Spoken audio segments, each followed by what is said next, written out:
Alright guys, BLM here back with a new video, and in this video, for the 5th anniversary of the channel, I'm getting around to doing another massive ranking here, the biggest ranking I have done up to this point by a significant margin, and that is a ranking of every player to ever play Big Brother US. To where previously, my biggest ranking I've done was last year when I ranked every BB Can player. However, then there was 148 Big Brother Canada players. With BBUS here, there are 312, literally over double the amount of players. This really ends up being a ridiculous list, obviously on a scale I haven't attempted before. Now I should mention the fact that, again, this is going to be a ranking of every player to have played Big Brother US. There will be a major exclusion from that, and the fact that no one from BB1 will be on this list is obviously BB1 was just obviously a very different season, wasn't the same game, so those people won't be on, outside of obviously Chicken George, who did play on All-Stars, so he will be on this list. Beyond that, there will be no celebrity, there will be no BBOTT on this list. I will probably end up making separate videos for those at some point down the road, and this is simply ranking every player from the mainline series based on how I feel about them as players in the grand scheme of things. Again, not necessarily just their respective seasons. So again, we got a lot to talk through here. With that, let's start off with the ranking. Starting it off at number 312, the worst player of Big Brother US continues to be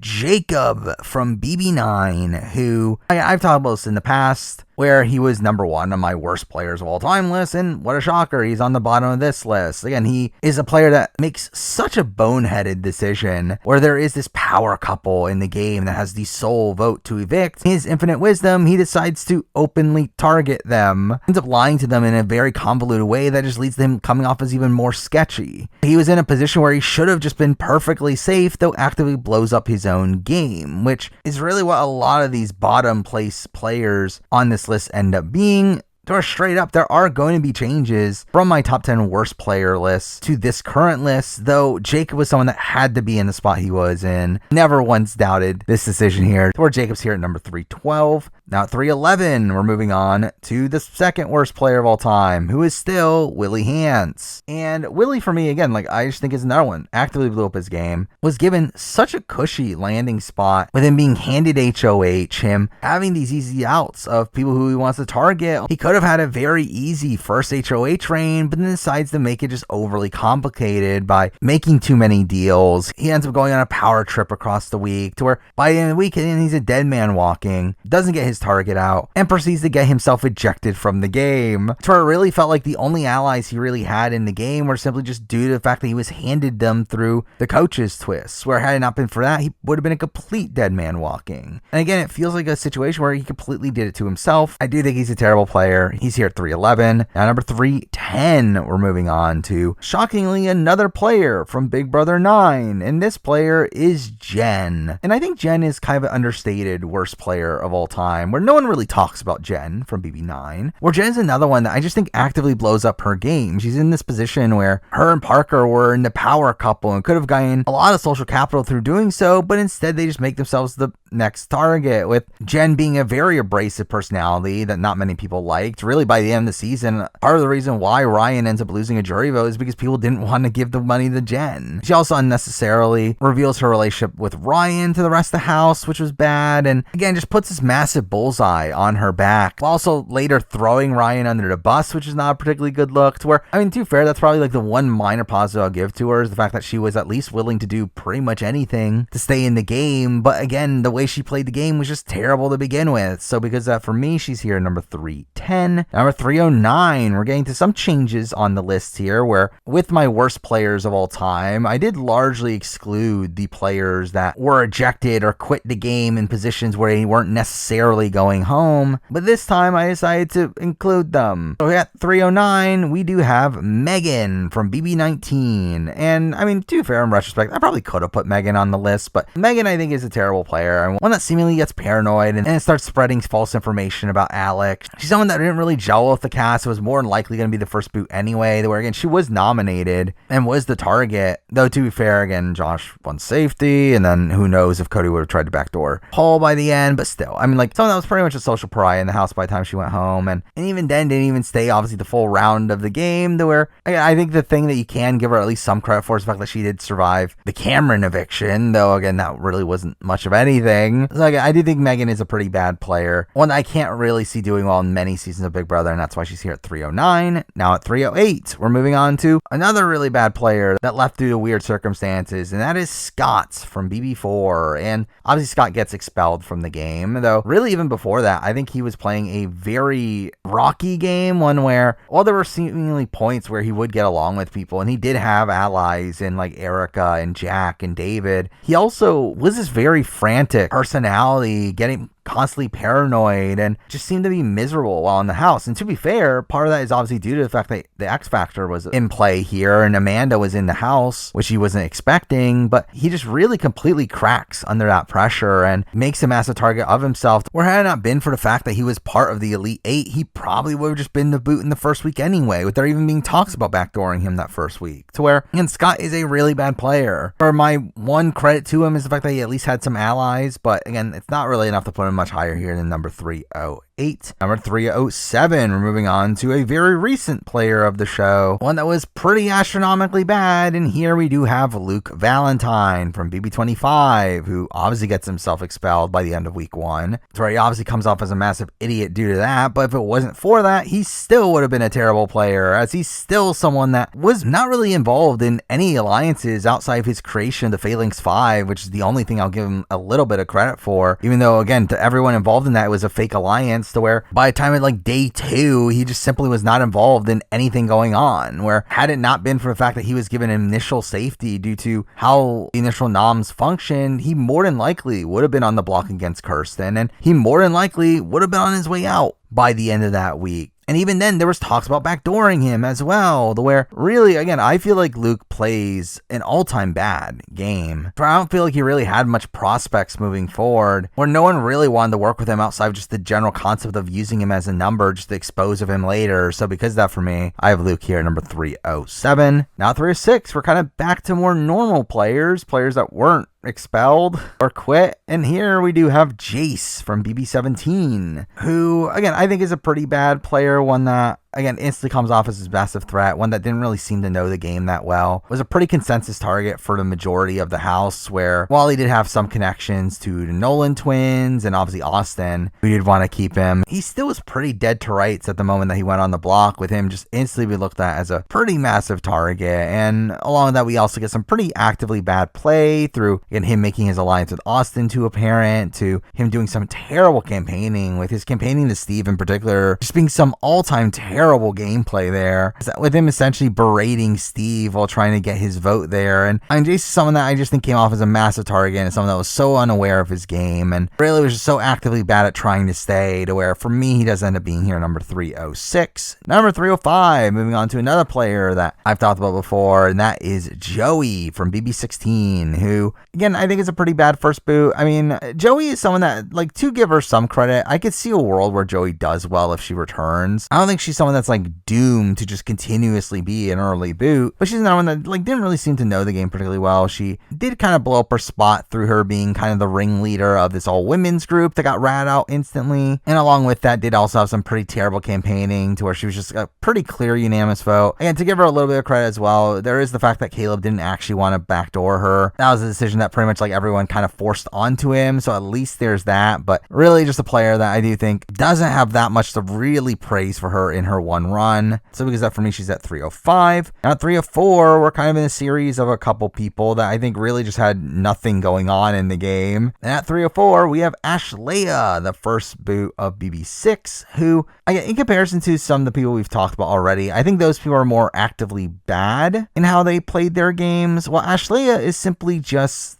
there. She doesn't really do much. She doesn't really try to play the game. She doesn't really try to really build bonds with a lot of the people in the house. She's simply just there. Someone being targeted right away, gets taken out right away. Again, there's not really much to say about her, but she just doesn't really seem to do much in the game. where again, she just ended up being kind of an easy consensus first boot. So there's not really much to really praise from her, and she's here at number 304. Now, number 303, we have a very similar first boot, and that comes from Carol from BB-8. And Carol's another one that, again, like didn't really seem to try to play the game that much. She just seemed to be kind of resigned to going out. She was kind of really okay with going out first. She didn't really try to build many relationships in the house. The one thing I would say, like, between Carol and Ashlea is the fact that Carol at least, like, came in with a little bit of unlucky circumstances of her rival from high school, and Jessica was in the house with her, which was, again, a really ridiculous situation. Though I do think it's something that painted her in a negative light. So I think that's like a bit of unlucky circumstances for her, but really just outside that, she didn't really seem to want to be there. So not much to truly praise, and because that she's here at number 303. Number 302, this is a player that I've gone significantly down on in my latest rewatch of their season, and that person is Holly from BB5. And really, I feel like Holly plays pretty much as terrible of a game as she could. I mean, she is someone that had literally no one wanting to keep her around outside of Jace, and even people on her own side were people that ended up leading the charge and getting her out. Or literally her run on the season is her being saved in week 1 because her showmance is HOH, her in week 2 having to be saved by her showmance winning the veto in a position where she was dead to rights had that not been the case, and then in week 3 she's taken out by one of her showmance's main ally. Again, it's a really bad stretch of gameplay with her also having nothing really going on in the game, despite the fact that people thought she was the super smart player when she's anything but. So again, just a really bad player, and she's here at number 302. Now at 301, a player that also had nothing really going on in the game, but at least this person wasn't the target their week they got booted, at least. So that person is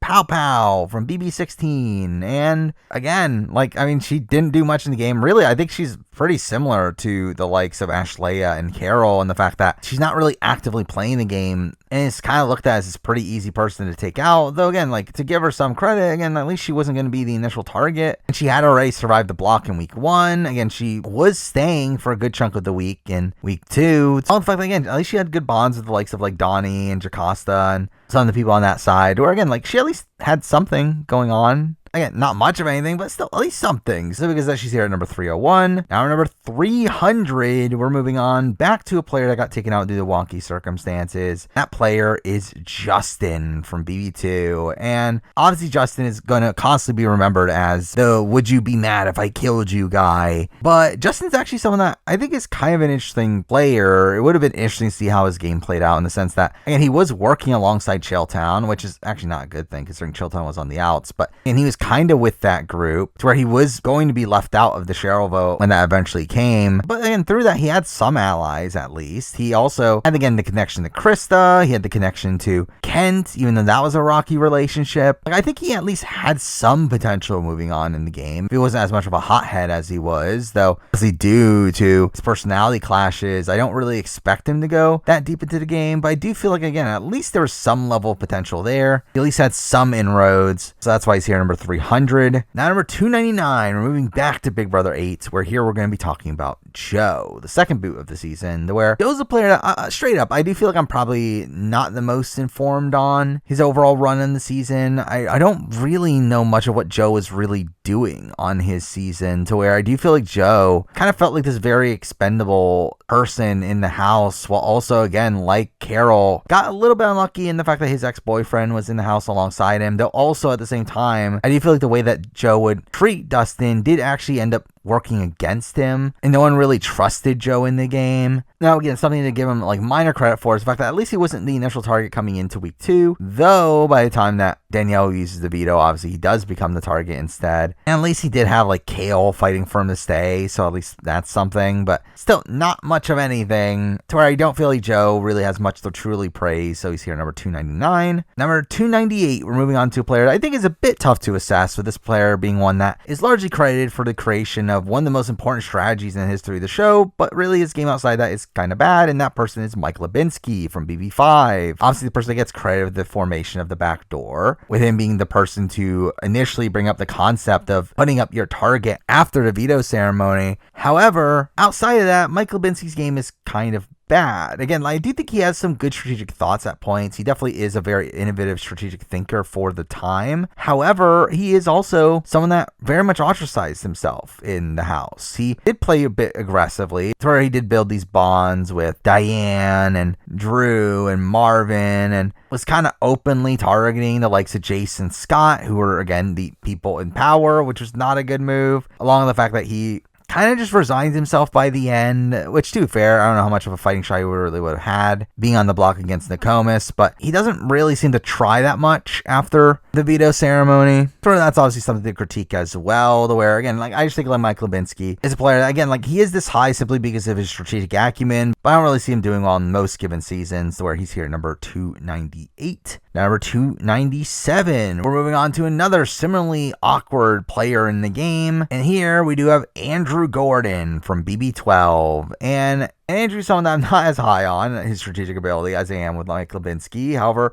he at least made it further in the game. Andrew at least made it to week 3 while still having a very close ally in Brendan that wanted to try to keep him around. We also have Andrew being a pretty active player in him, coming up with that last-ditch plan to throw Hayden and Kirsten under the bus, along the fact that, again, he was still playing hard. It's just that, again, no one really trusted him. But again, it was still a guy that was pretty awkward in the house. He was definitely outside of the core group, to where he was just a pretty expendable number to be taken out at the time that he was, and one that just in general is a pretty sloppy player. So because of that, for me, he's here at number 297. Now, number 296, we're moving on to a player that is also really bad, being a pretty big social pariah in the house, though is also someone that at least had some allies, and that person is Michael from BB6, a player that, again, seemed to pretty much be lucked out by the fact that he at least had Kaser, who is his friend from outside the show with him, along the fact that he obviously had a showmance with Janelle, where outside of that, he didn't really have much going on in the game. He was someone that wasn't particularly well liked. He was always looked at as pretty creepy by the other house guests. Though, again, the one thing I'll give him some credit for is the fact that he did seem to be part of a actual alliance at the very beginning of this group with Happy and Kaser, this men's alliance that at least was something, but it doesn't really cultivate to anything. And obviously he ends this week in this massive blowout that just really secures the fact that he's going home. So all that's pretty poor play, but there at least seemed to be some potential in week 1, but still an all-around pretty bad player that just was kind of the social pariah in the house. That's why he's here at 296. Now 295. So we're kind of starting this tier of players that were very self-destructive, but at least had some minor high points to them. We're starting that off with Amanda from BB9. And Amanda's a player that, again, I think she just came off as very annoying to our other house guests. She was someone that put a massive bullseye on her back, to where it does lead to her and Alex being targeted, with it mostly being an anti-Amanda sentiment over an anti-Alex sentiment. Though I will say the thing I will give her credit for is the fact that she did actually come relatively close to staying. There was this plan in place to keep Alex and Amanda around that fell through at the very last second, to where, again, at least there's that. And again, Amanda did seem like a very active player. Again, not necessarily the greatest player at points, but again, still active, where at least there's that. But to me, it's her complete lack of allies, and also the fact that she just completely annoyed most of the house and was a sloppy player, to where that makes her a bit tough to rank much higher here than number 295. Now, number 294, we're moving on to a player that was in my bottom 10 the last time around, alongside a lot of the players we're actually about to be talking about. However, I moved them up just because I felt like there were some pros to their games. But either way, starting that grouping off with Caitlin Herman from BB20, who, again, the thing to give her credit for is the fact that she did seem to be liked socially.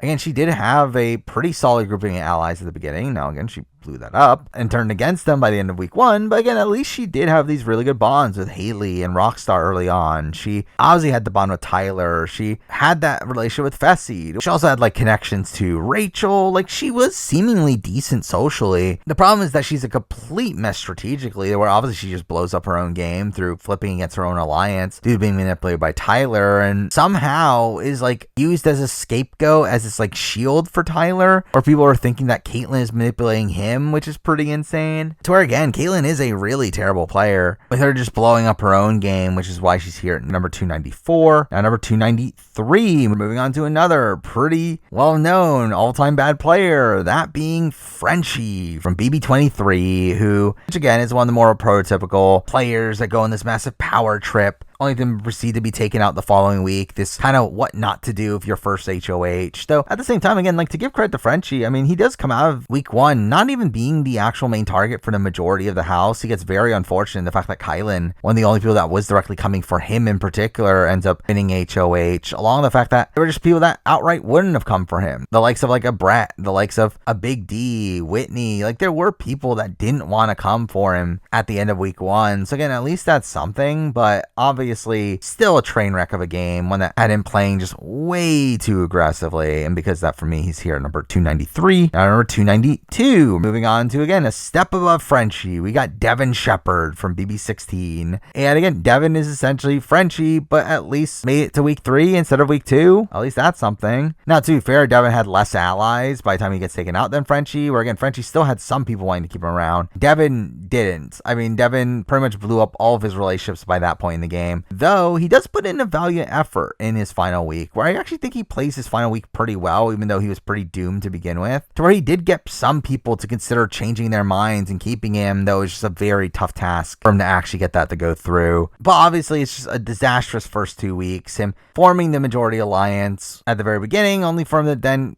continuously doing things without his appliance's approval, making him a massive target by the end of week 1, and then he wins HOH week 2, only to then fail to do anything that he wanted, just making himself an even bigger target. So again, it's pretty terrible play, but I feel like his decent play in the final week, along with the fact that he did create the initial majority, was enough to put him at 292. Number 291, moving on to a player that also was a massive mess of a player, but at least this person had some people actively keeping her around for multiple rounds, and that person is Audrey from BB17, who again is obviously this massive overplayer in the game, someone that gets this massive bullseye on their back, with her constantly getting caught in her lies, and again, just overall a very sloppy player, but one that again at least did have like Shelly, Clay, and Vanessa wanting to keep her around, going out of their way to keep her around, despite the rest of the house wanting her out. To her, while obviously, yes, it is a fundamental issue, the fact that she had the majority of the house wanting her out to begin with, and was essentially lucked out by certain comp results, I do think it's still pretty good work that she was able to cultivate that core group that wanted to keep her around, though at the same time, she is later taken out by that group due to her own sloppy play, but to me, it's still that little bit of decent work there that has her at 291. Now, number 290, we're moving on to another sloppy player that was in my bottom 10. And here we do have Bella from BB21. And again, Bella is just another pretty messy player that just constantly leaks information, despite the fact that it's not even to her benefit. She throws her own allies under the bus, to where that just ruins her position in the game, in a position where, again, she actually was in a pretty good spot week 1, which is the main reason why she's at the top of this kind of grouping here, where, again, she at least was in a good position at one point, but then just blows that all up for herself. So even then, survives until week 4, which is longer than most people we've talked about so far. And even in that spot, she's kind of screwed over by Christie's Diamond Power of Veto, where that really forced Cliff's hand in letting Bella go out that round, to where, well, again, no matter what, she wasn't really in that good of a spot anyway. It does kind of feel like she got screwed over by Twist to a degree, but really the rest of her game is also still very, very bad. So that's why she's here at number 290. Now, number 289, we're moving on to a player that made it the furthest of any of the people we're talking about so far, so at least there's that, but is also a player that really just scrapes that position by the skin of her teeth, and that player is Kale from BB8. And Kale is just kind of a terrible player. I mean, she's someone that, despite being the first HOH and could have gained a lot of leverage from that position, she simply doesn't, due to the fact that a lot of people didn't like her, a lot of people did not agree with her political beliefs, which also kind of left her on the outs, to where, while she had formed the Mrs. Robinson alliance, it never really felt like a true alliance, with Nick playing both sides anyway. You had like Zach and Mike, who were not the greatest allies for her. Also, she had this like relationship with Jen that obviously didn't do her any dividends. She obviously openly comes after Evil Dick, and that's not a particularly great move either. And she's simply like in this position to where, like, despite the fact that she could have gained so much social capital through her HOH, she really spends most of the game with no social capital, being on the block 3 weeks in a row before finally being taken out, which, to be fair, the way that she gets taken out is in a position where she's not even the target. She gets taken out by accident, but it's still a pretty terrible game. So for me, she's here at number 289. Now, number 288, we're moving on to another player from BB8. Here we do have the third boot of the season. We do have Mike. And Mike is someone that did seem like a very palatable person. I don't know how many people were really like upset at Mike in the game. But he also was just kind of there. I mean, he was just kind of a boring figure on the season that didn't really seem to build these like really lasting bonds outside of his relationship with the Mrs. Robinson Alliance. But even then, that was a minority group, and he even himself blows up his own spot to where, again, he wasn't the target coming into that round, but he makes himself the target by antagonizing Dick, which is just a terrible move there. Though again, at least he wasn't the initial target, so that's something. But again, it's enough to land him here at number 288. Now 287, we're moving on to a player that I was a bit conflicted on. I really wanted to put this person at the very bottom of the list. However, the thing that stopped me is obviously the fact that this person at least had half the house wanting him to stay, and that person is Brayden from BB11. And Brayden sucks. Like, Brayden just seems like a terrible person. Obviously showed no remorse for making racist comments, and because, again, don't have any respect for him as a person. But again, in terms of the game he played on this season, he obviously did have half the house wanting him to stay. He did go out in a tiebreaker. He was also backdoored that week, where he didn't have much of a chance of saving himself in that light either. To where, again, the fact that he got half the house to keep him, despite the fact that he was making racist comments, is something. Though at the same time, how much that was even the work that he did, I think it's more so the work that Laura and Jordan did to pull votes over to his side than him doing anything actively right, where if anything, he actually burned his relationship with Lydia and Kevin even more, further securing the fact that he wouldn't stay. So again, it's mostly bad, but I do think the fact that he at least had a lot of people wanting to keep him around is enough to put him at 287. Now number 286, moving on to essentially a slightly better version in Brayden, I guess, and that's David Gurton from BB15. And again, like, David sucks also. I mean, pretty much the same thing as I said about Brayden, just actually with less people wanting to keep him around. Though still some. I mean, he still had the likes of Aaron, Gina Marie, and Caitlyn on his side, though for him, I think the main credit I'll give him is the fact that he wasn't actually supposed to be the target, in the sense that if it had not been for the MVP power, there is a good chance he isn't the target that week, where that's the only reason why he's on the block. Now, again, you can argue the fact that would McRae have just put up David to begin with had he known that there was no chance of getting David up in any other way. But still, I feel like that's at least something to give David some credit for, even though the rest of his game is also really bad. So again, here at number 286, now 285. Again, another one of these first boots that had some numbers behind them. And here we do have Jose from BB18. And Jose is obviously someone that, again, had a good chunk of allies by his side. He had almost half the house wanting to keep him. He also had very strong relationships with likes of Paul and Victor. So again, there's at least some stuff to praise, though at the same time, obviously his overconfidence in the game was really bad. Lack of awareness of his position in the game is really bad. So the fact that he was openly targeting the vets when banking on the votes of the vets to keep him around, it's all just really dumb. So again, Jose is still pretty bad, and he's here at number 285. Number 284, pretty much the same as Jose. We got Keith from BB13. Again, pretty much the same thing. Again, was openly targeting the vets. Had almost half the house wanting to keep him around. Was nominated due to being perceived as the leader of the other group. I think there are some extra bad things with Keith in the fact that he did throw the veto in that spot and ended up doing some pretty poor work with someone like Kalia, who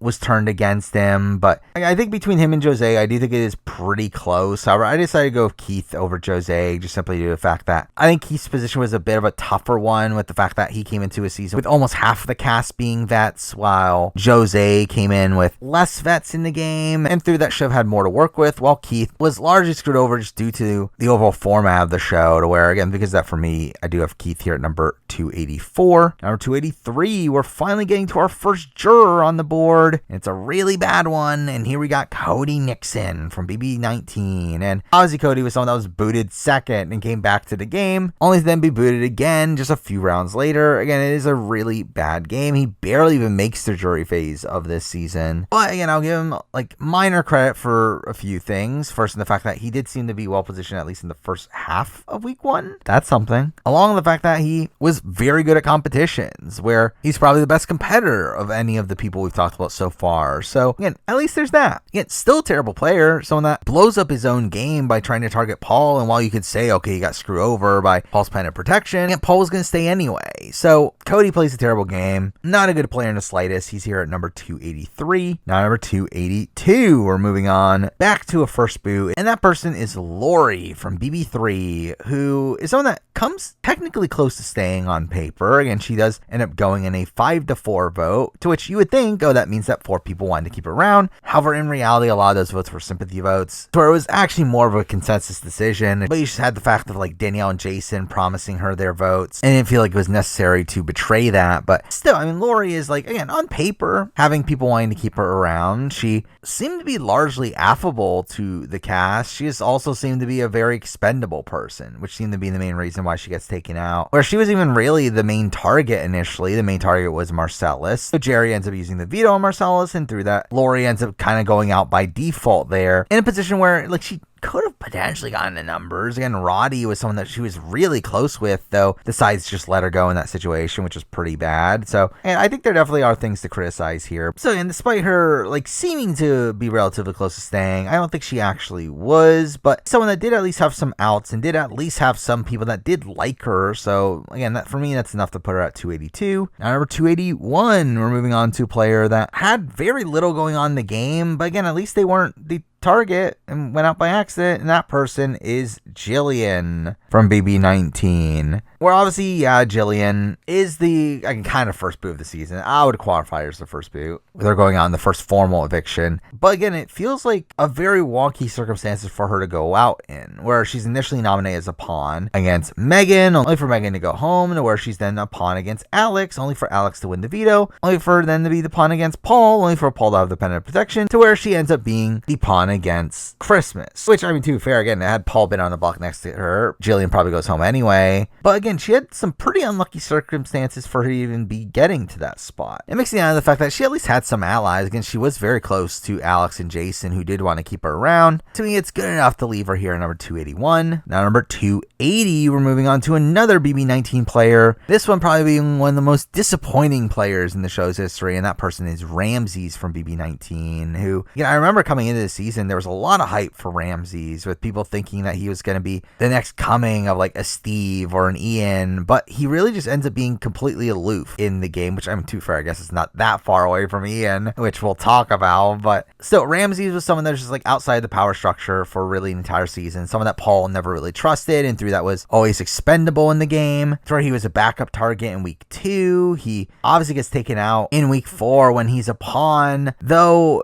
in a situation where he completely fails to get one of his own allies in Jessica to not put him on the block, which is all really bad. Now again, at least he had relationships with like Jessica and Elena in particular, but still his situation should have been one that was so avoidable, and he just completely fails at avoiding that situation. So we're mixing that and the fact that he was just so aloof on how a lot of the game was being played up to that point. I do have to have him here at number 280. Now number 279, we're moving on to a player that has like some minor praise to give him, though outside of that, played a largely terrible game, and that person is Pooch from BB24, where again, the praise I'll give Pooch is the fact that he was targeting Taylor, and he was one of the most vocal people in getting Taylor to be on her way out at the end of week 1. Not straight up, again, it's not particularly good results, but it is something that he wanted, and it was something that he almost got done. And he obviously had a very good connection with Turner. He had a good relationship with Daniel. Again, there's at least something there. However, I think his week 2 is just terrible, where obviously in week 2, he decides to volunteer for the block in a position where, again, the women were already targeting him, but he didn't realize that. He didn't realize the amount of danger that he was putting himself in by volunteering for the block, which again, to be fair, they probably would have nominated him anyway, but he really just throws himself in the firing line for no real reason. And despite some of the men fighting for him to stay at the last second, again, it never was really going to go through, and he really just seemed to drop the ball socially, to where he really didn't even try to build a lot of relationships with the women of the house. And that's obviously a major issue, to where it's another one of these games where, again, there's like a minor thing to praise, but almost everything else is really bad. So that's why she's here number 279. Number 278, we have a similar player. This player lasting one more round than Pooch, so at least that's something. That is Brent from BB23, who at least did some decent work in week 1. I mean, he did end up convincing Frenchie to not targeting him, despite the fact that Frenchie was so gung-ho about wanting to go for him. Though again, Brent was able to turn that around and instead become Frenchie's closest ally by the end of the week. So at least there's that. Beyond that, again, it's pretty bad. Again, he is on the bottom coming to week 2, to where the majority of the house actually wants him out. Though he gets very fortunate with a Kylan HOH, who's one of the few people that wouldn't target him, only for him to then just be targeted the following week and be an easy consensus vote, where literally the entire house is on board with voting him out, and he somehow doesn't realize it, which is pretty insane. Though again, in comparison to Pooch, I feel like for me, I think his move of convincing Frenchie to keep him around is a lot more impressive than Pooch's throwing Taylor under the bus. So that's why I do have him above him at 278. Now 277, moving on to a player, our first player from Big Brother 10, and here we do have Steven. And Steven, I think, is a largely forgettable player in the grand scheme of things, though as pertaining to this list here, again, like, I do feel like he was someone that seemed to have some decent relationships, particularly with Keisha, though, where Keisha really fights for him to stay, though is obviously unsuccessful. But it did seem like Steven kind of struggled socially with most other people, and mixing in the fact that he did seem to be getting along with Brian, only for Brian to obviously eventually go home, and him being kind of the consensus target following that is all pretty bad, especially considering, again, he was on the block against Dan Giesling, of all people. I think Steven's game as a whole is pretty mediocre, and that's why he's here number 277. Number 276, we're moving on to a pretty sloppy player, one that was really just all over the board, but at least was a pretty aggressive player, and that person is Allison from BB9. And Allison is a player that did seem to have some decent connections early on. Again, she was very close to Sheila, but beyond that, she had a very close relationship with Josh and Sharon initially, to where, again, they had worked together to create this plan to blindside Maddie and Natalie, only for that to not go through at the last second, which really ends up burning her relationship with Joshua, which causes her to be targeted the following week, along with also this entire ploy of her and Sheila pretending like they're a lesbian couple, which just made no sense of why you're doing this, and just completely burns any semblance of a relationship she had with Joshua, to where, again, I just feel like there's a lot of sloppy play here, to where while there are some minor pros and or potentially having the power to flip a vote at a point, it's really just a lot of sloppy play through and through. So because that, for me, she's at 276. Number 275, we're kind of starting this sub tier here of these people who really were not given much of a chance, but through that, there's not really much positive or negative to really say about them, so they're just kind of here on the list. And at number 275, we're starting that off with Jody from BB14. Or again, I mean, there's really not much to say about Jody. I mean, she wasn't given much of a chance here. She gets voted out simply because, again, she was perceived as the weakest player on her team on a season that was structured that way with the coach twist involved. Again, I don't think she really got much time to really show what she could really do, but also didn't show what she could do wrong either, where, again, she's just simply here on this list above the more actively bad players, but really can't elevate her too much beyond that, so she's here at number 275. And a similar thing goes for the next person we'll be talking about at 274. We do have Glenn from BB18. Now, I do think there's a bit more to know about Glenn's game than with Jody's. I mean, Glenn was in the game for a little bit longer, to where we do know that he was working with the group of newbies. He was very close to the likes of Jose and Victor and Paul, to where we at least have an understanding of where he truly was in the game. That being said, though, I do feel like he was, again, openly targeting the vets, to where I would not be shocked if he would have been a target, like, following Jose anyway, even if he had stayed, where he just feels like someone that could have been a very expendable number, especially with the vets running things, though obviously we'll never really see, though, again, another player I'm not willing to give that much credence to. There is here at number 274. Now, number 273, we have the quintessential player that didn't do anything right or wrong in the game, and that person is Neil from BB9, to where he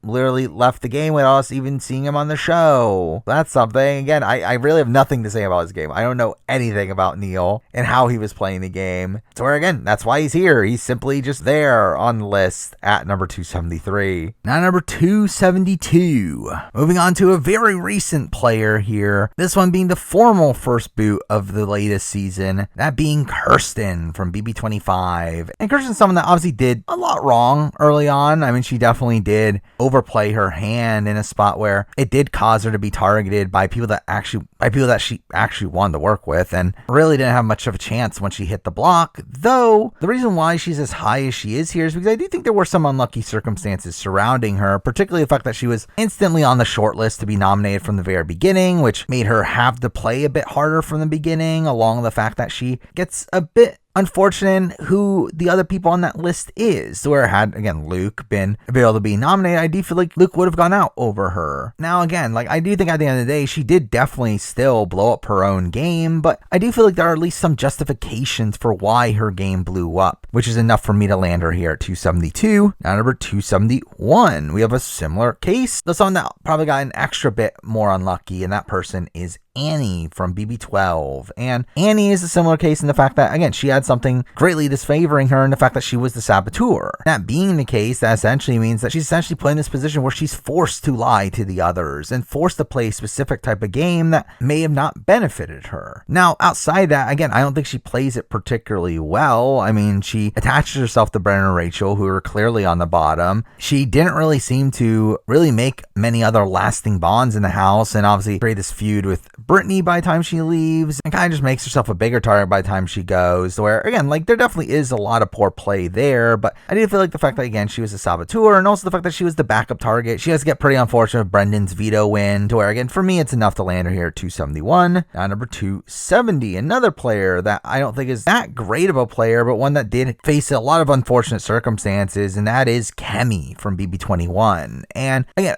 Kemi's a player that I don't think was ever that good at the game, but I do think there's at least like a level of potential with Kemi. I mean, Kemi is someone that was simply put on a cast that really did not favor her. I mean, this was a cast that just didn't really give her the time of day, and because of that, she was just like instantly on the bottom, instantly ratted out by people that she actually wanted to work with. And again, on her season, she really didn't have much hope. I mean, again, there was even a point where she was going to be the first boot of the season until Christy backed out of it the last second. Like, Kemi's game on BB21 is terrible, but again, I do think there is probably a bit more potential with Kemi, where even if she was on a more recent season, I do feel like she would at least be able to get more footing in the game. Now, at the end of the day, again, I don't really get the sense that she's still the greatest player in the world, but I do think there's like a level of upside there to where she's high enough here to be at 270. Now, at 269, moving on to a player that for the most part is pretty bad, but another one that came into the game with pretty unfortunate circumstances, and that person is Amanda from BB4. And Amanda is someone that I've criticized in the past for being someone that didn't really try to play the game and didn't really try to save herself by the end of the week. But I will say something that I will say in her favor here is the fact that obviously she was massively screwed over by the X Factor twist, where not just the fact that she was in the house with her ex and Scott, which was just a very awkward situation for her to be in, which I do think definitely harmed her ability to build social connections. But even outside that, she came into the game late to where she was just instantly a target due to that from the very beginning. Now, again, I still criticize the fact that she didn't really try to stay in the game, and the fact that they voted her out over G, despite G clearly being a bigger threat in the game. Again, those are certainly issues, but I do think, considering how many bad circumstances she was surrounded in,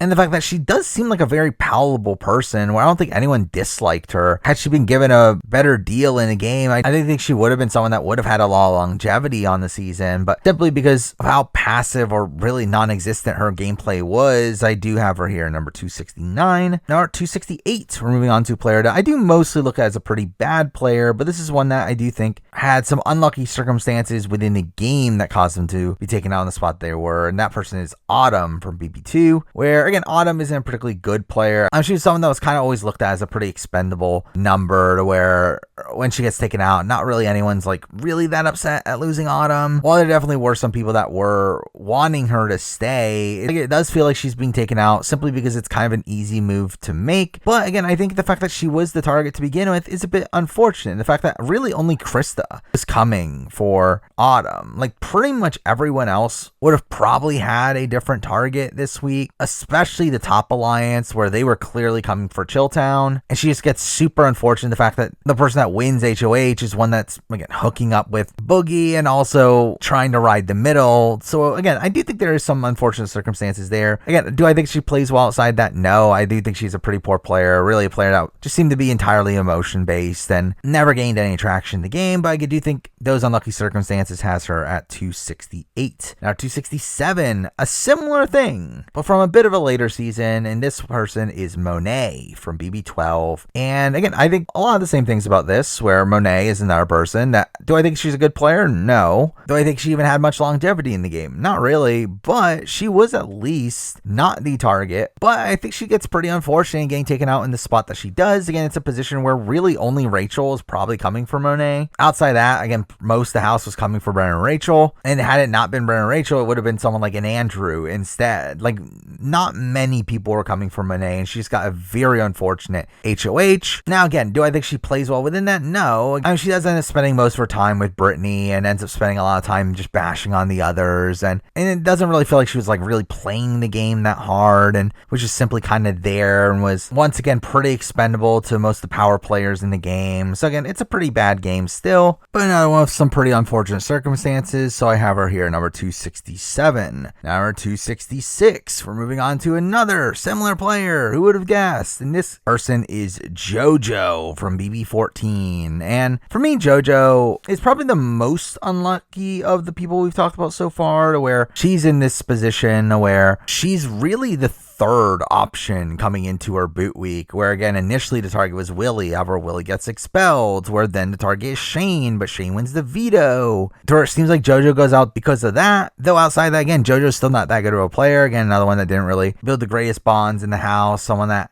didn't really seem to get the strategy of the game really at all. They did some pretty terrible campaigning. Again, like JoJo is still a pretty bad player, but again, out of the people we talked about recently, I do think she got probably the most unlucky of those people. So while I can't really see her doing well in really any season, there's at least that to it. So she's here at 266. Now number 265, we're moving back to BB12 for another relatively early boot, and this person being Kristen. And really, the difference between Kristen and Monet to me is not really that massive, outside the fact that just Kristen had a bit more longevity, where I kind of look at them as somewhat similar players, and the fact that they're both players that didn't really seem to have that much strategy really going on. They did obviously get into these conflicts with Rachel. Now, obviously Kristen obviously was able to avoid Rachel's ire for a bit longer in the game, and again, there was at least a point where it did seem like Kristen and Rachel did have a somewhat decent relationship, only for that to eventually crumble. Sorry, I think there's probably like a bit more ability to hide her true feelings there, but outside that, again, I do look at them as pretty similar players with pretty similar spots in the game. To be fair, Kristen was at least more connected to the core power structure through her relation with Hayden, but even then, that was simply just because Hayden was hooking up with her, not really due to anything she did really strategically in the game. So again, still don't really look at Kristen as a good player, so she's here at number 265. Now, number 264, again, sticking with people that went out due to some unlucky circumstances, with this person not even being the target by the HOH, and that person is Michelle from BB4.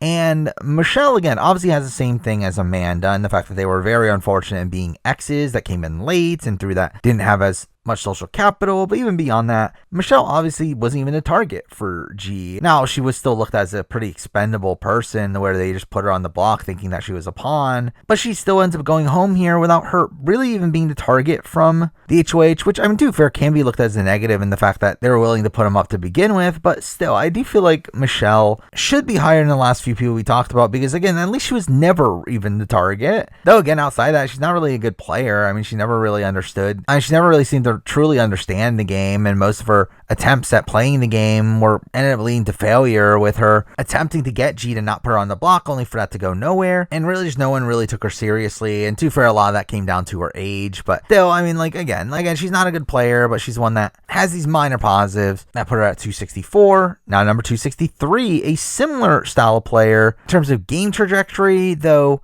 one that probably had at least like a little bit more potential longer term, and that person is Tanya from BB3. And Tanya is a similar case of a player that was taken out despite not being the initial target, though also gets taken out in a relatively close vote with a good chunk of allies by her side, where again, both Lisa and Kiara very much wanted Tanya to stay in the game, where Tanya seems to go out due to the likes of Roddy and Eric being worried about the women gaining too much power. But again, it's the fact that she had those really close allies that make me want to put her higher on the list. Though, to be fair, even outside that, she's not particularly liked by a lot of the rest of the house. Marcellus absolutely hated her. Everyone else was willing to drop her, to where, again, it really is only the likes of Lisa and Kiara that she really built a super strong bond with. But I do think the fact that she was at least in the majority alliance at the point that she was voted out is at least something to give her credit for, to where she's here at number 263. Now, 262, we're keeping with an old school player here, this time going to Shannon from BB2. And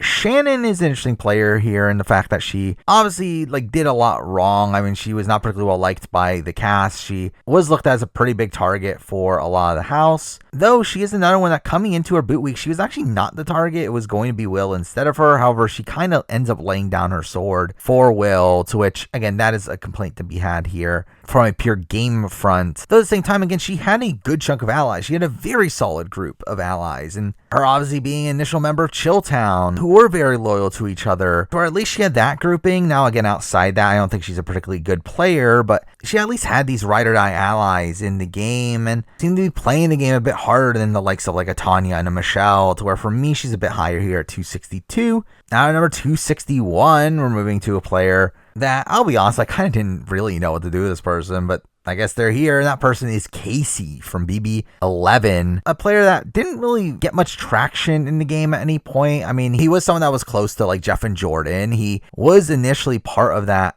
grouping that tried to save Brayden, though ends up failing, to where once that happens, he's pretty much just on the bottom, not really knowing what's really going on in the game, and eventually gets taken out, with him being looked at as the biggest threat within that group by the time of week 3. It's again, there's not really that much to praise from his game, where I don't think he does much actively right. And he was someone that did seem to be, again, pretty aloof in the game. Didn't really look at the game in that strategic of a lens, to where, again, I don't really have much truly positive to say about Casey, but he was someone that, again, still had a good backing behind him, a good chunk of allies, did come very close to being in a majority alliance. So again, those are minor positives for him, to where he's at 261. Now at 260, we're moving back to the most recent season of the show for a player that I just found infinitely frustrating, and that player is Red from BB25, a player that also, like Casey, didn't really seem to know much about what was going on in the game. He seemed to be pretty aloof at what was actually going on, didn't really seem to be playing that hard. I mean, actively made strives to just not make alliances in week 1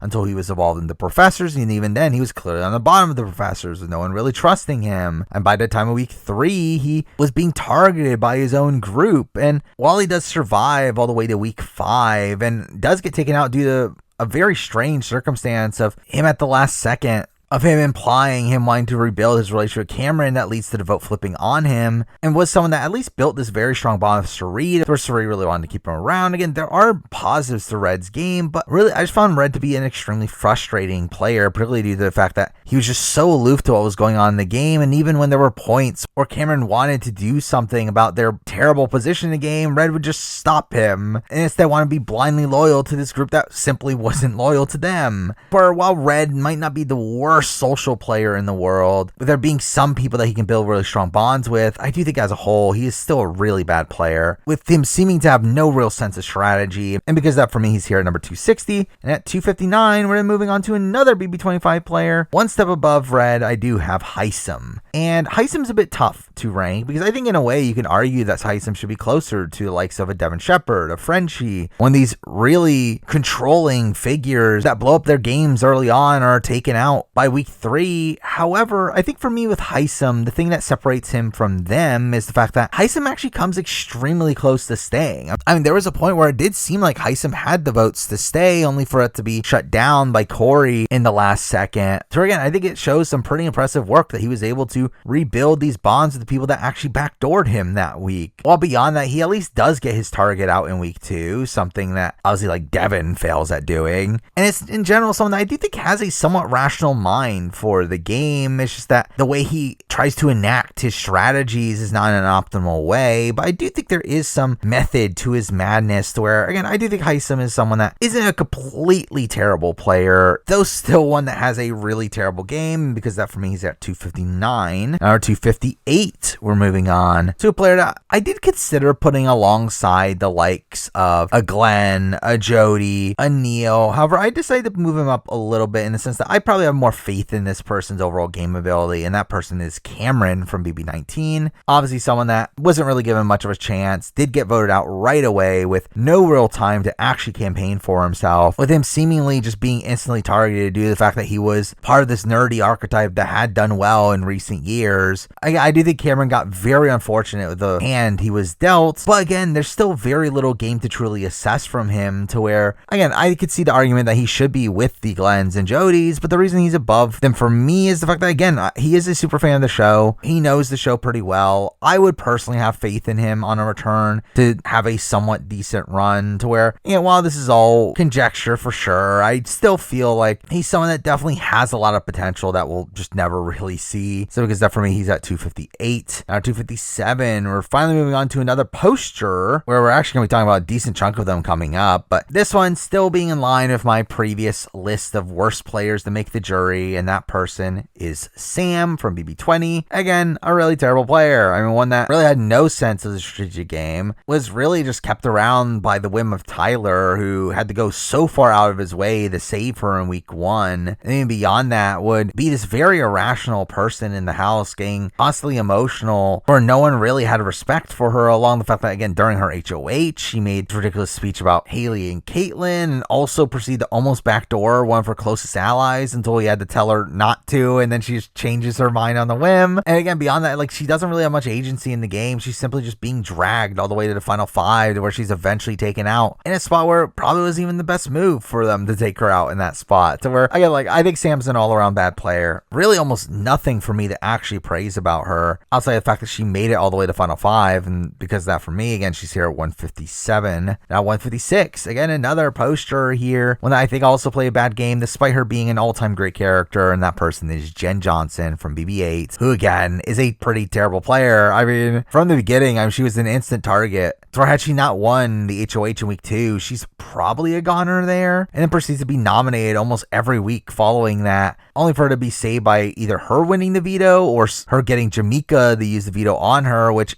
again, can be looked at as impressive, but it's also a situation that really ends up burning her even more social capital in the game. And even then, despite being part of why Dick ends up staying in the final 9 round, him and Danielle then proceed to target her anyway the following round. And again, Jen is someone that obviously is an incredible character, but as a player, she really never gets any true traction in the game. She was looked at as annoying from her other players, and didn't really seem to know what she was doing in the game strategically either, to where, for me, I do have her here at number 256. Now number 255, we're moving on to a player that I thought started off doing pretty well, but then it really crumbles pretty quickly. And that person is Tiffany Russo from BB18, obviously his sister Vanessa, who we talk about much later on this list. But I do think Tiffany, again, had moments. I mean, I think in week 1 she was actually playing kind of okay. Again, she was aligned with the majority group. She also had that women's alliance she was a part of, and it seemed like she was doing all right, but obviously her game crumbles with her, like, trying to target Davon and her getting into conflicts with Frank, to where she's pretty much dead to rights in week 3 until the vote flips at the very last second to save her, only for her to then be taken out in week 4, where obviously she would just be looked at as this very unreliable number and this very expendable person in the house, to where, again, she certainly doesn't play it well, but I think that considering the fact that she at least had a good week in her, and also was able to actually win back Frank, to where Frank really fought for her to stay, and that's at least somewhat impressive, to where for me she's here at 255. Now number 254, moving on to a pretty bad player as well, back to being a poster, and this person is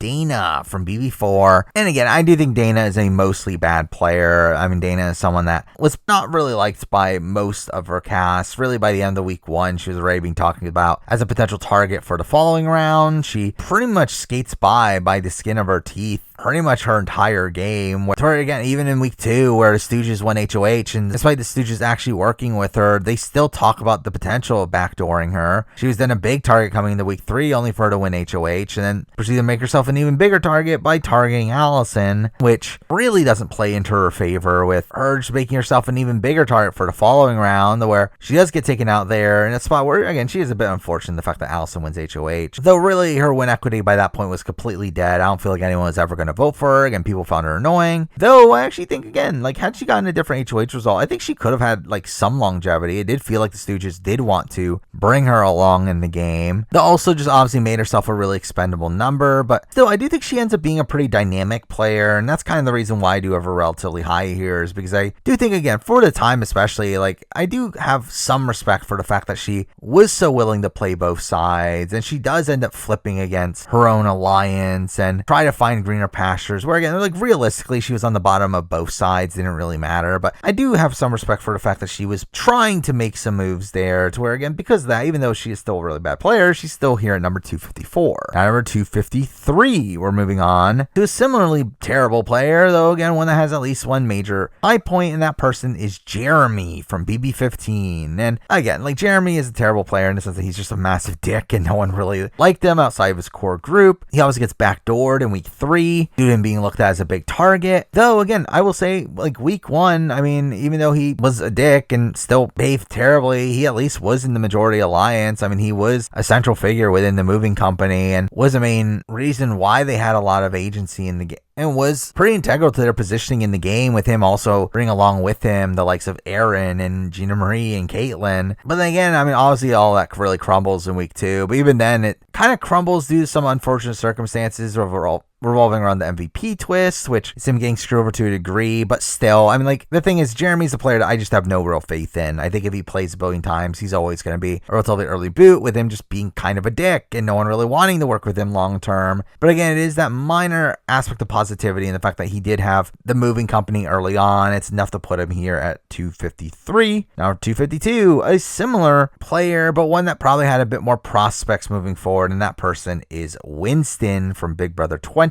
Who again, like, was in the level 6 alliance, though was a massive target within that alliance, where despite the fact that Winston should have been in a really strong spot on paper, he was pretty much always going to be one of the first targets from that group, to where really the opposing side had always planned on targeting him and Brett. And while Brett did end up being the main target for them, again, Winston was never in a truly good spot in the game. And considering the fact that his own allies are the one to vote him out here, I think that's something that's pretty damning to his game as well.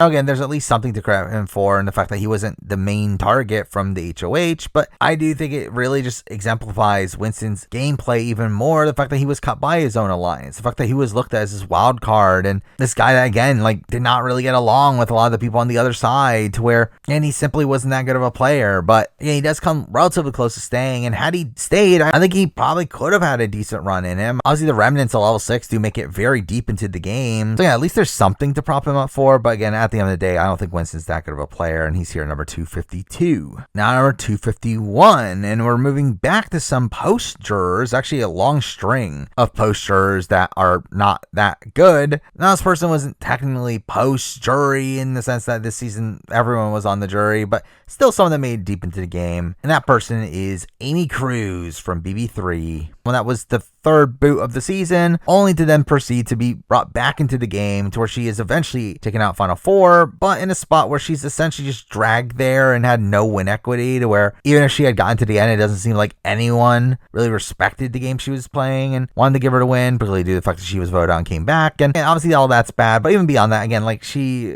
was someone that did have some personality conflicts with people. People did not really gel with her. That's kind of what led to her being booted the first time around. And while she was a bit on her better behavior the second time around, she still really lacked in the strategic aspects of the game, to where I don't know if she was really even thinking about the game that strategically, and she was just so aloof at what was actually going on, to where I don't really have much to praise from Amy outside of her kind of longevity, and because that, she's here at number 251. Now, number 250, continuing on with these somewhat later boots, and also keeping in line with my worst to make the jury video, we do have Lydia from BB11, who I guess is another one that didn't really seem to be that rational player, someone that played the game emotionally and kind of gets taken out due to her being this wild card due to that, and was someone that was kind of always on the bottom of whatever alliance she was on, where while initially she did work with the side that would later become the minority, she does obviously flip against that group to save herself, which again does show some dynamicism in how she plays the game, which at least that's something to give her credit for. But she kind of does so while burning those relationships in the process, to where again, like, following that, she's pretty expendable to both sides, to where while she isn't actually targeted until week 4, again, in week 4, her own quote-unquote allies are trying to get rid of her over the likes of Ronnie. And even then, she continues to be put up as a pawn and is just looked at as someone that could easily go from really just both sides. So we're mixing down the fact that I don't think she had any win equity as well. Though, again, I just don't feel like Lydia is a good player really at all. But she did have a bit more longevity than the people we talked about so far. And again, I do think there is at least that somewhat killer instinct in her to play self-interestedly, to where that's enough for her to land here at number 250. Number 249, we're moving on to a few pretty early postures that really didn't have much going on in the game. But again, at least they made it somewhat far, I guess. And at 249, we're starting that off with Jocasta from BB16. And again, Jocasta was there. I mean, she really was not involved in many alliances at all. I mean, she really had her relationship with Donnie, and that's really about it. Outside that, she was just constantly used as a pawn. She gets taken out in a spot where she was safe for a lot of the week, and again, was not the target of the HOH, but gets taken out due to this attempted flip against Nicole and Hayden and trying to make a statement with them saving Zach. And again, like, I think that is something to at least give her somewhat credit for, is the fact that she does get taken out due to somewhat wonky circumstances. But again, she's in that position because she just simply was not an active player in the slightest, where no one really talked game with her, and she just really lacked agency in the game. To where, I mean, the reason why I would have her above Lydia is simply just due to the fact that she's probably less susceptible to having these emotional outlashes and everything. But again, like, really, Jocasta's not a good player either, and she's here at number 249.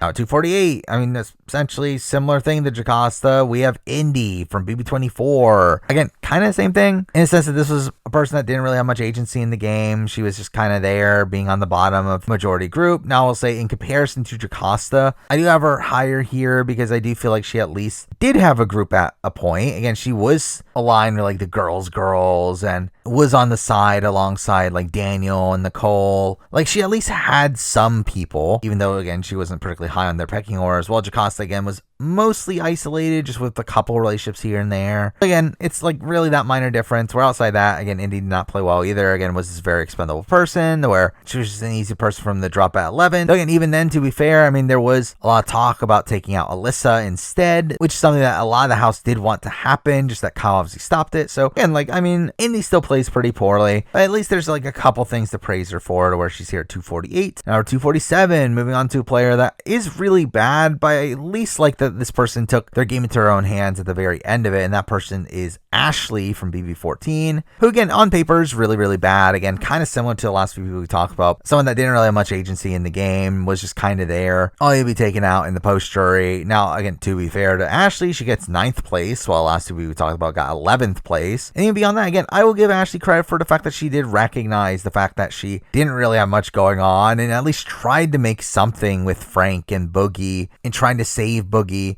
during his boot round, where again, like, was that actually her optimal move? I think it's questionable, but at least she tried something. At least there's some activeness to her game, unlike the likes of Indy and Jocasta, to where, you know, while it completely blows up on her face and she just proceeds to be taken out once Frank uses the veto, again, at least there's something minorly positive to say about her, to where for me she's here at 247. Now number 246, we're moving on to a player that is also for the most part very passive. Though I think this person was probably better with one-on-one bonds in the house, and that person is Kathy from BB12, who is obviously becoming like kind of this meme player. But again, I think Kathy actually does have something to give her credit for, in the fact that, again, like, she built these strong bonds with people on their way out. I mean, she had good bonds, the likes of Monet and with Kirsten. Again, at least that's something. I mean, she just seemed to be she seemed to be one of these people that, like, would at least talk to these people that were on the outs and not completely ostracize them. Now, I get straight up, I don't think she would have won a jury vote or anything because of it. Again, she didn't really seem to gain that much respect from doing so. And really outside that, I do feel like she is a pretty passive player that didn't really do much in the game. But again, like, even when she gets taken out, she doesn't get taken out due to a diamond power veto,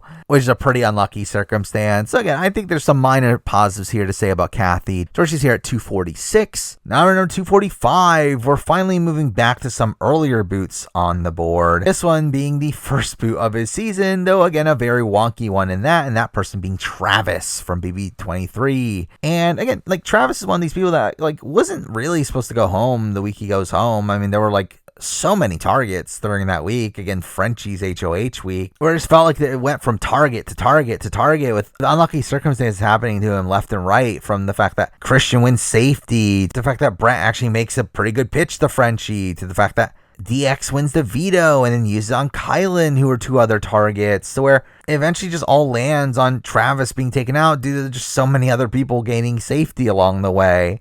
Now, again, Travis was a pretty passive player. I don't think he does anything that much right in the game, but I also feel like he doesn't do that much wrong either. And because that makes it a bit tough to really place him, but I do think the fact that, again, like, I don't really have much to truly criticize outside of his passiveness in the game is what leaves him relatively high here at number 245. Now at 244, we're kind of moving to this kind of like little sub tier of the list of these kind of later pre-merge players that demonstrate like some potential, though none of them really gain any true traction in the game. We're starting all that off with Whitney from BB23, who, and I don't think is an entirely bad player. I mean, I could see a world where Whitney comes back and actually plays a somewhat decent game if she were to ever come back. But I do think from what we saw in BB23, I just don't really feel like she really got much to really do there. I mean, she was aligned with the likes of Brent and Frenchie, and they obviously end up going relatively early. So she's kind of just an expendable number in the game, one that no one really had much of a connection to where she's kind of an easy person for Christian to go for, even though it wasn't the optimal target for him. But again, I think her issue is obviously the fact that she didn't really have anyone fighting for her. But despite that, again, she seemed to be okay socially. She seems to be someone that, again, could do well on a future appearance, but didn't really get to demonstrate any of that ability here. Because of that, she's here at 244. Now at 243, we're moving on to a player that probably demonstrated a little bit more game ability, but is in a very similar spot, and that person is Brittany from BB16, who again is in a very similar position to Whitney, being this person who never really gains any traction in the game. I mean, I think actually on paper, Brittany probably even had less traction in the game, and the fact that she was instantly being used as a pawn and never really was taken seriously. I do think Brittany probably had like a little bit better reads on the game. I think she was a little bit more aware of what was going on around her, and her seeming to pick up on the fact that Derek was running the game, and at least there's that. I mean, like, really, again, she's still not a good player, but I remember her having a bit more awareness of her game, where because of that, for me,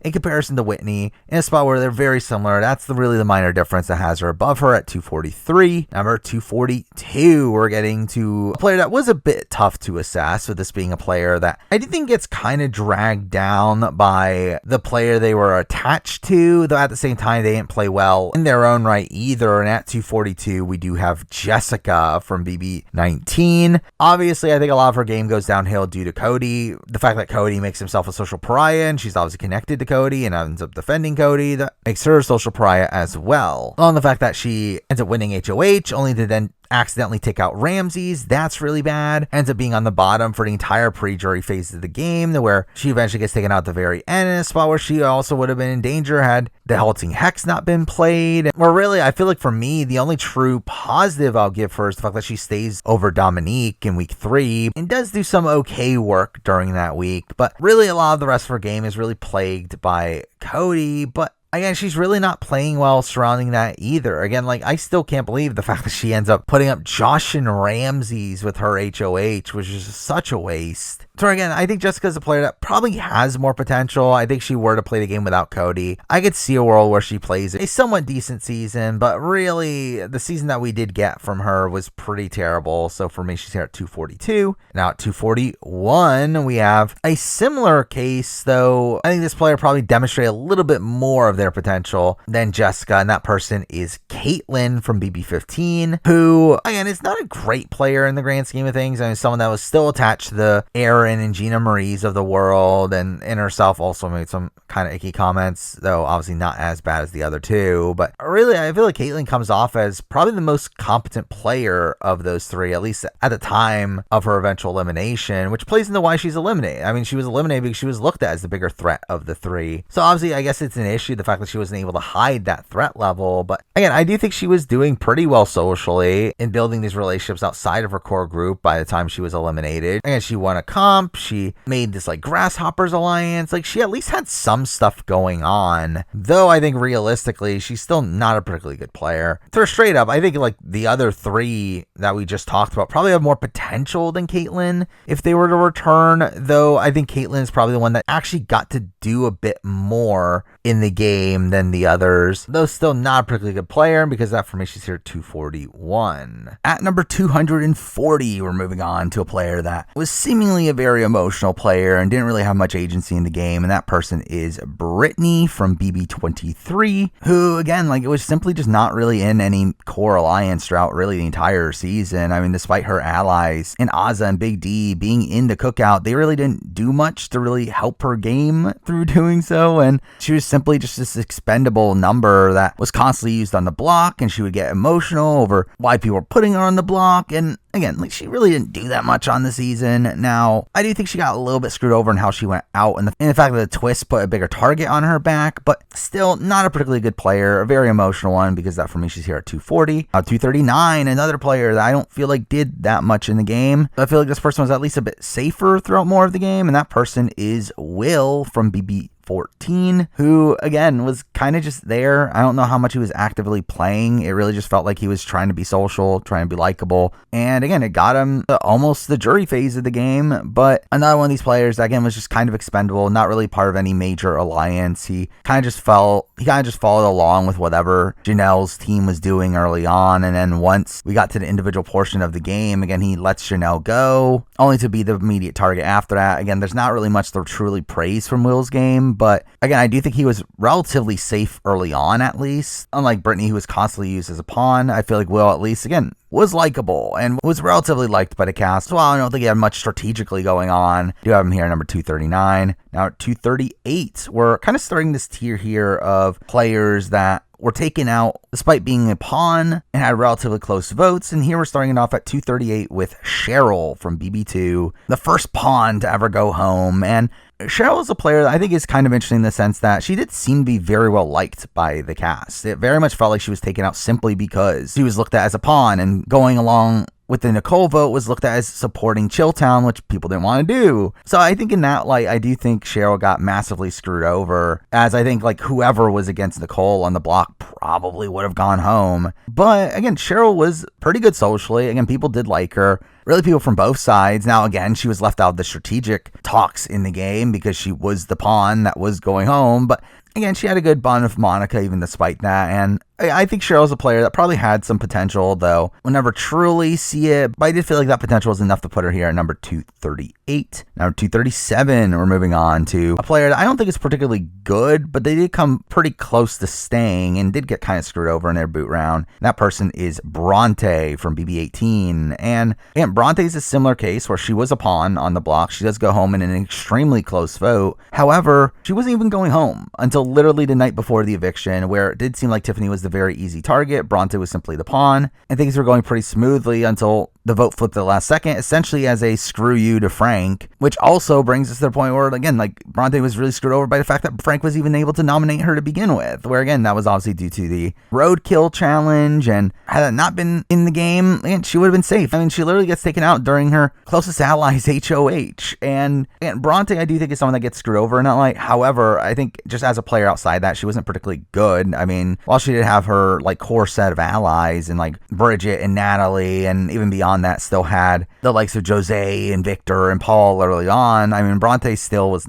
again, not particularly good, which is, again, looked at as a pretty expendable person, which is why she ends up going home in the way she does. But I think the fact that she gets so screwed over on her way out is enough to put her here at 237. Number 236, similar thing. Don't know how good of a player this person is, but I think the way that they go out is pretty unlucky, and that person is Kara Monaco from BB14, who, again, I think gets very unlucky in the fact that she was on Dan's team in a position where Willie really just wanted to target Dan or Boogie's teams and essentially nominated their two strongest players, which, again, I do think massively screwed over Kara, along the fact that this is another situation where, again, she was pretty safe for a lot of the week. It wasn't until Frank really led this charge against Willie that the vote ultimately flipped on her. And again, it's not one of these situations where she's not really getting taken out because they want her out necessarily. It's more so to make a statement against Willie. So again, it's a very similar case to the last few people. I think the reason why I have her above the last few people is I think she's probably the player I would have the most confidence in. I do feel like she seemed to know the game decently well and did seem like a mostly affable person, to where, again, a lot of the cast liked her. It's just that, again, the overall dynamics and twists didn't really work to her favor, to where, again, I think if she were to play again, I think she could do very well. But again, on this appearance,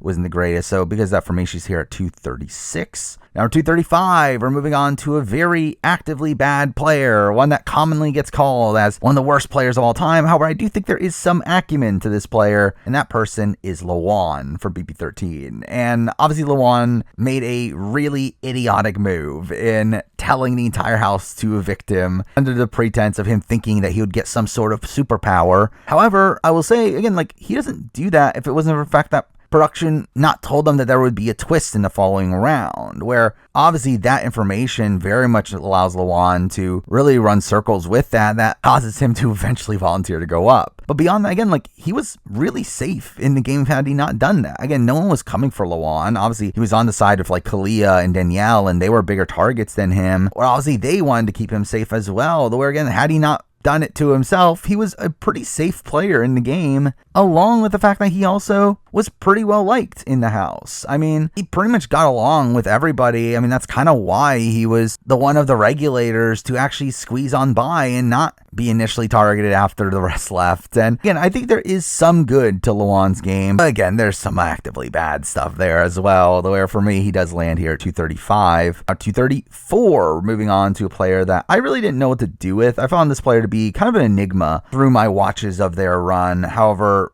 at 234, I do have Angie from BB10. And again, Angie has a game that I think is a bit strange. I mean, she does end up becoming close to Brian early on and is kind of lumped in with him to where once he's evicted, she's kind of considered like one of these potential targets for being associated to Brian, but she does avoid that target in week 2, seemingly due to the fact that she was pretty close to Jesse, which does lead to Steven going out in week 2. However, she obviously proceeds to get targeted in week 3 and eventually goes out. However, seemed to actually have a good core group by that point, seemingly finding herself within the Jesse, Memphis, Michelle group, to where, again, I think that does at least show some acumen there. The fact that, again, she was on the outs at one point and then found herself in a somewhat sizable alliance. Now, again, she still loses day by the end of it and does go out pretty unceremoniously, but I think there's some like minorly impressive things to talk about for her. But obviously the ideal would just her not being in the bottom to begin with, and even then it still felt like a good chunk of the house were going to target her. And even then, again, it felt like a good chunk of the house never really looked at her as someone they were wanting to work with long term, to where, again, I don't really feel like she had many prospects moving forward, but again, at least there's something to give her some credit for. So for me, she's at 234. Now 233, we have a player that I think got pretty unfortunate with how the season played out. I think there is a decent player within this person, but we just never really got to see it, and that person is Cassie from BB13, where, again, I think she got very unfortunate in the fact that she was on a cast with Rachel Riley, who just hated her from the offset, where really, I mean, like, Cassie seems like a pretty well-rounded player. I mean, one that seemingly was decent socially, someone that was competent in challenges, while also someone that, again, like, wasn't an idiot. So, again, I feel like Cassie's someone that, if she were to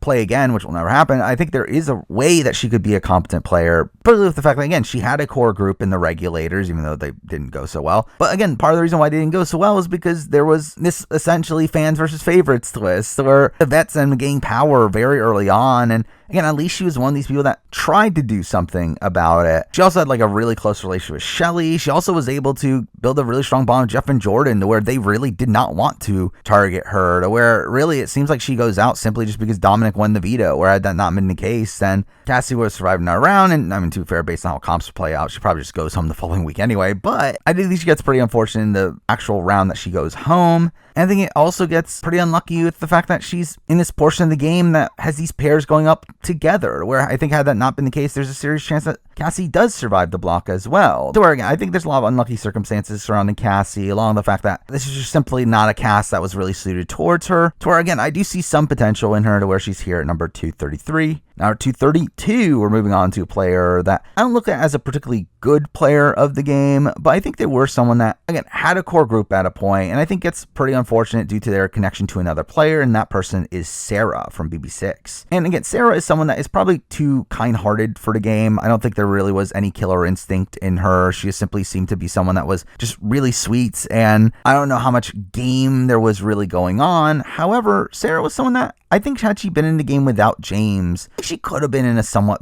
decent spot. I mean, she was pretty affable to the entire house. Everyone pretty much liked her and didn't want her to go, and felt bad that she was essentially taking the fall for James. To where, again, like, she ends up going home essentially because they need to split up James and Sarah, more so than Sarah doing much wrong on her own right. Also, the fact that if she goes out from her own allies HOH, which, I mean, to be fair, that's probably her fault, or at least partially her fault, but still, I mean, like, it all kind of stems back to James and the threat level that James had in the game. Where, again, I think Sarah was a mostly affable person outside that, and, like, early on was never in danger. By the time of week 3, I mean, she's the one, she recognizes that she needs to go along with the Sovereigns and helps get James on board, and again, at least had a core group for a week. At least that's something. To where, again, I think Sarah at least had some potential, to where she had some pretty bad circumstances happen to her, to where, again, for me, she ends up landing here at 232. Now 231, kind of similar thing, but for a player that was booted much earlier in the game, but I think probably had more prospects long term, and that person is Lori from BB5. And Lori is a player that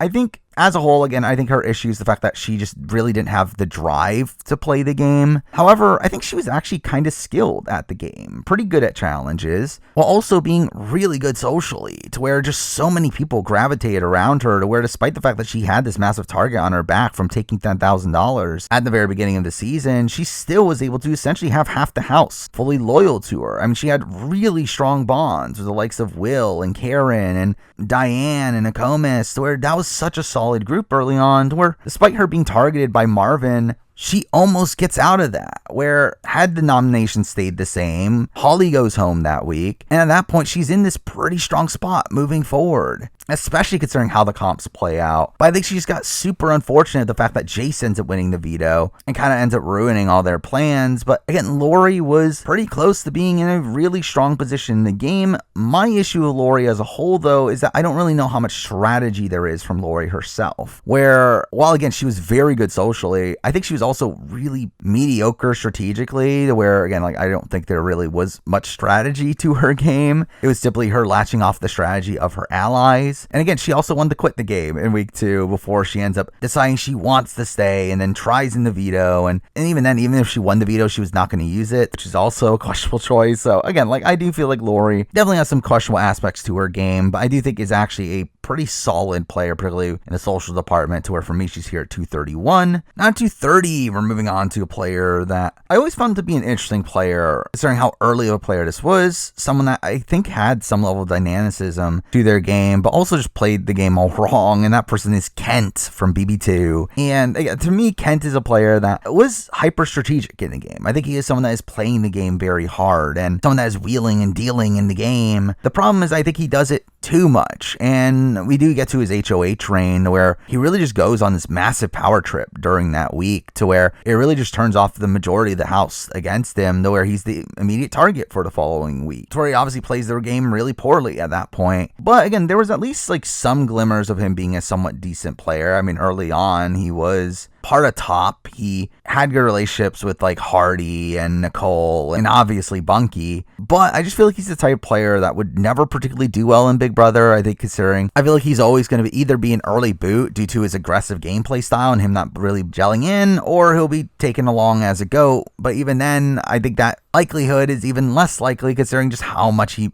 will over strategize in the game. I really just don't feel like Kent is someone that really would have much potential in any given season, so that's why he's here at number 230. Number 229, moving on to a player that is one of the most hateable people in Big Brother history. And while their game wasn't good, I feel like there's at least something to give him credit for, and that is Daniel Durston from BB24. And again, as a person, Daniel kind of sucks, but I think as a player, while there are things to criticize for sure, the fact that he didn't make the most of his HOH reign, I at least feel like there's at least some justification for that, and the fact that obviously they had just come from watching Frenchie playing as terribly as he did his first HOH, to where I do think Daniel was cautious because of that. And obviously Daniel is just a dick, to where that becomes a major reason why he's eventually taken out in the spot he is. Though, again, like, I think the thing for Daniel is that he is a fan of the game. He does know the game pretty well, and there are points where he does have pretty decent reads on the game. I mean, outside the fact that he does backdoor his own closest ally, again, he seemed to be aware of the leftovers and was able to clock their alliance. He at least was trying really hard to organize the people below him, to where, again, like, I think there is some game acumen there. Again, obviously the problem is the fact that he just simply was just kind of an asshole. So because of that, for me, he is here number 229.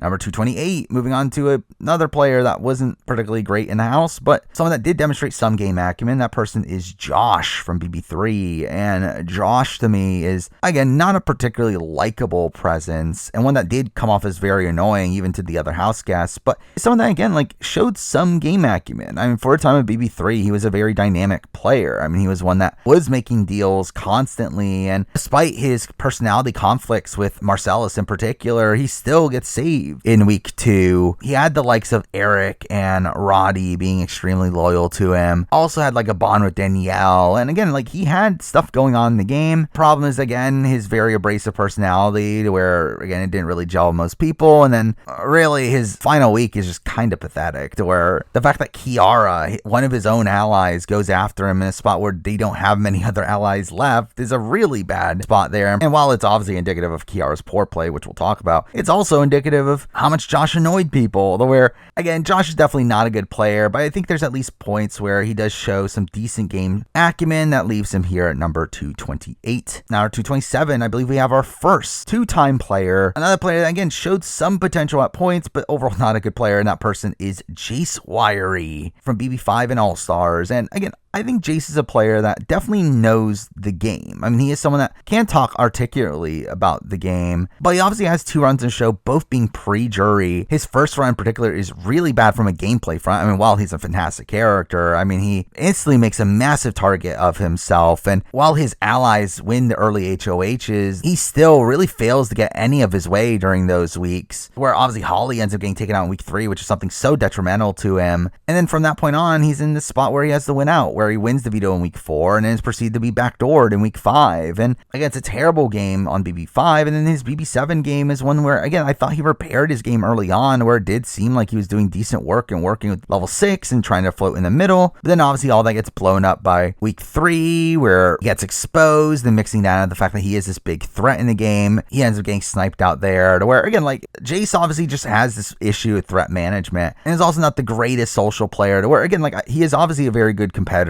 and again, I think strategically at least, like, has some decent game knowledge, but he's never able to really execute on that, because that for me is here number 227. Not 226, moving on to a player that I think is actually really bad, but for some reason they were able to get their way at points. I think it feels fitting that this person's just one spot above Jace, and that person is Scott from BB5. And again, Scott is this weird enigma of a player in the sense that he does what is seemingly wrong constantly, in the fact that he, again, is obviously part of the Horsemen and acts super cocky around the house, treats people terribly, yet despite that, people liked him and people wanted him to stay, and like were upset that they had to vote him out over Marvin, like, because they obviously had to split up him and Jace, which is, again, strange considering how poorly he treated people. But beyond that, again, like, he actually was a pretty central figure within the Four Horsemen. I mean, he was pretty much the person holding that group together, having the closest one-on-one bonds with each member of that group. And it's not a coincidence that once he leaves, that entire group completely fractures. But beyond that, he's also pretty much the main strategist for that group as well, and the one that goes out and tries to execute their plans. Or again, I think Scott has some game acumen for sure. The problem is, again, just the fact that he's Scott. But I think in comparison to Jace, again, I do look at Scott as the better player of the two, where really, had it not been for Jace's BB7 run, he would actually be lower on this list. But still, don't look at Scott as a particularly good player, because that for me is here at 226. Now, 225, we're moving on to a player that I don't look at as particularly good either, but I think this person's at least a bit more affable than the likes of Jace and Scott. And that person is Jeff Weldon from BB17, who's probably one of the most dull players in Big Brother history, but his game was actually, like, not that bad. I mean, he was simply just outplayed by the likes of Vanessa on his boot round, where, again, he did have good connections in the house. He was pretty close to, like, the James and the Megs and the Jackies of the world, while also having connections to the Nolan twins. And again, like, socially, he was actually, like, not that bad. And mixing that with the fact that, again, he gets backdoored from the game in a spot where I don't feel like many people were actually coming for Jeff. For again, he just seems like a pretty baseline player, one that had BB17 not been as hyper strategic as it was. I do feel like there's definitely a serious chance that he just skates on by much further in the game, though really outside of his social connections, and not really much to really praise from his game. And because that for me is here at number 225. Now 224, we're moving back to some posters. This one being higher on the list than my worst players to make the jury, but this is still a really bad player, and that person is Big D from BB23, the first finalist we have on the list. And straight up, Big D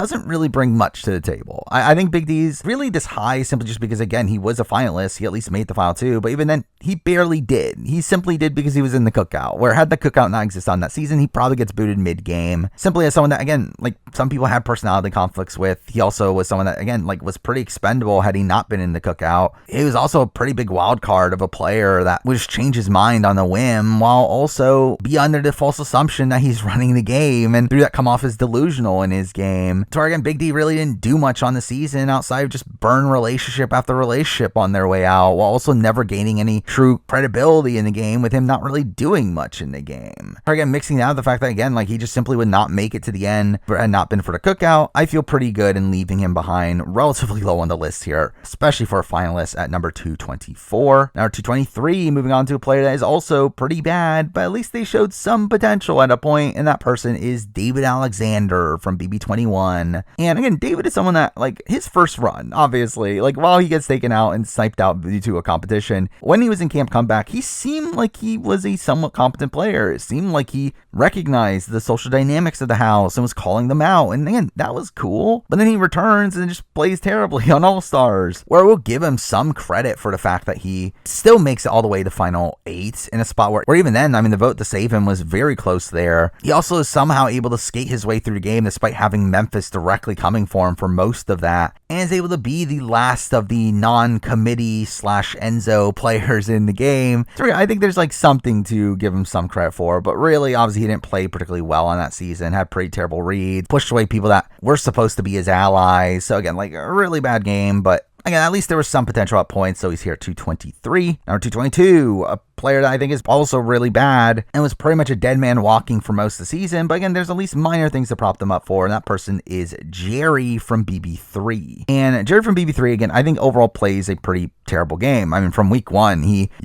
wins the veto and decides to use it on Marcellus in a spot where it just blows all of his social capital in the game. And to be fair, I mean, he was already in a spot where, while lumped into the initial majority alliance, he was not being included in that for much further than that, to where I don't think it's incorrect of him to eventually make a move, but for that move to be using the veto on Marcellus and constantly preach about how he's doing it because he's a good person, I think is definitely not the approach to take, with it just causing everyone to be pissed off at him, both from the fact that he's essentially calling them bad people, but also the fact that he just completely ruined their plans, and really it makes Jerry this big target in the game moving forward. So again, he's pretty much a dead man walking at that point, with no real chance of winning the game especially, but also no real chance of even making it to the end, where while he does get saved in week 2 by Marcellus' HOH, like from that point on, he's really just skating on by through people just like offering 1 week of safety because they know he's a social pariah for the following week. And again, overall it's a bad game, but the thing I will give him credit for, and the reason why he's as high as he is because at least he makes the move against Eric. At least he does use his HOH to actually make a pretty big move in the game and upsetting the power structure there. So again, at least there's that, but overall still a pretty bad player. He's here at number 222. Number 221, another player that is already unlikable. I mean, like Daniel Durston, one of the least likable players in the history of the show, but as a player, I do have him at 221. That person is Terrence from BB24. And again, not going to say anything good about Terrence as a person, but as a player, I mean, he's also still pretty bad. Very rarely involved in any true power structure, to where while he did have this bond with Nicole and Daniel early on that kept him somewhat in the loop, along the fact that, again, he just seemed to be looked at as this pawn that could be dragged through the game. He also is someone that won an HOH and actually made a pretty big move with that HOH and taking out Joseph, which, I mean, to be fair, he was only allowed to do through the split house twist, but again, it was a move that actually put him in a pretty good spot moving forward. For had it not been for the Kyle situation, which really just unraveled that entire alliance, Terrence is actually probably in a decent spot to make it to the end. Now, again, was he going to win? No, but I do think he's someone that kind of at the end of the day gets screwed over due to a very bizarre circumstance. And again, was at least someone that was willing to make a move, so that's something. But really, the rest of his game is pretty mediocre, so he's here at number 221. Now, number 220, we have another returning player, a player that sadly played terribly on both of his appearances, and that person is Frank from BB 14 and 18, to where, I mean, Frank's first run obviously is very bad, to where he is a target the entire time, having to win a comp or just barely squeezing by on the block literally every single round. So again, he is the initial target in week 1 and is able to be saved due to Willie really blowing up his game. He's the second HOH, only then be targeted in week 3 and be saved due to the coach's twist coming into play, and then proceeds to be on the block the following week where he's dead to rights until they decide to backdoor Janelle. He then wins HOH and does nothing with that, only then be targeted the following week but win the veto, and then proceeds to win the veto again during the double, only to then win the HOH and fail to take out his target in Dan due to Dan's funeral, and then proceeds to be taken out the following week. Again, it's a terrible game there, one where he burned so many relationships along the way, to where despite the fact that it was impressive that he won as many comps as he did, it probably still would be a tough road for him to win just due to the fact that he burned so many relationships in the house. It still wasn't even a guarantee that he would win even if he somehow got to the end of the game just due to how many relationships he burnt along the way. Then we get to BB18 where it seemed like he was actually playing better at first. Again, initially he was pretty much running the game alongside the other vets, and then everything just crumbles with his targeting of Dave Vaughn and his targeting of Tiffany and him just coming off too domineering. That again just leads to him being taken out once again. With, or again, like Frank is a player, I think there is like some potential there, and the fact that again he is a big fan of the game and clearly knows the game, but just fails whenever he tries to actually play the game, which is something that's really frustrating about him as a player, which is why for me he's here number 220. Number 219, essentially the more modern version of Frank, we have Cameron for BB25, and I think Cameron is essentially Frank 2.0. He is another person that had to win comps or was on the block literally every single week. I mean, he doesn't get through a single round of gameplay without some level of immunity or being on the block. Again, week 1, he was safe from initial noms due to the twist. Weeks 2 and 3, he was on the block. Week 4, he was HOH. Week 5, he won the veto despite being the target. Week 6, he won the HOH again, which by the way, throughout the entire stretch there, he was the number 1 target for the majority of the house. With him getting evicted by week 7, only for him to come back through the zombie twist to where he wins HOH and then proceeds to get taken out the following week. And it's a very bad track record, but I think there is like minor things to give Cameron credit for along the way. I mean, the fact that he does eventually get Izzy out, some of it due to his own work, which again is good, even though he made terrible noms to get that done to begin with and had to really go so far out of his way to get Izzy out by the time she does go out. Along the fact that, again, I think he does pretty good work during zombie week and pulling Matt and Jag back onto his side, and it did seem like coming into that following round, he actually didn't need to win HOH, though he does, and that ends up putting the target even further on his back. But, and like, I do think there are some like decent things that Cameron does. I mean, Cameron is, again, a fan of the show. He clearly knows the show, but again, was terrible socially and was also just kind of a creepy person, where again, I don't feel like he would have won the season even if he got to the end. I guess I'll briefly mention his Reindeer Games game, which, I mean, to be fair, there isn't that much to really get from Cameron in particular, to where he obviously was the first boot, but he was the first boot because he had no connections to the others. He was kind of the easy man out, and really there isn't much to truly fault him for there. But again, what I will fault him for is everything he did on BB25, where obviously he just simply isn't that good of a player, and because of that, for me, he is here number 219.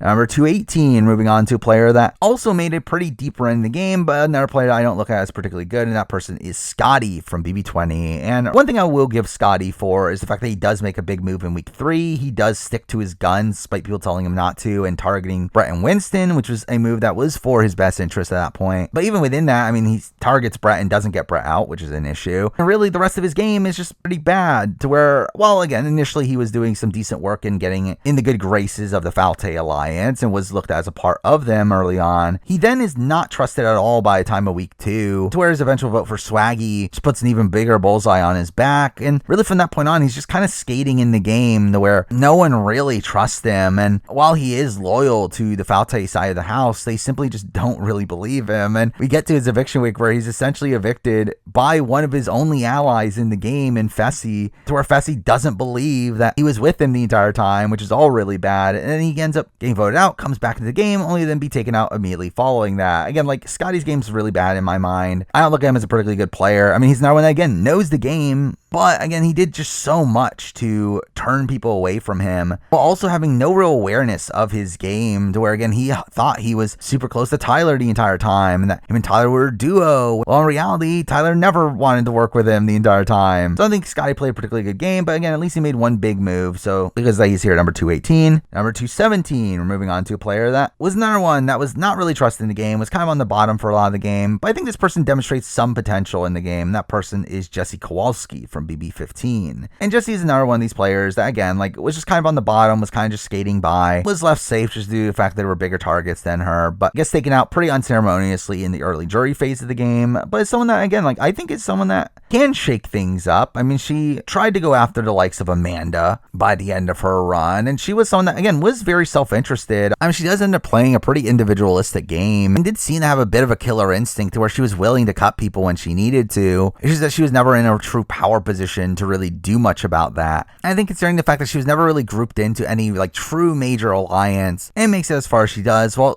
again, demonstrating some potential in the game, it does make me think that Jessie is someone that could do well if she were to return, but again, it will never happen. But for me on this list, it's enough to put her at number 217. Number 216, moving on to a player that I just think was never really given a fair shake in the game. While this person, again, is probably not that good of a player in the grand scheme of things anyway, I do feel like I'm putting them this high simply because, again, I didn't feel like they had much of a chance on their season, and that person is Candace from BB15. And Candace is a player that, straight up, again, like, I don't think is actually that good of a player. I mean, we do see her very early on just kind of being left on the outs of what's actually going on, her not even being looped in on the David vote, which is pretty bad, but did still seem to have good connections, the likes of Helen and Alyssa. But in reality, again, like, it wasn't really someone that had much traction in the game to begin with. But obviously a lot of her game ends up being soured by the fact that there's a lot of blatant racism in the house, specifically targeted towards her. And really from the Bennett flipping incident in week 3 on, she really just has absolutely no social capital in the game. To where she instantly gets lumped in with Howard and they become targets in the following rounds. And eventually she's taken out pretty unceremoniously by Gina Marie, which is, again, just a bad look. And it's like her run is one that, again, is definitely one that was plagued by racism, to where it's very tough to assess her like later game. So, like, again, straight up, I don't look at her as that good of a player, even despite that. But again, it's the fact that she had this very abnormal run in the game, one where, again, she wasn't really given the opportunity to truly play the game due to these other outside the game situations that were affecting her. That obviously would make it tough to play the game in that sort of environment. Like, I think that is enough grace that I'm giving her to where I do have her here number 216. Now number 215, another player that I think was kind of a bit screwed over by some prejudices, and that person ends up being Dominique from BB19. And Dominique also, I think, faced some their biases while in the house, but outside that, in comparison to Candace, I think is actually a competent player. I mean, I think Dominique is someone that, again, was initially in the core majority alliance. I mean, she was in Paul's alliance, where, again, it seemed like they were going to be running the game. She seemingly gets targeted due to the fact that she had a talk show to where Paul was under the impression that she was using this to gain information on other people, which made them target her. And I mean, along with the fact that, again, other people didn't trust her and looked at her as a duo with Mark, to where it does feel like Dominique got a bit unlucky in the game, to where these, like, as a whole, just feel like very minor reasons of why you would even want her out to begin with. And for that to just lead to the entire house flipping on her and her going out unanimously is kind of ridiculous, especially when they had someone like Jessica still to get rid of. But again, I do think Dominique did show some game ability while she was there. Again, getting herself in the majority alliance, building the strong bond with Mark to where they wanted to be this secret duo, even though they weren't that secret. Again, there was some game ability there, but still at the end of the day, didn't really get to demonstrate much of that. But again, I do think there were some aspects of biases playing a factor against her, to where for me, she's here at number 215. Now, number 214, moving on to a player that I don't think is particularly good as a Big Brother player, though they did face a lot of adversity while in there, and that person is Amber Bizotra from BB16, who obviously goes on to be a challenge winner. But this is, again, just solely assessing her as a Big Brother player. And on Big Brother, she didn't play particularly well. I mean, she was lumped into the bomb squad, but even then, like, literally lumped in, as in Devin just randomly added her to the alliance with no real basis around it. But again, was never really looked at as a true member of the alliance. She was never really involved in any decisions that they made. She was simply just looked on the outs, used as a pawn multiple times, and gets taken out pretty unceremoniously because she was looked at as a big physical threat. But again, for me, the main thing that keeps her just high on this list is, again, that she faced these very weird circumstances with just Caleb being really obsessed with her, and that affecting her game with people lumping her with Caleb and people eventually wanting her out for the sake of Caleb. And it really just feels like everyone just attached herself to Caleb, despite the fact that she wanted nothing to do with him and was simply attached to him because of his obsession with her, which I do think is pretty unlucky circumstances there. Where really, I feel like Amber, again, well, again, I don't think she actually is the best player. She at least could be. Again, she did seem to be decent in challenges. She seemed to be socially affable, to where I could see a world where she is like a competent player, but really she just had no opportunity to do so because of Caleb's obsession over her, which is enough grace I'll give her to put her here number 214. Number 213, moving on to a couple first boots from their seasons. These people that obviously didn't get much to demonstrate in their runs, but I think actually demonstrate some decent ability. And at number 213, we're starting that off with a player that I probably have a bit more faith in due to some outside circumstances. But here I'm still putting Ovi from BB21. And I'm straight up, Ovi's run on BB21 is not particularly great. Obviously, it's one where he's right away left on the outskirts of the majority alliance, where despite the fact that he was trying to really bond with Jack and Jackson, they always looked at him as pretty expendable. And overall, it was just kind of a little bit awkward socially in the house. But I think there's a couple things to prop up with Ovi. Particularly the fact that, again, he wasn't going to be targeted week 1 initially and was kind of screwed over due to some last second changes from Christie, where really Kemi was the target for most of the week until it literally just falling onto Ovi due to Christie deciding not to target Kemi. Yet Sam had already promised Cliff to use the veto. So he kind of just defaulted on taking out Ovi just because of Sam's promise at that point, which is, I think, pretty unlucky circumstances for him. Also, again, like he did have pretty close allies and likes of Cliff and Nicole, though at the end of the day, that didn't do him much good. But I do think something that is like kind of propelling me on Ovi, especially in terms of his strategic ability, is seeing him on Sequester Minis, where through that, I do have a bit more faith in his overall game ability, to where he did make it very far in the BBUS versus BB Can game and did show a good chunk of game ability there, to where, again, like I do feel like Ovi, again, if we were to play again, I would feel pretty good about him. Where, again, I just think BB21 was a very bad cast for him, but still a player that demonstrates some ability, to where I do have him here number 213. Now, number 212, we have probably the prototypical player that people always talk about as this first boot that had a lot of potential. And at 212, we do have Brian Hart. And Brian Hart, I think, is a bit of a mixed bag, to where, again, a lot of people do talk about Brian Hart as someone that could have been this really great player. I don't know if I personally actually see that. While I do think he was very strategically minded and did do some very impressive work early on and really manipulating Jerry to just do whatever he wanted, the problem is that obviously he did it too overtly, to where too many people recognize what he was doing, and that obviously leads to most of the house gathering against him, to where he ends up being the target by the end of week 1, in a spot where his own pawn and Jerry ends up being the one to actually take him out of the game. So again, that is really bad. But again, I do agree with the sense that, yeah, at least he is strategically minded. He did show some potential there in being able to get his way, at least initially. So he for sure is still one of the better first boots in the history of the show. But I do think there are some issues in the fact that, again, he is just someone that kind of comes off as a bit too schemy. He's someone that is kind of obvious in what he's doing. And really, even if he were to play again, I do feel like he's someone that wouldn't really have that much of a shot in the grand scheme of things, especially like long term. But it's someone that, again, demonstrates some ability, to where he's here number 212. Number 211, another first boot here. This one being someone that I don't know if I have as much faith in their strategic ability as the last couple we talked about, but it's someone that I do think it was actually in a pretty good spot and got screwed over pretty massively by the end. That person is Steve from BB20. Summer Steve 2018, where, again, Steve coming into the season, despite him being this guy much older than the rest of the cast and someone that should have been this massive outlier, is able to actually do pretty good work and able to become ingrained within the Falte Alliance, to where all of them really loved him and wanted to keep him around. Though he gets very unfortunate the fact that he did the worst in the initial comp that led to Tyler thinking of him as a very easy nominee. But even then, again, he was safe for most of the week. Again, the entire Falte side of the house really wanted to save him, and the only reason he goes is due to a last second massive play from Tyler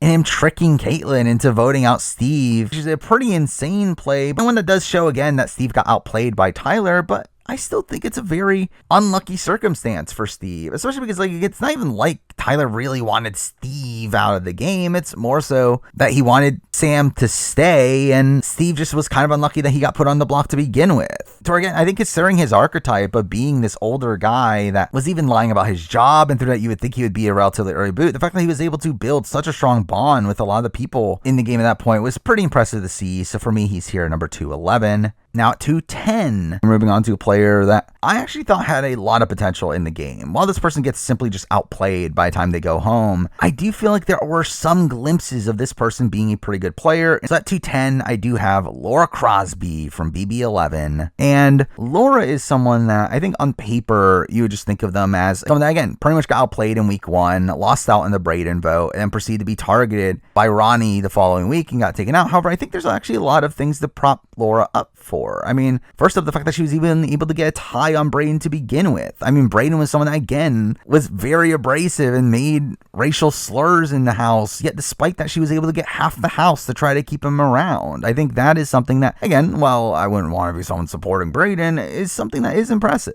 in the game. We then follow that up with her being able to call out Ronnie and recognize that Ronnie was the one that flipped, which, to be fair, doesn't take a rocket scientist to figure that out, but it does show some awareness in her game, though, again, kind of an issue is the fact that it made Ronnie aware of the fact that she knew, which is not particularly great. But even then, I mean, she wasn't even going to be targeted for a lot of that week. Really, the target initially was going to be Russell, where Russell was going to get backdoored that week until Ronnie stopped the play at the last second, but even then, if she had stayed on the block against Jeff, I think there's a serious chance that Jeff goes as well, where, again, I think she gets very unlucky in the game as well. But even on her way out, she's able to put this bigger bullseye on Ronnie's back by really exposing all of his lies. And again, I think Laura is actually a pretty competent player. The reason she's not higher on the list is that she technically fails at most of the things she tries, and she ultimately fails to save Brayden and is immediately taken out the following week. But again, I think there is some acumen to give to her. So for me, it's enough to put her here at 210. Now, 209, we're backing right off of Laura from BB11. We do have Ronnie from BB11. And again, Ronnie for me, I think, is a very interesting player to assess in the fact that obviously he was pretty effective in week 1. I mean, he does play the middle pretty well. Obviously ends up being exposed by week 2. To where once he's a social pariah in the house, yet despite that still had a grouping of allies that wanted to keep him around. The likes of Shima, Jesse, and Natalie, who really fought for him to stay. And while he is still technically an early boot, being the 4th boot, and could have easily been the 3rd had Jesse not won HOH, I do think he demonstrates, again, some decent game ability at the very beginning through playing the middle, and he very nearly made a very big move in week 2 and getting Russell out of the game. But to be fair, him not going through that is part of the issue with his game to begin with, and what really ends up exposing him as well, where, again, it's a bit of a mixed game. Again, he was playing the middle at the beginning very well. He comes very close to staying at the end, but his game for me is a bit rocky, though I do feel like he has to be above Laura just due to the fact that he just really outplayed her, which is why he's here at number 209. Number 208, we're kind of starting this mini tier here of cult leaders, if you will. These players that, despite them not seeming to be actually that great of players, did have a massive backing around them and people that really worshiped them in the game after they left, despite them being early boots. And at 208, we're starting that off with Riley from BB25. And Riley is a person that I think is actually a pretty bad player. I don't think Riley has many chops for the game. I think she's someone that strategically is a bit all over the place, someone that is too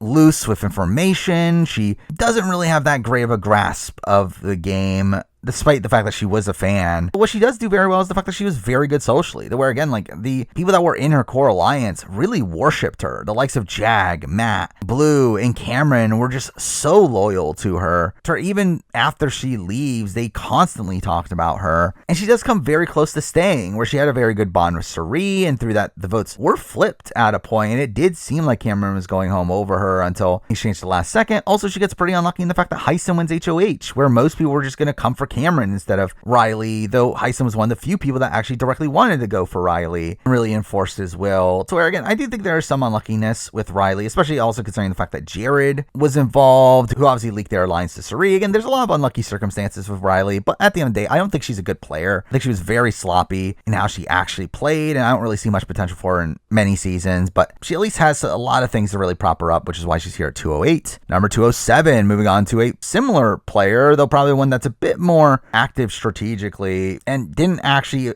get voted out themselves, and that person is Paloma from BB24. And Paloma's a player that I think is a big what if. I think there is a lot of question on like how Paloma would have done long term had she not quit the game. Now, obviously, she was already starting to struggle in the house, and really, it would not be a surprise if people just eventually let her go due to that. But Paloma's someone that, like, well, again, I do think she's a bit of a sloppy player in how she plays. She is still a very aggressive player, and one that was able to get a lot done in her short run on the season. She really cultivated this massive majority group on her side and really got the ball rolling and putting this bullseye on Taylor, along with the fact of putting together this power structure that really runs the house for the first 3 weeks of the show until obviously the leftovers takes over, along the fact that, again, had there been a normal vote, she would have been safe. Now, straight up, she probably goes home in week 1 anyway, considering the twist involved, where more than likely Pooch does end up picking her to go against Taylor, and Taylor probably beats her in that specific comp. But again, that would have been her being screwed over by a twist as well, where, like, I think Paloma is someone that definitely had legs in the game. game. Again, definitely had this massive cult around her that were devastated when she left, but I still think is a pretty sloppy player all around, and one that, again, like didn't really take to the Big Brother house that well, to where for me she ends up landing here at number 207. Now at 206, we have another player that is commonly talked about as if he's a cult leader, and this person is Eric Littman from BB6, aka Cappy. Where again, Cappy is someone that, again, like was very good at building this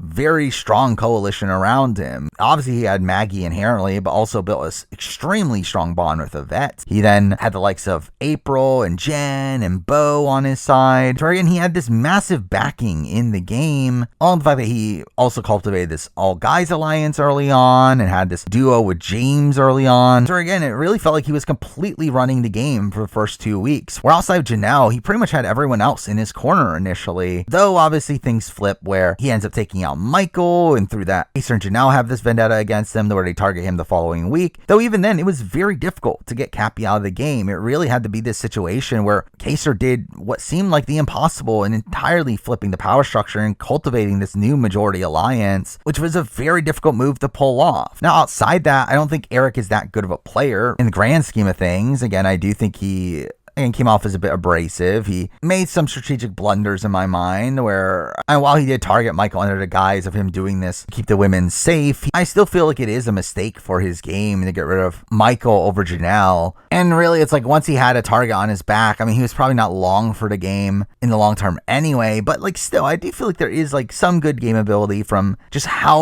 undyingly loyal he was able to get some people to be to him, which for me is good enough to put him at 206. Now at 205, we're moving on to a player that I did not know what to do with, because this player has a lot bad with his game, but still did technically run the game in the first half of the season. That person is Jared from BB25. And again, it's just difficult to assess Jared because a lot of his game is predicated by the fact that he had Cirie in the game. Where had that not been the case, who knows how Jared's run goes, and where he was pulled into the majority alliance at the beginning, and obviously he ends up leaking that alliance to Cirie, which ends up shifting the power structure, but even then it was probably to his benefit considering he was towards the bottom of that initial group. But again, with that, he was essentially running the game alongside Cirie and Izzy for the early portions of the game. The problem is that he's also just a bad player, and one that would just be extremely sloppy in the game, while also just making enemies of people for no reason. Particularly his relationship with Corey and America, to where he just burned those relationships for no real reason, which does lead to the later flip, where again, he is 100% culpable for the flip that happens on Izzy, where I feel like that's almost entirely on Jared. So despite having HOH the following week, he's not able to gain any social capital back, to where he's just targeted again the following week. Again, it is a very bad game.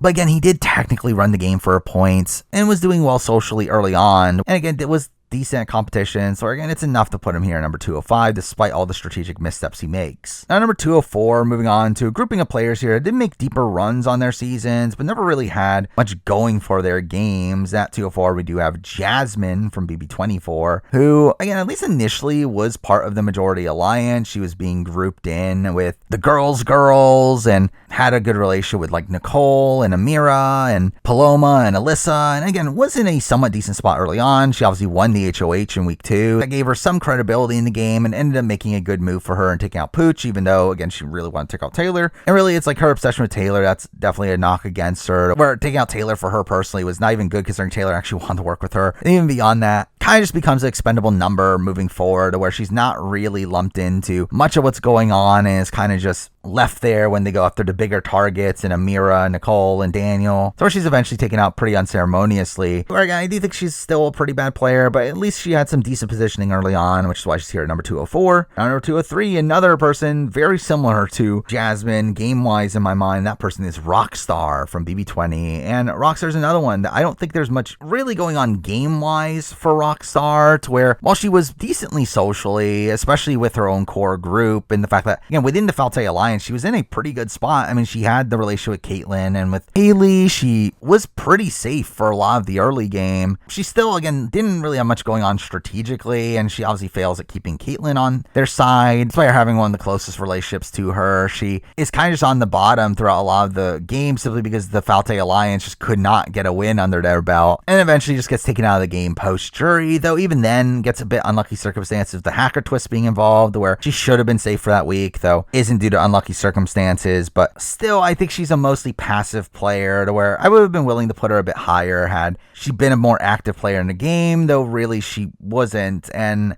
at the end of the day, I do kind of lump her in here with Jasmine in being in similar spots in the game. So because of that, for me, she's here at 203. Now, number 202, we're moving on to a player that seemed to be decently positioned at points in the game, but was just all around a pretty bad player. And that person is Kiara from BB3. Kiara is this player that, again, initially was in the Majority Alliance. She was lumped into the grouping with Lisa and Roddy and Eric. Obviously had this showmance with Roddy and really ends up being in a solid spot early on, only for it to kind of crumble through the fact that Roddy and Eric end up taking out Tanya in week 2, which was one of her closest allies, which is a pretty bad spot for her. And really from that point on, her game is just really rocky, to where she ends up flipping on Lisa when Lisa and Eric are on the block, which was pretty detrimental to her game there, when Lisa ends up staying, to where she then proceeds to win HOH, only to then target Josh, one of the only people on her side, which was an astronomically dumb move, only for her to then be taken out the following week, which, I mean, to be fair, she gets taken out by Amy, who comes back into the game at that point, who she had a vendetta against. But even then, it did feel like a good chunk of the house would have still been okay with taking Kiara out that week. Though really, even then, there was still a good chunk of people coming into that week, still targeting Kiara anyway. So again, I think Kiara's move to take out Josh is understandably one of the dumbest moves in Big Brother history. But again, Kiara was mostly well-liked socially. Again, she built this really strong bond with Danielle, where Danielle wanted to keep her around. She, again, was well integrated early on, but it really didn't last for that much further than that, to where, again, like, I think she's mostly a bad player, especially strategically, though for this list, it was enough to put her here at number 202. Number 201, we're moving on to a player that I kind of didn't know what to do with, because I feel like this player is one that doesn't do that much right, but also I think gets pretty unlucky when they eventually go home, and that person is Kat from BB21. And Kat is a player that, like, early on, she did not do particularly well. She was someone that was looked at as a pretty easy out, to where I think she probably goes home in week 1 had Sam not made that promise to use the veto on Cliff, where had the nom stayed the same with her and Cliff on the block, I think more than likely she does go out there. But even beyond that, I mean, she really isn't involved in the main Majority Alliance, though kind of has attachment to it due to the fact that she has a relationship with Holly, to where really I feel like that's a major reason why she even ends up staying in week 5, where she could have very easily gone home there, though ends up staying simply due to her relationship with Holly, which made it so Jackson couldn't vote her out, to where there was a lot of talk about saving Sam, though it just never really could come together there. But following that, again, like, it seemed like she was back into a somewhat decent spot where Jessica wins HOH and takes out Jack, to where really following that, again, she did have this new core group with her of Cliff, Nicole, Jessica, and her, where with having like Jackson and Holly on the side, they could have been in this spot to have a pretty deep run in the game. However, they do get really unlucky in the fact that Tommy wins HOH,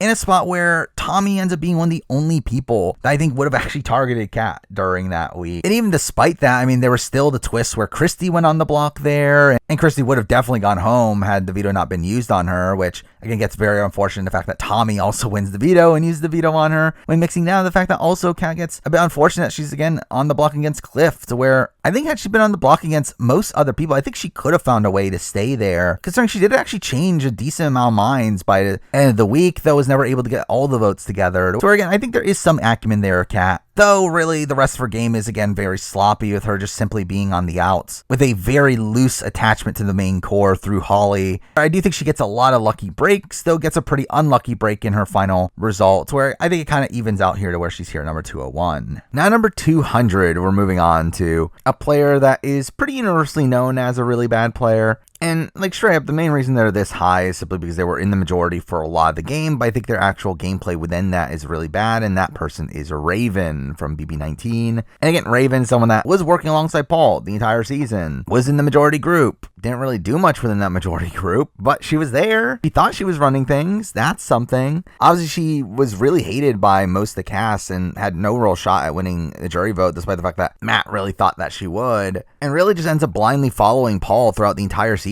even after Paul is one of the people in charge of getting rid of Matt. She's really aloof to that and proceeds to get taken out herself eventually at the final 6. I mean, she does get a bit unlucky there, to where technically if Alex did not win HOH, Alex would have gone there, but still, Raven was probably just going to go anyway in final 5, to where Raven did not play a particularly good game. Despite the fact that she was in the majority, pretty much played as bad of a game as you could have, considering you were as solid as you were in the majority alliance for as long as you were. So because that for me, she's here at number 200. Number 199, we're moving on to a player that I think was mostly bad, but they at least had one shining moment, even though within that there's also some mixed gameplay. And that person is Jessica Milagros from BB21. And Jessica is someone that was mostly aloof for the first half of the game. Again, she was outside the majority group. She was someone that was kind of looked at as someone that could be used as a pawn, someone that was mostly expendable. So while she did build some decent bonds in the house, she just really did not know what was going on in the house until obviously 6 shooters blew up. And once that happened and she won HOH, she made a big move. She did put up Jack and Jackson. Now again, it was a bad move. You want to guarantee that Jack goes home, but still, it works out for her. But the problem for me is that beyond that, I don't feel like she really even plays well after that round. Where after that round, she's once again kind of left on the outs. Where while she is taken all the way to Final 7, she's not really that involved in what's going on. Being left behind as like Cliff and Nicole build a Final 4 with Holly and Jackson, where despite the fact that Jessa was working with them, she kind of gets left behind there. To where like really, I feel like a lot of her game is one that really just lacks any agency. It's one where she doesn't really have much of a clue of what's really going on. But again, at least she made one big move. I guess that's enough to put her here at number 199. Now number 198, we're moving on to a player that I thought was a very messy player. I mean, this was a player that was just all over the board, to where while there was some decent play at points, I think as a whole they're still really bad, and that person is Blue from BB25. And again, Blue's just a bit all over the place to me. One that while initially in a decent spot, being in the core group, obviously that core group crumbles right away, and to be fair, she didn't really play well from that spot anyway. Again, where she was like leaking information, she was kind of too overt with her position in the game. To where beyond that, I mean, she's kind of just on the bottom alongside Jag and being these two remnants of the Handful Alliance that don't really have much traction in the game. To where really she was going to be evicted in week 4 had it not been for her relation with Jared. And then really she's left out of this major flip that occurs in week 6 because of her connection with Jared. And at that point, she had been like tricked to target Jag, who should have been one of her closest allies. She, again, was just playing such an actively bad game. But then I think once Jared goes, I actually feel like her game turns around a bit. While her game never really gains much traction, and she's constantly someone that could potentially go home, I do feel like she actually does some decent work in getting Jag and Matt to turn against Corey in America. Now again, the question is, was that even the good move for her to begin with? But again, the fact that she was able to constantly get them looking in that direction, I think is some decent work there. Now the rest of her game is still pretty bad, and she is taken up before America anyway. But again, I think there is at least some like effective play at points to where, again, it's enough for me to land her here number 198. Now, number 197, we're moving on to a player that I look at kind of similarly to Blue. While this person actually didn't make it as far as Blue, I do think they at least had a stronger early game, and that person is Elena from BB19. And again, Elena is another one I think is a player that can leak a bit too much information, someone that isn't the greatest strategically in the game. But I do think like early on, she was at least in a decent spot. Again, she was working alongside Paul and was a pretty loyal number to Paul, where Paul did want to take her pretty far into the game initially, though obviously that eventually crumbles due to her getting pretty close to the likes of Jessica and obviously having Mark, and her again seeming to be one of the better social players out there, to where that did become a threat to Paul. So from that point on, again, she's kind of aloof, to where again obviously gets blindsided the Ramses vote. After that, she's clearly on the bottom alongside Mark, and eventually taking out the double after Mark wins the veto. So again, that's not particularly great, but I do think her early positioning is decent. And again, she is a very social player, one that is liked throughout the early game, to where again, for me, it's enough to land her here at number 197. At number 196, we're moving on to a player that's just a massive enigma to me. This is a player that just had so much potential, and I still think even after the show they demonstrated some potential, but they just simply didn't do anything, and actively didn't do anything. And that person comes from BB25. Here we do have Mimi. And initially I had Mimi higher on this list, simply because again, I do think there is a lot of potential there with Mimi. But I think when like looking through the list and actually trying to categorize people and kind of lump similar players together, I feel like I had to move Mimi down, where again, like just straight up, Mimi doesn't do much on her season. She again actively doesn't do so, in the sense that she thought it was a good strategy, just literally lay down and be under the radar. But again, it's a misguided strategy, where again, if she were to somehow play again, which I doubt will ever happen, I think she could do very, very well. Like her actual appearance on the show that we have to base this list off is really bad. where she just had so many opportunities to better herself in the game, just takes none of those. Even the big flip in the house that ends up occurring that greatly benefits her positioning in the house, even that was something that she didn't even really want to happen. She just wanted to save Felicia. And to me, it's just kind of a shame the way that Mimi's game plays out. As again, I think there is potential there. She just actively did nothing about it. That's why I have her at 196. Now, number 195, we're moving on to a massive batch here of some of the better early boots in the show's history. And we're starting all that off with a player that I think just has a lot of potential in the game, and that person is Dominic from BB13. And Dominic's someone that, again, I just think has a lot of potential. I think he's someone that if he were to play again, I think he could do very well. Despite him coming to the show not really knowing what the show was, I think he ends up picking up on it pretty quickly. Again, he instantly tries to lead the charge against the vets. And while obviously it doesn't work out for him, I think it probably was the correct call to make, while mixing that into the fact that he is able to get back in Brennan and Rachel's good graces for a little bit and have them wanting to use the veto on him on week 2. I think that's pretty good. Obviously, his final week, he comes pretty close to staying, where there was a point where Brennan and Rachel were convinced to take out Jeff and Jordan. And obviously, he builds this really strong with Danny, to where, again, I think there's definitely things to praise here. Now, at the end of the day, I don't think he really ever got to truly live up to that potential, but I think that potential was there, which is why I have him here at number 195. Now, number 194, we're moving on to a player that definitely faced a lot of adversity while in the game, to where while I do think they definitely do make some mistakes, I think their game's pretty solid concerning their placement. That person is Howard from BB15. And Howard is a player that, again, like we talked about with Candace, is obviously one that faced a lot of adversity in the house through the racism that was there and how he had to combat that. And obviously I do have a lot of respect for how he handles that situation. But when tying it back to the game, I do feel like he is a player that, again, had a decent first couple weeks. Again, he was in the moving company. Even when the moving company crumbled, he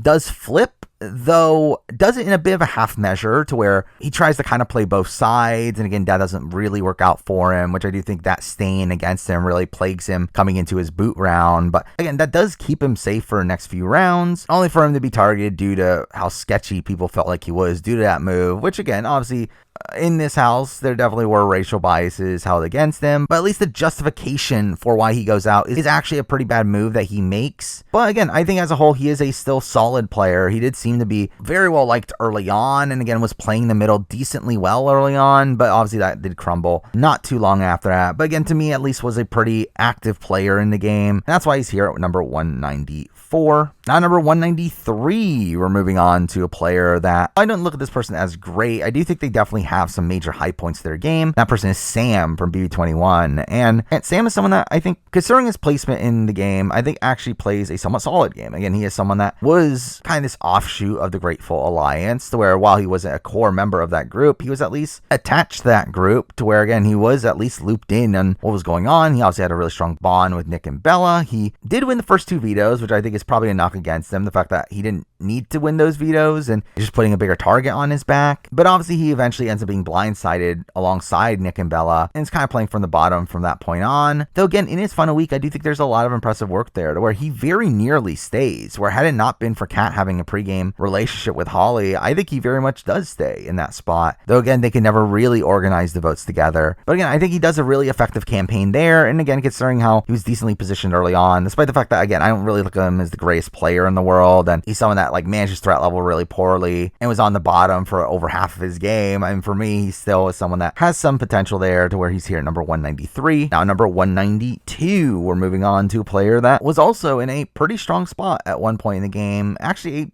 dominant spot in the game at one point, though it all crumbles very quickly, and that person is Nicole from BB24. And again, I think Nicole was in probably the best position in the game coming into week 3, to where while obviously the leftover formation happens and she ends up being on the bottom the following week and ends up going home, their own ally essentially backdooring her. Again, I think she was in a pretty decent spot up until week 3. Now, again, you can definitely qualm with how she treated people, particularly Taylor. That was pretty bad. Also, week 1 was not the greatest for her, where while she was well liked in the house and someone that people wanted to work with, she wasn't really looped into many alliances. It really wasn't until the end of week 1, after Paloma left, that she was finally grouped into the majority alliance at that point. But again, she does take that position and really runs with it until the point of the leftovers formation, where from that point, again, she's pretty much a dead man walking and ends up going the following week. But again, there was that point where she was in a very dominant position. And again, she did have really solid allies around her. So while she does get very much outplayed by the leftovers, I do feel like the game she plays is good enough to be here at 192. Now, number 191, we're moving on to a player that I think their game that they play in their season is actually pretty good, considering the fact that they're an early boot, but I do think them as a player is a bit more questionable, and that person is Izzy from BB25. And again, Izzy is someone that was running the game alongside Cirie and Jared for the first half of the game. Again, it is a very impressive stretch of gameplay of them just constantly being in the middle. However, I do feel like she was very benefited from the fact that Cirie and Jared were there to begin with, and to be someone that she could latch on to where, straight up, I don't think Izzy is the greatest player in the world. I think Izzy is someone that got on people's nerves. She does have a bit of an aggressive personality, to where, again, a decent chunk of the house did not like her. And usually people that were on the opposing side to her were directly coming for her. I mean, coming out of week 1, her and Heisem were the big targets for the handful side of the house. And also, she's just like not able to hide her emotions, how much she hates Cameron and Red, to where they're very aware of the fact that Izzy is coming for them, to where obviously they don't make a move initially, but I would put that more down to how Cirie handled her relationship with Red more so than anything Izzy does well on her own. Now, truth be told, I don't really fault her that much for her boot week, to where, I mean, there definitely are things to qualm with, but I would put more of that on Jared and how poorly Jared plays than things that Izzy does that much actively wrong. Or even though, again, like her telling Corey that he needs to break up America is pretty bad. But again, I think as a whole, it is a rocky game, one that there are definitely major high points, but I just feel like even though the game is relatively strong, I just do not feel that great about her as a player. Or I think on most appearances, she's just taken out relatively early due to her just having personality conflicts with a good chunk of people. And because of that, for me, again, I have her here at number 191. Now, number 190, we're moving on to a player that does get massively screwed over by twists, though I think surrounding that, I'm not entirely sure how good of a player they really were, and that person is Parker from BB9, who, again, I did have Parker obviously very high on my first boot ranking, as I do think he's someone that shouldn't have been a first boot. But I think when we look at him as a player and the things he did on the season, I do question some of his game ability, where, while, yeah, he was definitely screwed over by the fact that he was latched onto Jen, who was this massive target in the game, and he is someone that did have allies at a point. He did have Alex, and he did have Maddie on his side. He still proceeds to be targeted by one of those allies in Alex, and also is someone that seemed to be a bit of a hothead in the game, and we do see him being in the fights with people constantly, to where, while, again, they were in reaction to either people calling him a snake or just other more gameplay based things, I do still think it's not a particularly good look, and it's one that I think could have potentially got him in danger down the road anyway. Now, again, I still think at the end of the day, he does get screwed over by a twist. I do think he definitely had some longevity in him had that twist not occurred, but again, considering his very early boot on the season, along the fact that I just don't know how confident I really am in his game ability as a whole, I do still have to put him here at 190 or 189, literally the exact same thing, just slightly higher. We do have Alex from BB9. Again, same thing. He was attached to Amanda. People hate Amanda. He gets voted out because of that. Now, again, like surrounding that, I don't think he necessarily plays it that well. I mean, he doesn't really do that much actively to stay. It does very much feel like he is just so angry at Amanda that he kind of gives up to a degree, to where while Amanda does end up campaigning and actually does so like kind of actually somewhat well, he doesn't really do much to change their fate. And even beyond that, I mean, like even his first HOH reign, like it's still pretty bad. I mean, the fact that he is targeting Parker, someone that was on his side, that's pretty dumb. To where, again, like I do still put more of the blame on Amanda for why he goes out, but I don't think he plays that squeaky clean outside that. While again, I do think he is a player that had potential, I don't think he really demonstrated a lot of that on this season. So because of that, for me, he's here at number 189. Now 188, we're moving on to a player that is really boring, but seemed to be a pretty stable presence in the game, and that person is Eric from BB3. And again, Eric, I think, is a bit of a questionable player in the sense that he wasn't really playing that hard. I mean, while he was working alongside Roddy and Josh, I do feel like they were probably a bit more active of players than Eric, though despite that, Eric was in a pretty solid position to where, again, we do see Eric and Roddy just instantly be in the majority group. We do see them make a move and taking out Tanya in week 2, which, I mean, to be fair, you can question if that was even a good move, considering it lessened numbers on their own side, but he still was a proactive enough player to execute that move. He was, again, a pretty central figure within his side of the house, though he obviously gets targeted by Jerry, to which he ends up getting kind of sniped out of the game there with a tied vote against him, which again, still definitely faults him for his threat management, the fact that people realize how good of a spot he was. Also, people realize that he was in a showmance with Lisa that made him a target as well, where, again, there's definitely things to fault there. But, I think he is a mostly stable player, one that was in a pretty good spot for a lot of the season. So even in his boot, I think he gets a little bit unfortunate who exactly wins HOH. So even in that situation, it was pretty impressive that Kiara ends up voting to save Eric over Lisa. So again, I think there definitely are some impressive aspects to his game, but still one that, again, was a bit too big of a threat. Kind of blatantly so, to where he's here number 188 or 187. We're now getting into the people that were on my top pre-jurors list. So we're starting it off with Nick from BB8. And Nick, I think, is a player with a lot of potential. I mean, he clearly showed a lot of social ability and a lot of people loving him in the house. He clearly was this physical guy, and he seemed to have some decent chops strategically, in the sense that he was playing the middle pretty well. Now, obviously, the issue comes from the fact that he was kind of screwed over by America's Player, to where because of America's Player, he gets kind of framed for these hinky votes, and through that ends up being someone not looked at as trustworthy, where he gets taken out in week 4. But again, like, there is some pretty decent play from Nick across most of his run, to where he is playing the middle decently well, and he's able to get into the core group, despite the fact that he was initially attached to the Mrs. Robinson alliance. And really, as a whole, I think Nick is a player that just has so much potential if he were to return, but he's still relatively early boot. So because that, for me, he's here at 187. Now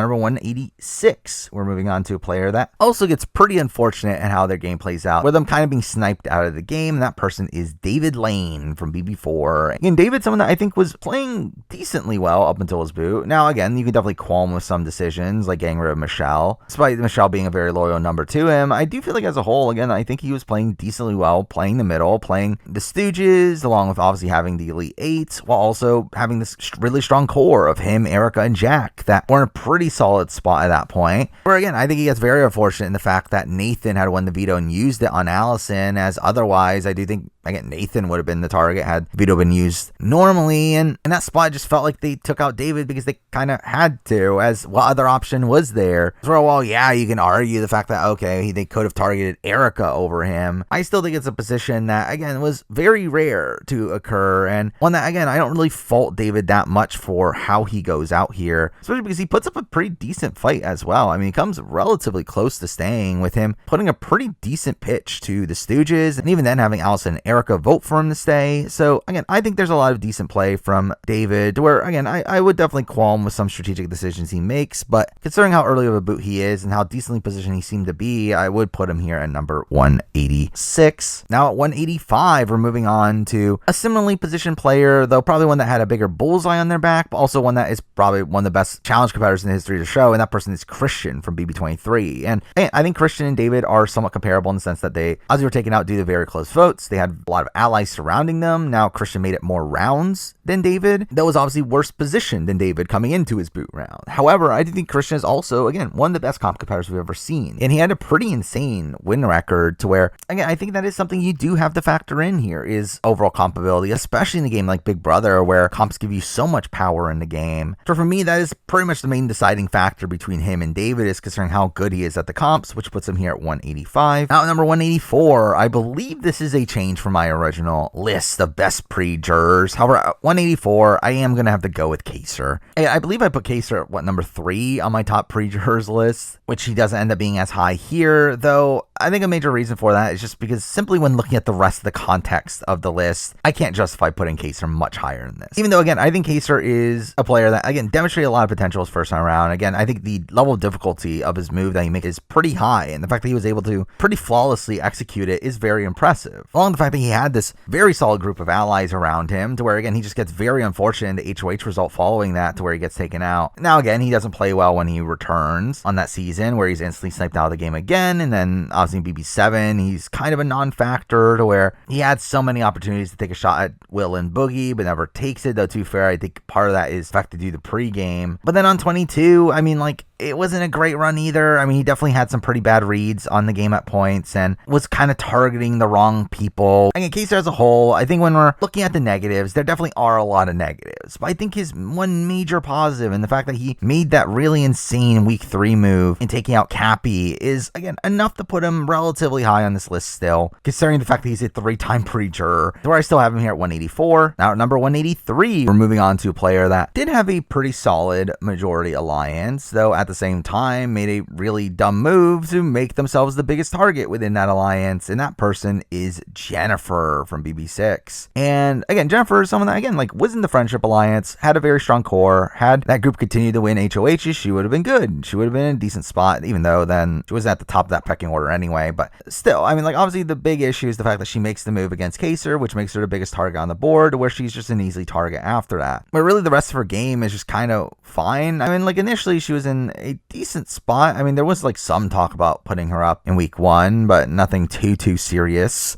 And beyond that, again, was just kind of attached to Eric and was part of his side of things, and was just playing a bit of an under the radar game. But again, I think considering how bad of a move she made, despite the fact that she had a pretty solid alliance, is enough to land her at number 183. Number 182, we're moving on to a player that also had a pretty good backing in the game, though again, they just simply were not winning the comps that they needed to. But even beyond that, was not someone that was that well respected in the game. That person is Chelsea from BB9. And again, Chelsea, in the pre-jury phase of the game, was in a pretty decent spot, had a really good grouping with her and James, and then also with Joshua and Sharon. So they end up winning a lot of comps early on and end up dictating a lot of the action there, though the post-jury they end up really struggling a lot more, to where obviously they lose James initially, to where they're really backstabbed by the likes of Ryan, and then despite being able to execute on the move to take out Maddie, following that they just proceed to not be able to win any comps, despite coming into the final 8 with tied numbers there. They simply just go out one by one because they're not winning comps. And again, Chelsea is obviously the first to go of those. So to be fair, part of that is because of her connection to James. But even despite that, I do feel like she does some pretty bad social play along the way. Again, she just has this massive feud with Natalie, which is not a particularly good look. She doesn't do any effective campaigning and really is actually just instead doing kind of the opposite, just making herself a ham and doing things for good TV, which, I mean, to be fair, they were, but not overall a great player, but one that, again, at least had decent positioning at points, since she's here at 182. Now, number 181, we're moving to a player that I just look at as an extremely passive player, one that they were in the majority for a lot of the game. They simply didn't do much within that majority, and that person is Annalise from BB21. And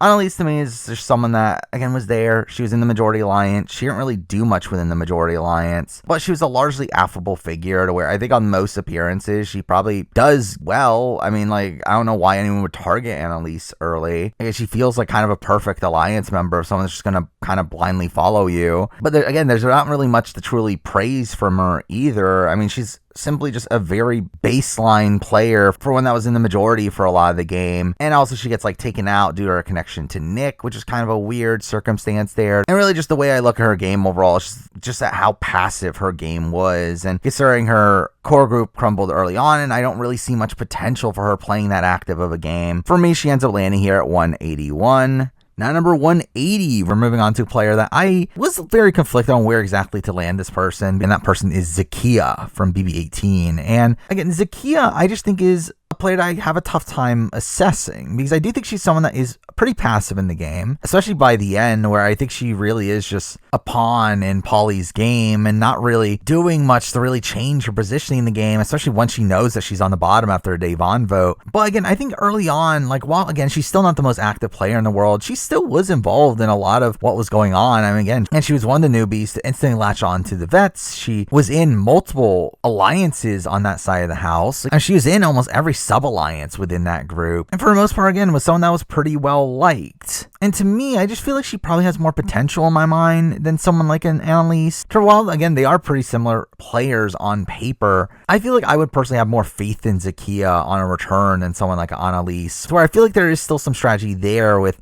Zakia, even though she is still very passive in her overall play. While I feel like with Annalise, there wasn't really much strategy at all. So again, for me, I do have her here at number 180. Now, number 179, a similarly positioned player, an extremely passive player. And that person is Matt Kleins from BB19, where obviously Matt is someone that is commonly joked around as this person that did nothing in the game and all he did is eat cereal and do Raven. But Matt, I think, is kind of an interesting player when you look back at him, in the sense that I don't think Matt was actually trying to play the game. Now, I think Matt is someone that, if he were actually trying, I think there definitely is some potential there. I think he seems like a very affable person, someone that, again, kind of gets the game to a degree, but just like doesn't care and isn't even trying to win the entire season. Like his main goal for this season was to get Paul and Raven to the end, where he would drop out at 3. Where, I mean, obviously that is something to criticize, the fact that he wasn't trying to win the game, but I think also the fact that he wasn't trying to win the game makes me think that if he was trying to win the game, maybe he would do better and play more actively. Now again, would I bank on that? No, but I still think, like, in comparison to Raven in particular, where Raven was really trying to win the game and was so bad at it, at least Matt wasn't trying to win the game and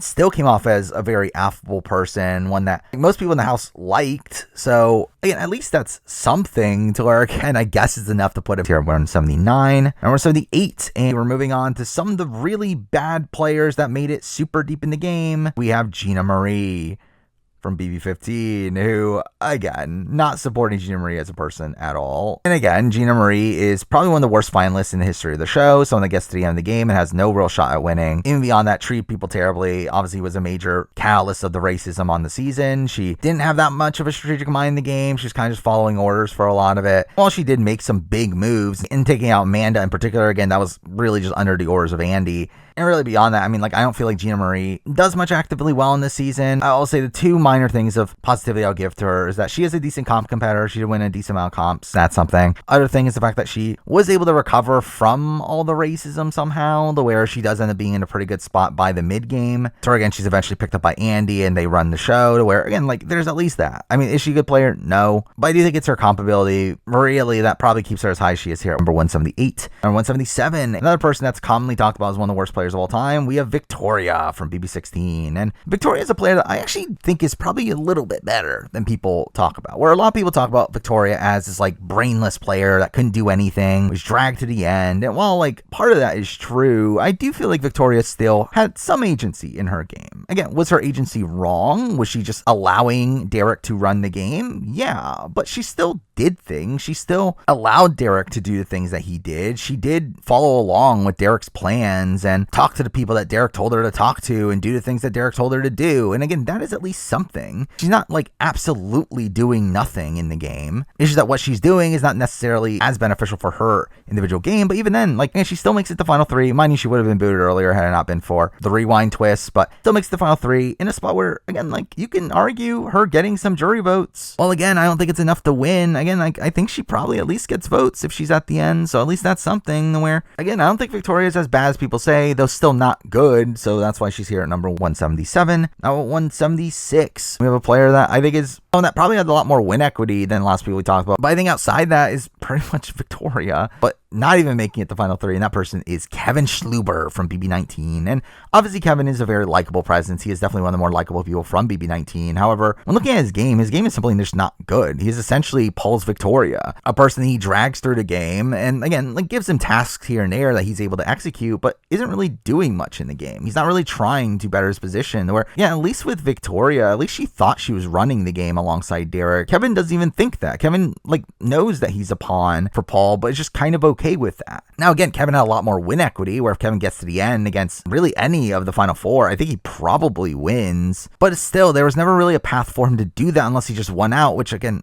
Kevin Schluber's not going to do. So really, I just look at him as an extremely passive player, where despite his win equity, I don't feel like there's much I could really give him that much praise for. Where he's here at number 176, now at 175, we're moving on to a player I look at pretty similarly, though I think was probably a little bit more active, and that person is Chicken George. Where obviously this is based around his All-Stars run, and again, Chicken George, again, was at least trying to play the game. Was he playing it well? No. Was he really just this pawn for a lot of the other players in the game? Yeah, but again, at least he does, again, make an alliance with Chilltown. He wins an HOH and takes out Howie, which is a pretty big move at that point in the game, even though in reality it's also him pretty much being manipulated into not targeting Chilltown in that instance. He's someone that, again, like, came into the game as this massive outlier to where he was an easy target early on, does get targeted by James, only for him to squeak on by from that, and again makes it all the way to final 5. Now again, did he have any win equity? That's questionable. Also, how much game was he really playing? That's also questionable, but I think there were at least like points where he was playing and at least got stuff done, to where to me he's a little bit better than Kevin Schluber, and he's here at number 175. Now 174, again, kind of a similar thing, essentially the female version of Chicken George in my mind, and that person is Jen from BB14. And again, Jen, I think, is someone that, again, like, was pretty passive for the most part in the game, though again isn't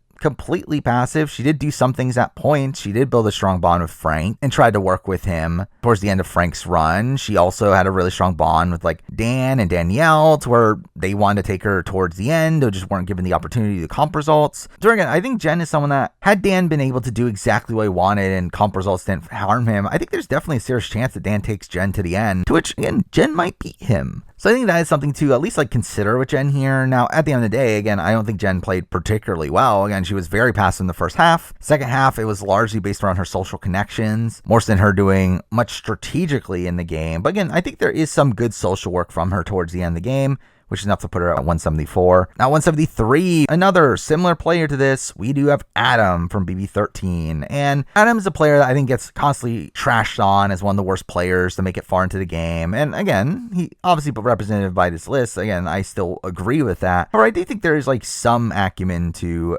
Adam. Again, he was someone that, again, was very sloppy early on. I'm playing both sides, but again, picking the losing side at most times when he did eventually pick a side. But still, I mean, like, he's able to build a pretty strong bond with Jeff and Jordan, where they were actively working with him. He also started to win some comps in the end game. And if he had gotten to the end of the game, again, I think he at least gets votes, especially if he's against Portia, which was his more likely scenario. Now, again, does he win? No, I think he probably loses 4-3. But again, I think he probably gets 3 votes. That's something. Again, he was at Final 3. He was right there. So again, like, it's obviously not a good game for sure. Again, he comes relatively close to being in a situation where he comes 1 vote away from winning the game. So I mean, that's something, I guess, where he's here at number 173. Now 172, I'm on to a player that I think gets lumped in with someone like a Jen, with them coming from the same seasons and both being looked at similarly, though I think this person was a little bit more active than Jen. That person is Joe from BB14, who again, I think was a bit more active throughout the season. Again, he goes out of his way to make more one-on-one bonds. Bonding with Shane in particular ends up being pretty beneficial to him. He also early on is kind of the catalyst of the flip against Willie, to where he ends up leaking information to Frank that gets Frank to confront Willie. Now, again, he was never really involved in any major alliance, and he was kind of just being dragged along and played obviously a very self-preservation based game, as he never really had much traction in the game. But again, I do think there's at least some points where he is playing the game pretty strategically, especially out of the last few people we talked about. I think he's probably the one that was playing the game most strategically out of, again, like Adam, Jen, George, Kevin, to where, again, I still don't think of him as that good of a player. I don't know if he ever wins if he gets to the end, but again, it's still enough for me to put him at 172. Now 171, we're moving on to a player that played probably too passive of a game on their respective season and kind of peaked at the wrong time, but I think there's like some level of potential there from Bunky from BB2, who again, I think also played a very self-preservation based game, one that was never really in a true majority group. I mean, while he was like a part of top while that was the thing, again, it didn't really last for that long, and he didn't really have much agency within that group anyway. So obviously he had like a duo of Kent, but then even then Kent gets taken out at 7. It really just feels like a lot of his game is under the will of Nicole and Hardy, to where he's eventually taken out at 5 due to him starting to just blatantly come after them, which is not particularly great, and obviously making himself a bigger threat in the game. And again, you could argue, okay, he was outplayed by Will and everything, but like still, it's like overall like not particularly great end game to him. So he just becomes the pretty easy move to take out there, with him starting to win comps and everything, to where Bunky, again, like it just never really has much agency in the game, though at least there was a point where he picked up steam, to where had he somehow gotten to the end, again, he probably could have won. At least that's something. But it was still obviously a few rounds out from that. So again, I don't look at him too highly, but amongst the players we just talked about, I feel like he's probably the player that has like the most potential, to where he's here at number 171. Number 170, and we're kind of starting this grouping of players that made like somewhat deep runs despite not having much traction in the game. Those still had some decent gameplay at points. And at 178, we do have Bridget from BB18. And Bridget is someone that I think was pretty aloof in the game for first like 2/3 of her game, where she's again on the outs initially with the Jose boot. She's attached to like Natalie and Bronte, who also didn't have much going on at that point. She also then attaches herself to Frank, where she's really just being dragged along by him. However, I think her game does turn around once Frank goes, where I think at that point she does start to do some decent work. I mean, she does enough to bond with the likes of Paulie to keep herself safe during the Davon boot week, and then proceeds to then flip against Paulie and really leads the charge against the flip, to where while she's obviously the person that takes the fall for it when Corey wins HOH next, again, I do think there is some decent play there.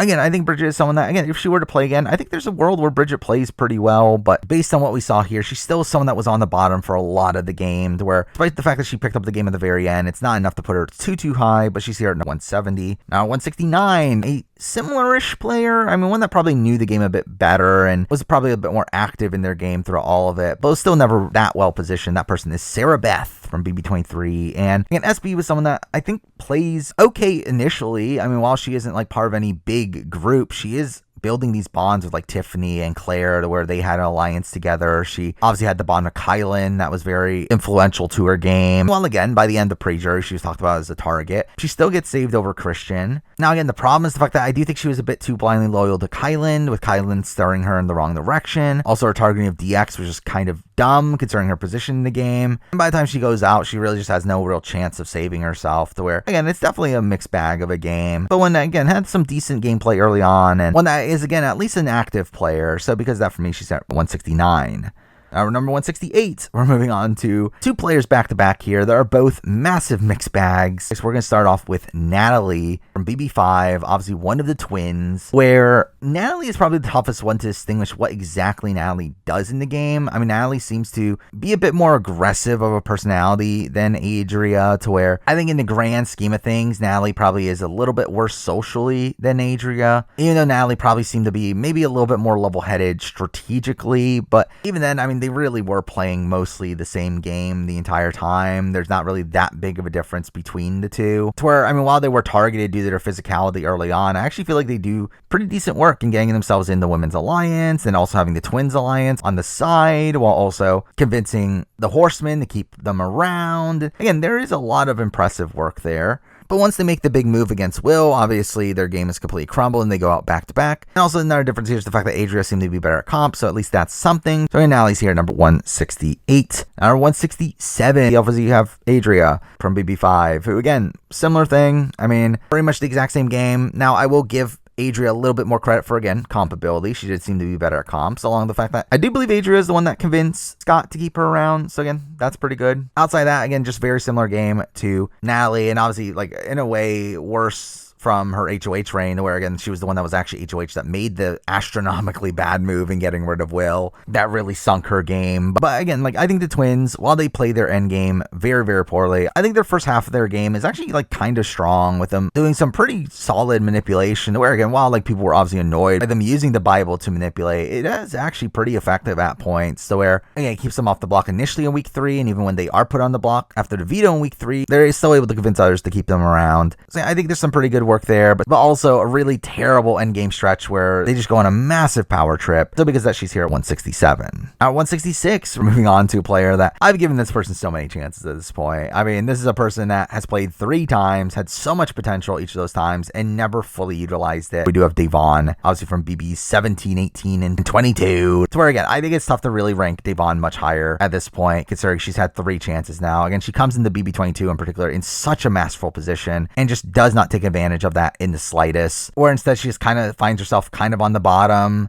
and taken relatively deep into the game, but not really doing much in the game outside of obviously her winning the veto and saving Kevin, which was a big move, but it really doesn't gain her much in the game. Instead, actually makes her the next boot after that. Well, otherwise, I mean, again, BB17, she was targeted right away due to her conflicts with Clay and Shelly. I mean, BB18, it's a bit more solid of a game where she is in this more central position, though even then, she has this massive feud with Frank and Tiffany that gets her targeted. And really, I feel like just all of her games are games that just have so much wasted potential, to the point where, again, I think at this point, it's just tough to really rank her that high, considering how many opportunities she's really had. So because of that, for me, she's at 166. Number 165, we're moving on to a player that I think gets massively screwed over by a twist, though within that, again, there's still some good and some poor play, and that person is Nick Uhas from BB15. And again, Nick is someone that really ran week 1. I mean, he instantly forms the moving company, this big majority alliance. He really orchestrates a lot of what happens in that first week, being the charge against getting rid of David, though after that, it does go a bit downhill. And in week 2, it seemed like he was getting his way once again, only for him to then be put up by the MVP twist and proceed to get voted out, which is obviously very unfortunate. And definitely a thing that props him up is how twist screwed he was, though at the same time, I do think there are things to demerit from him. I mean, the fact that he really did not treat the other half of the house particularly well. He didn't really talk with them, which made it very clear that he was not on their side. Also, he does obviously come off as pretty threatening as well, where that's why he was put on the block as well, is because people thought of him as a really smart player, to where, and I think there is still that lack of threat management and his lack of bonding sitting with the majority of the house. That keeps him as low as he is here, despite how screwed over he was at 165. Now, at 164, we're moving on to a player that was playing pretty well for first 3 weeks. Again, not flawless, but still very impressive first 3 weeks of the game, only to be sniped out of the game. And that person is Amira from BB24. And again, Amira pretty much was running the show for first 3 weeks, to where she was in a really strong position. And after Paloma leaves, she really just takes control of her alliance. And again, was in a dominant position in the game. The problem is the fact that, again, she gets sniped out during the leftover formation week. Though, to be fair, even then, she was not the initial target. It was going to be Nicole. However, they worried about putting Taylor on the block again, where because that Amira was looked at as a more easy target, but they obviously need Taylor's vote, so they couldn't put her on the block. To where, again, Amira was just an easier target, kind of just due to circumstances there. But I do think there is a genuine criticism to have with Amira's game, and that is the fact that she was just so blatantly the person running the show, to where she was always being targeted by a lot of the men, mainly like Turner, Pooch, and Joseph, who were in the main core of what was going on, but did recognize that Amira was a really strong player and wasn't talking to them as much, to where, I think that is definitely a flaw. Again, like Nick, to where she just simply was not making bonds with people outside of her group as well as she should have, but still, again, was in a very dominant position in the game. Gets sniped out of the game due to kind of unforeseen circumstances. So again, for me, I do have her here at number 164. Now, 163, we're moving on to a player, again, kind of a similar thing. Also had a pretty good backing in the game. Then that person is Swaggy C from BB20, who, again, Swaggy, I think, is a competent player. I think he is one that, again, forms this initial majority alliance, had that initial majority alliance, very loyal to him outside of Caitlyn, I guess. Eventually, though, even then, Caitlyn seemed very loyal to him, at least in week 1, until Tyler was able to do what he did. And like, sure, again, like when it comes to Falte, I think that is a major aspect of me assessing their game, is the fact that, while yeah, they were made to look like idiots by the way that Tyler flipped the game on them, I still think you need a Tyler level player to flip the game on them. Where had Tyler not been there, I do not think the rest of level 6 would have been capable to do what they did. And simply straight up, were not able to do what he did. Sure, I do think Swaggy gets very unfortunate that he was on a cast with Tyler, someone that made that bold of a risk in week 1 and flipping over Caitlyn against Steve, which is just a really insane move. Or had that not been the case, again, I do think Swaggy would have been in a very strong spot in the game. While he was still the leader of his alliance and probably still the person that gets targeted had the other side won power, obviously if there wasn't a Tyler figure in the game, he would have just outright had more numbers, where he might not even go home if even on the block. So again, I think Swaggy is a person that had so much potential in the game, or his initial structure is one that is pretty impressive to see. It's just the fact that obviously it's crumbled by a truly elite player that we won't be talking about until very, very deep in this list. So because of the potential he had, for me, it's good enough to be here at 163. Now at 162, and we have a massive mixed bag of a player that I used to hold in relatively high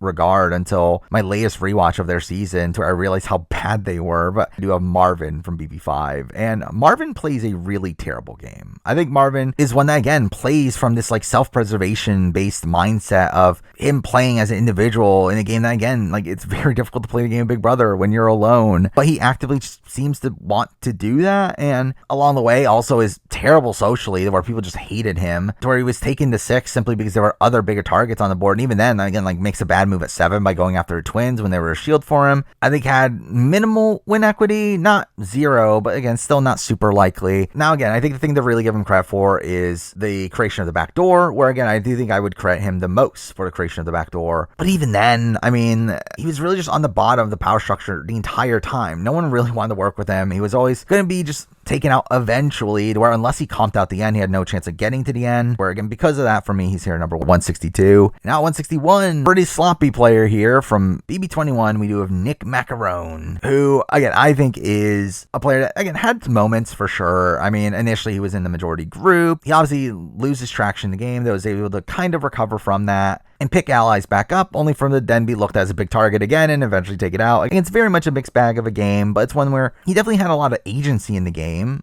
At least there's that. But again, it was just kind of in and out of the majority group, along with the fact that he just like completely loses control at Final 9, to where Annalise is like taken out simply just due to her connection to him, and then he's taken out the following week. Again, the end of his game is definitely pretty bad, along with the fact that, again, he gets flipped on in week 3 and loses Bella. Like his HOH in particular is a particularly bad one. But again, there were more points where he was in the majority and had some agency in the game to where as a whole, I don't look at him as a good player, but it's enough to be here at number 161. At 160, we're continuing on with players that I am extremely mixed about, and this being a person that I really did not know what to do with on this list, where I think this person has some pretty big highs, some pretty big lows. That person is Michelle from BB18, aka Big Meech. And again, like Big Meech is someone that at points was playing a pretty good game. I mean, early on, it seemed like she was pretty well integrated within the majority alliance and no one was really targeting her in many ways. Has a pretty similar game to Zakiya, who we talked about a while ago at this point. But obviously, Meech ends up surviving over Zakiya. Now, I will say, I don't think she was super integral in her staying over Zakiya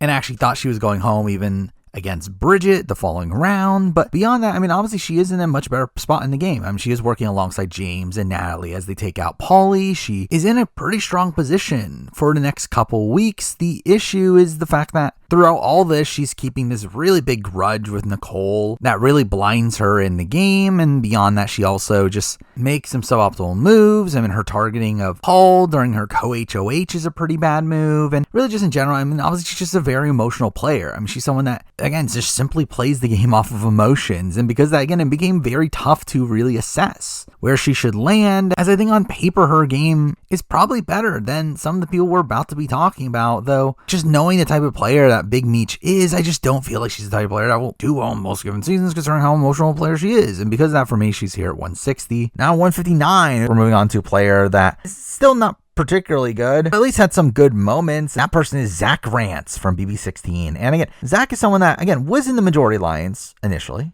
That is something. He is still attached to the likes of Derek, Cody, and Frankie, and Christine, again, part of the Detonators Alliance following the dismantling of the bomb squad. That is something that I will give him some credit for. However, a lot of the rest of his game is not particularly great. I mean, he is looked at as this massive wild card to where even his own allies were willing to drop him. And he was obviously the renom in week 2 and was pretty close to actually going home there. To where despite the fact that Frankie should have no reason to actually want Zach out, Frankie still wanted Zach out because of how much a wild card he was. You also have him just like burning relationships for no reason. Again, picking fights with like Nicole when he really didn't need to. He, again, was just never really trusted in his alliance where he was always going to be the first to go of the Detonators. So where, well, again, he is saved once again at the final 11. Not a lot of that felt like anything that Zach actually did to do that. It felt like it was more so like Derek and Cody reacting to what Nicole and Hayden were doing, along with Beast Mode Cowboy talking some sense to them, to where, again, I don't know how much Zach really did actively well there either. So really just in general, like I think Zach is just a massive wild card, to where while there were points he was in the majority and was in a decent position in the game, it wasn't really a position that he was able to maintain. Sort of sloppiness of his play is why he's here at number 159. Number 158, we're moving on to a player, also a massive mixed bag, and that person is Jack. And obviously Jack, again,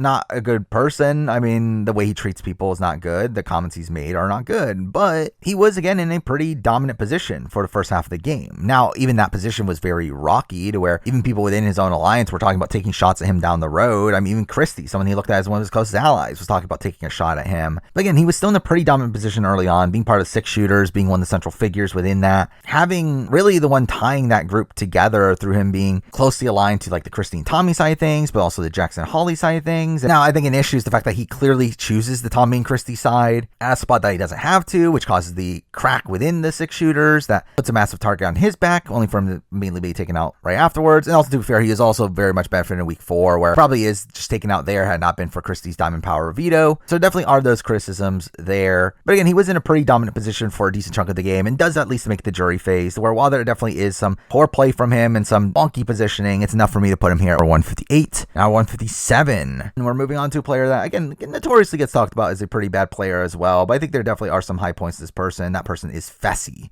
And again, obviously as a Big Brother player, Fessy did not turn out that well. He was obviously very confused at most things that were going on in the game. He obviously has the meme of him constantly saying who flipped, but Fessy was still in a pretty strong spot early on. Again, he was in a pretty sizable alliance that really had the numbers early on, only for, again, like Tyler to do what he did and them dismantling the Falte Alliance. But again, had this been a normal season where there isn't a Tyler on the cast, like Fessy's in a very strong spot. Again, being aligned with Swaggy C, also having allies in like Haley and Caitlyn, I think if Fessie's playing from the top, I think he actually is probably a competent player, as we see from the challenge at points. Though, again, from the bottom, it does seem like he's just largely aloof and is never able to really recover, and obviously makes a really dumb move in targeting Scotty. And again, there definitely is some issues there, but I think Fessie's probably a better player than some people give him credit for, to where, again, for me, it's enough to put him here at number 157. And with that, we are now halfway through the list. We still got so much to go. But at number 156, we're moving on to a player that I do think has some potential for sure, though just based on how the season played out, they were not really able to demonstrate a lot of it. But that person is Mark from BB19. And Mark is a player that, again, I think there is a lot of potential there. He was someone that was obviously a massive underdog on the season, to where after the Ramses vote, he's pretty much kicked out of his own alliance and is on the bottom alongside Jess and Cody and Elena. And he is the last one surviving of that group, particularly due to the fact that he won certain competitions. But even then, I mean, he definitely had like awareness of the game. He definitely like recognized what Paul was doing and would point that out to people, even though he was very ineffective in getting anything done with that. But even then, I mean, if we go earlier on in the season, again, he was playing the middle pretty well, where he was one of the only people of his alliance to maintain a good relationship with Cody. He still had his like relationship with Dominique that could have paid dividends for him, though it didn't, because Dominique went home in week 3 anyway. But like, really, Mark is a mixed bag of a player for sure. And I think he's more so potential than he is an actual player that actually like did much of substance, though I do think, considering his comp run and his somewhat decent positioning early on, it's enough for me to land him here at 156. Now 155, we're moving on to a player that I also struggle with where to land this person, as despite this person being a 2-time player, I don't feel like we ever really got to see this person's true potential. And that player is Brendan from BB12 and 13. And again, Brendan is a player that I could see being very deadly if he were to come back. I think if he was playing the game without Rachel, I think he could be a very strong player. But sadly, we're never going to see that. What we did see was, again, a player that was very obsessed with Rachel. And through that, again, I think it got to the point where it really harmed his game. Mind you, I do think on BB12, it did seem like the Brigade were targeting him even before his connection with Rachel started. Even just like naturally there, he was looked at as a pretty big threat. But again, he did very well in comps on that season. He does some decent work in reassimilating after Rachel eventually goes home. And again, he still had some pretty good relationships here and there, where even outside of Rachel, he had a good bond with Annie and with Andrew Gordon, though again, those didn't really end up mattering that much. And then on the return in BB13, really, I just don't feel like his head was really in the game. I mean, he didn't really want to be there. He was mostly there for Rachel. Even then, I think he definitely came off as the more rational thinker between the two, to where while he is evicted and has to come back and is immediately evicted again, I really do chop that up, especially the first time around, to him not really wanting to be there that much. Where again, he literally wins the veto just to use it on Rachel, even though he was the main target to begin with. And again, it's just kind of a weird game to assess, because I think so much of his game is predicated by the fact that he's playing with Rachel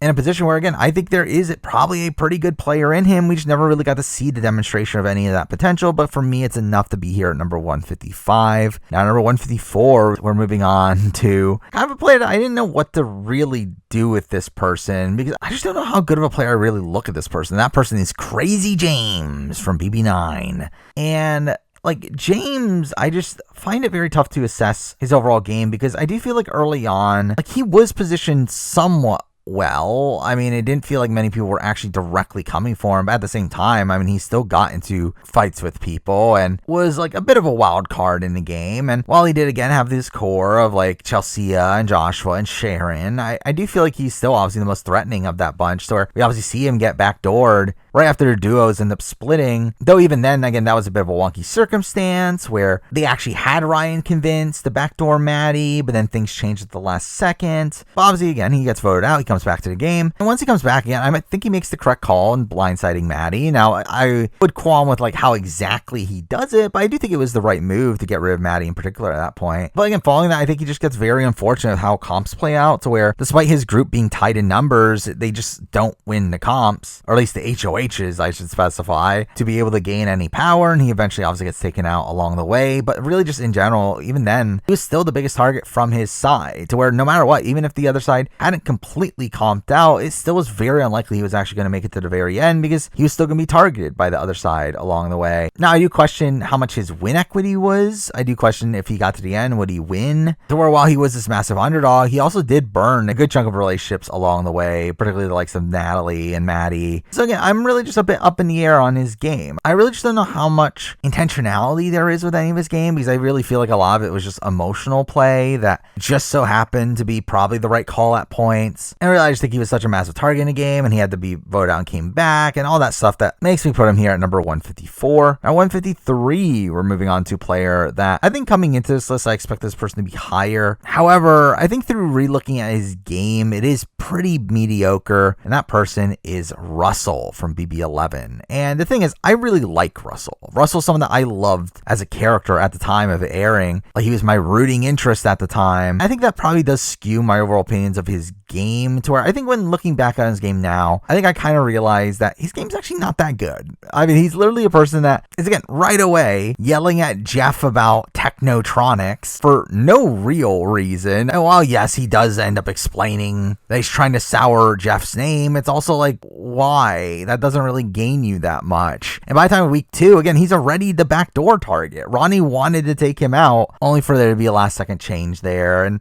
beyond that, again, he was going to be booted in week 5, had not been for the coup d'etat, and even after that, he's pretty much taken out by Jeff really at almost the next opportunity, where there's really only a 1 week period in between the coup d'etat being used and Jeff's HOH, to where their alliance there didn't really even last that long, to where I do feel like Russell, while I do very much appreciate the fact that he is a very active player, he definitely plays the game in a really interesting way. I think the reality is that he's actually not that good of a player, with him just constantly getting into the fights that make people want to target him, and him just being such an overt threat. And because of that, for me, he's here at number 153. Now 152, we're moving on to a player that kind of starts this tier that we're going to be going through of these kind of later game boots, people that I believe all of these people have made it to the top 6 at least. However, all of them never really had much true agency in the game and didn't really do much well in the game. They're simply like lackluster, but not like absolutely terrible. And we're starting that group off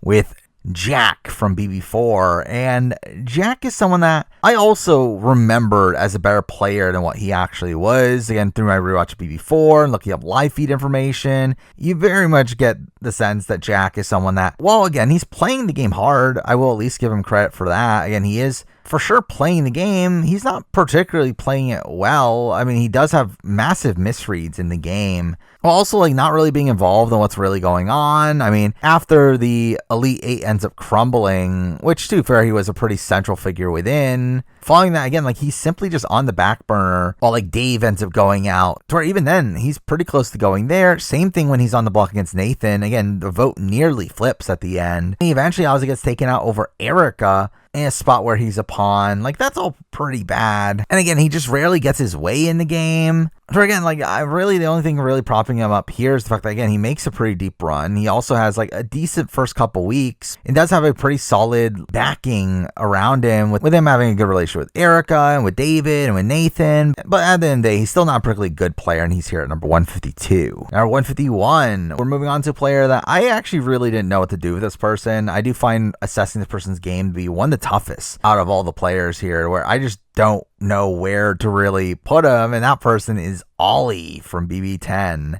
And straight up, I mean, before making this list, I've never once thought in my entire life about what I thought of Ollie's game, which it did make it tough for me to actually like properly assess where he should be. Again, like I think at the end of the day, again, I don't think of him as that good of a player. Obviously, he does get tricked by Dan at the final 7 round, only to be taken out in the double eviction immediately after that. That's all really bad. I mean, early on, he was looped into Brian's power structure, but even then, he later rats out that power structure back to the women, which causes the flip against him there. Again, his game felt very much revolved around his relationship with April, to where, again, it feels like he kind of strips away his own game through the targeting of Brian to really just become this pawn for April. To where I don't know how much agency he really had on his own, to where it really just felt like he was kind of just doing whatever she was doing. And because, again, like, I find it tough to rank Ollie. I do, again, still look at him mostly negatively, mostly in the fact that, again, it seemed like he was a pretty passive player. When he wasn't passive, he is doing things not in his best interest. So I think he is mostly bad, but I do think the fact that he does have a pretty deep run, along the fact that, again, he does spend a good chunk of the game being pretty safe, also some of that in the majority alliance. Again, it's enough for me to land him here at 151. Now, number 150, we have a similar player, again, one that I also find it tough to assess them in the game, but that person is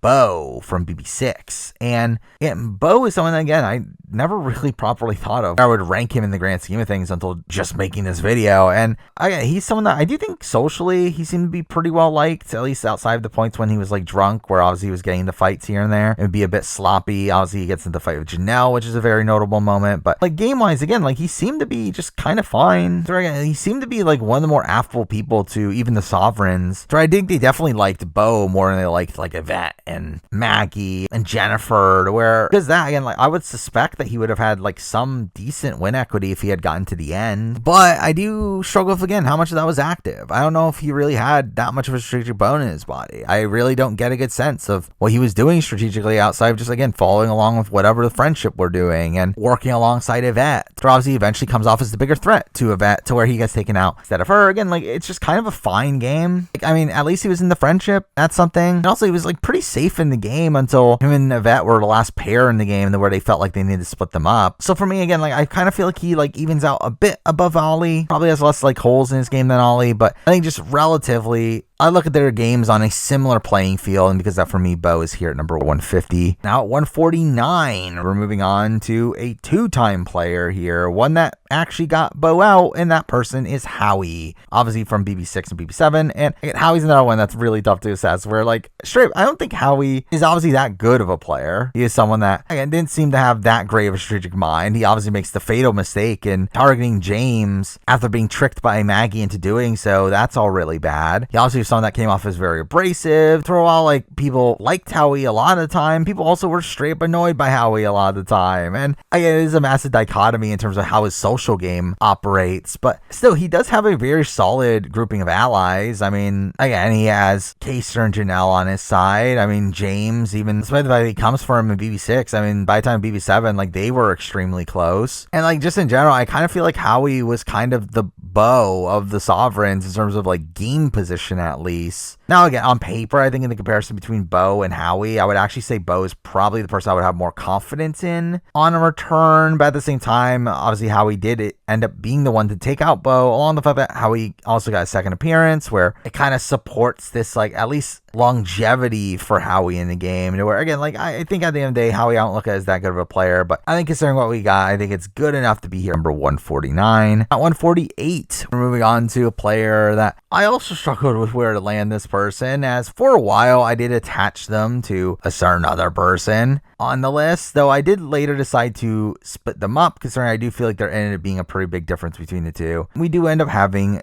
Julia Nolan from BB17, and Julia, like at the end of the day, I think comes off as the lesser of the two twins from a game perspective. Now, obviously, she's the one that ended up joining late, and straight up, like from the early game, I do find it very tough to distinguish who did what exactly outside of obviously just the relationship with Austin. But once they're both in the game, I do feel like Julia was a bit more reserved in the game, where while she did have the bond with Vanessa, I feel like a lot of her other relationships were not particularly strong. So again, I don't know how much she was actively doing on her own. Like, I really feel like she was kind of going along with what her alliance wanted to do, which was mostly what Austin and Vanessa wanted to do. But then we proceed to have her like getting tricked by Vanessa into targeting Austin in the veto, which is all pretty ridiculous there. And really just straight up, like all around, I don't really look at Julia as that good of a player. But the reason why she's as high as she is, again, she's at least the majority for a lot of the game. game. I mean, even at the time that she goes home, she was even the initial target, but she kind of like lays down her sword because Liz wants it more. So where everyone kind of just agreed to go along with that. To where, like, really, I think that's kind of what sums it up, is that I feel like Julia probably just like didn't have as much want to be there as Liz did. And Liz just ended up kind of just doing more by default, to where Julia just like, again, kind of was just there, to where I don't really know what to exactly do with her, but considering her at least late placement in the game and the fact that she was in the majority, it's enough to put her here at number 148. Now 147, we're moving on to two of the older players left on the board. Starting it off at BB10, we do have Rennie. And Rennie is a player that I did criticize in my worst players to make the jury video. And to be fair, I don't necessarily disagree with the things I said there. However, I do think on this list here, I did end up bumping her up a bit, simply just due to the fact that she does make it all the way to Final 5 in a position where she probably had at least some win equity, while also gets taken out in a very wonky circumstance. So where, all in all, again, like, I do think there are definitely things to praise from Rennie's game. Now, again, early on, she was just creating conflict, got herself on the block. That stuff's not particularly good. And following that, again, she's kind of just on the bottom. She's not really grouped into any major alliance, but she's also not being targeted either. But again, once she has the opportunity to take Jessie out, she ends up going along with it, and then still proceeds to not be a target moving forward, where she finally wins HOH at Final 8 and targets April, which is definitely the better move for her, and ends up being in this like loose alliance with like Keisha, Memphis, and Dan that really runs that portion of the game, though is very clearly on the bottom of that group, to where while she does have a good relationship with Keisha, even Keisha had other connections in the game, while Rennie really didn't. She really didn't have many options in the game, which is what makes the overall assessment of her very strange. And the fact that I just don't know how strategically minded she really was in the game. I don't really feel like she was doing much to better her position at points where she clearly like was not in that favorable position. Though again, I do think she gets taken out due to very wonky circumstances. Again, she was not the target when she goes out. She is essentially forced out of the game through the situation of Memphis having won the veto and using it on Dan. That allows them to vote out Rennie. Again, it's a very wonky situation there. As again, that's just like one of the few situations where she actually goes there, where, to be fair, she probably also goes if Dan wins the veto. But again, like, it's not a particularly likely outcome for that week, yet it does feel like she gets a bit sniped out of the game there. But still, overall, I do feel like her game is still not particularly active, but considering she made it very deep into the game, potentially had some win equity, still had people wanting to keep her around. Again, for me, it's enough to put her here at number 147. Now, 146, the other older person from BB10, and that is Jerry. And Jerry's another one. I really do not know what to do with Jerry, where Jerry, I think, has some massive pros and some massive cons. I think the pros are the fact that, again, despite his age difference with everyone else, he was still able to hold his own in there. Well, again, you could definitely call him out for some pretty poor play and how he treated some people, along the fact that he was just simply not looked at as that big of a threat and was a pretty passive player at points. It's still gamed more than I think you would expect him to, considering he is the oldest person to ever play Big Brother. And again, makes it all the way to Final 3 in a position where he does end up winning some comps here and there. Now, at the end of the day, I don't know how likely it was that he was going to win, where I feel like that's always been my big question with Jerry that I legitimately don't know is, did he stand a chance if he had gotten to the end against like a Memphis, which I'm not entirely sure, though. Again, I think considering his archetype, the fact that he made it all the way to Final 3 and again won comps along the way and was again an active player. Again, he did campaign for like Jessie to stay and was making deals with Memphis and with Brian. Like, and he did stuff for sure. Again, despite his passiveness at other points in the game, for me, it's enough to put him here at 146. Now 145, moving on to a player that I also struggled where to land this person, as I really have been juggling around this person all over this list. But I ended up landing here, and that person is Alyssa Snyder from BB24. And the thing about Alyssa is that obviously she makes the Final 5 in a spot where she had a winning scenario. Again, it wasn't a particularly likely one, but at least had a winning scenario of getting to the end of Brittany, to which she does make strides to get to that position. Again, she actually got Brittany to agree to keep her around and got Brittany to turn against Taylor. I mean, that's something. Now, beyond that, her game is very rough. Again, she is a mostly passive player, which is pretty bad. And once her initial group ends up crumbling in week 3, which, by the way, happens because she leaks information to Kyle, that leaves her in a really precarious position for a lot of the rest of the season. Though at the same time, again, we do have Kyle like really fighting for her to stay, where while there are people that do want to target her at points, Kyle's able to stir those notions away. And again, it did seem like coming into the final 8 round that she was in a pretty good spot, at least for longevity, to where obviously that gets all ruined by the entire Kyle situation. But again, she seemed to be in a somewhat okay position at a point in the end game, though really just as a whole, like really her game is extremely passive, and she's also one that, while I think she's someone that could be ingrained in the initial power structure on a lot of seasons, I do feel like she rarely is able to truly navigate her way to be in a good spot in the end of the game, unless she's just looked at as a GOAT by that point. But I do kind of feel conflicted about Alyssa's overall game, where again, there are points where she has good positioning and is able to win people over, but there's other points where she's targeted and saved to do things outside of her control. So again, I just feel like she was a mixed bag for me, to where I had her here at 145. Now number 144. We're moving on to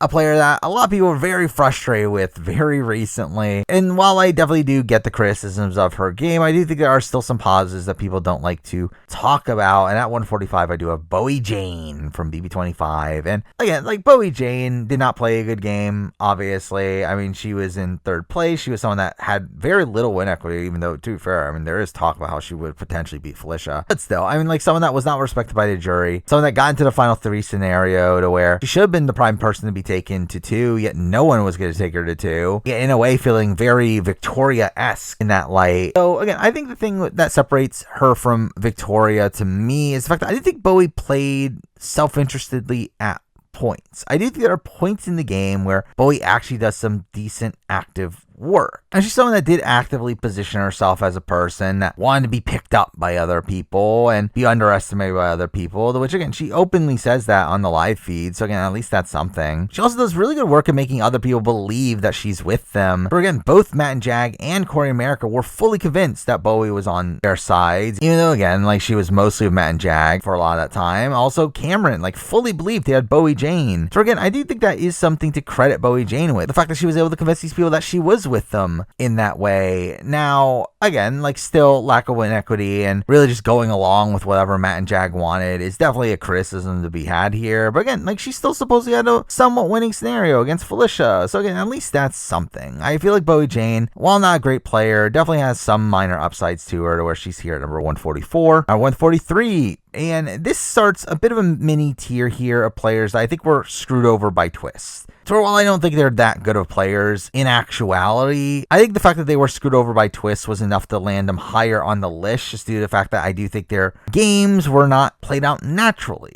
So again, this person is not a good player, but again, their game was very much affected by a twist, and that person is Amber from BB8, who, again, while I do think she is good at making certain social relationships, again, she did have very strong bonds with like Dustin and Jamaica. She still as a whole is not a particularly good player. I don't think she really had much really going for her as an individual, and would again got on people's nerves for constant crying and sob stories. But she is someone that, again, I do think was greatly harmed by the America's Player twist, where had it not been for America's Player, I do think she would have been a spot where, again, she should have easily skated to the end game. Now, again, was she ever getting the final 2 and ever winning? Probably not. But I do think she's still someone that, again, like was massively screwed over by a twist that forced one of her closest allies in Eric to flip against their entire alliance when he really didn't want to. And also considering the fact that like Eric wanted to make a big move at 7 with the veto, but wasn't allowed to because he was America's Player. That's also a thing to call out. So again, I think Amber gets very unfortunate with effects of the America's Player twist. So where for me, that's enough to put her here at number 143, not 142. Pretty much the same thing for Dustin from BB8, who, again, same thing. I would say I probably would have a little bit more faith in Dustin than Amber in the game. While like obviously Amber survives past where Dustin does, I do feel like Dustin probably had a bit more legs in navigating through the game than Amber, where I feel like Amber largely comes off as a very emotional player, while Dustin, I mean, again, wasn't great either, but was still someone that, again, I could see paving his own way to the end over someone like an Amber, where again, it seemed like he was decent in comp, comps. He was good-ish socially. I mean, definitely had some burn relationships with some uncertain people, but still had mostly good relationships. And again, gets taken out due to the America's Player twist. Had that not happened, he would have been safe. And obviously, there are criticisms we had, the fact that he volunteered himself to be on the block. But again, he should have been safe. Again, the only reason he's not is because of a dumb twist. And just in general, Ozzy, someone massively screwed over by a twist. So for me, I felt like it was enough to put him here at 142. At 141, moving on to another player that, again, got massively screwed over by a twist. Now, their game didn't actually resolve, though really it pretty much did. And that person is Shima from BB11. And again, this is another situation where I don't think Shima is that good of a player. I mean, she was kind of blindly following Jessie and would be very argumentative, and like half the house pretty much hated her. Though, again, like she was in a like okay-ish spot before the coup d'etat. Again, had she gotten rid of Russell that week, she would have still had solid core with her, Natalie, and Jessie, with still the relationships with like Lydia and Kevin, even though I believe that they were going to target them next. But still, like I think Shima is someone that, again, found herself in that core alliance to where, while she was nominated as a pawn in week 1 and again almost goes home there, beyond that, I do feel like she was in a somewhat decent spot for really a lot of the game following that, only for the game to completely crumble at the coup d'etat, which, again, to be fair, again, I think it probably would have crumbled eventually anyway, just due to how the comp results played out. But she still obviously didn't really have much of a chance to react to that, to where obviously she just gets expelled, which again obviously is like completely due to her own doing. But even then, like, she probably was going home that week. And again, just overall, like, she's really just high just simply because she was like so blatantly screwed over by a twist, to where outside of that, I don't think she's a particularly good player. But she's here at number 141. Now at 140, moving on to another person that was also screwed over by a twist, but now a very different twist, and that person is Justin from BB4. And Justin's an interesting player because across all of BB4, there's a lot of talk about how good of a player Justin is, as if he's this person that's running the game, when in reality, I don't think Justin is a good player. I think Justin is a player that massively lacks threat management, while also just not being that great socially. But for this list here, again, I do think he was massively screwed over by the X Factor twist, where obviously he was one of the X's, and through that came in with a massive disadvantage. Considering that, I mean, again, like, he does have a pretty deep run on this season, though at the same time, it was due to some very fortunate comp results, to where, again, literally what happens on this season is that he is targeted week 1, though ends up being saved from the fact that he was second in the HOH comp, to where he makes a deal with Nathan there. Week 2, he has G, one of his closest allies, wins HOH. Week 3, he was the main target for most of the house, though Dana wins HOH and is one of the only people that doesn't make the move against him. Week 4 has Allison win HOH, again his ex, to where she ends up going for Dana instead. Week 5, he is HOH, only for him to be taken out the following week. Again, that's kind of a season of him getting very fortunate HOH results, where in most situations he's a goner for a lot of that season. So again, I will give him credit for how he utilized the Dana relationship to benefit his game, though at the same time, I don't know how intentional that really was, where I do feel like a lot of that was just the fact that he actually did have genuine feelings for Dana. And just in general, again, like, Justin's someone that is talked about as this, like, very well-rounded player, though in reality, he just simply seemed to be pretty good at comps. He seemed to be a central figure in the Stooges, where he had a closer relationship to Robert and G than they had to each other. But for me, that's not really enough to really prop him as that good of a player, especially when I feel like a lot of his season is really just him getting very lucky breaks. So for me, have him at 140. And at 139, again, someone that was in a similar predicament, and that person is Robert from BB4. And, like, Robert, like, at the end of the day, for me, in comparison to Justin, I think is a worse version of Justin, but one that obviously makes it further in a position where he could have potentially won the game had he gotten to the end, where he makes it all the way to final 3. And that's really a big difference here, is the fact that, again, like, I think Justin is the better player all around. I think Justin is better at comps. Justin's actually somewhat strategically minded, where Robert is very emotionally motivated. And socially, again, like, at least Justin was pretty palatable. Robert pissed people off, and people didn't like him for a lot of the season. So again, the likes of Allison and June were disgusted by him, to where, like, really, Robert, I think, is a pretty bad player. I think he is a pretty terrible player for someone making it all the way to the final 3, though, again, on this list, I do feel like he was still screwed over by the X Factor twist that puts him on the bottom from the very beginning, along with the fact that, again, like, he does have a lot of potential win equity at the end, where he has 3 locked in jury votes and just needs 1 more, to where, again, for me, even though I don't think he's a particularly good player, I feel like those are things that leave him here at 139. Now 138, and now we're getting into this kind of tier of players that I think all demonstrate like some level of potential, with all these being like these mid-game boots that were outnumbered, though I think if they were to play again, I could see a world where they do well. And starting all that off with Haley from BB20. And like straight up, again, I don't think Haley played particularly well on BB20. Again, she was just outplayed by level 6 throughout the entire time. She also had pretty bad reads on the game at points. However, again, there definitely is some acumen there, particularly in her social ability. I mean, she very much was well liked by a lot of the cast and was very well positioned within her original group. But even beyond that, again, she had good relations with like Tyler and Brett and Casey, to where, again, like, I think there definitely is some impressive social play there. And like, obviously she was the last person standing of her alliance, though, again, at the end of the day, I don't think she really got to demonstrate any like good game acumen outside that, to where strategically, again, she was being outplayed by the other side pretty much the entire time. But still, again, a pretty solid social player, one that I think could do very well in the return, because that for me, she's at 138. Now 137, we're moving on to a player that has a bit of a strange trajectory in the game, one that I do find overall really tough to assess, to where, while I do think as a person that made it as far as she did, it's probably not great. I do still think there's good aspects to this person's game, and that person is Alyssa from BB15. And Alyssa is someone that, I mean, straight up, like early on, you could definitely argue the fact that she was saved by Twist, where had it not been for an MVP twist, I think she more than likely goes home in week 2 for sure. Week 1 would have been a little bit more rocky, but still definitely could have gone home. So that is something to definitely criticize for her game. However, after week 2, I do think she's in a pretty solid spot, where obviously the entire power structure flips. She is now towards the top of the power structure, working up very much alongside Helen and having good relations with like Andy and at that point Amanda. And again, she was in a pretty solid spot moving forward. I mean, she obviously gets nominated by America in week 4, which is funny, but again, survives beyond that anyway. And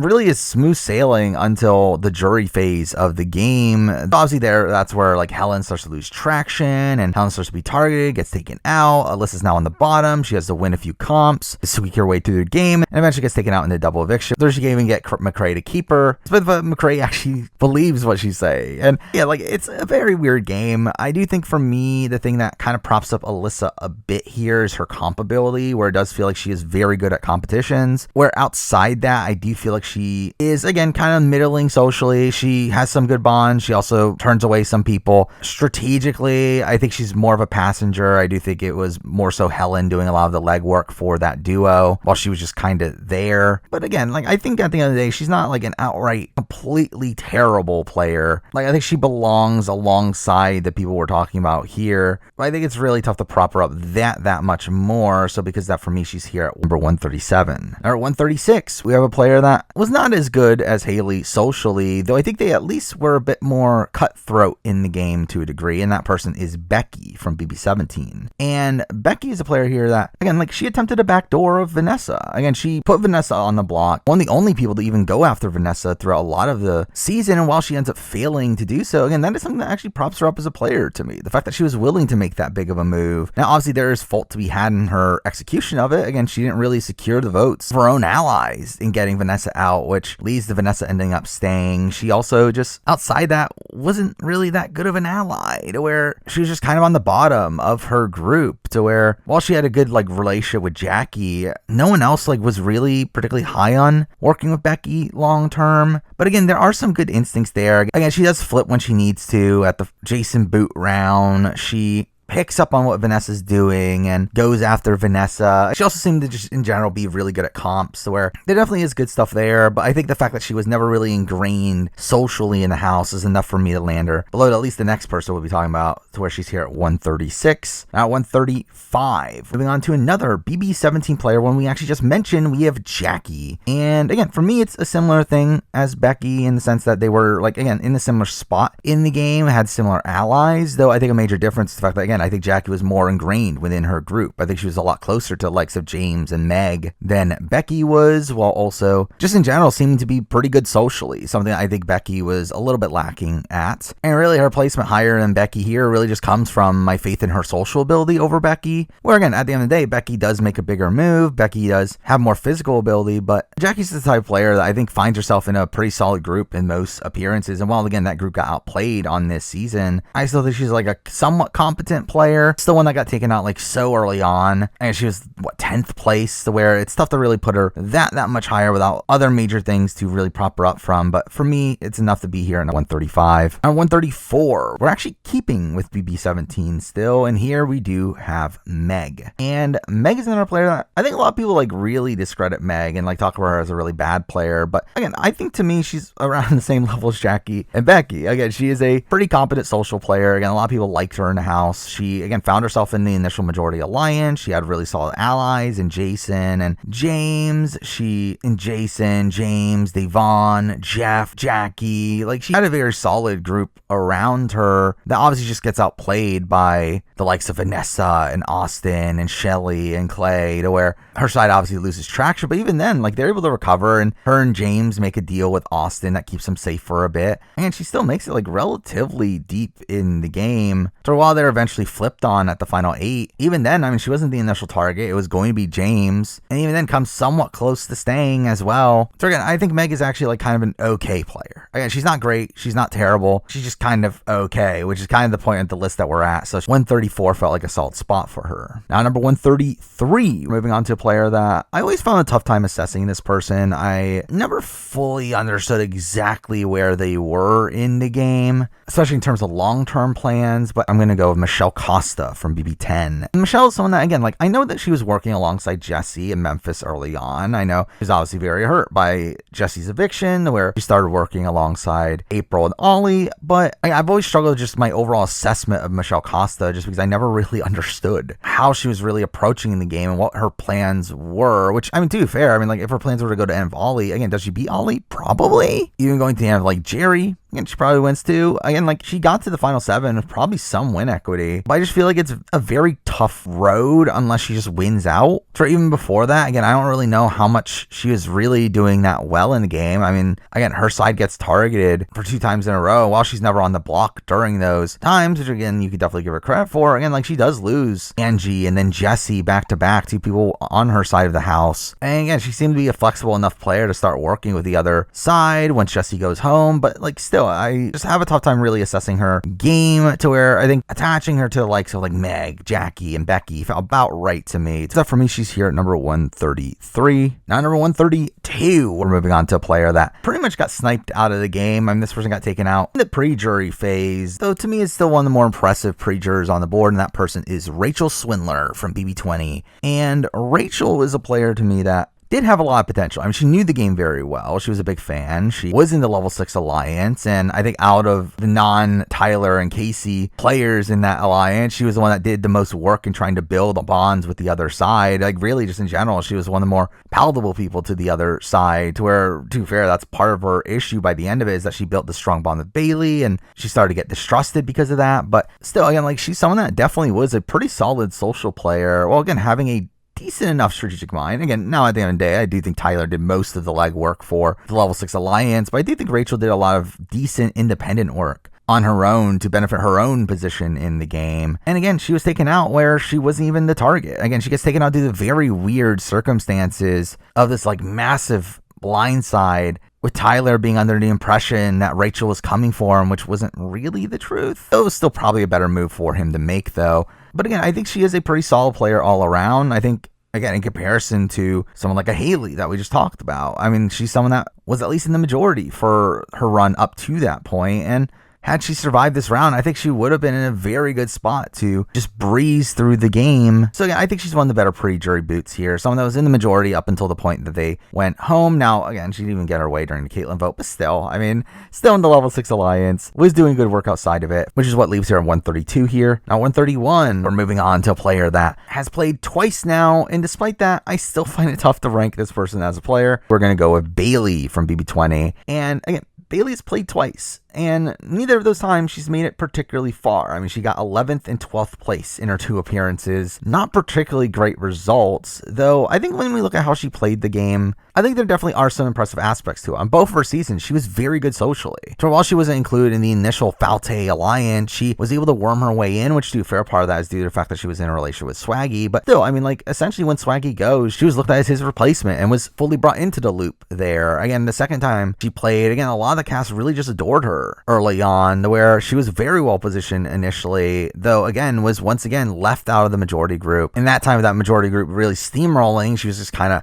on the outs eventually. But again, I do think Bayley's social ability is really, really strong across her 2 runs. The problem, I think, is strategically, in the sense that I don't think she's really that good strategically at all. But even then, I think when comprehending other people's strategic game, she just gets very upset at anyone that goes after her, to where, again, she takes everything in the game so personally, to where it does end up affecting how she plays the game. I mean, we obviously have her fight with Tyler, her fight for Christmas, which, I mean, to be fair, both these situations, she was already on her way out. But I think both these situations are kind of indicative of her overall mindset in Big Brother that does seem a bit misguided, and her just putting so much credibility into her personal relationship, even though she doesn't really translate those the game relationships. I think her issue is the fact that she, again, is good socially, but does very little work in building alliances with those social skills, to where, again, she's kind of just eventually left out of the group. But despite that, again, like, the fact that she has those social skills already is a very massive positive. It's just the fact that she needs to translate the strategy, which, again, I just don't know if Bayley could do, because she failed 2 times now. But again, still a very impressive social player, which is what leaves her at 131. Now, number 130, we're moving on to a person that is higher on this list than my top pre-juror list. However, on this list, I did kind of take in consideration a certain other appearance from this person that raised them a little bit, though, even though most of this list is still based around his initial game. But at 130, I do have Jason Roy from BB17. And again, Jason is a player that, even his BB17 run, is pretty impressive. Again, he had a very solid structure around him with really good relations with the likes of James, Meg, Davon, Jackie, to where he really just gets sniped out of the game by Vanessa in week 5, in a position where, again, he had been safe. Had Jackie won HOH, even Vanessa didn't really even want to make the move against Jason, but felt like she had to in that position, with her obviously realizing just how much power Jason had in the game. And again, Jason definitely plays a very impressive BB17 game, where had he not been taken out at that point, he would have had a very solid backing moving forward. But again, with this, I'm also taking a little bit in consideration of OTT, not necessarily adding in his run on OTT to this, to where I think through that, maybe it would bump him a decent chunk higher, considering at least he was the runner up there. But I think just like the skills that we saw him demonstrate on OTT did make me move him up a little bit, in the sense that, again, like, we know that he can repeat this and be able to have a solid group of allies again. Now, again, OTT is such a messed up game to where you can't really get much true game ability out of that, just due to how many twists are involved. But again, like, the fact that he was able to have like half the house following him there, I think does really support his BB17 game, to where for me it's enough to put him here at 130. Now at 129, we have the top pre-jury boot, which stays the same from last time. And at 129, we do have Clay Honeycutt from BB17, who's, again, boring, but, and again, I do think Clay is the best player to be booted in the pre-jury. I mean, he's someone that was in the initial majority alliance and later flips against that alliance alongside Shelly to form a new alliance with Vanessa and Austin and the Nolan twins that really ends up running pretty much the entire pre-jury phase of the game. It's not until James wins HOH to where they become targeted, but even then, Clay wasn't the target. Shelly was going to go home for really almost the entirety of that week. I mean, really, Clay had to do extra work to get himself voted out, which is, again, bad. Again, I think the fact that he wasn't even the target in that situation is something to definitely give him props for, and a lot of that comes from his really good social bonds. But again, obviously he does lay down his sword for Shelly, seeming like a bit of him just kind of giving up in the game because he doesn't really care about it. But again, like, when he did care, he did play pretty well. Now, not an expert player. He still got into like a fight with Davon, which isn't ideal. He still is not the most like strategically minded person in the world, but I think he's a very competent social player. Could have done very well in challenges, and even then, not like completely out of it strategically, to where I think he's a decent all-around player, one that made it one of the furthest out of any pre-jury boots, while again having a lot of control earlier on. So again, for me, it's enough to put him here at 129. Now at 128, and we're moving up from a pre-juror to a finalist, though probably one of the worst finalists on the board, and that person is Michael Cowboy Ellis from BB5. And Cowboy, I just always found to be a weird figure in Big Brother history, and the fact that, again, he almost wins the game. It is a 4-3 vote, where he's only 1 vote away from winning. Now, he was never getting that against Drew, though I do think there are worlds where he does get 4 votes to win. However, he also is Cowboy, who isn't that good of a player. I mean, he's someone that, like, right away he's into the 4 horsemen, and when they crumble, he's simply just there. So when they crumble, he's simply coasting through the game. I mean, even before that, though, he still had like almost no real agency within his alliance, where whenever he would bring up a plan, it was instantly shut down. Now, post-jury, he does start to do some better work. I mean, again, he bonds with the twins, so where that's why he gets their jury vote at the end. He obviously works with Drew, even though Drew did consider cutting him over the twins, which is pretty insane. And really, for a lot of the game, I mean, like, that's also an issue for Cowboy to me, too, is the fact that Cowboy looked at Drew as his, like, solid number 2, when Drew was planning on cutting Cowboy for a lot of that season, where he thought Cowboy would have a massive chance at beating him. It wasn't until the last second where he fully changed his mind. And then beyond that, again, like, Cowboy had very little agency in what actually was going on in the back portion of the game. There were, again, I think as a whole, he's pretty bad. I will give him some credit for social ability. He does seem to be well liked by a lot of the cast, even though he's not well respected, which is definitely a thing to criticize. But again, like, he had really strong bonds with Drew and the twins. He was never someone that, like, people wanted to target, despite the fact that, again, like, he gets 3 jury votes at the end. Or had he gotten to the end with Drew on the jury, again, it's not improbable to think that he gets Drew, the twins, and also Nokomis in certain situations. So again, I do think Cowboy, again, probably has better winning prospects than you would think, but still someone that, again, is not a particularly good player. But again, it's enough to put him here at 128. Now 127, I have similar thoughts about this person. That person is Monica Bailey from BB2, who again gets very far into the game with a lot of winning prospects. Again, she gets the final 3 where she probably just outright wins if she's in the final 2. However, she's also a pretty bad player, one that is just kind of on the outs for a lot of the season, never targeted simply because they didn't look at her as a threat. Or even though she had like pretty good bonds with certain people on the season, particularly like a Krista and a Cheryl, I believe a Bunky, she still wasn't really playing strategically. I mean, she was simply just there building these bonds, but then doing nothing really with them until, again, it came back to lead to her having like decent jury prospects. But still, her navigation through the game is one that is so reliant on Hardy and Nicole keeping her around in a position where she didn't really do much to make them want to keep her around outside of just not being that good at challenges. And obviously she wins Final 4 HOH and is able to get Hardy out. But then that's probably not even her optimal move, where she probably should be wanting Nicole out over Hardy, considering Lilith's a lot more likely to take Nicole to the end than Hardy. So yeah, I think as a whole, like, I just don't really agree with what she was doing strategically in the game, and I don't really feel she was doing much strategically in the game. However, she does get to Final 3 with a lot of win equity, and that's enough really to land her here at 127. At number 126, we're moving on to a player that was largely on the bottom for most of his run, though he did seem to have some good instincts at points, though still was not really able to do anything with that, and that person is Donnie from BB16. And again, Donnie is a player that, again, like, while he was on the bottom the entire time, never was involved in any true alliance or power structure, he still, again, makes it very deep. I mean, obviously makes it the final 8 before he's actually taken out. He had pretty good relationships with a lot of the others. It was this largely affable figure, and he had decent reads on the game. He recognized what Derek was doing. The problem is that he wasn't really able to do anything about that, simply because, again, he didn't win the comps to be able to do anything about that. So again, he's on like 2/3 of the season, but spends that entire time just simply on the bottom until he's eventually taken out at the final 8, which, I mean, to be fair, there definitely were spots before that where he probably would have gone had it not been for certain comp results. But again, as a whole, like, he's kind of just a player that I think has potential in the game. He is one that seemed very aware of the game, but one that just simply was not able to really execute on any of that just because he was kind of shut out from the game. But I do think his potential for me ends up putting him here at 126. Now at 125, we're moving on to a player that is very much disliked. However, I think when we're looking at their game, I think this person definitely had some interesting strategic thoughts at points, and that person is Joshua from BB9. And again, Joshua, he obviously says some things that are reprehensible, though when we look at his actual game, again, it's not that bad. I mean, obviously he is working alongside James and Chelsea and Sharon, while also having decent social relationships early on. Now, once we get to the individual phase of the game, I mean, that's where his game gets a bit more rocky, where obviously he's on the outs during the first James blind side, where, again, he had been attempting to get Maddie on the block. And again, it seemed like it was effective at first, where, again, he had a very good relationship with Ryan. He had a final 2 with him. So it did seem like Ryan was going to go through with it until it changed at the very end. But beyond that, again, he's involved in the Maddie blind side. And then from that point on, again, his tie just simply could not win competitions, and he's eventually taken out. But again, I think there's still interesting ideas in his game, particularly the secret alliance with Ryan that he had, that had his side been able to gain a little bit more traction, I do feel it could have played a massive role in the end game.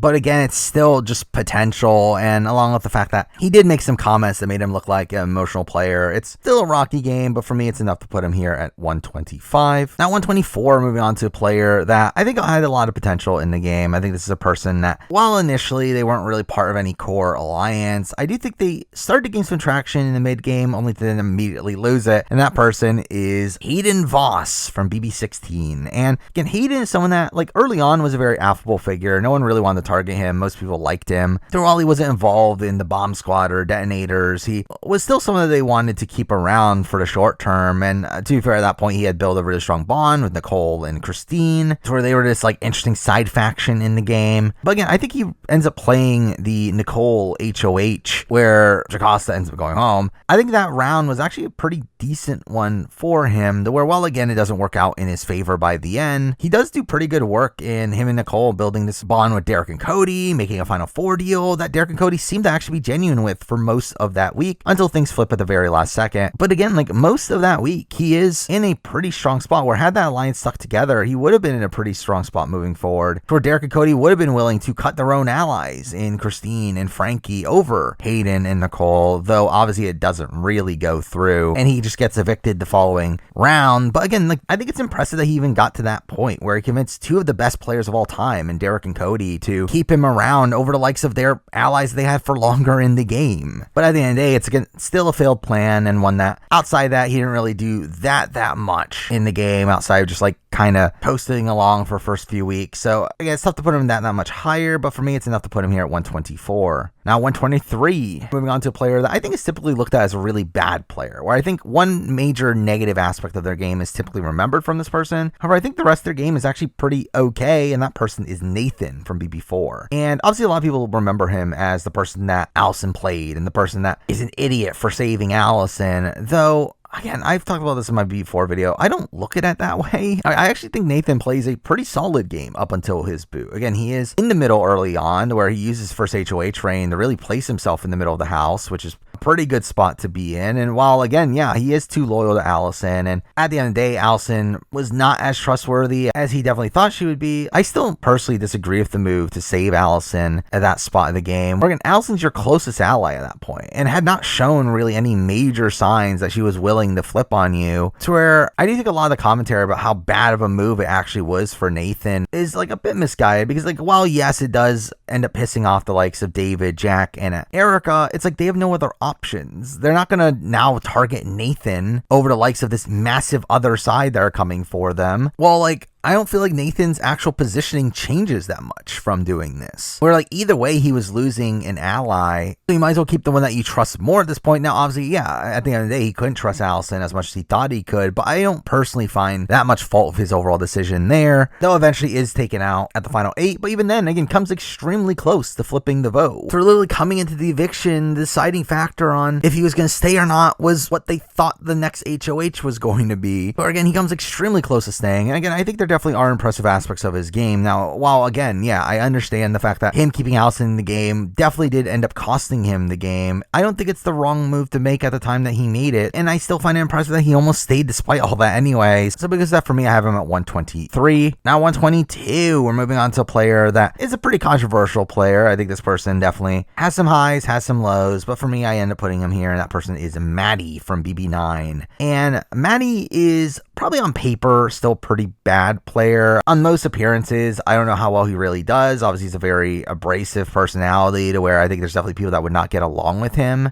on a lot of seasons. However, he still did have a pretty decent run on BB9. Now, he is this massive target from the very beginning, and he does get saved at the Alex and Amanda eviction very narrowly, where there was this plan to blindside them. That ends up falling through at the last second. It was always like used as a pawn, which is not a great spot for them to be in, though Matt still had a really solid grouping of allies around him, where by the time of the individual phase of the game, while there was this plan to blindside him, again, he's still able to maintain the likes of Natalie and Adam around him, while also picking up Sheila, which, to be fair, was more so the blame of the other side, more so than it was pro Maddie necessarily, but there's still that. He is also able to pull in Ryan, to where he saves himself from being blindsided, only to get extremely unfortunate the fact that James comes back to the game and has his vendetta against him, to where he takes him out there. Where had that not been the case, and the game played out naturally, more than likely Maddie's he's in it for the long haul, where his alliance simply just steamrolls the remaining comps following that. But if that alliance stayed together, again, Matty was in a very strong spot to make it to the end. Now, again, the question is, does he win? And that is something I'm not entirely sure. But again, I think as a whole, he was in a pretty strong position in the game. Now, again, I think his earlier game is still a bit rocky, and I don't think in the grand scheme of things, I look at Matty as that good of an actual player, but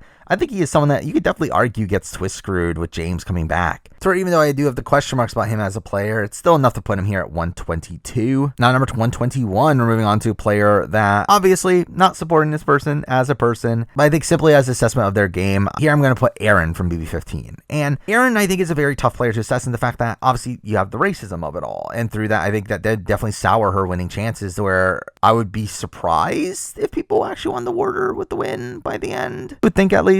But even beyond that, I mean, early on, she was pretty much on the bottom. I mean, she loses most of her closest allies at the very beginning of the season. I mean, it's literally one after another after another. Again, David, Nick, Jeremy, Caitlyn, all in a row. However, despite that, she's able to persevere through that. I mean, once Caitlyn goes, she ends up forming the 3 AM alliance with Andy, McCrae, and Amanda that really ends up running the middle portion of the game, which, to be fair, I mean, I think you could definitely argue the fact that she was more so being used within that group because she was very good at competitions and she would win the comps for them to take out their targets. But still, I mean, she does do some pretty decent work in recovering from that point on. And again, at the end of the day, like, she is a very strong comp competitor. I mean, she won so many HOHs on that season to where it had her making some pretty big moves in the game. Now, I think you could argue were those moves the right moves for her personally to make, where again, she takes out Judd. Was that the right move? Probably not. She takes out Helen over Alyssa. Was that the right move? Probably not. Though, to be fair, Alyssa does win the veto that week, but still the plan was Helen anyway. Like, I don't necessarily agree for strategic decision making, but I think as a whole, like, I think she turns around to become a somewhat competent player by the end of her run, though one that still has the first half of her season that is very bad. And to be fair, knowing about her nowadays, she probably hasn't changed much, so still wouldn't look at her that highly if she were to return. But again, I think there are impressive aspects of her game, particularly her comp ability and the fact that she was able to recover from such a bad spot early on. That leaves her here at number 121. Now, 120, we're moving on to kind of a duo in the game here that we're going to be running through back to back. A duo that I have very mixed opinions on. The fact that while they did seem like somewhat front runners in the game at one point, they also were just completely outplayed by certain other players. And we're starting the duo off here with Alex Owl from BB19. And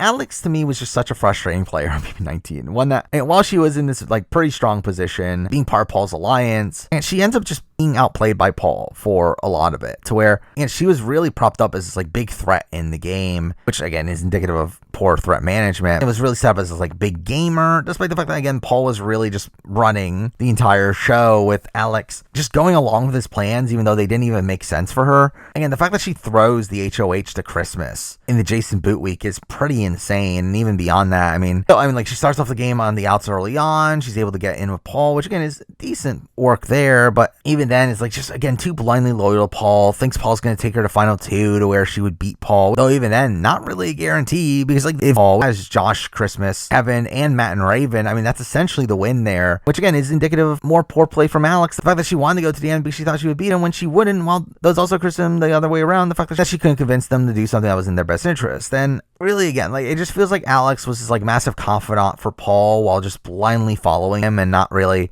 doing much on her own. But again, it's the fact that she got pretty late in the game with, again, definitely some win equity. So for me, she does end up being here at 120, not 119. Again, her partner in crime, we do have Jason Dent from BB19. Now, I think a lot of people would argue that Jason should be lower than Alex. However, I don't necessarily agree. While I don't think Jason is a great player, I still think he's someone that had decent reads at points. The problem is that he just didn't know the show and didn't claim to know the show. I mean, because, like, to be fair, Alex didn't know the show either, but she claimed she did. But Jason, like, really did not know the show, to where, because that, it felt like a lot of the times that he would have decent reads in the game, he would simply just rely back to Alex. But I do think if he was someone that was, like, left to his own devices, I think there is a pretty decent player in Jason here, to where, and he was mostly good socially. I mean, most people in the house liked him. He was seemingly really good at comps. I mean, he won a decent amount of challenges by the end of his run. While again, not great strategically, I mean, he again had some decent reads at points and did question what Paul was doing at points, to where, while again that was shut down by Alex, I do feel like Jason could have been an okay player. To where for me, again, like, I do think Jason had a little bit more awareness of what Paul was doing and just the overall game as a whole, to where for me it's enough to put him one spot higher than Alex here at number 119.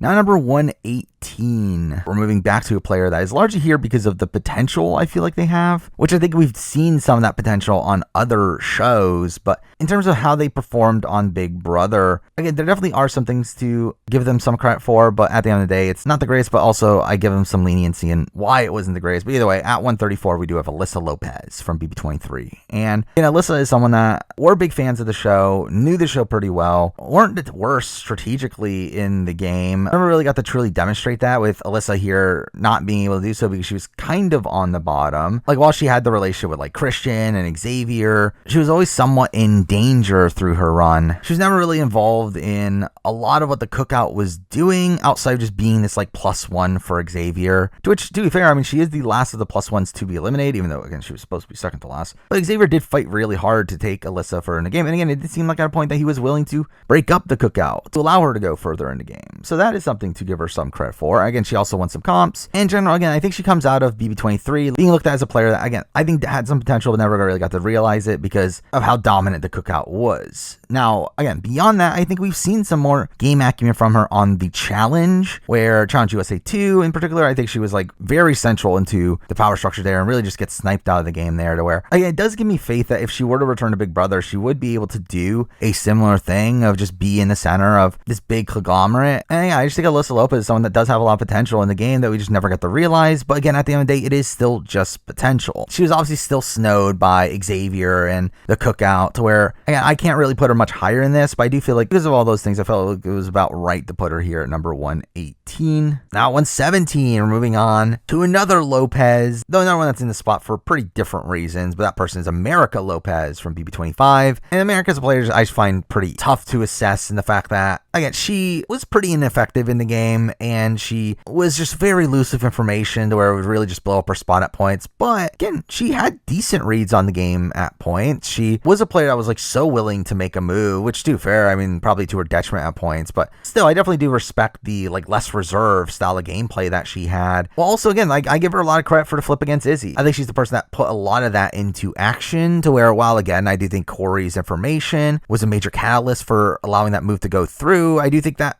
move doesn't even spark if it were not for America and what she did with Cameron and getting Cameron to finally believe that he's not in a strong position that he thought he was, while also, again, convincing Corey that he's not as tight with Cirie as he thought he was. So where, again, I do think America does a lot of good work there. And to me, that's really a lot of the reason why she's as high as she is, that I do feel like she deserves a lot of the credit for that flip there. Where outside that, I mean, she does obviously make it far into the game, but again, I think she is struggling a bit with win equity by that point. And also, again, does have some sloppy work, particularly with Blue. I don't know what she was thinking, and still continuing to trust Blue despite Blue openly ratting her out over and over and over again. Also, I think I will probably criticize her early game as well, where she was just kind of out of the loop and not really involved in any of the major alliances until the For Real alliance, which turned out to not even be real, shockingly. But yeah, I think America just plays a pretty mixed game overall, but I think it is the one major positive, and again, me giving her a lot of credit for the flip against Izzy, that does put her here at 117. Now 116, again, a similar case with a certain other player, and that person is Natalie Negrotti from BB18. And Natalie's another one that, again, like, I don't think Natalie's that good of a player in the grand scheme of things. Though again, like America, she was a main orchestrator of a major flip in the game, the flip against Paulie, so I think she's a major reason why that flip went into motion, or she was a major reason why James in particular got on board. And I think that aspect of her game is very similar to America's. But outside that, I think her game is like a little bit stronger. Still not great. Again, she is on the outs early on, and after the first few weeks, she's essentially just a tag along for James, with her not really gaining much real traction in the game, though is still relatively safe. But it is after the Paulie blindside that, again, I'll give her a little bit more credit than America, where again, with America and Corey, I feel like they kind of dropped the ball after taking out Izzy and Jared, to where all the power really goes to Matt and Jag like right away. While with Natalie, again, I think there's at least like a little period of time where they remain in a pretty good spot, even though, again, she's tricked by Nicole into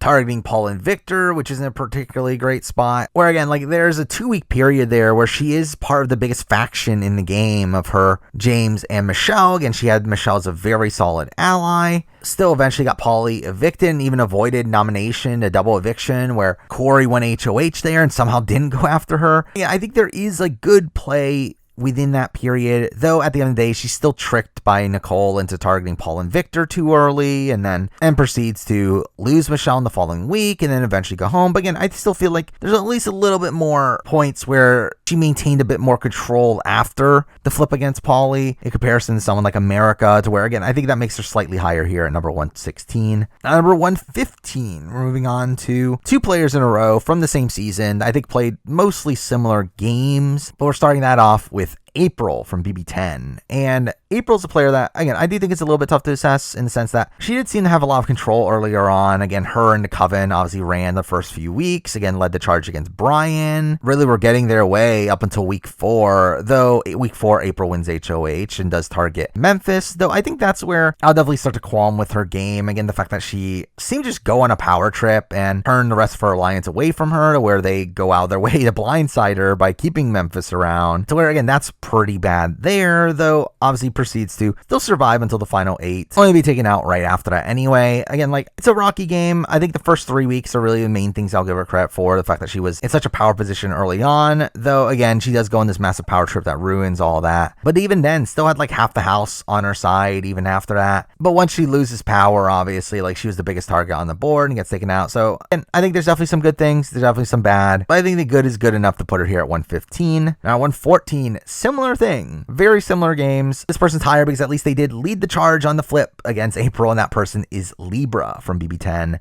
And again, I think early game, it's very similar. I think they were both, again, in the Coven, running a lot of the early portions of the game, led the charge against Brian. Now, I will say, I actually would probably give April a little bit more credit for the early game, the fact that she was able to pull over Ollie, and I believe there was a point where Keisha was talking about targeting Libra at a point. So again, like, I think April is better in the first 3 weeks, though obviously Libra does lead the flip against Jessie in week 4 and is actually able to execute that move, which is something I'll give her credit for, even though she's proceeded to be taken out the following week. But again, I think in comparison to April, it's very close, but it's, again, her organizing the flip against Jessie, which is enough to put her above her here at number 114. Number 113, moving on to a few players in a row here that made very deep runs on their season, though I think their actual games were very rocky, and we're starting that off with Kalia from BB13, who I think plays a bit of a mixed game. I mean, obviously it's one where by the end game stretch, I mean, she is definitely a contender to win. I mean, you definitely argue the fact that they were screwed over by a Pandora's box where that not occurred. She probably would have had potential to make it to the end, to where she probably has some win equity, especially if she's at the end against Portia, which I believe was her plan. Though at the same time, I mean, more than likely, based on how the comps play out anyway, she was probably taken out 5 anyway. But still, I mean, at least on paper, theoretically, you could definitely see her having a lot of potential there. Also early on, again, in the first few weeks, she was playing decently well, playing the middle, even though, again, she had very little true agency beyond week 1. And even then, she eventually gets lumped in with Danielle, who are there on the bottom after the failed flip against Jeff and Jordan. Though even then, again, I will still give her credit for building this really strong bond with Danielle and Portia. The fact that they were able to win HOH after HOH after HOH, to where they maintained a lot of power in the game. But also, I would definitely criticize Kalia a lot for the Lawan boot week. Again, that was just really sloppy play. But again, recovers from that, makes big moves in the game, takes out Big Jeff in a spot that, again, it was pretty difficult to get him out. And again, you could definitely argue the fact that she was screwed over by a twist. And again, probably would have had win equity at the end. So again, it's enough to really land her at 113. Now, number 112, moving on to a similar-ish type of player, one that made it all the way to Final 4 with, again, potentially some win equity, and that person is Michelle Noonan from BB11. And again, Michelle's game is just a bit of a strange one to me because she's never really involved in a majority group or a lot of the season. I mean, she is by the time of the post-coup d'etat, where she has a strong bond with Jeff and Jordan, but even then, that alliance doesn't really last for that long. But again, like early on, again, she, for some reason, is not really bonding with her other brains, to where Shima and Ronnie work with Jessie, while she, for some reason, decides to go inside with the Brayden side of things. So from that point on, she's kind of on the bottom, kind of on the outs with no real agency in the game. It's actually a bigger threat than the likes of Jeff and Jordan for the Jessie side of things before the coup d'etat. And again, she's very much benefited by the coup d'etat, to where it allows for her people to make it further into the game. But even then, I mean, she loses Russell the final 6, which is pretty bad for her game, and then proceeds to just not be able to win the right comps in the end game, game to where she's taken out at 4. And to me, it's just kind of a game that lacks a lot of agency. She's just kind of on the bottom for a lot of it. And even though she's, again, able to build strong bonds with the likes of Jeff and Jordan and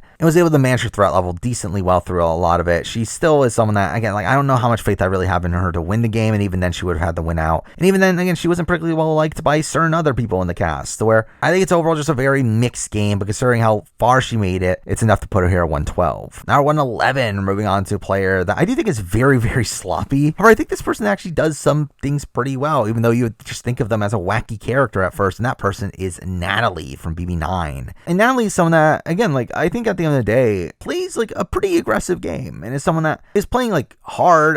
Mind you, again, probably too hard, especially by her final round, where she's just very openly trying to play both sides in a way that she gets caught pretty easily. That leads to her being booted at 5. But again, initially she is part of Team Christ, and they really just run a lot of the post-jury phase of the game. She's obviously attached to Maddie, but even beyond that has good bonds, the likes of Adam and Ryan, and also Sheila for a lot of it. Now, I do think she makes a bit of a mistake in voting James back into the house. That's pretty bad. And her early game is definitely a bit rocky as well, where, again, she's attached to Maddie, and she is building decent bonds here and there, though also other people find her just really annoying. So that's kind of a mixed bag as well, where, again, I think overall her game's a bit of a mixed bag in a similar light to the likes of Michelle and Kalia. But I think the thing that props her up more than the other two is that, again, I think she was at least in a majority alliance for longer. For while her actual play is probably a bit sloppier than someone like a Michelle in particular, I think the fact that, again, she was in Team Christ throughout the middle portion of the game is enough for me to land her here at number 111. Number 110, and now we're moving on to 3 people in a row here that were actually pretty early post-jury boots. However, I think all of them demonstrate a lot of potential in the game. And at 110, we're starting that off with Rachel Pletcher from BB6. And Rachel, I think, is someone that is debatably the best player of the Sovereign Six from BB6. And she was definitely the person that maintained a lot more of her relationships with the friendship after the Sovereign Six broke up. Again, I think the friendship ended up being just kind of fine with Rachel, where obviously they hated the likes of Janelle and Howie. Rachel was definitely a lot more palatable to them. Now, at the end of the day, again, they still take out Rachel over Howie, mainly because they looked at Rachel as a bigger threat.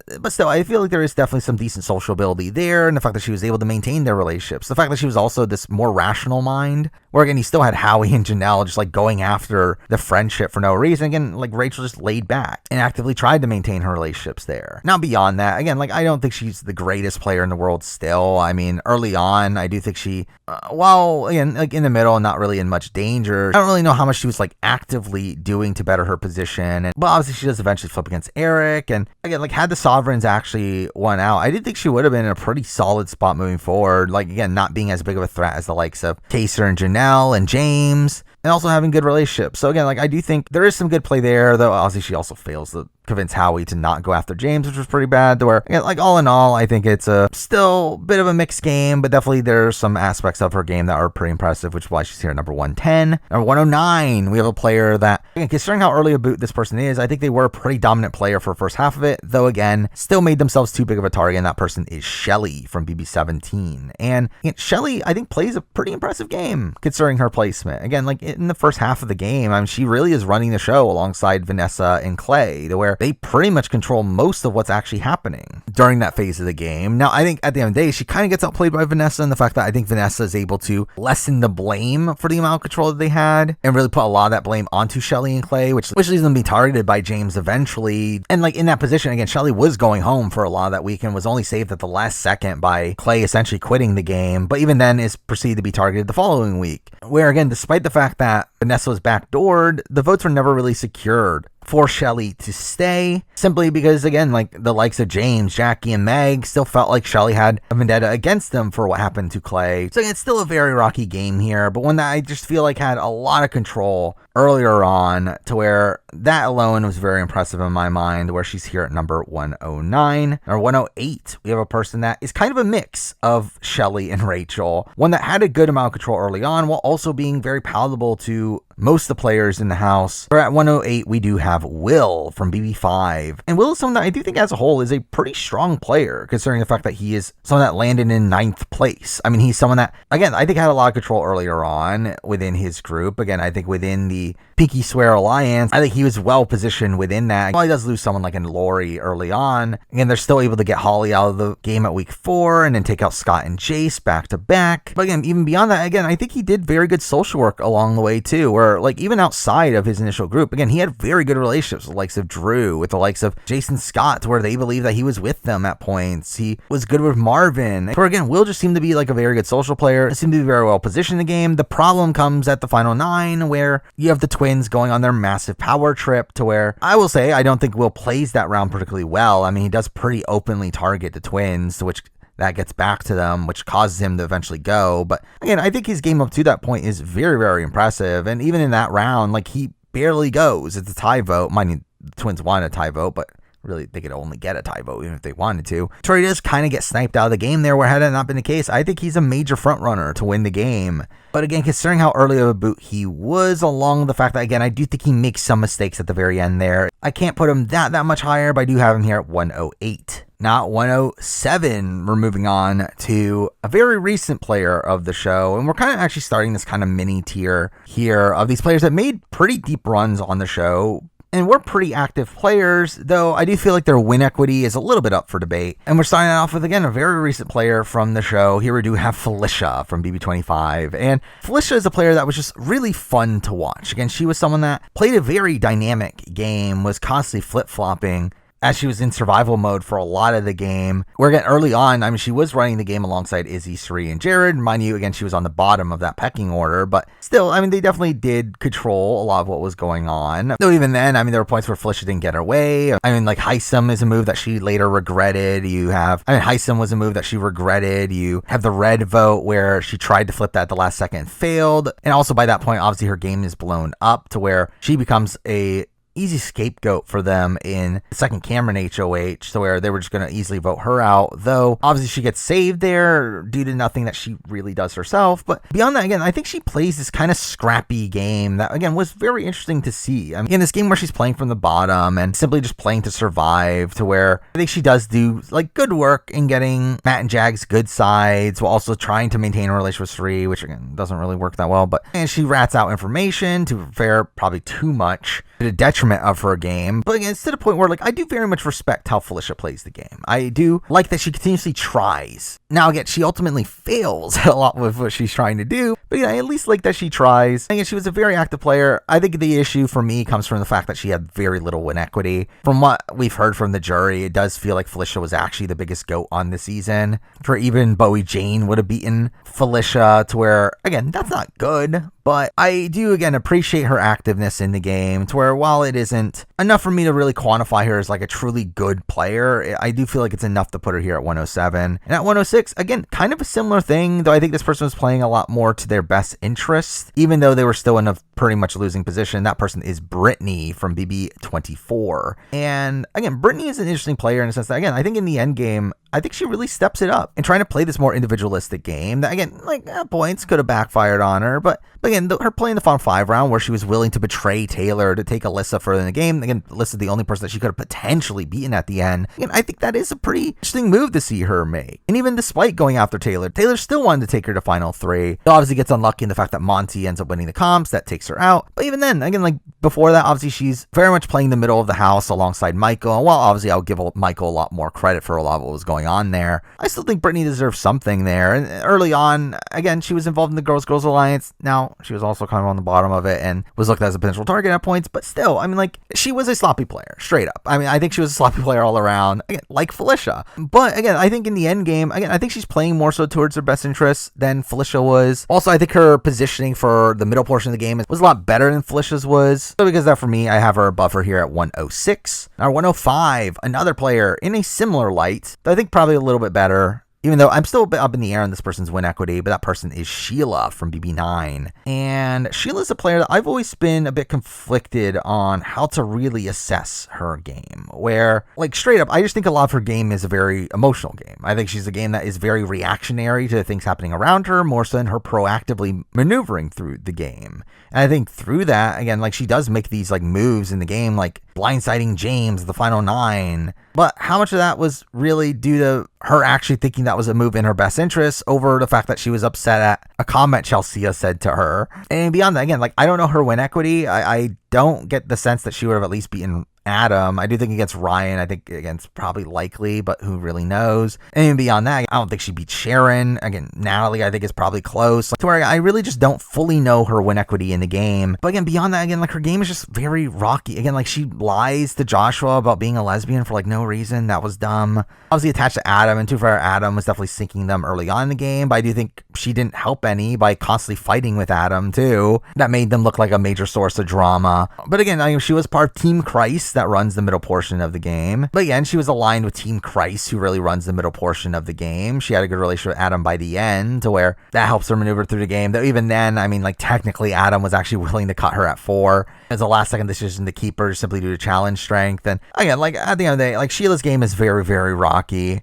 But again, at least she got some stuff done. Again, she did execute the James move. She was still, again, a pretty active player in the game. It's just a question of, was that actively good play? But still, like, at the end of the day, for me, it's enough to put her here at 105. Now 104, moving on to a player that I don't necessarily think this person's that good of a player. However, I think they were someone that were massively screwed over by a twist, along the fact that they made it to the end of the game with a lot of win equity, and that person is Jamaica from BB8. Or again, like Dustin and Amber, again, she was screwed over by the America's Player twist. Had that not happened, she would have been in a much better position in the game. But even despite that thing happening, she still made it all the way to the final 4. Now, I will also mention the fact that she was not able to play in any HOH for a long period of time, which is kind of insane they actually allowed that to happen back in the day. Which that benefited her position to a degree of people keeping her around because they knew that she couldn't win HOH, but at the same time, I think it does also disfavor her in the game, and the fact that had she won one of those HOHs, she probably could have made a somewhat big move, at least targeting Dick and Danielle, to where, again, that would have been something to prop her up on this list. But at the end of the day, again, like, I don't necessarily look at her as that good of a player. Obviously, she is the type of person that would give up their HOH for a long period of time when they didn't really need to. She's also someone that would, again, get picked for the veto and then feel the obligation to use a veto on that person because they picked him. Like, I do think she is mostly a very emotional player as well, but I do feel like she is one that, again, still got to the end of the game with a lot of win equity and had Zach wanting to take her to 3 at least, where, again, had she somehow won final HOH, she would have won the game. So again, that is definitely something to at least mention here. But I don't think her actual gameplay surrounding all that is necessarily good, which is why she's here at 104. Now 103, we're keeping with players screwed over by twists, and this time we're moving on to Joseph from BB24. And Joseph obviously gets screwed over by the split house twist, where he was grouped in with pretty much all the worst people for his game, where he had very close relationships with the likes of Monty and Taylor on the other side. For in the configuration he was in with Turner, Kyle, Alyssa, and Terrence, I mean, he was pretty much dead man walking, especially once Kyle decides it's time to make the move to take out Joseph. Now, at the end of the day, I do think Joseph was still a pretty big target in the game, to where while he wouldn't have gone this week, I don't think he would have made it that much further in the game. But still, I mean, obviously getting taken out in the way he does is definitely him getting screwed over by a twist. But beyond that, again, like, I do think Joseph as a whole is just kind of a mixed player. I think he's one that, there were definitely moments of strong gameplay. Again, I would give him some credit for sure for the formation of the leftovers. Again, I would give most of the credit to Kyle, but I do think Joseph definitely deserves credit there as well. I'll also give him credit for, again, maintaining the leftovers alliance. But I do think the Taylor HOH week is one that, again, I just don't know what he was doing that week. Again, really strong arming Kyle into taking out Alyssa, which made no sense for Kyle's game and really just blew up his position even more, along the fact that he wanted to nominate himself during that week, which was ridiculous, as he could have potentially gone home, with Michael and Brittany already talking about potentially taking out Joseph pretty soon anyway. So again, all that was pretty stupid. And like also mixing out the fact that, again, he was out of the loop early on in the game, was not involved in major alliances. Again, there definitely are criticisms to have here, but I do think, again, the fact that he was pretty integral to the formation of the leftovers, was part of the leftovers alliance for most of his run, and then proceeds to get taken out due to twists. Again, for me, it's enough to put him here at 103. Now 102, moving on to another person, not necessarily screwed over by a twist, but screwed over by kind of the social climate that they were at the time they were playing, and that person is Claire from BB24. BB23. And Claire's someone that obviously, had it not been for the cookout, I do think Claire would have had a very deep run on the season. I mean, Claire is someone that was pretty well positioned in the game for a lot of it. Again, she was this number one ride or die ally to Tiffany, to where had the cookout not existed, I do fully believe it would have been Tiffany, Claire, Hannah, and DX that really ran the show. And I think out of those people, I think Claire is probably the most likely to make a big move towards the end of the game that would get her to win. Where I could definitely see a world where she cuts Tiffany at the final 3 to take a more secured win. And again, I do think Claire is a pretty solid player. Now, again, not flawless. I don't think she built as many social bonds as she probably should have. I think she probably relied on Tiffany a little bit too much at points. And obviously, at the end of the day, she was still aloof to the formation of the cookout, to where she was always doomed to be taken out in that middle jury phase of the game. But still, I do think Claire definitely had a lot of potential in the game. And I think if she were to play again, I would expect her to do well. So because of that, for me, she is here number 102. Now at 101, we're moving on to another player that I think was screwed over by a twist. And that person is Jessica Eubanks from BB8. And again, another one screwed over by the America's Player twist, where had it not been in play, I do think Jessica would have had a lot more leverage in the end game, where instead she was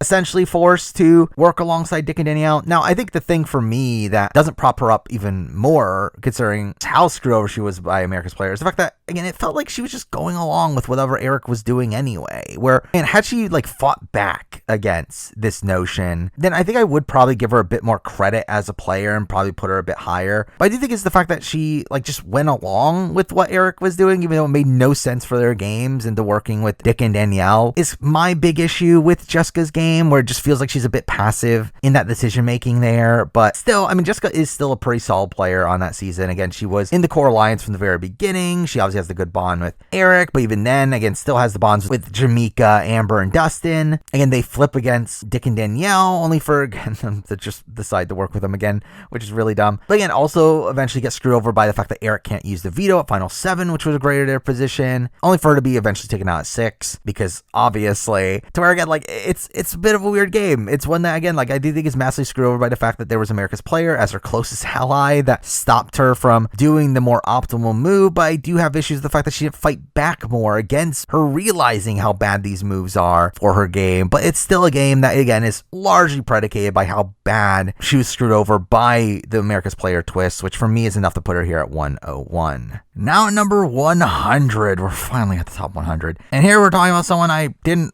want to put this high, but then when like comparing him to a lot of the people around this spot, I felt like it was a bit off the knot, and that person is Caleb from BB16, which again, on paper, I think you might question him being as high as this, but I do feel like Caleb, again, gets to the Final 4 on this season in a spot where he had some win equity, and by the time we got to the end game, I mean, he was looked at as a more likable presence than he was earlier on in the season, where, again, early on, his game is definitely a bit rough. I mean, while he is obviously a major founder of the Bomb Squad Alliance, he proceeds to be left out of the formation of the detonators, and was, again, so attached to Devin, to where that definitely harmed his positioning as well, along the fact that obviously he had his obsession with Amber, which was just kind of icky. But I do think the way he plays his game after that, again, was in a position where he was winning a whole bunch of comps. He started to gain some respect in the game, and I do think, again, had he gotten to the end against definitely Victoria, but on the offshoot of someone like a Cody, I think there at least would have been an argument, and I think he would have at least probably gotten votes. He was also, again, in the majority alliance for pretty much the entire season, having pretty strong bonds with a lot of the people that made it to the end game. Mind you, again, they had other bonds as well, where obviously Derek and Cody were a duo that he didn't really recognize, and despite his closer bond with Frankie, he ends up letting him go at 5, which is pretty bad. But still, I think Caleb is someone that, again, like, I don't particularly like, but I think in comparison to people we just talked about, I do think by the end of BB16, he came off as a better player than them, or at least was able to demonstrate more of his potential than them. So for me, it's barely enough to put him here at number 100. Now at number 99, we're moving on to a player that made it to the final 3 in a position where he had a lot of win equity, though I do question this person as a player in the grand scheme of things. But still, at 99, I do have Azah from BB23. And again, Azah made it all the way to the end, to the final 3, in a spot where had she taken Big D to the end, she wins the game probably unanimously. And the fact that that is the case is pretty insane, considering really the rest of her game is not that great. And even then, she didn't even want to take Big D by the end, though to be fair, that's also a fault of Big D, but it's still a fault of Azah. The fact that she was about to take Xavier to the end had she won final HOH, to which she would have probably lost to him in a near unanimous vote. But really, again, a lot of her game like most of the people in the Cookout, was greatly affected by being in the Cookout. Now, unlike the likes of Big D and Xavier, to where I think it greatly benefited their games, I think with Azah, it was definitely a benefit, but not to that much of an extreme, where I think, again, Big D and Xavier probably would have been like mid-game boots had it not been for the Cookout. I think Azah probably still makes it towards the end of the game. I think she's someone that still would have been kept around by the true core and possibly could have squeaked her way even closer to the end, with them probably taking shots at each other by the end game. So again, I think she definitely still could have had a very deep run even without the Cookout. However, I think she probably has almost no win equity in that situation. And even in the situation we actually see, again, she only has win equity because Big D is there, with that probably being the only person she can even win against in the game. But even then, she still doesn't end up wanting to take him to the end. But again, I do think there definitely are pros to Azah's game. I think she is a very social player. She's one that is mostly well-liked. But again, I don't think she's a very active player. She's also a very emotional player. So again, it's really tough to prop up her game too much. But again, considering her win equity, by the end, her very solid social play while also being in a majority alliance the entire time, it's enough to put her here at number 99. At number 98, we're moving on to a pretty long string here of runners-up. Runners-up that aren't that great, but again, we're still runners-up, so I guess they're top 100. At 98, we're starting that off with Portia from BB13. And again, I've criticized Portia's game in the past, and I still stand by a lot of it. I do feel like while she did get to the end against Rachel, to where, again, you could argue that she probably played the better game than Rachel, I do think at the end of the day, her game is still not great. And she's someone that doesn't really do much in the game early on, where while she is attached to the vets, even then, that was kind of by circumstance of them wanting to get out Keith. And even beyond that, again, it really felt like her only lifeline was Rachel, to where outside that, she wasn't really making that many relationships in the game, despite the fact that she had safety for weeks and could have done a lot with that position. She simply just didn't. So again, she never really even bothered bonding with Jeff and Jordan, who were part of her alliance, and they never respected her. And then she obviously later flips to side with Danny and Clea, though that was a position where they were on the bottom. And while she is very fortunate, the fact that they end up winning comps that put them in a pretty decent spot, again, they were still like not an optimal path to take, and it seemed like she largely took that path because she simply did not have the connections on the other side, especially after her relationship with Rachel started to wane, to where I think most of that part of the game is pretty bad. And even then, like taking the end game as well, again, she was planning on taking Rachel to the end, even if she had won the final HOH, to where again she proceeds to lose, where she had Adam as someone that she was very likely to beat. Again, like I think as a whole her game is pretty bad, but again, she's still a runner-up. She's still someone that, again, got a good chunk of votes at the end, and also probably would have won had she just gotten the other person to the end. And beyond that, again, she was a solid comp competitor. Again, she did build pretty strong one-on-one bonds, just the fact that she didn't make enough of them. But again, I think there definitely are some pros to her game, but I think as a whole, again, it is a pretty lackluster game to me, and that's why she's here at number 98. At number 97, we have, again, a similar runner-up, but one that I do think probably had more control over the game, but one that probably had less win equity, and that person is Liz Nolan from BB17. And again, Liz is an interesting player in the sense that obviously she was part of the Oz twins, and through that she had a lot of control throughout a lot of the game. Now realistically, I do think it was more of what Austin and Vanessa were doing than what Liz was, but again, Liz was there winning comps at points and going along for Alliance's agenda. Her endgame is obviously very rocky though, where she does lose Julia and Austin back to back, to where while she is a very likely finalist by that point, again, she is pretty much dead win equity wise, where really, I mean, by the time of the final six, I think the only person she could even beat is Julia. So again, in comparison to Portia, that is a big criticism there. And the fact that Portia had more winning scenarios, though again, I think Liz was in a better position for more of the game and is a bit more active in the game, at least earlier on, where again, for me, it is kind of close between the two, but I do feel like it is those aspects of her game that do leave her higher at number 97. Now at number 96, again, another runner-up from the game, one that I also think is a pretty mediocre one, but that person is Natalie Martinez from BB11. And again, Natalie is just such a bizarre player, to where, again, there is definitely things to praise from her. Again, the fact that she was aligned with Jesse, who was running the game early on and was essentially his right-hand person. The fact that after Jesse gets taken out, she's still able to recover from that, build this really strong bond with Kevin, to where they play as a duo and get to the final three together. Now, the issues come from, one, win equity, where really I do not think she can beat a single person in the game. I mean, she was absolutely hated by the jury, where I do find it tough to believe that she really wins against anybody. Even beyond that, despite how much of a goat she was at the end, Kevin Campbell, her own closest ally in the game, thought she was a threat and was gonna vote her out over Jordan, which is pretty insane, where he would have essentially thrown away a guarantee win to a possible loss against Jordan. And again, while that will be a knock against Kevin, it's still even a knock against Natalie, and the fact that she couldn't even get her closest ally to take her to the end. To where, again, to me, those are major criticisms of her game, just her overall lack of win equity. Now, again, as a whole, again, I do think she was playing a second in command game early on, where, again, while she still annoyed a lot of people during that, I don't think it's necessarily a bad early game. And you can argue that she navigates through the game pretty well after Jesse's eviction. But, I mean, again, the fact that she was just hated by the jury, the fact that she just made all these unnecessary lies that made people respect her even less, I don't really look at her as that good of a player, but for me, she's still here at number 96. Now, number 95, we're moving on to a player that, again, was a runner-up, one that I do question many aspects of their game, but still made to the end, almost won,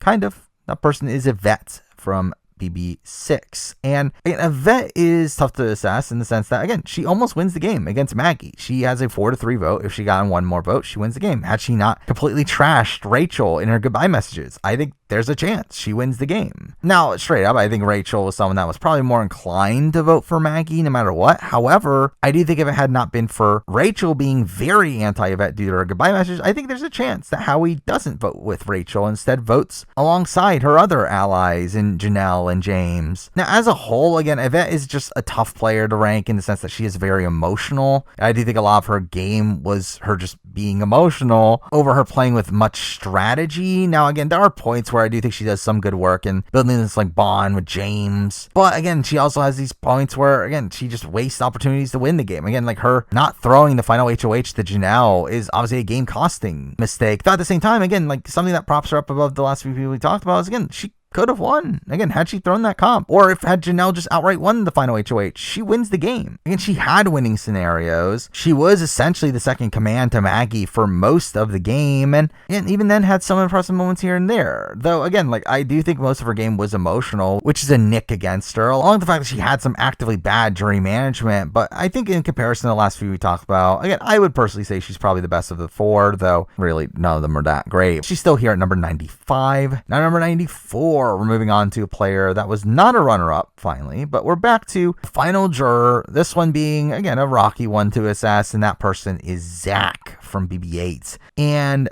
Zach is a strange player because he was kind of on the outs for a lot of the game. I mean, the first half of his game is extremely rocky to where he's tied to the Mrs. Robinson alliance, who's on the bottom, though is never targeted from that alliance, which again is definitely a pro for him. The fact that the likes of Kale and Nick and Mike are targeted ahead of him. But again, he's still someone that has no real respect in the game and is kind of just being dragged along. And along the way, again, he does build a strong bond with Dick and Danielle that by the time that Dick and Danielle gain some leverage in the game, particularly after the final 9 round, he's able to latch onto that and make his way to the end game. And again, really, his first 2/3 of the game, I think there's a lot to criticize. However, I do think his end game is actually kind of strong, where I think he does what he needs to do. While he ends up failing, obviously, and Dick and Danielle win out at the end and cut him at 3, I do think he makes pretty optimal moves for a lot of the game, to where obviously you can criticize his decision to not save Eric at 5. However, realistically, Zach was in this position where he kind of needed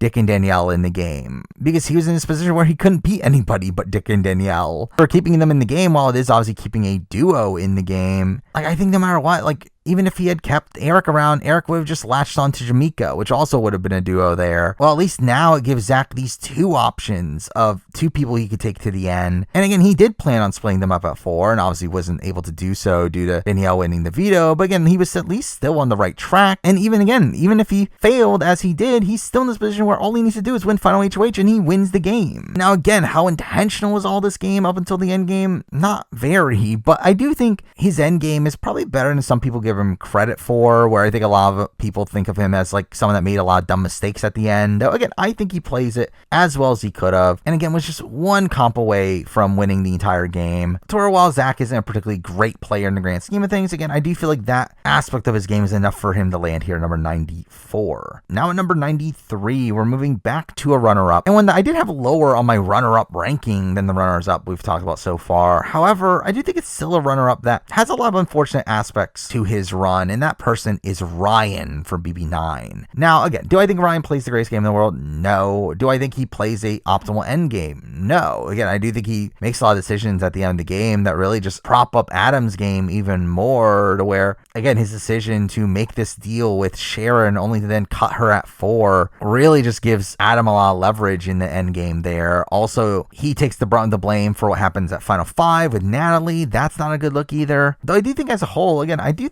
look at Ryan as a, again, somewhat competent player. Now, again, he's obviously targeted early on due to the fact that he's connected to Jen, and later on, again, because he's connected to Allison. Though, again, I don't think he does that much wrong in those situations. I think it is largely the likes of Jen and Allison that are doing things that get him targeted. He obviously wins HOH and blindsides James in a spot where I do think it's the right call to make. I do qualm with the way he handles that situation, but I do think he overall makes the right decision there. Though I do think he largely lacks a lot of tact throughout the game. Again, I do think he does some actively bad jury management along the way. Sort of by the time he gets to the end of Adam, it was pretty clear that Adam was going to beat him. Though at the same time, I do think a large reason why he ends up losing the game kind of comes down to Jen, where there was very much this notion of people not wanting to give Ryan the win because they didn't want to give Jen the win, and they hated Jen so much that was actually a reasoning that they used against him, which, again, I do think that is something that's a bit unfortunate for Ryan. And like straight up, I think Ryan is actually like a decent strategic thinker. While again, I think he cut people when he didn't need to. Again, he still made this like secret deal with Josh that he was utilizing. He had a pretty rational strategic mind, especially in comparison to Adam, who's a bit all over the place. So where, again, I think there's definitely some pros to give to Ryan, though still overall a very mixed bag of a player. The one I think gets very unfortunate with certain other things going on around him, though where for me he's here number 93. Now number 92, we're moving on to a player that did get voted out and came back into the game, and that will actually be a trend with the next couple people we talk about after this. But this person usually gets talked about as a pretty bad player considering how many times they were voted out and came back into the game. But I actually think this person's a little bit underrated, and that person is Victor from BB18. And again, people like to talk about how, he got evicted 3 times in one season, he's a terrible player. And again, I mean, that definitely is a knock against him, but I think Victor's a better player than people give him credit for. Now, I do think his first run in the season is pretty bad, where obviously he attaches himself to Jose gets blindsided, he gets taken out right after that. That's all pretty bad. However, when he comes back, I do think he plays solidly. I mean, again, he does attach himself to Paul, and Paul gets them into the board alliance with like Corey, James, and Paulie. But again, they end up flipping against Paulie when they need to. Again, do I think it was actually opportune time to do so? Probably not, but when the momentum was already there, it probably was the right call to latch onto it. Now, I think a criticism to have with Victor's game is the fact that he does end up winning so many comps, where it's obviously just heightening this target on his back, along with him putting him in this position where he's the one that has to get blood on his hands. But still, I mean, like, really, his play up until the Paulie eviction is pretty solid. And then we get to his second eviction, which is something that I've talked about in the past. I actually don't fault Victor that much for. I think this was a very strange situation of him actually being put on the block as a pawn. The target was Paul, and once Paul wins the veto and Corey goes on the block, again, in most situations, Corey would have gone home there. However, again, Victor gets very unfortunate in the fact that this was a week with a double HOH twist that had Michelle becoming the HOH as well, where had that not been the case, more than likely Victor stays, considering by the end of that week, Michelle and Natalie were both very pro Victor and were upset at the fact that they were actually sending him home in that situation. Or because they didn't have votes, James instead becomes a swing vote to where James ends up being anti-Victor over Corey. So again, I do think he gets very unfortunate in that instance. But again, when he comes back the second time, I think he actually plays okay at first, again, attaching himself to Nicole and Corey and making a 4-person alliance with them and Paul, to where again, I think he once again falters by winning the final 6 HOH, which wasn't optimal, though still as a whole, like, Victor, I think is a pretty solid player. I mean, I think he gets a lot of criticism for him getting evicted so many times, though I think he's pretty competent at all 3 facets of the game. Obviously, I think strategically he's probably the weakest, so even then he's not a complete dud. And even then, again, he had a lot of win equity at the end as well, where he was the biggest jury threat on the board, where again, like, for me, like, I feel like Victor's actually a pretty solid player, but again, obviously he did get voted out 3 times in one season, so that is enough for me to land him here at number 92. Now number 91, moving on to another player that got voted out and came back to the game, and that player is Johnny Mac from BB17, who I did very much qualm with where exactly to land Johnny Mac. I mean, I could definitely argue him being lower on this list. However, I think Johnny Mac is someone that does know the game very well. I mean, while again, he was in the greatest position throughout a lot of the game, he was pretty much on the bottom for a lot of it, kind of being used as a pawn, was very rarely the target. Again, very rarely has much control over how the game is playing out, though still ends up building some strong bonds along the way. Again, he has a strong bond with like Steve, with Clay and Shelly. He has a strong bond with like Becky. Again, like he does do some good work here and there, and he avoids being a target for a lot of the season, not being taken out until the final 8 before coming back. And when he comes back, I think he actually plays pretty well as well, where at that point he becomes a trio alongside Vanessa and Steve, and eventually they end up taking their move against the Oz twins. And by the time in the final 4, I mean, he was in a position where he could have very easily won the game. I mean, had Vanessa not won the veto at 4, Vanessa probably goes home. For final 3, again, had he won final HOH, he probably wins the game at that point. And even if not, Liz was probably a bit up in the air on who she would have taken to the end, where again, like I think there's a serious chance Johnny Mac wins that season if Vanessa not won that final 4 veto. So again, I think all around, I think Johnny Mac is a pretty solid player. Now again, obviously the criticism is the fact that he didn't have much control over how the game played out, but even then, I think he actually plays the end game in particular like pretty well for the most part. So again, for me, he's here at number 91. Now number 90, moving on to another player that was voted out and came back to the game, and that person is Judd from BB15. And Judd, I think, is a player that probably has more potential than he actually was able to demonstrate, where like early on he's in a pretty solid position being in the middle of the house, not really being targeted by many people, but also not really being that central to the power structure. But eventually he does end up forming an alliance with Andy, Amanda, and McCrae that really runs a lot of the middle portion of that game there until he ends up being sniped out at the double eviction, where again, people started to lose trust with him, and his own alliance ends up turning on him, which again seemed a bit misguided from his alliance. Again, he really wasn't doing a lot of the things that they thought he was doing, though at the same time, that's obviously a fault on him for not being able to convince them of that. But again, he obviously gets like sniped out of the game there in a position where a lot of the people that made the move there didn't even really want to make the move, and it just felt like it was based on a misunderstanding. Though he does proceed to come back to the game, where at that point he obviously becomes part of the Exterminators, who really end up running the end game. Again, him being part of obviously the Amanda blind side, followed by the Alyssa blind side. Now, the issue is the fact that he was always on the bottom of that group, and when he's taken out 5, it's kind of expected there. But again, considering he was voted out and came back to the game, I think he actually gained a decent amount of social capital on his return, and again helped pull off 2 of the best plays in the season, where again, I think Judd is a pretty solid player. Now, I have seen him play Sequester after fact, and he's a very chaotic player there, to where I'm not even sure if that really increases or decreases my overall thoughts of him as a player. But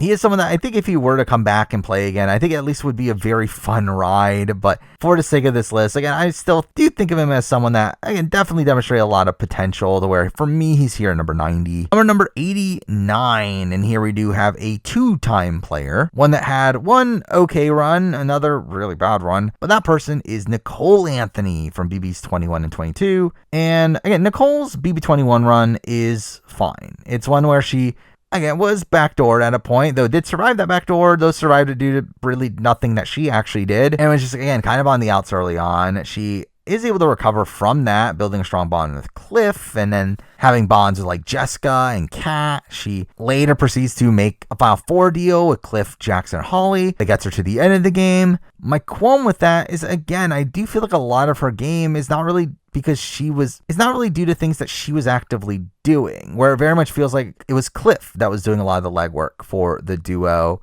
So again, like, I mean, Nicole obviously benefited from that, and again, she was the person that created the bond with Cliff to begin with, but I do think it was a lot more of Cliff's work that got them to the end, and I think that's shown by the fact that she was not well positioned when they got to the end, where again, Cliff had a much better relationship with the likes of Holly and Jackson than Nicole did. Had it not been for the very wonky circumstances that ended up occurring, again, Cliff should have made final 3 pretty much every time they played, though obviously Nicole gets kind of fortunate in the fact that Cliff feels bad and lets her win the final 4 HOH, to where she ends up making it the 3 instead, in a position where, again, she probably could have won. Again, had she won final HOH, she would have taken Holly, and she more than likely does win the game. So again, she had win equity by the end, but it's still a bit of a rocky game where, again, I just don't feel like she has much agency of her own. So I just feel like she kind of gave a lot of that up to Cliff to where, and then we cut to 22 where she obviously just plays terribly from the beginning and works against the likes of Kaser and Janelle despite them wanting to work with her, and gets taken out week 2 kind of unceremoniously to where, again, it's definitely a sour note on her run to where it kind of supports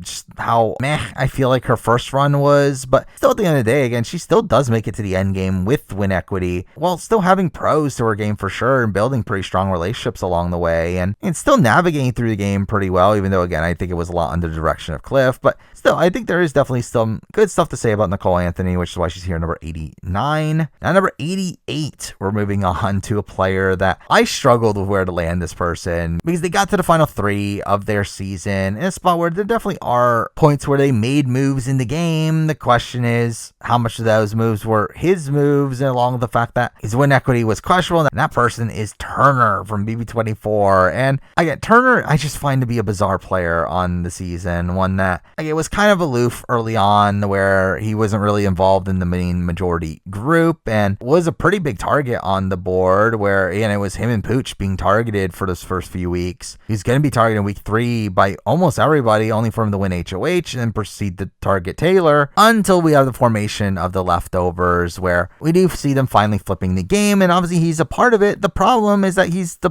part of it that didn't want to do it and had to be really convinced by the others into making this big bold move, which he eventually does. That kind of brings me to the point of why I criticize Turner's game, the fact that, again, just so much of his game is him being led around by others, him simply being told what to do, and again, he ends up executing it, but I do feel like he's just not a very proactive player. While, again, he is pretty good socially at points, again, he does have a really strong bond with Alyssa, he builds a really strong bond with Kyle. In a world where the Kyle situation doesn't happen, and it's not out of the realm of possibility to think that he runs the game alongside Kyle and ends up taking Kyle to the end where he probably beats Kyle at the end. That is definitely a pretty realistic world. The problem is that when Kyle leaves, he essentially decides to run that same style of game, but with Monty, someone that did have more win equity than him, and someone that funnily ends up cutting him at the end in favor of his showmance, which for Kyle maybe would have done anyway. Well, ends up doing that in a position where he loses, which all comes back to the fact that Turn was also perceived as a massive jury threat in the game, despite the fact that he wasn't, and I think struggles to win against most people in the end game, and I think struggles to win with both of Monty and Taylor, who at the end, where again, I think is very passive play, again, harming him, and the fact that he had 2 people that he probably could have beaten, Brittany and Alyssa, with him at the final 5, yet he takes neither of them to the end, simply because he was, again, just following the orders of Monty, to where, again, like, it makes it a bit tough to really rank Turner here, and like, at the end of the day, I kind of look at him as pretty similarly to someone like a Nicole Anthony, in terms of their overall game ability. I think,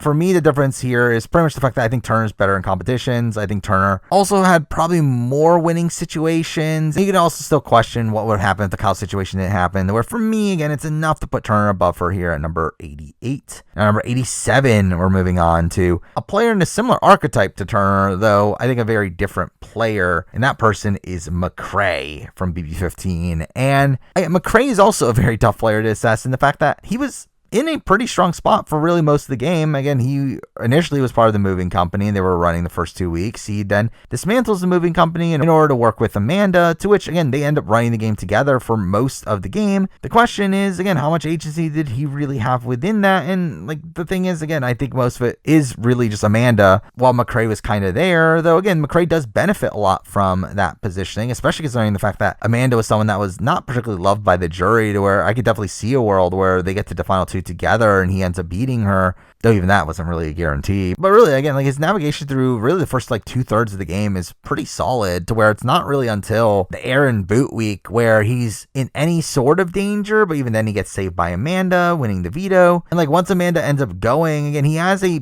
decent underdog run there, though again, obviously misguided in the fact that he takes out Alyssa. Now, I understand his rationale for it, though I still think the move would have been to try to get Andy out. Though, again, it probably wouldn't have happened, as I really don't know the situation where Andy actually gets voted out in that situation. But, I mean, there definitely were better moves to be made than taking out Alyssa, to where while Alyssa is someone that, again, didn't really trust McCrae and was a pretty big threat to him in competitions, I still think she's someone that, again, he kind of needed at that point, being the only other person not in the Exterminators, where, again, it's definitely a questionable move there, and obviously just gets taken out the next time he loses a comp. And it's a position where, again, like, I don't know what his win equity was. I don't feel like it was particularly great, to where, again, it's a bit of a mixed bag of the game. I think his first 2/3 of the game is filled with pretty decent positioning, even though, again, he's not very active throughout that period. And his back third, again, has some questionable play along with him being from the bottom. But again, like, I think mixing all things together, along with the fact that I think he has a pretty impressive first HOH, I think for me it's enough to put him here at number 87. Now, number 86, we're moving on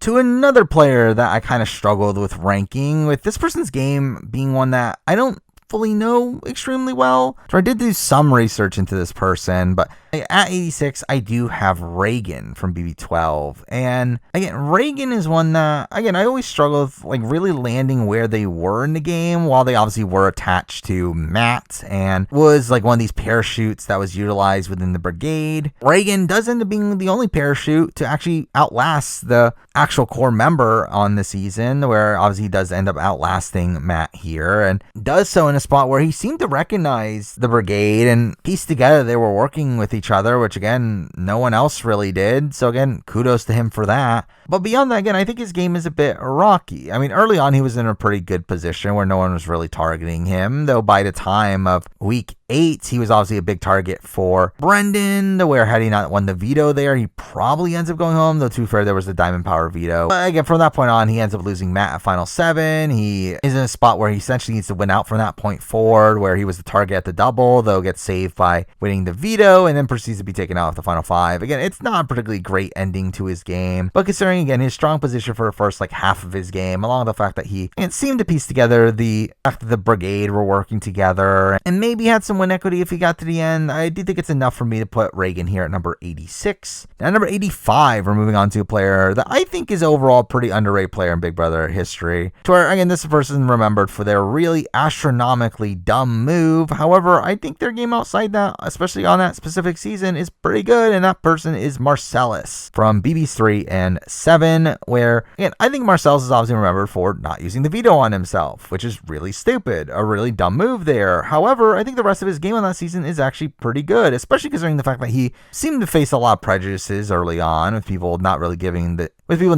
him the chance of day, and him being saved due to the fact that Jerry had won the veto and wanted to make this political statement. Though beyond that, again, I think he plays pretty well. I mean, while again, there definitely are points where he's playing very emotionally, particularly his targeting of Tanya, one that seemed to just be because he hated her, along with also the fact that he was targeting Josh before that. But again, he still ends up making a deal with Josh to keep himself safe. He also ends up staying over Amy, despite the fact that he was clearly the bigger threat of the two, which, to be fair, might be a knock against Amy more than a pro against Marcellus, but I still think it's a somewhat of a pro. And he obviously has this like close bond with Danielle and Jason for a lot of the season, was kind of running the middle alongside them for a lot of the season, or again, they were pretty much working in lockstep for a lot of the game, until the point, obviously, where they get to the Final 5, where Marcellus is finally targeted. Or even then, again, he won the veto. He was supposed to stay, and if he had stayed, he probably would have been in a good spot to get to the end. And again, had he gotten to the end against Danielle, again, he could have potentially won there. Now, again, I do think he probably loses against both Jason and Lisa, but again, he had a winning scenario, one that he was trying to strive for, but obviously, again, his idiocy does end up costing him there. And like, truth be told, his BB7 game doesn't really do much to really prop him up either, where, I mean, it's not entirely bad, but again, it's another pretty emotional one where, and there was this like flip to take out Will that was in place for week 3, where he's the one that ended up backing out of it, which, to be fair, part of that is due to the fact that he got in this big fight with Jace, but still, again, that could have been a move that very much benefited him, especially considering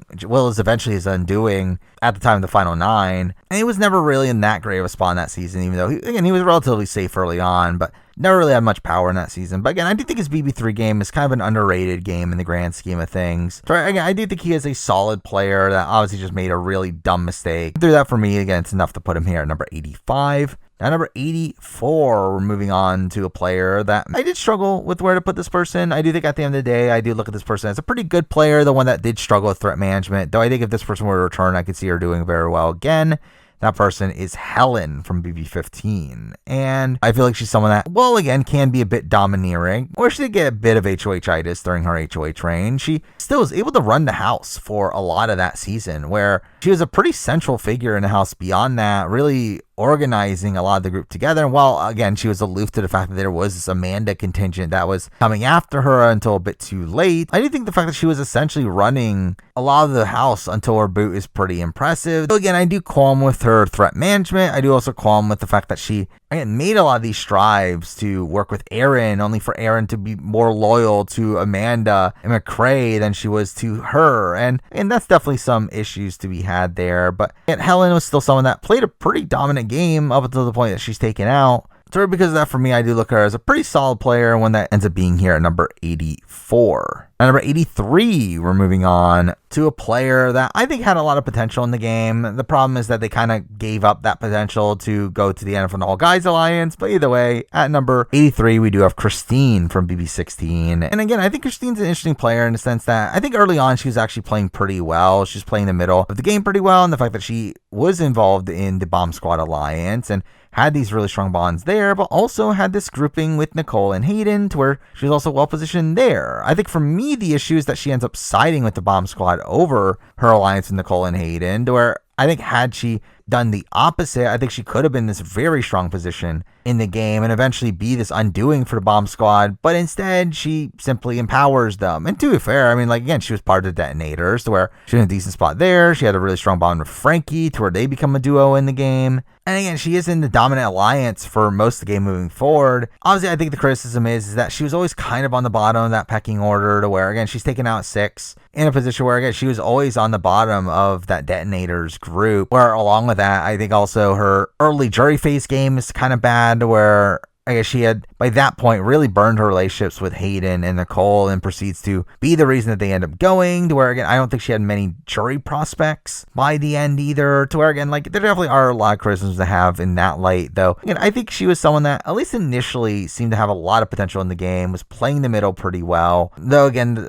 issues come from when she eventually chooses a side, but I still think it does show her having a decent amount of potential in the game. So again, for me, she's here at number 83. At number 82, we're moving on to a player that a lot of people talk about how robbed this person was, and to be fair, I mean, you could definitely say that. But my question is, how much agency do they really have outside that? And that person is Sharon from BB9. And Sharon is someone that was essentially a person that got voted out and came back to the game, though, again, I wouldn't really fault her too much for that, where, again, her first time around was her getting voted out due to Jacob, which, again, I fault Jacob a lot more for that. But when she comes back, again, she's in a pretty decent spot. She works alongside Joshua. She has a relationship with James and Chelsea, to where they end up being a pretty strong side of the house, winning 2 HOHs in a row. And again, at first seemed to be getting their way in the Ryan HOH, to where they seem to have convinced him to blindside Maddie, only for it to flip at the very last second. And again, like I talked about with all of our other Alliance members, I think she gets very unfortunate at the time that they get to the final 8, to where they just simply cannot win a comp from that point forward, and she's this perpetual pawn being on the block while all of her allies go home. Though by the time of the final 5, when it's her turn, again, she does end up making this deal with Ryan and ends up being saved over Natalie there, which, to be fair, is also indicative of Natalie's poor play. But again, I still think Sharon does some decent work there, only for her to, again, get screwed over at the final 4 with the really dumb question there that caused her to go to a tiebreaker and proceed to lose, which, again, you could definitely qualm there. Now, realistically, I don't think she wins the game anyway, as she would still need to win final HOH to get to the end, which was not super likely, though not completely impossible either, though. But obviously, yeah, she gets screwed over by a bad question, which, again, some people claim is like riggage from production, though I really don't think it is. I think it's simply just production made a dumb question. But even then, again, was staying for a lot of that week. It wasn't until the very last second that Ryan and Adam changed their minds in thinking that Sheila was a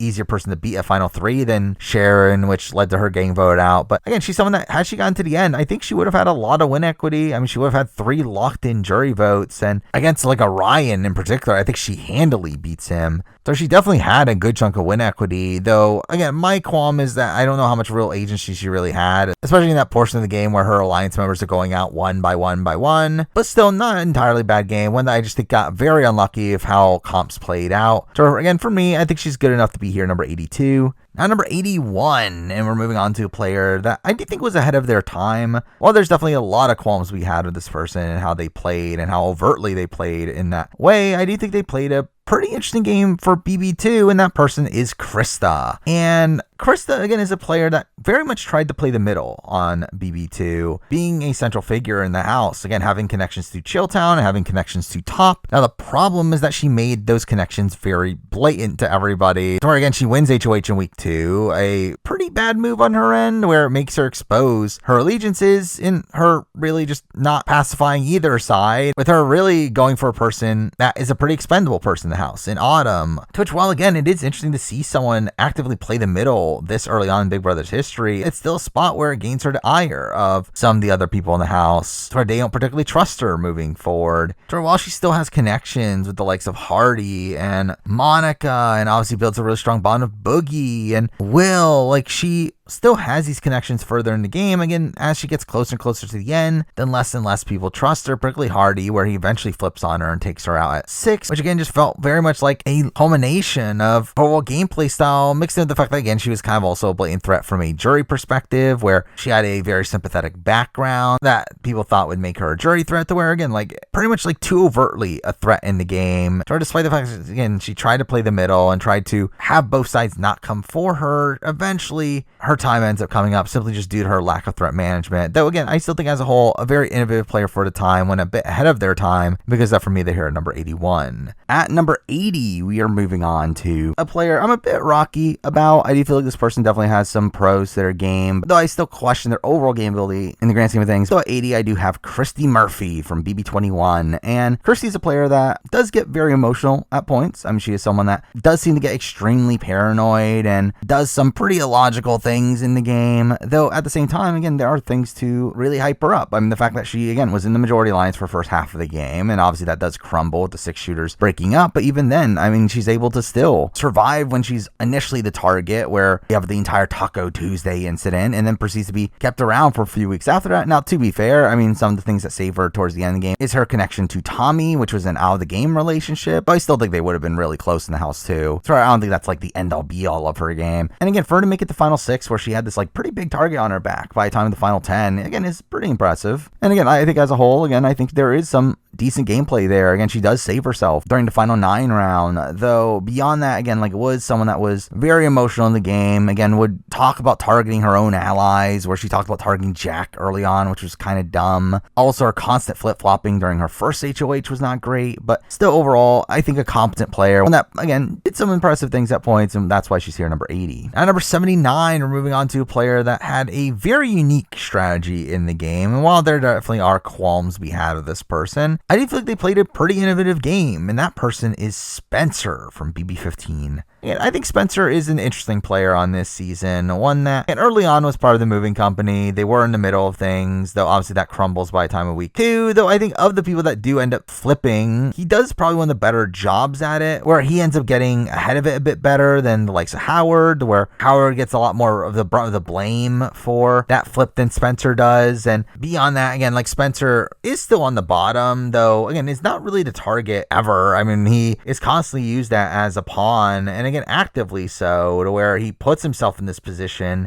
in a way to gain trust with people, which, again, you could definitely qualm with that strategy, where, again, you would obviously not want to be put up on the pawn. So again, he's pretty much on the block almost every eviction from week 5 onwards, to which, again, it was pretty impressive to see, like, the amount of leverage he was able to gain through volunteering himself. And again, in the end game, he ends up forming the Exterminators with Andy, and they end up running a lot of the end game, to where, again, he gets the final 3 with, again, a winning scenario in going to the end of Gina Marie. So again, he had a winning scenario by the end. Again, I think his navigation of the game is interesting, with his back, like, third of the game being very impressive, actually, and him running the game alongside Andy. Though, again, I think he lacked win equity, and he also lacked much ability to even win the final HOH, which is something he would have needed to win the game anyway, to where, again, like, there definitely are criticisms to be had here, but I think as a whole, a pretty savvy player in the grand scheme of things, and for me, he's here number 79. At number 78, we're moving on to a player that is from the most recent season of the show, this being a player that has a lot of pros, but also has a lot of cons, and that person is Corey Wurtenberger from BB25. And Corey is a player that when he was good, he was very good. He plays a very like Kevin Jacobs light style game early on, and him being able to ride the middle and gain information along the way, and then eventually pick the time to strike and utilize that information to completely flip the house. Again, all that is very solid. The problem is that after he does that, he simply just doesn't really take full reins of the game. He kind of lets go of the gas after he pulls off the big move. So he mismanages his relationship with Bowie. He plays too much to Matt and Jag's favor to where, I mean, too fair. Again, like, would he have been able to get Matt and Jag out anyway? Probably not. Again, they won all the comms. Though, again, I still think a better player would have probably still kept Bowie Jane on his side, still kept Cameron on his side, not had the likes of a Blue having a one-sided rivalry with him. But still, I mean, I do think there are definitely very impressive aspects of his game. I mean, the fact that he was a person that Jared, Izzy, and Sri were seemingly loyal to at points in the game. He was definitely the person that they were leaking a lot of information to, which obviously let him make that move that he made at week 6. The fact that he stopped the Isom backdoor, which was very beneficial for his game. Even after his game really starts to crumble, I still think he does some good work in pulling Matt and Jag in enough to where they don't target him. Again, there's still some misguided moves throughout the season, but I still think he's a strong enough player to where he's still here at number 78. Now, number 77, we're moving on to a player that I also think is extremely flawed. They had a good chunk of win equity by the end, and also were playing well at a point, and that person is G from BB4. And G is a player that, straight up, I mean, if you watch just the show, I don't think you fully pick up on what G was doing in the game, but G was a player that was actually playing the middle pretty well for the middle stretch of the game. Again, he had been obviously attached to the Stooges, and the show really just hyper focuses on his relationship with the Stooges and makes it as if he would have never backstabbed them in the game, when in reality he was working on going against them. Again, setting up this like plot to take out Justin and throw the HOH to allow Justin to go home.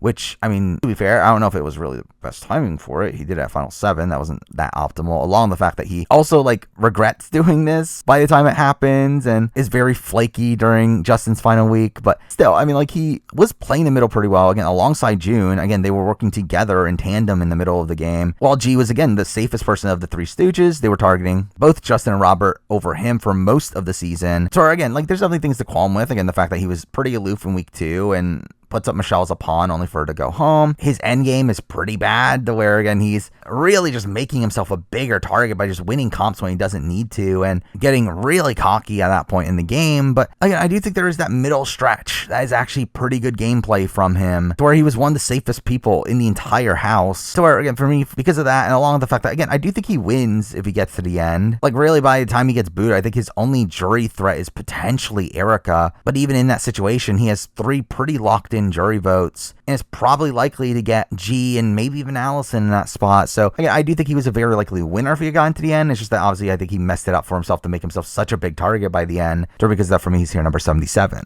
And number 76, moving on to a player from BB20. This one being part of the major majority alliance for the entire season, though was also cut by them a bit early, and that person is Brett. And again, Brett, I think, is an interesting player in the sense that, again, he was in the Majority Alliance. He was a pretty active participant within the Majority Alliance. Again, he was definitely doing things that benefit level 6. Where, I mean, at first he was their massive figurehead that the other side was going after, that they would just keep in the game so that he could be the scapegoat for them. But even then, he would cause these fights that would mask who exactly was at fault for certain votes. He does some pretty decent work during the Fessy HOH, where he plays a factor in Fessy fully believing that Scotty was the one to flip his vote. Again, I do think there are things he does well, while also being in the Majority Alliance for really 2/3 of the season. The problem is obviously at the very end, he kind of drops the ball. I mean, while he did build this final 2 with Tyler, he was a bit too loyal to it, especially when he should have known that Tyler had better connections with Casey and Angela. And to be fair, I mean, he never really had the chance to make the move. He never won an HOH to really do much about it. And really, I don't feel like he was ever turning on level 6, and Tyler especially. So I think that was definitely bad for his game. Along with the fact that I don't know how likely he is to win the game. Again, if he got into the end, and he probably beats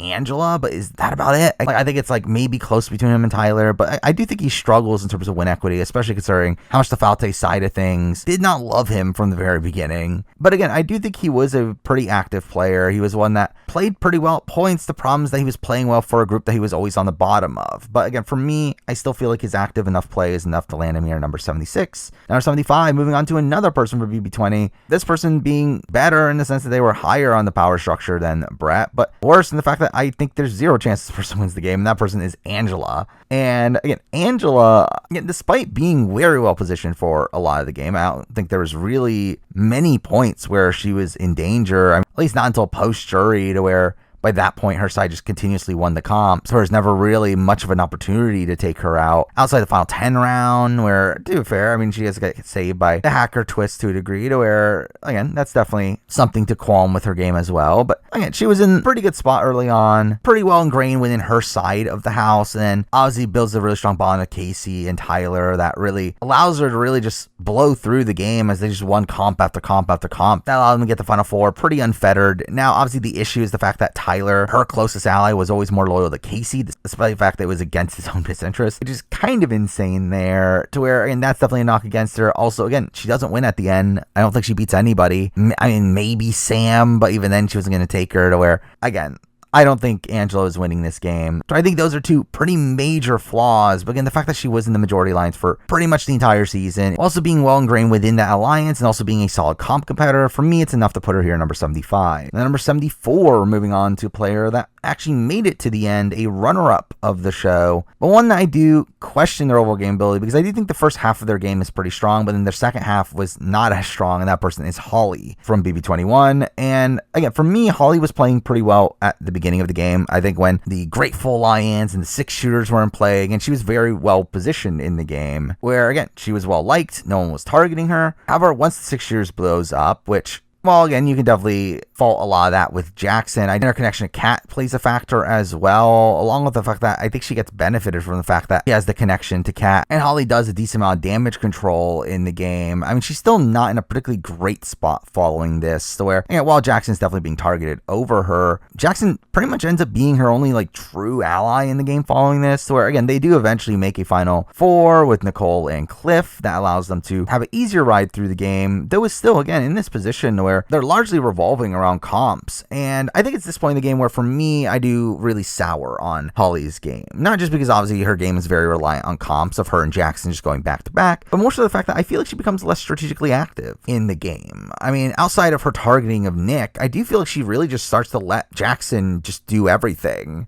Most of the time getting his way in terms of how they're navigating through the game, and them siding with the likes of Cliff, which was a connection that Jackson had a lot more than Holly did. Also, she just becomes a lot less present figure in the game, where again, at the final 5, where she's in danger and almost goes home, and she does really nothing to save herself in that position. Again, it is largely Jackson, and by the grace of Jackson that she survives that round, and even then proceeds to throw the final 4 HOH in agreement with the deal that they made the following round, which is dumb, as it obviously puts her in way more danger, now giving Cliff and Nicole a potential other person to vote out other than Jackson had they won the veto, which, to be fair, I think at the end of the day they still would have cut Jackson, but it's still a dumb move for Holly to even go through with that, especially considering Jackson did have a closer bond to Cliff in particular, while again, she also would have taken Jackson to the end had she won final HOH and then lost to him, which, to be fair, while she would have probably lost against Nicole as well, again, I do think she would have had a better chance against Nicole. So again, I think at the end of the day, like, I just feel like her end game is one that is her just kind of backing down from how she played the game previously and really just going all in on Jackson, despite the fact that Jackson's someone that was the more active participant in the game and the one that would beat her at the end, which, I mean, to be fair, I guess you could argue the fact that maybe she thought she could win due to a bitter jury, but I felt like it was pretty clear, and even watching this season, that this jury was one that was very much trying to reward the best winner, especially after what happened with BB's 19 and 20. All the fact that I don't think she beats anybody at the end, realistically. Again, she loses to Jackson. I think she loses to Nicole. I think she loses to Cliff. She loses to Tommy. I think Christy is close. But again, you do have to go pretty far back to look for someone that she actually can beat in the game. I really just feel like Holly's endgame is pretty misguided, to where while she did play a good first half of the game, I do feel like her back half is pretty lackluster. And because of that, for me, she is here at number 74.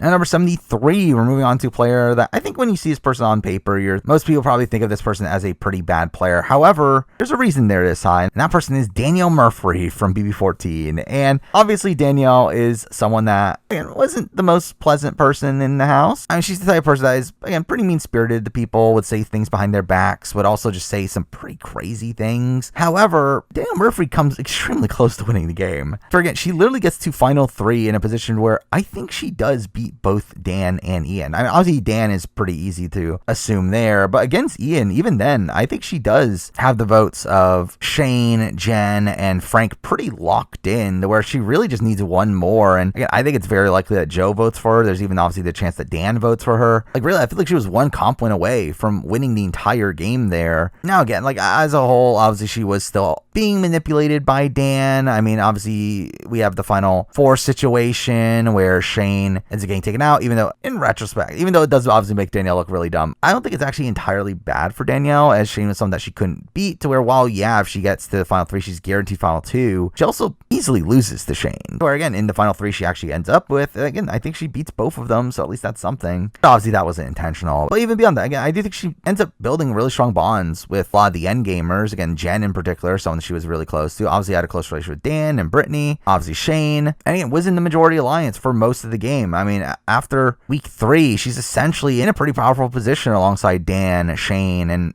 Brittany, with them being the true core of the house while having all these other offshoots with the likes of Boogie and Frank and Ian, and really they just like easily steamroll the rest of the game from that point forward. So the only adversity is Frank, but even then, I mean, during Frank's HOH where he targets Dan, like she was never really in danger. She was always a pawn on the block. It was never really going home, to where, again, like I think she was very safe throughout a lot of the game, was pretty good at competitions, while also having a lot of win equity, to where, again, like I think at the end of the day, how much of that was intentional, but I do feel like her game is one that, again, was so close to being a winning game, because for me, it is here at number 73. Now, number 72, we're getting to our first winner, finally, and we're actually having 4 winners in a row here. Let's start all that off with Evil Dick, who, again, I've been pretty outspoken about this. I think Evil Dick is a pretty bad player. Like, while he did win, he obviously wins due to America's Player, and I do think if America's Player was not in play, he would have really no shot on that season. And even with that, again, it still had him relying on comp wins by the very end, and him having to get to the one specific final 2 situation where he wins against Danielle, where he probably loses against literally everybody else. So again, I think Evil Dick is a terrible winner. However, again, he's still a winner. I mean, I really wanted to put Dick lower on this list. However, I do feel like, again, when looking at the board, really just most Big Brother players are bad. And when taking that into account, again, I do feel like even the worst winner here is still relatively high on this list. Where, again, like we're going to be talking about people even coming up, where I still don't even think they're that good of Big Brother players, yet they're still high on the list simply because, again, of the prestige of their placements, to where the true reality is that, again, most Big Brother players are bad. Most people don't know what they're doing. Most people make massive mistakes in the game, to where I would really only quantify probably like the top 17 or so of this list as like the truly great Big Brother players. Well, everyone else is a pretty flawed player, and even then, those people at the top still have their flaws, to where, again, Evil Dick being at 72 here is really just kind of a circumstance of the fact that most people are bad, to where, again, I think Evil Dick is bad. Again, he, while at points can be good socially with certain people, he still is this figure that is pretty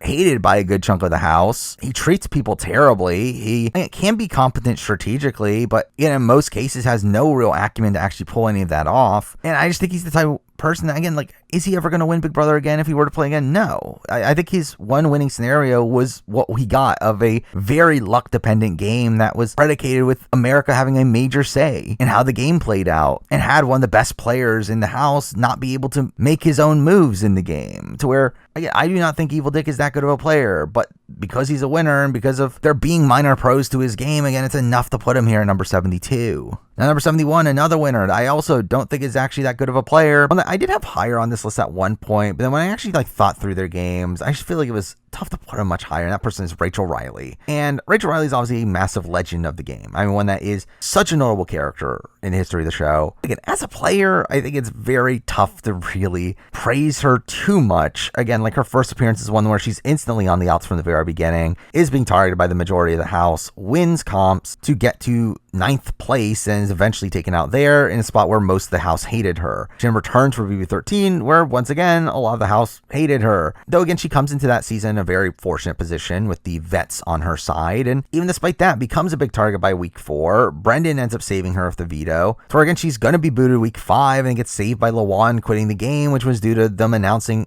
by Lawon asking to be voted out, which was due to them announcing a twist beforehand. And following that, I mean, her game is one where she essentially has to win out from Final 6 on. And while obviously people bring up Pandora's Box, and her getting the exact same comp at the Final 6 that she won in week 1, those are definitely things to point out as like things that, again, could have been rigged for her, but I still think she probably just ends up getting her way to the end, even without Pandora's Box, based on how the comps play out. But again, it's still a game that is reliant on comps, along with the fact that she is reliant on her relationship with Portia. That gets her through the Final 4 round, which is something to minorly credit her there for, but still, like Rachel just doesn't play that well on either of her seasons. So while I do think she could potentially play better now, I think she has a better understanding of the game now. I think she is definitely a lot less hot-tempered than she was at the time. I feel like it's tough to really assess her based on that when we haven't seen any of that yet. To where, because again, I do think Rachel's still a very sloppy player based on what we've seen, and because that for me, she's here at number 71. And number 70, another winner. I also don't think is actually that good of a player, but they won the game, and there are, again, good things to point out, and that person is Ian Terry from BB14 and 22, who, again, Ian is a player that obviously knows the game very well. I mean, Ian is obviously a massive super fan, or at least was. To where, again, coming into BB14, he was very knowledgeable about the game. The problem is that I feel like he's obviously very awkward socially, to where at first people didn't particularly like him. Again, he probably would have gone home week 1 had it not been for the coach's comp that gave him safety. But beyond that, again, I think he also plays it just outright terrible game on that season, to where while he's not really targeted for a lot of the early game, he's never really in that good of a spot, not really involved in the main power structure. And eventually he does end up joining the Quack Pack with Dan, Brittany, Shane, and Danielle, but he was actually always at the bottom of that. And that was never even really a true alliance. The true alliance was the core 4. He was simply just a number being used by them, to where he does end up taking out Boogie in a spot where, like, it's not even good for his game to take out Boogie. Yeah, he's the one that gets all the credit for it, and also a lot of the blame for it. And really from that point on, he wins out. He's literally only in danger at the Final 4 round from that point on, in a position where he's probably a goner at Final 8 had he not won that special veto achievement in itself. Again, he won a twist veto that was added to the game, or had he not won that, again, I think he's gone there. I think Frank for sure targets him over Brittany. Is probably targeted at any of the rounds following that had he not won HOH or veto. Again, literally is targeted at the double eviction, almost goes home there. And I think Dan would have targeted him again at the Final 5 had he not won HOH. And we get to the Final 4 where, again, he's safe simply by the fact that Shane and Danielle are both still in the game. There's showmance that you have to split up. But at that point, at the Final 3, he throws part 1 of the HOH to Dan, which is still insane. And I had spent this entire endgame thinking that Dan was his true ally when Dan was always playing him and was actually targeting him for a lot of the game. And again, like, Ian just plays a terrible game. One where, again, he's so aloof in what's actually going on. And then mixing that with the fact that on BB22, he simply just doesn't do anything that well there either. Again, also is left outside the initial power structure. And while, again, he is like kind of attached to them, as, again, Nicole has a relationship outside the game with him, he never was able to really do anything in the game. And while at points he seems to finally pick up on the power structure and like tells Kaser about it, he doesn't really actually do anything about it. And while, again, I do think he gets taken out due to very unlucky circumstances at the point that he does, he simply was always poised to just be fodder for that main majority alliance to eventually cut him at some point with him being really expendable. Or again, I just think Ian is not that good of a player. For a while, again, he is a very likable presence. I like Ian. It's just that he's pretty much failed at almost everything he tries to do. And again, won his first time completely out of luck. To where, again, for me, I do look at him as one of the worst winners as a player, to where for me, he's here at number 70. Number 69, same thing. Another winner, a winner I do look at as a pretty mediocre player, but still one that won the game and definitely has major acumen in a certain aspect of the game. And that person is Jag from BB25. And again, I've critiqued Jag's game a lot as well, where, again, Jag, terrible player, was evicted early on and had to come back, and again was almost evicted once again the following week, and then was almost again nominated the exact same way he was in his boot week, because he simply would not leak the information he had, again essentially making the same mistake twice, which is all funny, along the fact that, again, at the end of the game he was going to take Matt to the end despite the fact that he thought he was going to lose to Matt, and everyone had told him he was going to lose to Matt. Again, it's bad, but obviously there's a major aspect of the game that he is very dominant in, as the challenges. Again, he wins a ridiculous amount of competitions. Mind you, those competitions were ones that were very samey, and even then gets very fortunate the fact that there was this invisible HOH twist that allowed him to play in the HOH the following week, as it had not been for that. Again, I do think he probably gets taken out around the time to double, where, again, just straight up, I do feel like he was very obviously dependent on challenges, to where had he not won specific challenges, I do think he's out of the game at multiple points in the end game. Despite that, again, I think there are some good moments elements to his game. Again, him getting Matt to cut Suri, though even then, even in that position, I think the reason why Matt does it is because the clout that Jag was able to get due to his competition wins. He is able to pull over Bowie and being safer than Matt in the end game. Again, that's something, but really just as a whole, I think Jag's game is pretty terrible. But again, he still won a whole bunch of comps. He still won the game kind of accidentally, but he did. And for me, I think in comparison to someone like Ian, I just feel like Jag is someone that I would have more faith in on more appearances than them, to where I feel like Jag can find himself in a majority alliance more of the time than Ian. For me, that is like the minor difference here that puts Jag here number 69. Number 68, we're moving on to a player that is probably one of the earliest boots left on the board here. Someone that was actually taken out in 10th place on their season, but also someone that I think was pretty screwed over by how the house was laid out, where had it been a more natural power structure, I do feel like he would have been in a much better spot. And that person is Derek X from BB23. Again, it does feel a bit high for him, though I think the reality is, again, I think most players are bad. Where, again, had we been in this situation where the cookout did not exist, I do think DX is in a pretty good spot to just steamroll the game. I mean, he is someone that, had the cookout not exist, I do think he would have been part of the core alliance alongside Claire, Tiffany, and Hannah, to where I do think they would have run the game, to where even though, again, there definitely probably would have been a point where they would have thought about taking out DX, he's the type of player that is going to dominate these endgame comps. And had he gotten to the endgame stretch, I do think he probably just wins out at that point, to where, again, he's a very likely winner if he gets to the end. Like, really, I feel like DX is a very likely winner had it not been for the fact that the cookout existed. But obviously, with the play under context that the cookout did exist, so where, again, he was aloof to that alliance, but then again, like, literally everyone on that season was. And even beyond that, I mean, like, there definitely are faults to be had with his threat management. Again, him winning a lot of comps early on and taking out Christian the way he does definitely does elevate his threat level. So considering the fact that I think Kylan also would have had a deep run in the other situation, I do think, again, it's not unreasonable to think that Kylan would have eventually cut DX along the way as well. And like, I think there's definitely qualms to be had, but I do think DX is the type of player that, again, if he were to play again, I think he would do extremely well. He seems to be pretty good socially, very good physically, and not a slouch strategically, especially now that he knows the game. Like, I mean, he seemed to be someone that, like, kind of picked up on the game as it went along, to where, yeah, I think DX is a pretty consistent player, and one that, again, could just steamroll the end game comps. So again, I would have a lot of faith in him coming back and doing extremely well there. And considering how wonky his original game was, for me, it's good enough to put him here at number 68. Now, number 67, we're moving on to a player that I think gets a bit overhyped as a really good Big Brother player, though still one that does have some major pros to their game, and that person is Jesse Goddards from BB's 10 and 11. It's where a lot of people talk about how much he, like, really steamrolled BB11, how much he was in control of things. However, I actually don't fully see it that way. Now, while, again, I do think he does very good work in having a lot of control with the likes of, like, a Natalie, a Shima, a Lydia, and definitely does have a lot of clout at the very beginning. Mind you, again, he was handed the first HOH, and even then barely gets his target out in Brayden. He is in a pretty powerful position moving forward, but still, like, doesn't necessarily get his way, where, like, Russell wins HOH and targets Ronnie, despite the fact that Jesse wanted to save Ronnie in that position. And obviously, like, you definitely mentioned the fact that, oh, he was only taken out due to coup d'etat, which is, like, a fair criticism, though I think when you look at it a bit deeper, I don't feel like he was in that good of a position even beyond that, where, again, Russell more likely goes home there.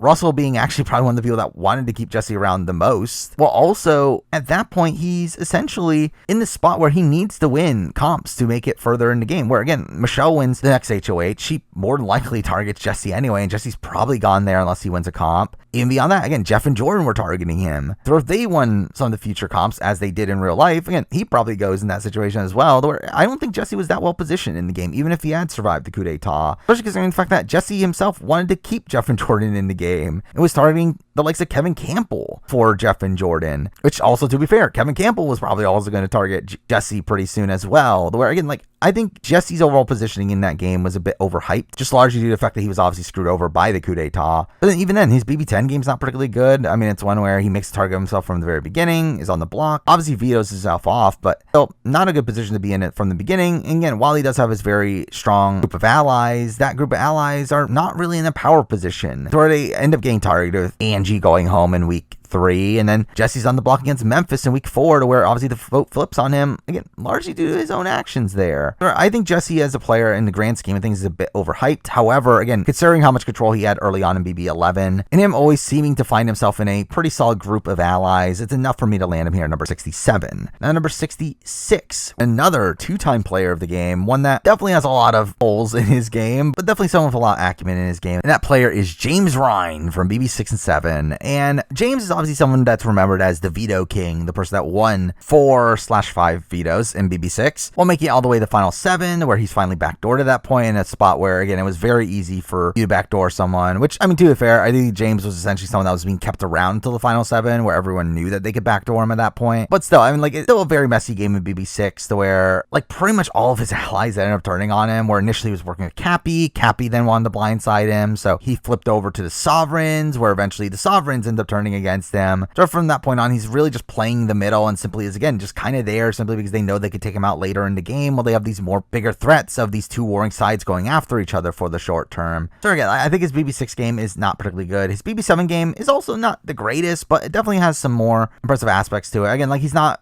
just constantly winning out or just surviving by the skin of his teeth on that season. He has more established relationships there. Again, he is still part of the Sovereigns, even though he's the least trusted of that group. He also is working with the Legion of Doom, which, I mean, to be fair, that was a pre-game alliance, and that definitely plays a factor into why he was decently positioned here. But even then, despite that, again, he did talk about targeting Will in week 3, which obviously goes against that deal, so I mean, that's something. But still, I do think James plays a somewhat competent game on that season, to where even though he does end up in the same placement, I think his overall maneuvering through the game is more impressive on that season, even though at the end of the day, again, he obviously gets outplayed by Chilton by the end of it. So again, he has 2 appearances, both making it the final 7, both having some pros to each of their games. So we're kind of at the point of the list where, again, just having 2 okay runs is enough to put you at this spot on the list. So because that, for me, James is here number 66. Number 65, we're moving on to a player that might be a little bit underrated as a player, where I think they're commonly talked about as a great character, obviously having memorable fights in the game. However, I think they're also a solid player as well, and that person is Keisha from BB10. And I think Keisha in BB10 actually plays a somewhat decent game. Now, I think a major issue with Keisha for me is the fact that she doesn't necessarily get her way at points. I mean, early on, she has like the bond with Steven that gets cut right away. Her own alliance doesn't really seem to really care much about what she thinks, though in April targets Memphis, despite Keisha wanting to keep Memphis around. And like, straight up, I do think she's probably the least integral of the Coven in how the early game plays out. However, I do think she's able to take that position and play pretty well from that afterwards, so where, again, she obviously orchestrates the Jesse blindside alongside Libra, which is impressive play. I mean, she's also like relatively safe early on, where, again, like, while she's not really getting much actively done on her own, she's still in a decent spot and does get her target out in week 3, so at least that's something. She,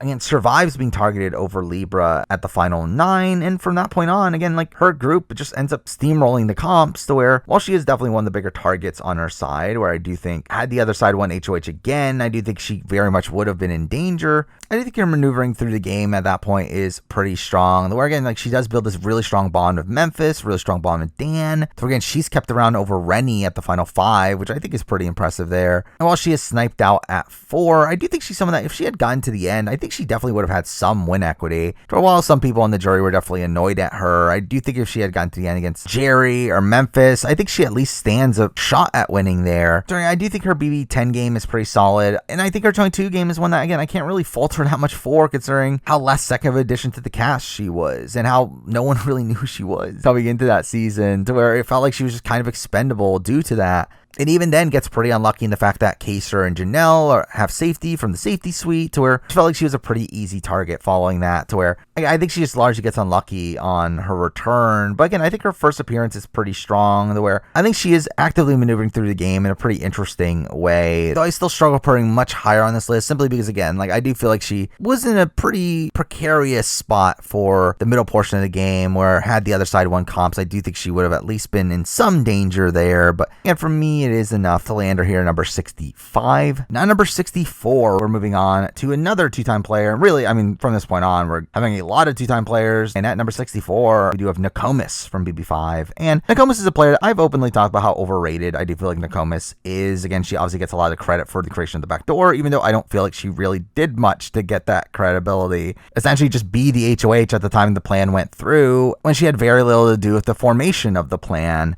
However, despite that, I do think Nokomis deserves some credit in other aspects of the game. I do think Nokomis is someone that was actually pretty good socially in the house. Again, she was well liked by the majority of the house and had a very solid core of allies on that season. And she had the Pinky Swear Alliance, and the Four Horsemen thought that they could pull Nokomis over to their side. To where, while she does start off the game in a very rocky position, simply due to the fact that she is someone that instantly feels like an outcast, again, I do think she's able to recover from that pretty well on this season. Also, she was pretty good at comps. Again, she won a good chunk of challenges along the way. Now, I will criticize her strategically, well, again, I think there are some decent moments here and there, though I do think I will criticize her strategically. I do think strategically she wasn't the best player in the world, again, simply being a bit lackadaisical in the game and blindly targeting the twins in spots where there are probably other bigger targets, her being kind of aloof to the Drew and Diane relationship and how integral that will be in the game. Again, the fact that she doesn't target Drew at all in the end game is pretty insane to me. So I think there's definitely qualms to be had there, but again, I do think considering the spot that she came into that season, coming out of it, I think she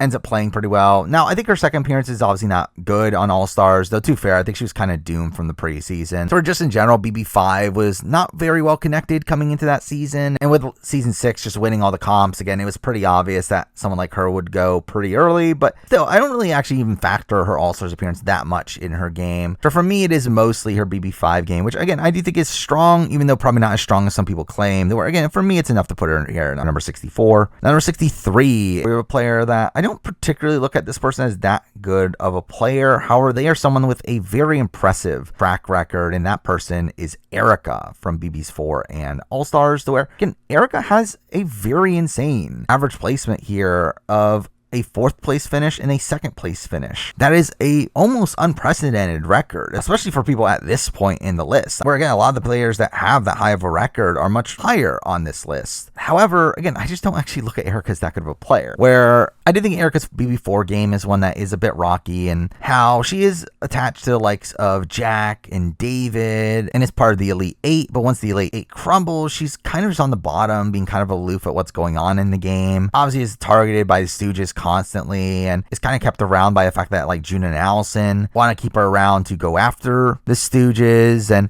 really it just feels like she's like one of these sides that's being pitted against each other for a lot of that season, where eventually gets taken out for, which to be fair, I mean, she probably has a lot of win equity on that season. I mean, has she gotten to the end against anyone by the time of that Final Four, she probably ends up winning it, and it's obviously close between her and Robert, but I think she probably pulls out the win with the votes of June, Allison, Jack, and Nathan. While I will criticize her game there, I do think there is still some good aspects to it. Her BB7 game, though, is one where I think it's tougher to justify. I mean, while she is obviously a runner-up on that season, I don't think she plays particularly well to be a runner-up. Again, she's kind of just a floater for the early portions of the game, not really involved in much of what's going on, but again, not being targeted. And then by the middle portions of the game, she's largely just being manipulated by Chilltown into doing what they want. And she targets Danielle Reyes at Final 6, despite Danielle being her closest ally at that point. She is pretty much a dead man walking coming into the Final 4 round, which she does get pretty fortunate that Janelle wins the veto. And then again, she does do good work in pulling Janelle over, but obviously that was like also the kind of obvious move to make, to where really, I mean, I will give like Erica some credit there, but I also credit to more of just the sloppiness from Will and Boogie as well. But again, she's still in a pretty unwinnable position. I don't think she beats anybody in the end game outside of maybe Chicken George, and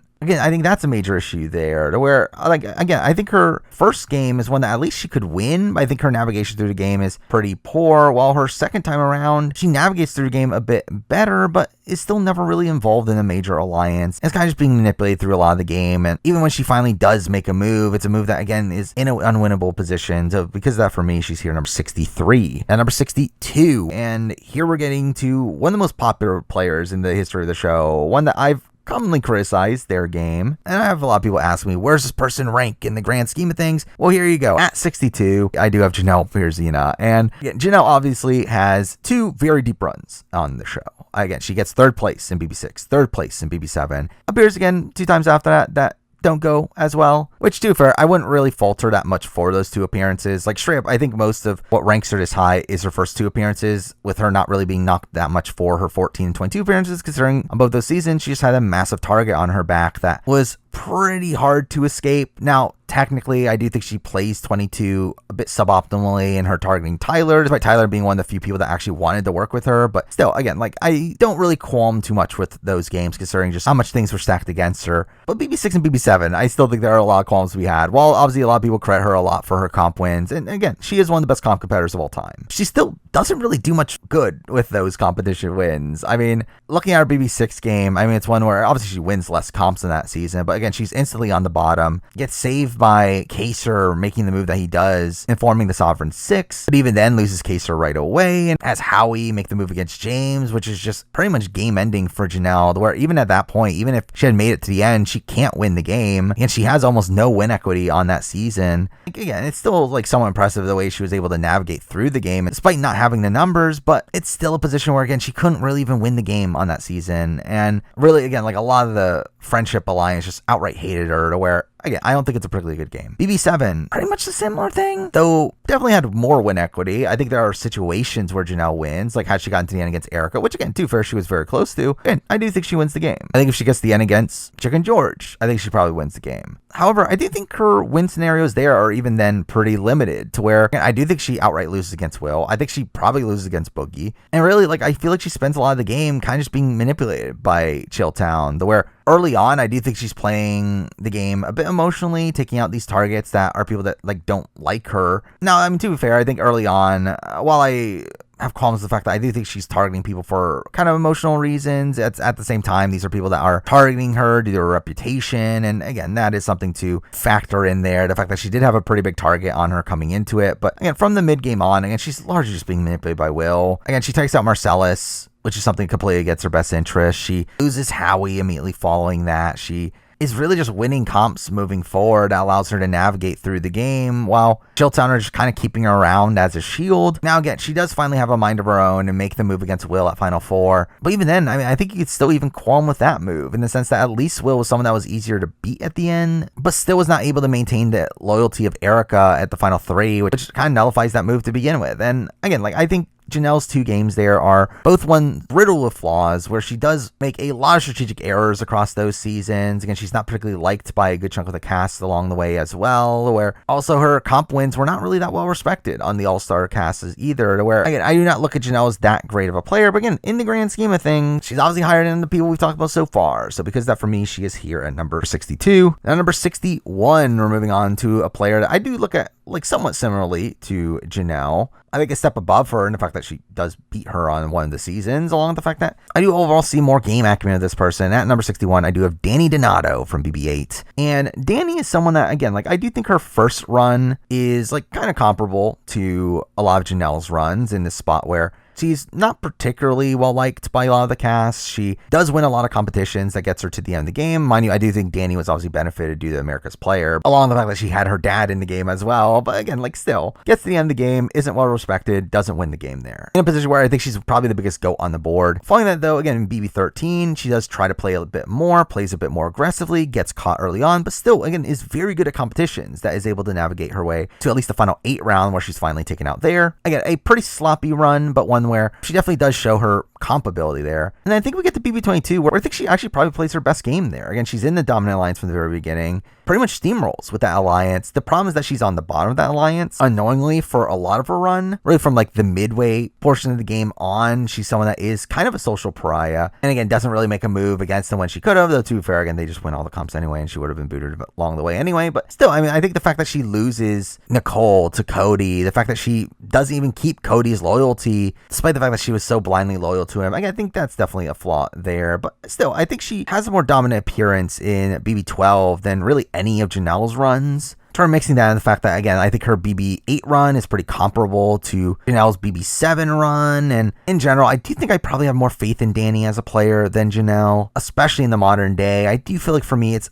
barely enough to put her above her at number 61. Now, number 60, we're moving on to a player that I think is mostly impressive in the game. I think they are a very savvy strategic thinker, but at the same time, I think their actual game itself is a bit rocky, and that person is Matt Hoffman from BB12. And obviously, Matt was a member of the Brigade, and I think probably one of the most integral members of the Brigade, to where, while obviously the likes of like an Enzo was the one that actually get the group together, I do feel like Matt is very integral to the strategy they utilized on the season, to where this concept of having parachutes was an idea that, again, Matt came up with. That was pretty much the main pillar of the Brigade and what made them so successful. Now, beyond that, I do question a lot of the rest of his game, where while he was in this dominant alliance for a lot of the game, he also, again, makes some questionable moves, like getting himself nominated in week 2 and him trying to like turn it around on Rachel, which again was just easily found out that he was lying through that. Also in week 3, I mean, I don't really know what he was doing, where like obviously like something that is very impressive about Matt's game game is that he was aware of the benefits of keeping Rachel and Brendan in the game as massive shields for the brigade. But at the same time, it did seem like he actually did want to target Brendan and Rachel during that week, at least at a point to where, again, he ends up failing at doing so. He would have been taken out at the final 8 had it not been for the fact that he had Diamond Power of Veto, and even beyond that gets taken out the following week, where I think his threat management really just sunk him by that point, to where, again, he was starting to win a whole bunch of comps. He was very blatantly being the person with the most connections outside of the brigade, where he had a really good connection with Reagan, had a good connection with Brittany, where obviously sketched the brigade out, to where, again, I think there definitely are flaws there. He really didn't manage his perception of the game particularly well and came off as this like overtly schemy player. But again, I do give him a lot of credit for a lot of the success of the brigade. Obviously, he wasn't able to really capitalize on that, but still a solid player, well enough for me to put him here at number 60. Now, number 59, we're moving on to a player that is definitely a mixed bag. I think this is a person that people like to talk about as if he's a bad player, but I do think there are definitely a lot of impressive aspects to his game, and that person is Paulie Calafiore from BB18. And again, Paulie is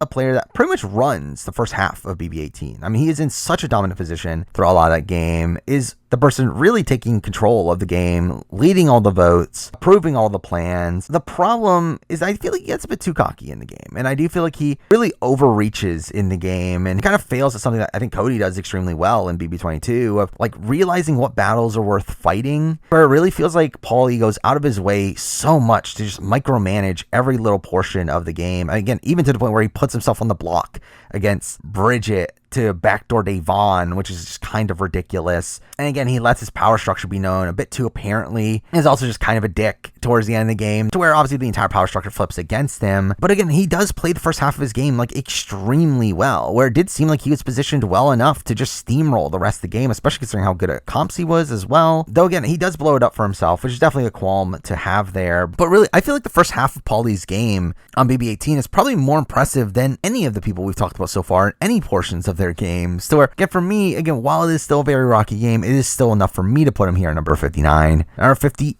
We're moving on to another pretty dominant player for first like 2/3 of the season. Sure, while things go off the rails at the very end, I do think this person had a lot of control in how the game played out, and that person is Amanda from BB15. And again, Amanda really just ran a lot of that season. So really from week 2 on, she pretty much has a good chunk of control in the game. Again, in week 2, she does pull over McCrae, gets him to flip against Nick, really is a main catalyst for the moving company breaking up, which is pretty impressive. Following that, she again builds a number of alliances there, again having one with like Helen and Alyssa, having one with McCrae and Andy, having one with Judd, having one with Aaron. Like, she ends up really just being a central figure in the house from that point forward. And while again you could definitely qualm with how she acts in the house for sure, I do think she still had a lot of power in the game. Now, an issue also comes from jury management. Again, the jury did not particularly like her, to where if she had gotten to the end, I do think she struggles with winning a jury vote, though it's not impossible. But obviously she like leads the charge and getting rid of Helen, but then proceeds to be targeted herself, though again gets saved by the fact that Alyssa decides to not nominate her over McCrae, and that she uses the veto to save McCrae, only be targeted the following week anyways, where that's the point that obviously Andy flips on her. But again, I do think the first 2/3 of the game is one where she's in this very dominant position,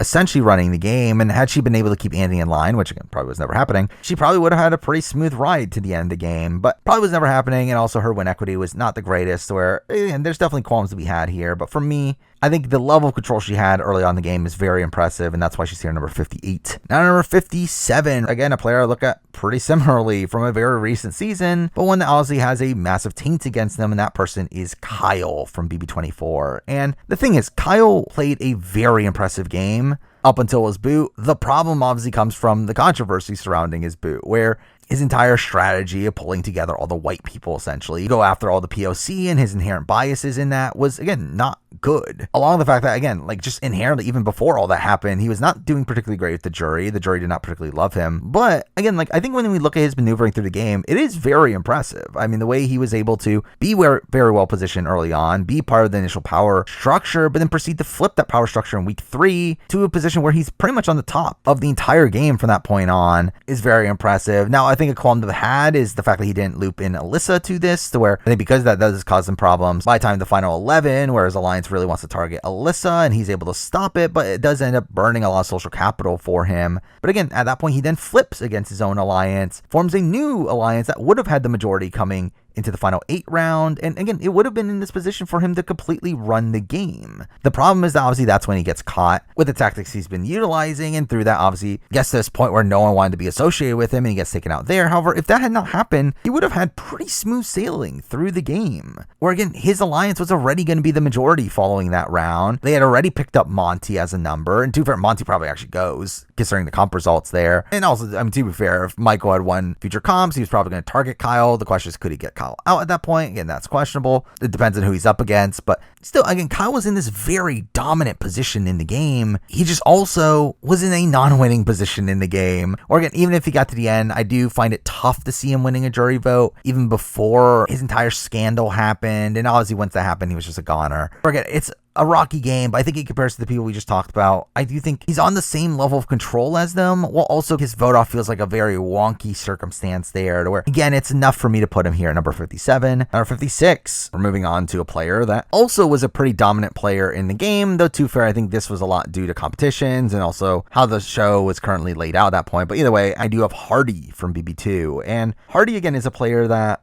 really just dominates BB2 alongside Nicole, where they really just win comp after comp after comp, really control pretty much everything going on. Though, again, I think a criticism to have there is that there was very few times where something could go wrong for him, considering the veto was not in play, and through that couldn't shake up his nom. But at the same time, I think that is something that actually plays in his favor as well, where, again, I think he probably wins the game had there been a veto in play, where at Final 4, he probably wins that veto, votes out Will, probably wins Final HOH, and takes Nicole to the end, where he probably beats her. Again, like, I think that is also an argument to be made. So, again, I think that kind of ends up equaling itself out. But even then, again, was a very dominant player throughout a lot of it. I do think he was being outplayed by Nicole for a lot of it, where Nicole was playing the middle a bit more, but at the same time, Nicole had less win equity than him, even though his win equity was also not particularly good against anybody but Nicole. But still pretty much steamrolls a lot of that season without much difficulty. So while he is eventually sniped out of the game by Will at 4, I don't particularly fault him that much for it. So a lot of people like to bring this up as like, oh, Will manipulated his way to convince Hardy to take him to 4, where it's like, I feel like that was in Hardy's best interest anyway. As like everyone else was going to target him anyway.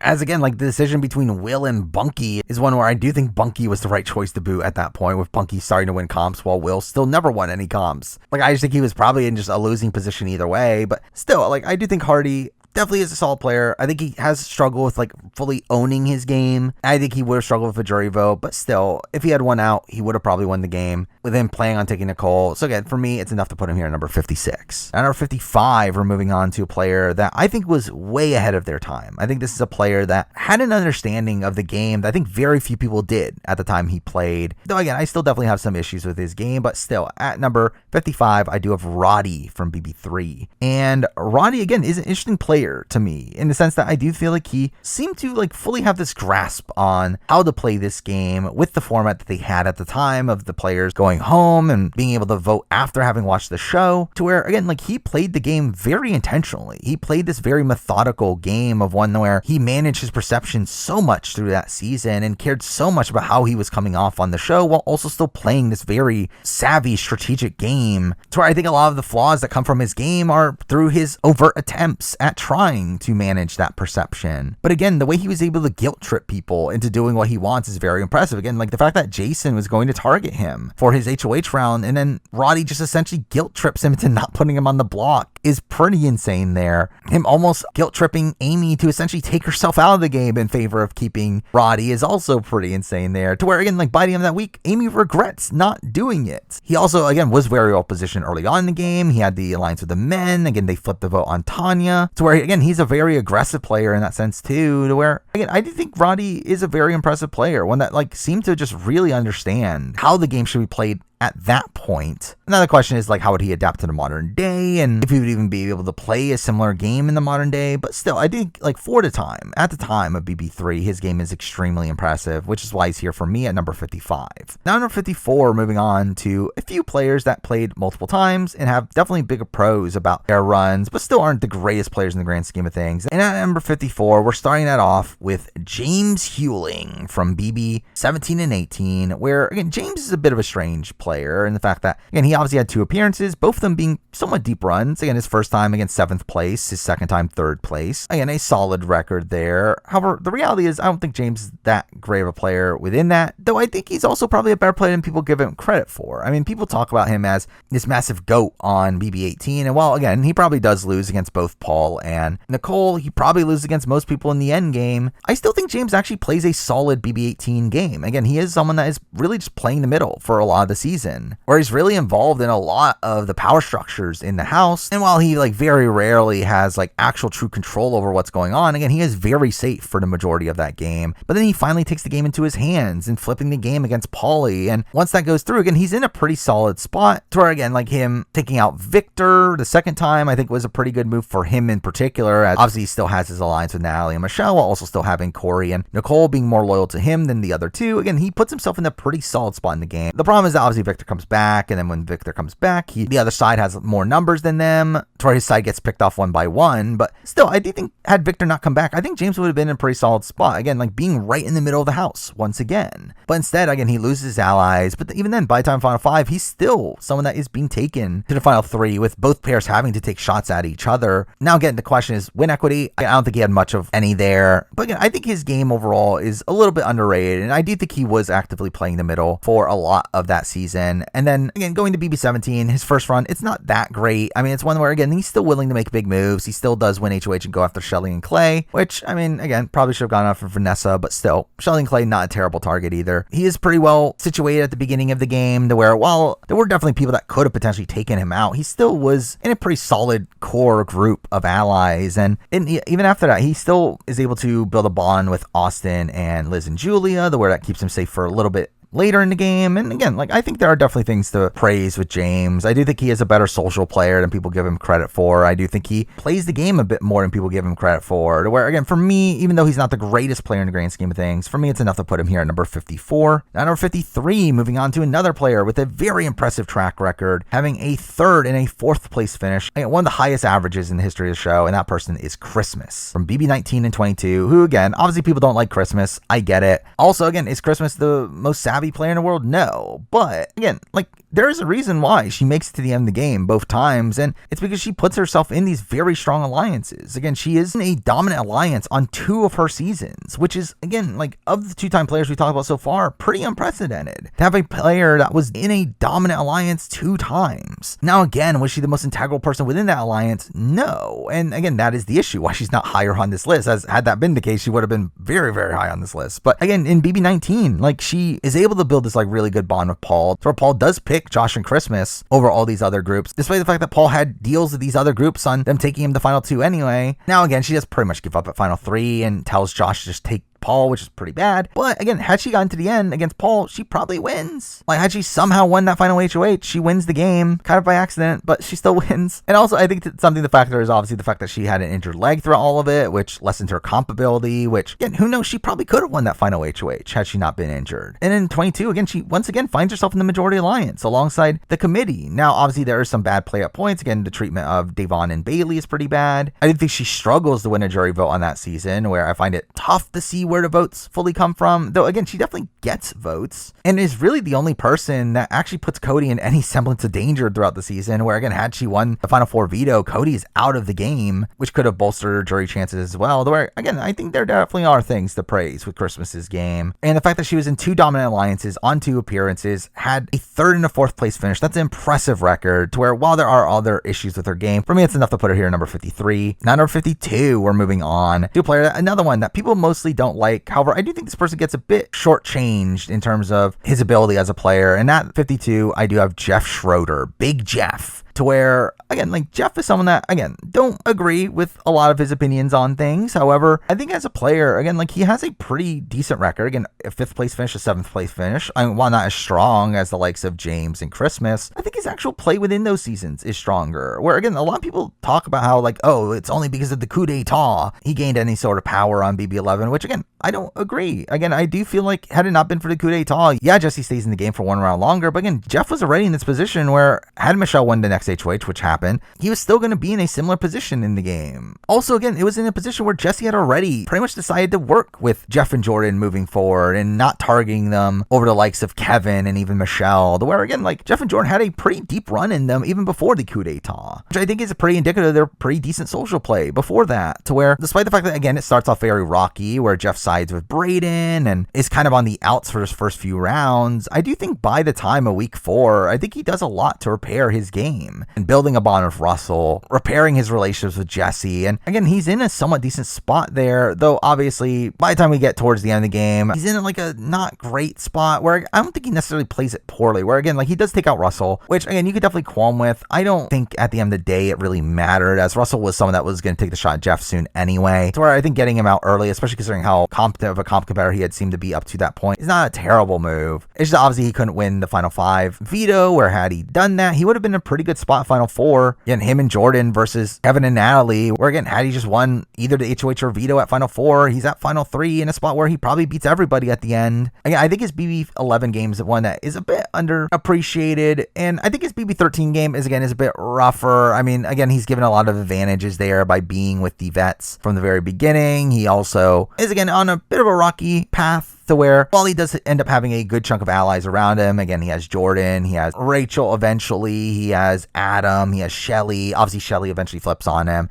And really, he was just always in this position where he was always this big target that was going to be taken out eventually. Though again, had he not been taken out at final 7, it would have been pretty difficult to take him out beyond that. Again, if Adam stays loyal to him, and again, he still has Jordan by his side, to where, considering also his comp ability, again, like he's probably in this pretty strong spot to just make it through a few more rounds. And again, if he gets to the end on that season, he probably wins also, to where I think he, again, despite some definite qualms with his personal beliefs, I think he does play a somewhat solid game on both his seasons. And because of that, for me, he is here number 52. Now number 51, we're back to talking about another winner of the show. And here we do have a winner that we kind of just talked about, and that person is Jordan Lloyd from BB11. And Jordan's just a tough player for me to assess, and the fact that she is one of the most consistent players in the history of the show. Again, has a first place finish, has a 4th place finish. Even in her 4th place finish, she probably wins the game if she gets to the end of that season. That is pretty impressive. The problem is that I feel like she gets those positions by being just such a passive player, not even really being one actively. I think that's just simply her personality of just allowing Jeff to do a lot more of the legwork and her just kind of skating on by, which again is an effective strategy for her, at least in terms of getting far into the game. However, I do think in the modern day, I think this is a strategy that wouldn't really be effective to win the game, and I don't think Jordan could play any other way, to where, again, I think in the modern day, she would need to play a lot more strategically in the game and be more aware of her strategic game, which I don't feel like she really is. But again, she does win BB11 against, again, one of the biggest GOATs of all time in Natalie. So again, at least she was aware of the fact that Natalie was a big GOAT, where she doesn't take Kevin to the end, which again, Kevin was going to take her, which was dumb. She also was, again, pretty well positioned throughout a lot of that game, very rarely in danger, to where Jeff was always the target ahead of her. And again, as I said, like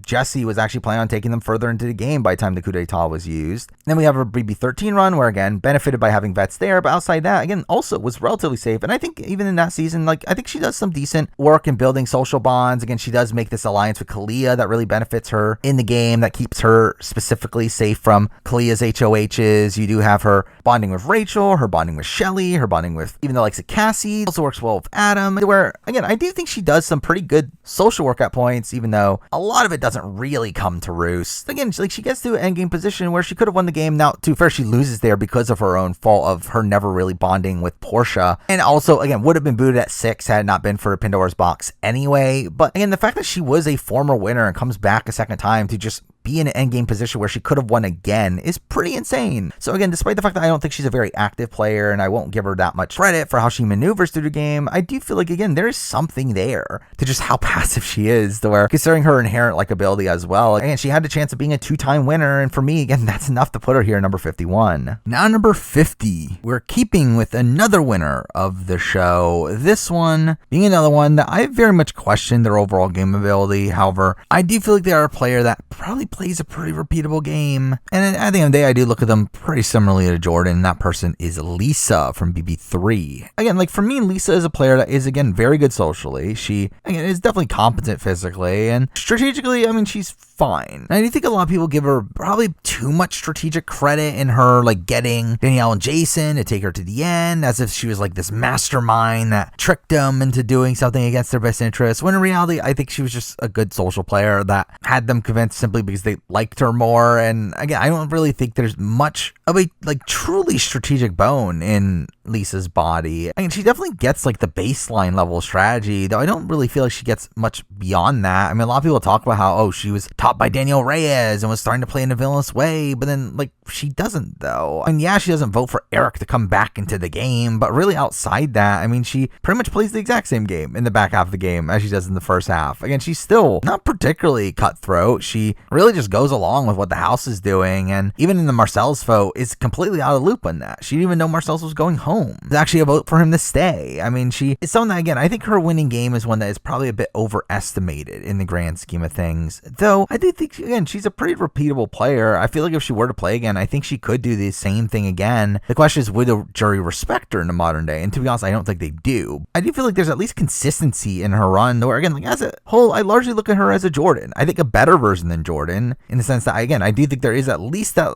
slight edge to her, to where I feel like with Jordan, there's not a single strategic bone in her body. I feel like with Lisa, again, there is. It's just that it's still not that great, but still at least there, to where, again, for me, she's here, number 50. Now, 49, we're moving on to a player that I initially did have higher on this list, because I do think this is a player that definitely demonstrated a lot of potential in the game that was never realized, though at the same time, I think when like actually assessing this list and putting this list together, it did feel weird to have her higher than this. At 49, I do have Hannah Chada from BB23, and obviously Hannah is a player that, again, had a lot of potential. She definitely had a pretty competent strategic mind for the game. She did seem to be a major strategist for the likes of Tiffany and helping her navigate through the game. However, the problem is that I don't feel like we've ever truly gotten to see Hannah play the game as an individual, where obviously a lot of her game is based around the cookout and her being this main strategist for the cookout and helping them create their plans, but I feel like we never really got to see Hannah play for her own game. So I feel like very little of how she maneuvers through the game is obviously based around her own personal game, which I think on paper you would say is a criticism of the cookout as a whole. However, I still think with the likes of, again, Tiffany and Xavier, Kylan, we see them making moves for their own best interest at points, where I feel like with Hannah, I don't feel like we really see that as much, where it feels like most times that a move like that can be made, she essentially just folds. And beyond that, again, like I do feel like, again, most of her game is simply just potential. Again, we never really got to see it because of how the cookout was structured, or she was not in a particularly good spot within it. Though again, I don't really fault her for going along with it, considering obviously the outside of the game influences that there are there. But it does make me a bit like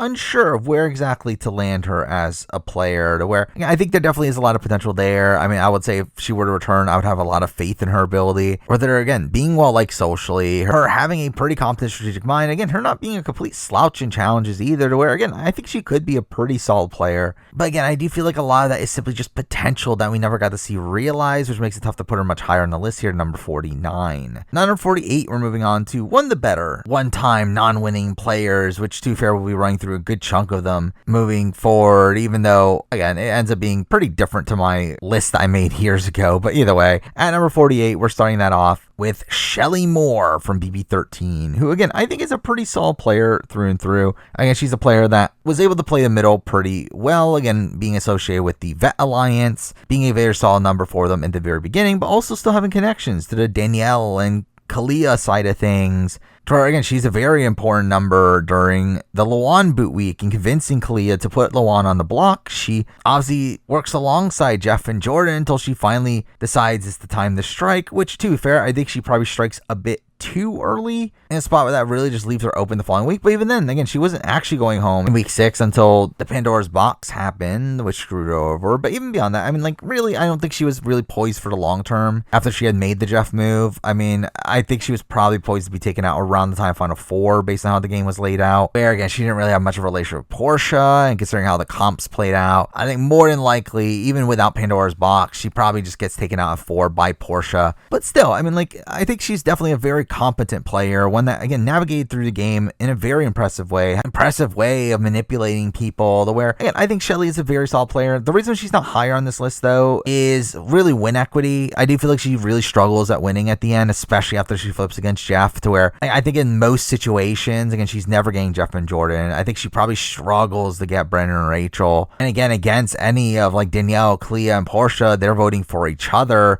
To where, again, I just find it tough to see Shelly actually squeezing out a win unless she's at the end against Adam, but even then Adam gets votes. So I think it's a bit of a tough road to a win, but I think the way she navigated through the game is very impressive, which is why she's here number 48. Now 47, we're moving on to a player that I think is essentially Shelly, but with a bit more win equity, though probably with a bigger knock in the middle of the game, which makes him only a spot higher than Shelly, and that person is Cliff from BB21. And again, I think Cliff is a very impressive player. I mean, and people were obviously very frustrated with him, especially by the end of BB21, though I think he played his game very impressively. Though obviously, again, there's the major knock of the fact that he was voted out and then had to come back to the game in week 3, though I think that was a very fluky situation where essentially Nicole's backdoored and they decided to save Nicole as simply just as a screw you to Nick, where Cliff really just ends up going there by accident. But again, like still, he does get voted out, comes back in the game. That's definitely something to criticize. But from that point forward, again, I think he plays a pretty optimal game. Again, I think he makes decisions that I mostly agree with. Though where, again, while they can be frustrating to see, like him backing down on targeting Jack due to Diamond Power veto, and him obviously building a bond with Jackson and Holly that he remains loyal to for most of his game. And those are obviously frustrating aspects of his game. Along the fact that, again, he cuts Tommy instead of Holly at the final 5 can all be frustrating. But again, those were decisions that I personally agreed with at the time. And while I think at the end of the day, you do have to criticize him for not taking the shot at Jackson when he could have during the double eviction, it still was a position where does he really go after that? And again, for him to make that big decision during a double eviction, I think is a tough thing to actually expect him to do. Where I think Cliff plays, again, a very optimal game until pretty much the final 6. And I think from that point on, you could definitely argue with some of his decisions. Where I think it's dumb the fact that he makes a deal for Nicole to win the final 4 HOH. That puts him in more danger. And again, he just puts a bit too much faith into Jackson. Though again, he also essentially gets screwed over by a comp run, though, also. Where again, that's something to factor in as well. Though where again, like for me, I do think Cliff is probably a pretty solid player in the grand scheme of things. For me, he's here number 47. Now number 46, again, a similar player, one that, again, pretty underestimated in Big Brother history, though I think is commonly cited as one of the most underrated players in Big Brother history. I think some of those people probably rate her a bit too high, but I think she's a very good player, and that person is Karen from BB5. And Karen is a very interesting player to me in the sense that she seemed to have a full awareness of what the game was from a very early point in the show. Again, at the time, BB5, she seemed to be the person that was able to articulate the social game of Big Brother the best on the show, along with the concepts of jury management, to which, again, like I think Karen definitely demonstrated a lot of knowledge about the game at that point, and again played a very solid game to where, while again there were definitely points where she wasn't in the majority, she still was able to build really strong bonds with Lori and Will, and that ends up leading to the creation of the Pinky Swear Alliance, where she had good bonds with Nokomis within that. She's one of the people leading the charge against Jason Scott, and then later the twins, and again gets to the end game in a position where, again, she has a lot of win equity. It does seem like the jury did really respect her, where the twins really liked her, Will obviously really liked her, Nokomis was going to vote for her. Again, she seemed to have a good chunk of the jury like fully on board with her. Though I think an issue for Karen, and something that would affect her in the modern day, is the fact that I do feel like a lot of her respect in the game came from people liking her more so than game respect, where I think very few people in the game actually respected the game she played, even though, again, it was a very impressive game. Of her being able to socially blend into the house and actively do things to try to gain their jury votes, like spending time with them when they're emotional or walking them on their way out. And again, like Karen is a very intentional player, and I think that is pretty impressive, though I do think it's, again, a gameplay style that I don't think really fits in the modern day, which, to be fair, obviously, again, if she were to play again, she probably would adapt to that. But I think that's definitely something to call out here, is that her initial game is one that, again, I don't think is very adaptable to the modern game, along with the fact that I think there's also criticisms we had strategically, and the fact that, again, how does she not target Drew in the end game? Like, to me, that's still pretty ridiculous for her to never even actually go through targeting Drew, where, again, she does definitely recognize what Drew is doing in the game, but she simply does almost nothing about it, which is something to critique as well. But again, as a whole, I still think a very strong player player, one that again had a lot of win equity and gets kind of taken out due to wonky circumstances of them allowing people to work together and the veto to where, again, like for me, there's enough good there to where she's here number 46. Now number 45, we're moving on to a player that I think is also a bit of an understated player in Big Brother history, one that doesn't commonly get talked about, but probably plays the second best game of Big Brother 6, and that person is April Lewis, who, again, like I feel like people just don't talk about the fact that April Lewis was actually a pretty competent Big Brother player. I mean, she was someone that was like a bit more in the middle of the house of the friendship, to where, while obviously, yeah, she did complain a lot about Janelle and didn't like Janelle, she still was actually the person that friendship liked the most out of their group, to where, again, I think April was definitely a more palatable person to them than the likes of Maggie and Yvette. And beyond that, again, like she obviously gets to a final four where, had Yvette or Maggie not won the veto there, she is safe in that round in a position where if she makes the final three with, say, Yvette getting voted out 4, she's essentially guaranteed to win, where she beats both Maggie and Janelle, with both of them taking her, to where, again, she was just so close to essentially a guaranteed win in the game, which is definitely something to prop her up for as well. To where, again, like I think April actually plays a solid game, one that, again, still has her working with the friendship, but being the most palatable person of the friendship, to where when the friendship comes into the jury phase with numbers, again, she's essentially guaranteed to win if she's able to make it to the end, and again, just has a very unlucky circumstances that kind of ruins that at the end for her. But I still think as a whole, April Lewis is a pretty underrated player, and because of that, for me, she's here number 45. Now 44, moving on to a player that, again, people don't like. This is someone that obviously people are annoyed by in real life, though I do feel like on the game, he actually played a pretty solid game, and that person is JC from BB20. Now, I think the big criticism of JC's game is the fact that he was obviously working for the level 6 alliance, an alliance that he was kind of on the bottom on. And while that is true, obviously, like, he kind of overcomes that, where he ends up outlasting most of the members of level 6, ends up being in the final 3 with Tyler and Casey, where, again, that's a bad spot to be in, as Tyler and Casey are going to take each other. They're more likely to win parts 1 and 2 of the final HOH. However, again, had JC won final HOH, he also essentially wins the game. Where, I mean, based on what the jury has said, I mean, he beats both Tyler and Casey. He also beats Angela and probably beats Sam, probably beats Brett. I mean, like, I would say he's probably one of the biggest jury threats on that entire season. It was also looked at as a pretty big strategic player. I mean, like, he does do some pretty impressive things. I mean, like, early on, again, he's very integral in keeping Falte in the dark and making them second guess what's actually going on. I mean, obviously during the Fessy HOH where he targets Scotty, I think he deserves a lot of credit in getting Fessy to believe that it was Scotty that betrayed him. So again, I think there is a lot good there with JC. I think the problem comes from,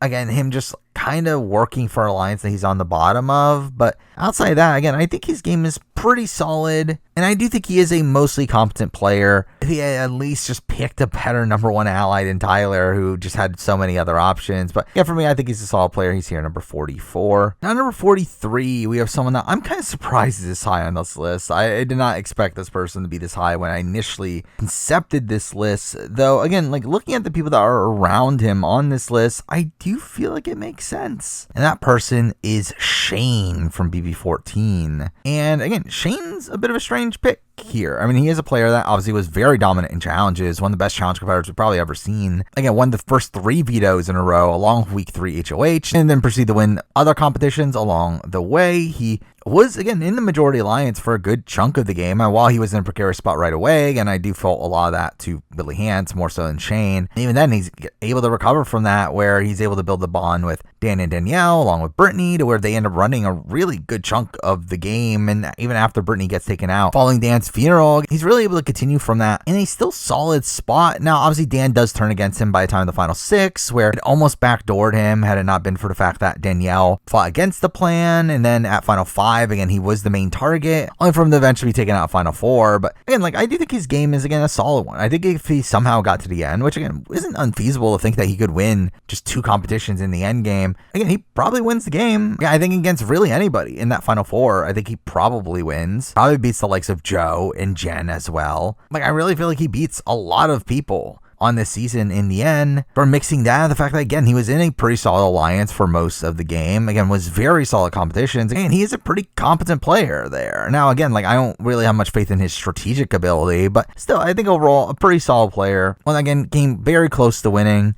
while also just feeling like an all-arounder, which for me is enough to put him here at number 43. Now number 42, moving on to a very similar player, one that I think we probably saw a bit more strategy to where he's higher than Shane, though I think probably has a bit more faults in his game beyond that. But again, as a whole, a spot above him, and that person is Corey Brooks from BB18. And Corey is someone that I think plays a pretty strong game on that season. It's one where, again, he comes extremely close to winning as well. Again, had he gotten to the end against anybody in the Final Four, I think he probably wins, even against Nicole. And again, it was in a position where like Nicole was trying to get to the end with him, which is pretty misguided. He also, again, just feels like a pretty solid all-around player. And he's decent enough physically. Again, not one of the biggest challenge competitors we've ever seen, but again, still definitely was competent in challenges. He was, again, seemingly good socially. Again, right away, he's in the majority alliance and has these like really strong connections to the likes of like Nicole and Pauly. And again, I think strategically, again, I would say he's actually pretty decent. I mean, again, he seemed to have actually more of a rational mind at points in the end game than Nicole, of him realizing what they needed to do as a duo to navigate through the game, while Nicole, again, sometimes didn't know if they could pull the trigger on those things. And again, I feel like Corey is actually a pretty competent all-around player. Now, again, I think the reason why he's around where Shane is, even though I think he's probably better than Shane in most aspects of the game, is because I think his actual BB18 game is probably one where there's probably a little bit more holes. I still find the second Victor eviction to be a spot where Corey gets extremely lucky in that position, where, again, had it not been a position where there was a double HOH, I think he more than likely goes home at that point. Sure, again, to be fair, who knows if he just wins the buyback anyway, though I don't feel like that's particularly likely.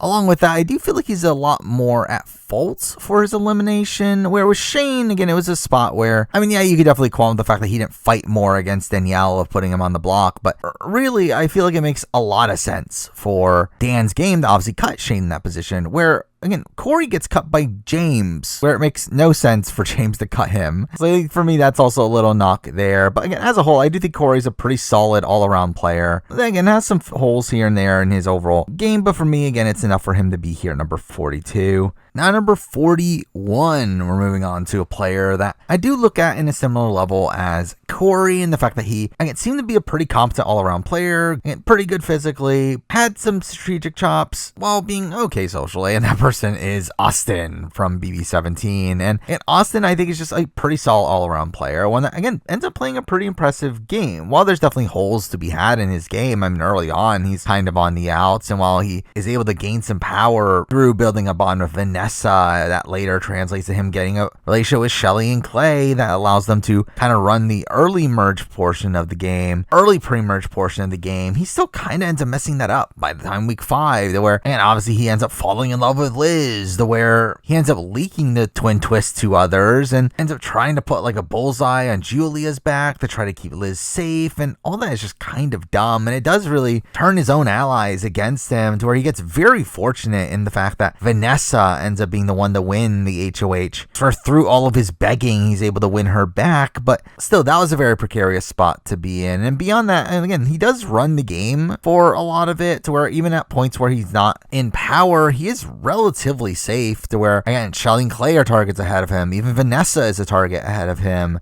The problem comes from the fact that, again, he ends up taking out all of his opposition, to where when left within his own alliance, again, we do have Vanessa, Steve, and Johnny Mac really taking the game from under him and flipping on him at the final 5, to where he gets kind of sniped out of the game there, probably being the last chance they would have had in getting him out, as beyond that, him and Liz would have been together at the final 4. And again, had Austin gotten to the end of the game, I do think he very likely wins, especially against anybody but Vanessa. So again, I do think there is a lot to like with Austin's game. I do think he plays a pretty stable middle portion of the game and is kind of running the game for a good chunk of that portion of the game. Though again, in comparison to the people higher on the list, I do feel like his game is definitely a lot more rocky than most of these people, to where, again, for me, Austin lands here number 41. Now, number 40, we're moving on to a player that I had actually much higher on this list when I first started this. He was actually, I believe, in the top 25 in my first draft of this list. However, in the time since, I just find it tough to actually think of him as a top 25 player Big Brother, and that person is Kylan from B23. And again, I do think Kylan is a good player of Big Brother. I think he definitely demonstrated a lot of potential on his season, where again, he was a very strong competitor in competitions. He was a pretty competent player strategically until he wasn't, which we'll talk about. While socially, again, he was good with certain people. He was also not very good with other people, but again, like still a good enough player all around there. And I do think he was probably the player that was playing the most independently from the cookout, at least initially, to where I don't think he gets fully on board with the plan until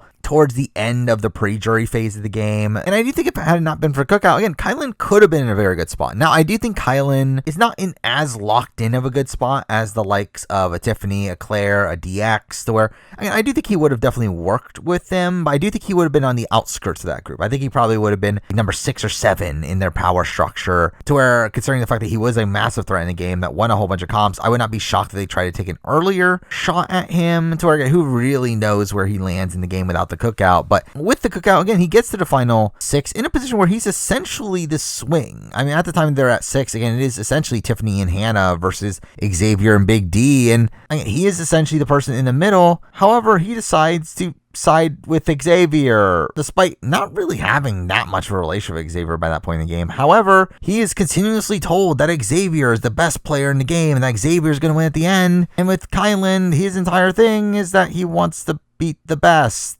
because he wants to be like Goku, and again, that was just ridiculous. His overall in-game strategy, which again makes it tough for me to land him higher. Really, if it was not for that, I actually probably would have kept him in the top 25. But again, just the sheer ridiculousness of him saving Xavier over and over again, despite Xavier being the biggest threat to him in the game, and obviously the person that eventually caught him was just insane. To where, again, while I do think most of his game is pretty strong, I feel like that's something that I can't really excuse, which makes me not put him much higher in the list. But I do think he is overall a really good player, but he is landing here at number 40. At number 39, we're moving on to kind of a series here of two-time players that at least had one really strong run in them. We're starting this off with a pretty iconic player here, but one that I think is a bit of a messy player, and that person is Allison from obviously BB4 and BB7. And Allison, again, I think plays a very impressive game on BB4. Now, again, I definitely have qualms with it, particularly the fact that, again, I do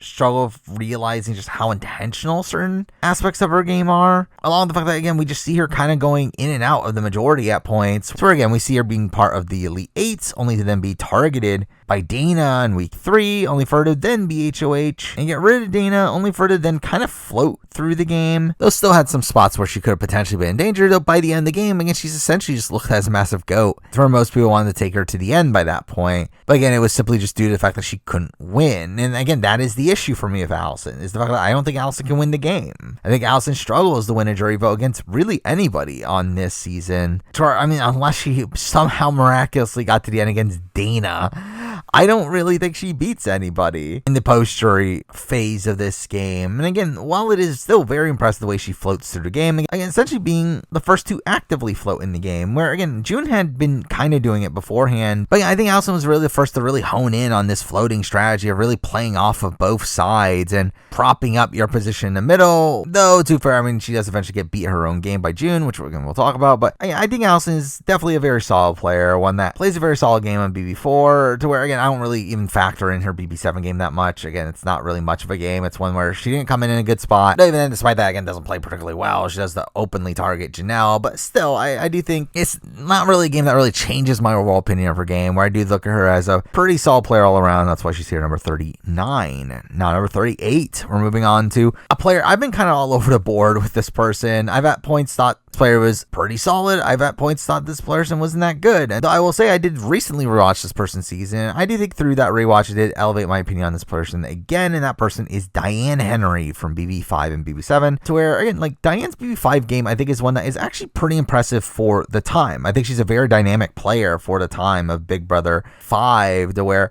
you know, while she is in the Pinky Swear Alliance, she also is part of the Twin Alliance and does play off of both sides pretty well at the mid portion of the game, to where, again, coming into the final 9 round, I would say she's the best position in the game by quite a bit. However, I do think there are some faults. Diane's game, particularly her seemingly emotional play of cutting the twins, something that I do think is against her best interest. It burns her to jury votes of the twins, while also, again, just putting her in this position where she's tied to Nokomis and Karen, who are much closer to each other than they are with her. Now, obviously, she still has Drew as a backup, and it does feel like at that point she does go all in on her relationship with Drew. But again, like, it's Drew, the person who ends up cutting her, along with the fact that, again, I think Drew is someone that probably beats her at the end as well. So there's definitely faults to have there. The fact that she goes so far out of her way to try to get to the end of Drew, who probably ends up beating her. But again, I do think Diane's game is one that is pretty fluid for this point in Big Brother. And again, another one that I don't really factor in BB7 that much, as again, she came into that season with pretty big target on her back, probably with Janelle really wanting to go after her, though at the same time, again, she almost orchestrates a flip against Will. I mean, that's something to say at least. Or really, most of my opinions of her game do come down to her BB5 game. But again, BB7 isn't entirely bad, even though, again, it's not great. But still, I do think Diane is definitely a very competent player, to where that's why she's here at number 38. Now, at 37, we're moving on to a player that definitely has a better track record overall than the last two people we talked about, though I do question his overall game ability a bit more after his second appearance than the other two, and that person is Kevin Campbell from BB11 and BB22. And Kevin's BB11 game, I think, is one that is pretty good. Now, I think you can argue, is it better than the likes of Allison's game or Diane's game from their first seasons? To which I would probably say no. Now, again, I think it is a good game where he does play the middle for a lot of the season. He isn't fully attached to the Jesse alliance, but is still relatively safe from this loose connection that he has. I think a major issue for me is the fact that I do think he was a pretty big target by the time the coup d'etat, where had the coup d'etat not been played, again, he definitely was someone being talked about as a target. And to be fair, he makes the most of that opportunity by voting out Jesse and picking up Natalie as an ally, but I think there definitely is questionable play there. So again, I think his endgame is mostly strong, and he does do very good work in turning Jeff against Russell, to where Jeff eventually makes the move against Russell at Final 6, only for him to then backstab Jeff the following week, which is all really good. But again, I do also not love his Final 3 decision, where it was actually a spot where had he won Final HOH, he was actually going to take Jordan to the end, in a spot where, again, he probably beats her, but it is very close, where it is a 4-3 vote either way. And like, really, it's coming down to Natalie, who he would have just voted on in that situation, where, again, like, who knows? So again, not a great spot. And even beyond that, I do think his BB22 game is also, again, very questionable. While he does have a lot of longevity on that season, I feel like he does very little, like, actively right outside of just, again, survival in the game. So he's really just on the bottom of that season the entire time with no real chance of doing much. And to be fair, again, the committee's blowout of the challenges definitely played a factor into that. But I do feel like Kevin didn't really get to do much on that season to really propel his legacy. So, as a whole, I did struggle with where to put him, because again, I do think the likes of Diane and Allison have better first games than Kevin, but I do think Kevin's longevity on his second appearance is something to at least credit him for. So again, for me, I did decide to just put him against slightly higher than the other two at number 37 here. Number 36, we're moving on to a player, again, kind of in the similar tier, but I think a player that probably is a bit underestimated in Big Brother history, and that player is Brittany Haynes from BB's 12 and 14, who obviously is well renowned as a character on the show, though I don't think is very well remembered as a player. And to be fair, I think her BB12 game is a bit rocky. It's one where obviously she's being tricked by Brigade the entire season, only to be the last one cut by them at the very end. But even then, I think there's some really good social work she does across the season. She builds these really strong bonds with like Reagan and Matt, and even in the end game, she has Lane going out of his way to try to take Brittany to the end. Again, that is impressive, especially considering the fact that I think she possibly beats Lane at the end. I think it's an extremely close vote, but again, I think it's something that's against Lane's best interest. But I think most of the credit I would give her is for her BB14 game, where, again, I think it's very impressive, the power structure she was able to form there, to where, while initially on the outside losing Willie and JoJo, she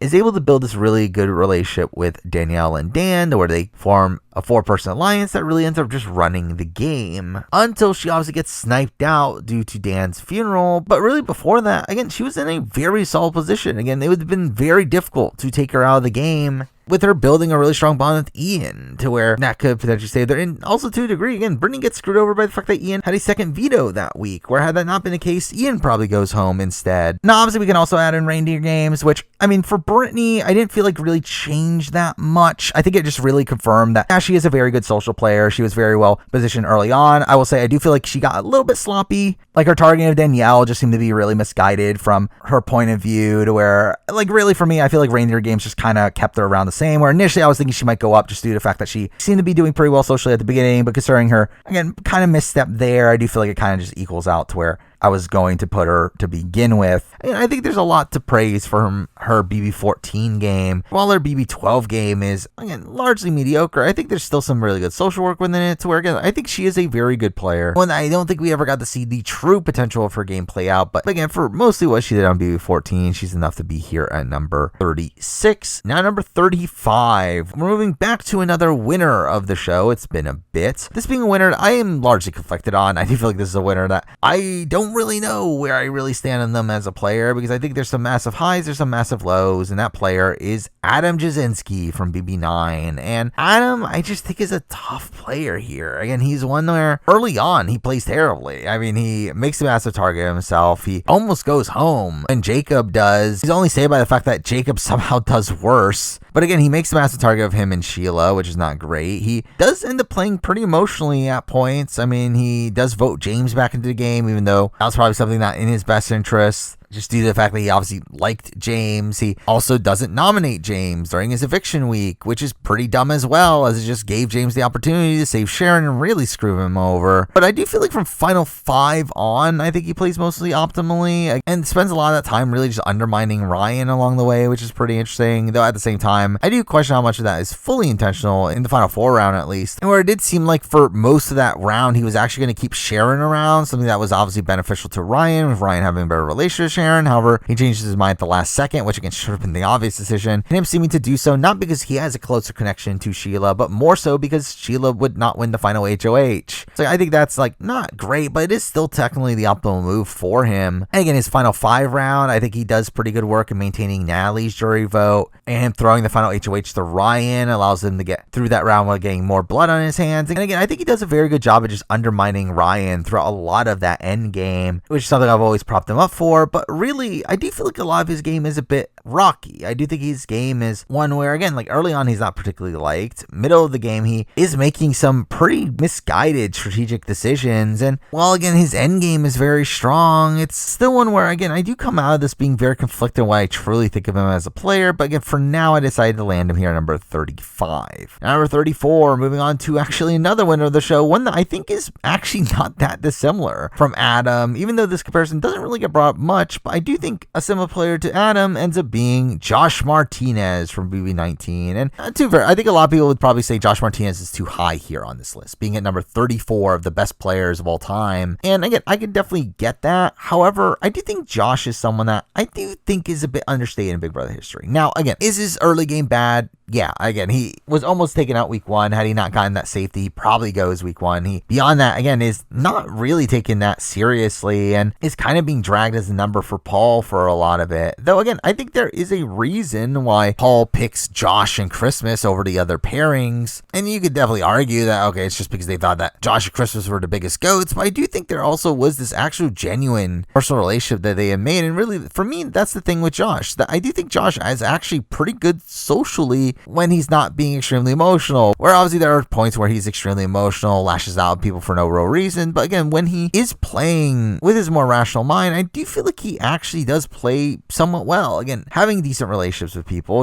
And to a fair part of this is probably coming from the challenge and seeing him be a fixture on the challenge, with him having so many social connections there. But I do feel like Josh in the modern day, if he were to play again, I would have a lot of faith in Josh to be in this majority alliance for a lot of the game. And considering like his undermining of Paul in the end game, again, I would not be shocked at Josh actually having this killer instinct on a return, and again, being a pretty competent player to where even in his BB19 game, again, he figures out the fact that Paul isn't as big of a jury threat as he assumed and proceeds to just continuously undermine Paul in his goodbye messages, which is, again, a very innovative move for the time, and one that really ends up kind of winning him the game by really turning Alex and Jason against Paul, to where through their pact with Mark, Elena, and Cody, it really just allows Josh to end up winning the game in a position where he probably also beats Christmas if he somehow got to the end with her. And obviously we can add reindeer games to this, which, to be fair, didn't really change my opinion that much of him. I do feel like most of what we saw in reindeer games was what I saw in the challenge, which just kind of reconfirmed that I do think Josh can be a pretty rational player.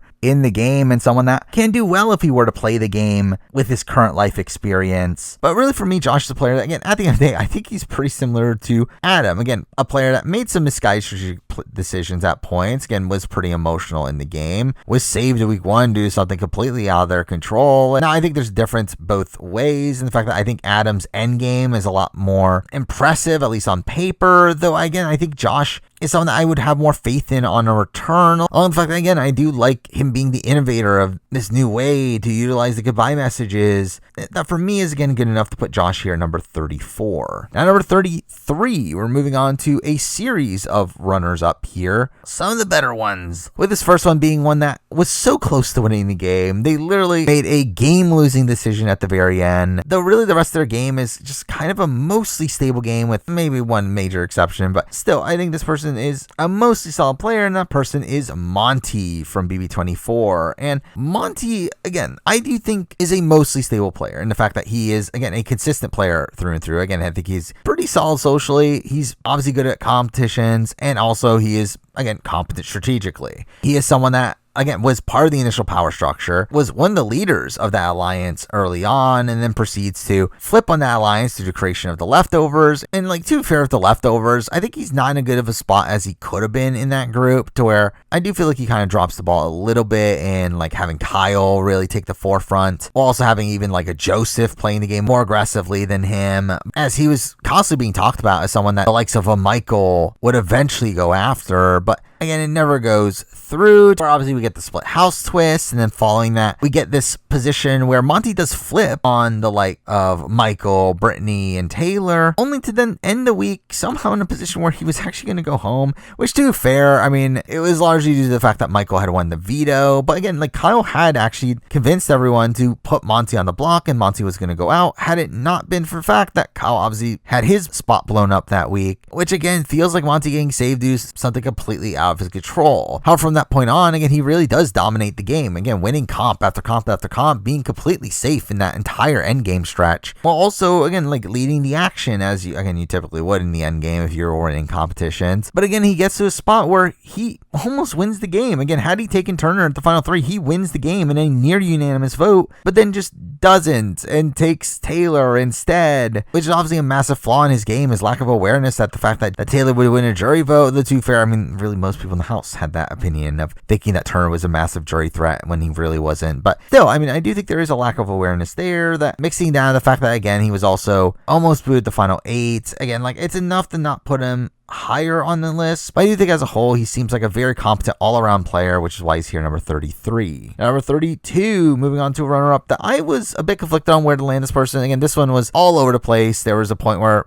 this person kind of barely even made the top 100, and then eventually they made top 50, and I guess now they're number 32. And that person is Lane from BB12, who was obviously a part of the brigade, obviously a very important figure due to that. Well, even beyond that, again, like, he got the final 2 in a situation where he does get the votes of Brennan and Rachel, votes that they later regret, along with the vote of Brittany, which, again, like, his connection with Brittany is definitely one of the bigger pros of the game, especially the fact that he was able to keep Brittany in as long as he was, to where, again, the entire strategy of the brigade was to create these parachute alliances. However, Lane actually got his parachute alliance to the final 4, which is actually pretty insane. It was, again, something that, like, Xavier was trying to do with Alyssa, but was unable to. Now, again, I do qualm with the fact that, again, I think there's definitely a chance that Brittany beats him in a jury vote. Again, I think it's extremely close, but still, I mean, like, the fact that he was self-interested outside of just the brigade and making these moves to give him the better odds in the end game, I think is something to definitely give him credit for. Now, beyond that, I do think he's someone that, again, wasn't really an active driver in the game for most of it. Again, for a lot of the early game while he was in the brigade, I feel like he was probably the least integral to the brigade's success.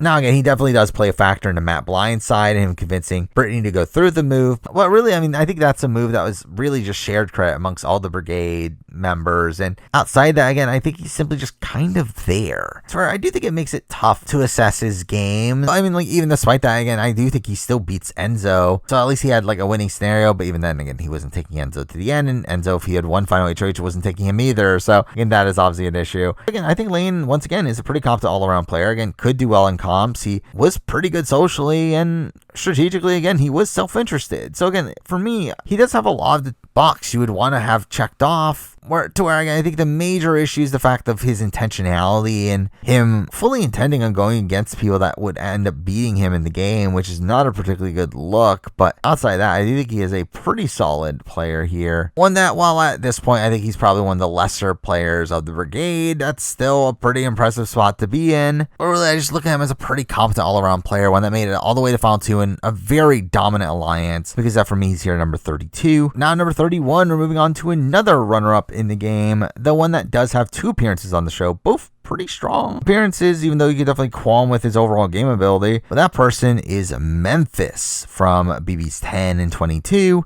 to where, again, Memphis, I think, plays an okay game on BB10. Again, he is the runner-up of that season, though really I feel like a lot of his game on that season is in the first half, again, not particularly great. I mean, he's still someone that is involved in getting Brian on the block, but outside that, he's just kind of there, making a pretty big target of himself, to where he is the target coming into week 4, that was obviously saved there. And again, that is due to some good connections he makes with the likes of Keisha and Dan, to where obviously they end up running the game following that, probably due to a lot of competition wins. But really, I do feel like a lot of his end game is him, again, working alongside Dan, but Dan just doing everything he can to undercut Memphis along the way, with Memphis ending up getting no votes at the end, simply just due to how much Dan kind of outplayed him in that instance. Obviously, when he returned to 22, again, I think he ends up playing a pretty solid game after the first couple rounds, where again, at that point, it's a bit rocky, and just very openly trying to play the middle between the new school and old school players. And then, but again, once the committee ends up forming, which again was initially looked at as a joke, but again, he was still the former of the committee, which, I mean, to be fair, was initially looked at as a joke, but considering how much they end up winning comps, ends up being the real alliance. While again, he clearly doesn't get his way at certain points in the game, he still is in this dominant alliance that runs the game in a pretty unprecedented way of them just steamrolling the competitions throughout the entire season. And he does get to a final 5, to where again, like, had he gotten to the end, especially against Christmas or even Enzo like he had planned, like, he probably does win, though, too, for again, like, he definitely did burn some jury votes for sure. But I do think he also would have had some jury votes as well, to where, again, Memphis on that season did end up presenting a somewhat competent strategic mind. Again, a pretty good comp competitor, with essentially being back and forth between him and Cody, while also a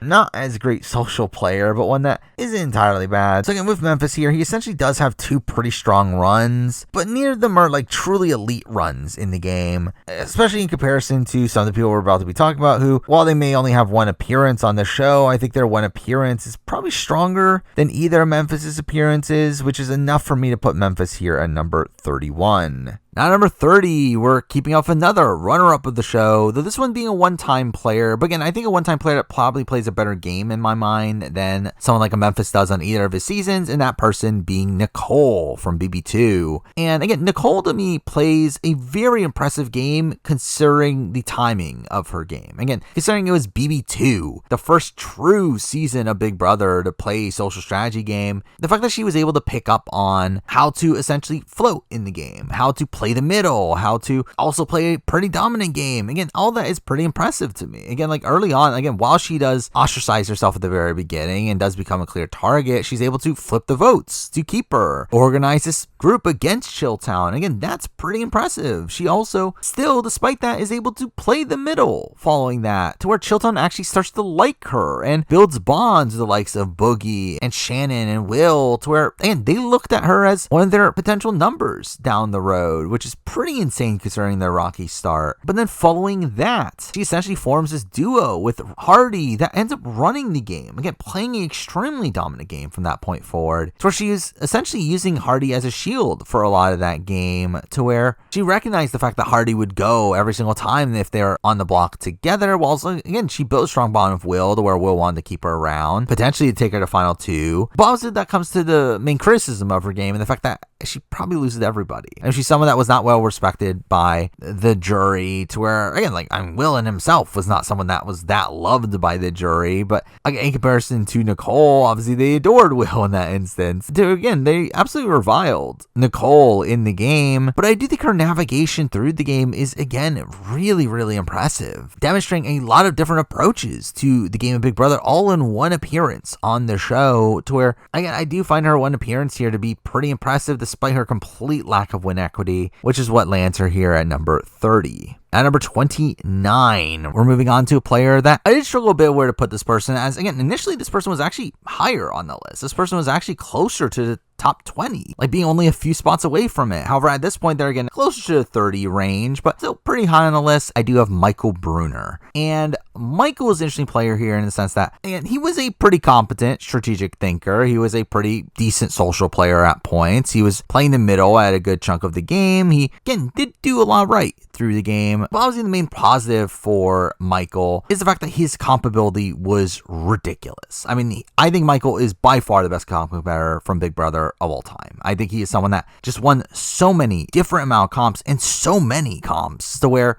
I personally feel like Michael is probably the most consistent comp competitor in the history of the show. Someone that I would, again, put the most faith in. And again, for someone that isn't that impressed by competition wins, I feel like Michael is one of the few that I am very impressed with what he was able to do in competition, just simply due to how dominant he was in them. But again, it's not like competitions were the only aspect of his game where he didn't really even need a lot of the earlier competitions. In a lot of those positions, he would have been safe despite that. And to be fair, they did benefit him. They did allow him to have more outcomes that were more favorable to him. Obviously, it wouldn't have been ideal if he lost Brittany early on. But again, like he was pretty safe throughout a lot of that early game anyway. And again, I think he does a lot of good work in fracturing the leftovers and getting Kyle to have this vendetta against the likes of Joseph and Monty and get them to come after each other, which, I mean, to be fair, does play into some of the ickiness around his revealing of the Kyle information and kind of using that to his benefit, which, again, definitely not a good look. But his using of that information did end up proving to be a pretty beneficial move for him, getting rid of Kyle, his biggest threat in the game, someone that was actively coming for him and someone that had a lot of leverage in the game. So again, there was a point in the following week where he convinced Monty and Turner to keep him around, which again, it didn't stick, but I do think there's some good play there. And eventually he's obviously taking out Final Six, though again, like that's kind of the name of the game when it comes to how sometimes competitions aren't in your favor. But again, I still feel like despite that, again, Michael is still the person I would have the most faith in and to win out on a season of Big Brother.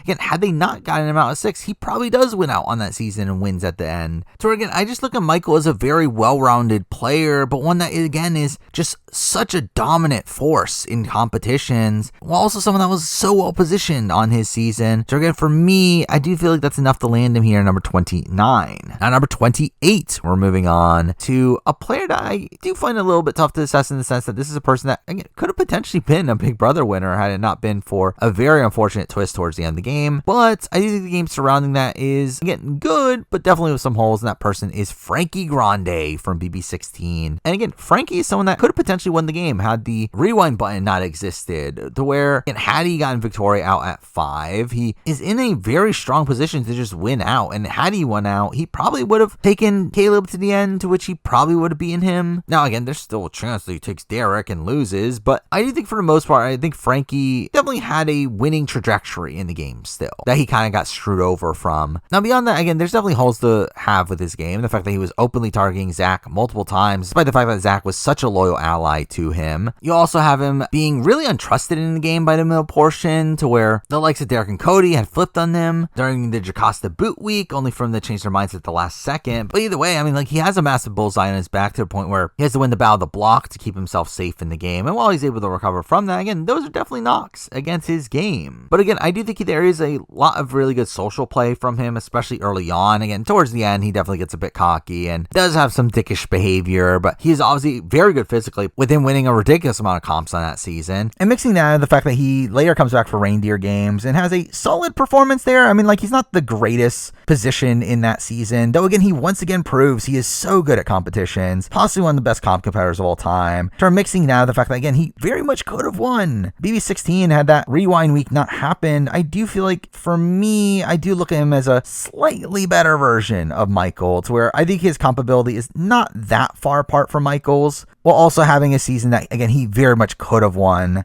So for me, again, that's enough to put him here at number 28.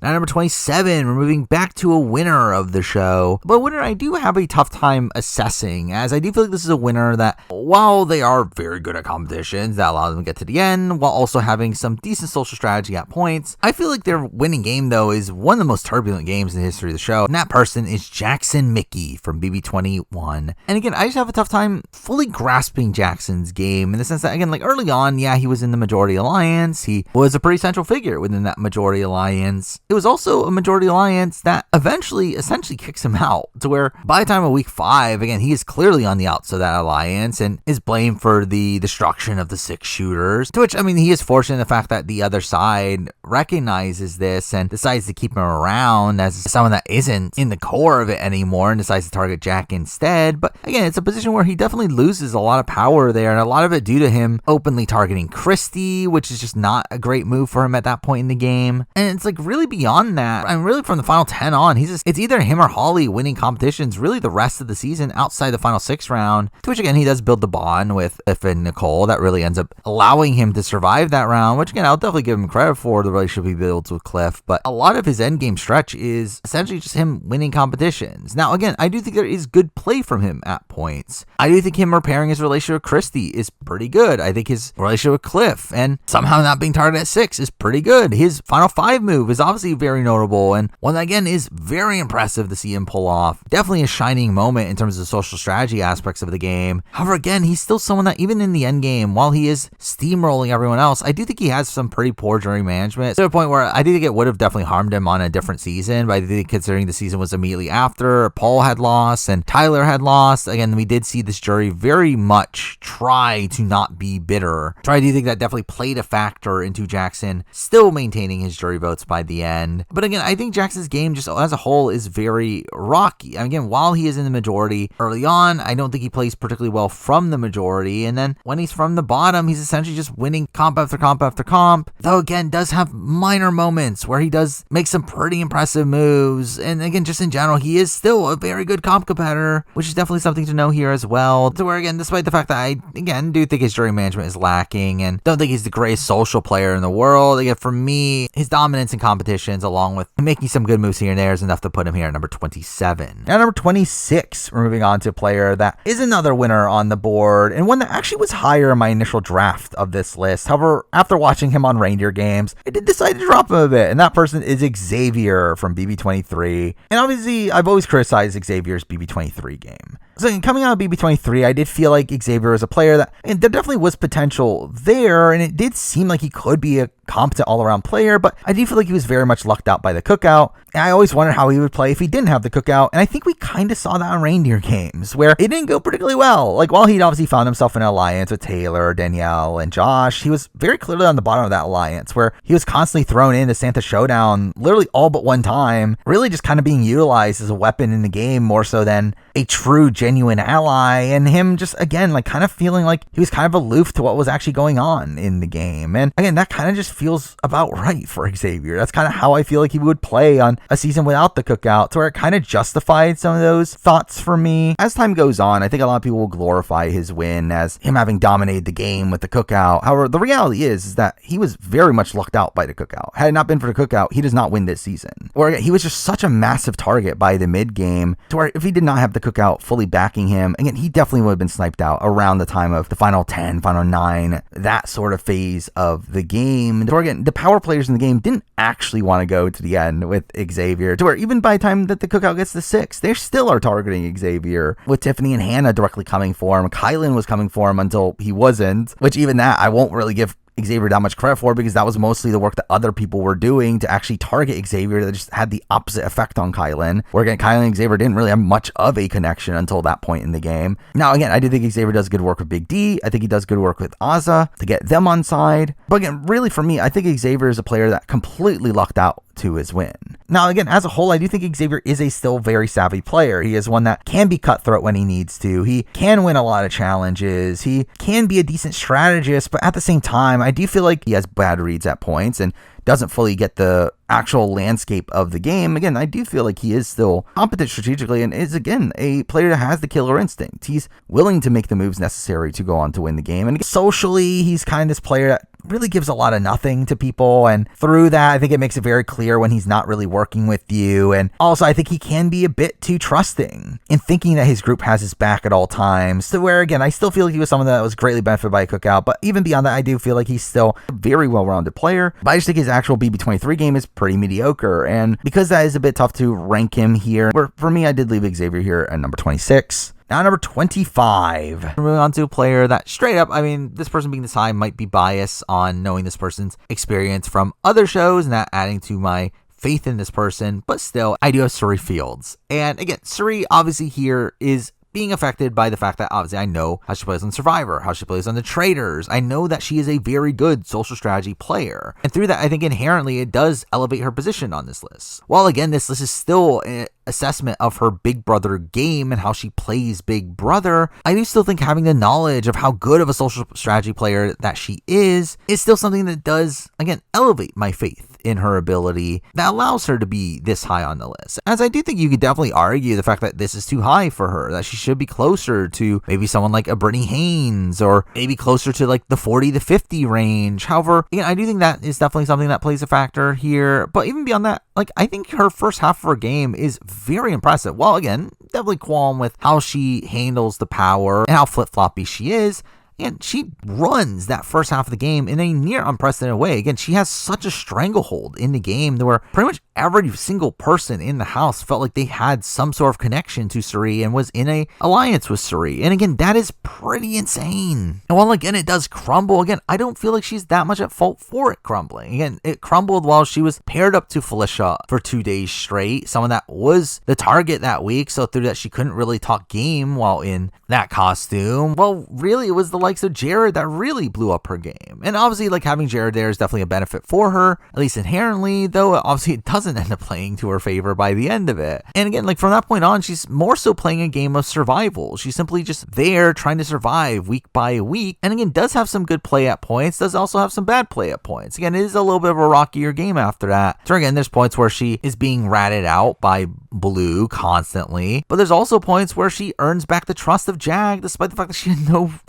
that Jag had no reason to actually trust her. However, again, the reason why I'm leaving her behind here over the like of the person that we're about to be talking about, who I think at the end of the day, like, I think her game is very similar to the next person we'll be talking about. However, I do think that person, one, had more of a chance of staying at the final 5, but even beyond that, probably had more win equity, to where I do think Cirie on this season probably does struggle with winning a jury vote had she gotten to the end against a Jag or a Matt. Again, her optimal path at the time that she gets taken out is for Matt to take her to the end. However, that's a situation that, again, I think she probably loses. So I think that's definitely something to calm with as well. But again, considering how dominant her first half of the game was, again, just my overall faith in her social strategy ability, for me, it's enough to land here at 25. Now, number 24, we have a person that I think is very comparable to Cirie in terms of how they played the Big Brother game, to where they also had a very dominant first half of the game, only for them to lose control in the second half, but still had some impressive moments within that. And that person is Tommy Bracco from BB21. Tommy, again, was in a very good spot for the first half of the game, where he was in the Dominant Alliance, he was in the Grateful Alliance, followed by the Six Shooters. He was pretty much a central figure within that. He was super close to the likes of Christy and Jack, had a good relationship with Holly. Again, he was a pretty central figure early on, and obviously his game is a bit ruined by the dissolution of the Six Shooters, which, I mean, to be fair, he played a role in that, but I do feel like beyond that, again, like, his game's still not entirely bad. I mean, even at that point, he still had about half the house on his side. Again, still had the likes of Christy, Jack, Annalise, still had a relationship with Holly and Nick. But I think at that point, he was largely harmed by the fact that his side just simply didn't win any competitions, to where it was more so the Jackson and Holly side of things that was winning comp after comp after comp, and through that, he lost his numbers one by one by one. To where the one time he did win a competition, he does make a somewhat optimal move in taking out a person from the opposite side, and also uses the veto on Christy, despite people telling him not to. And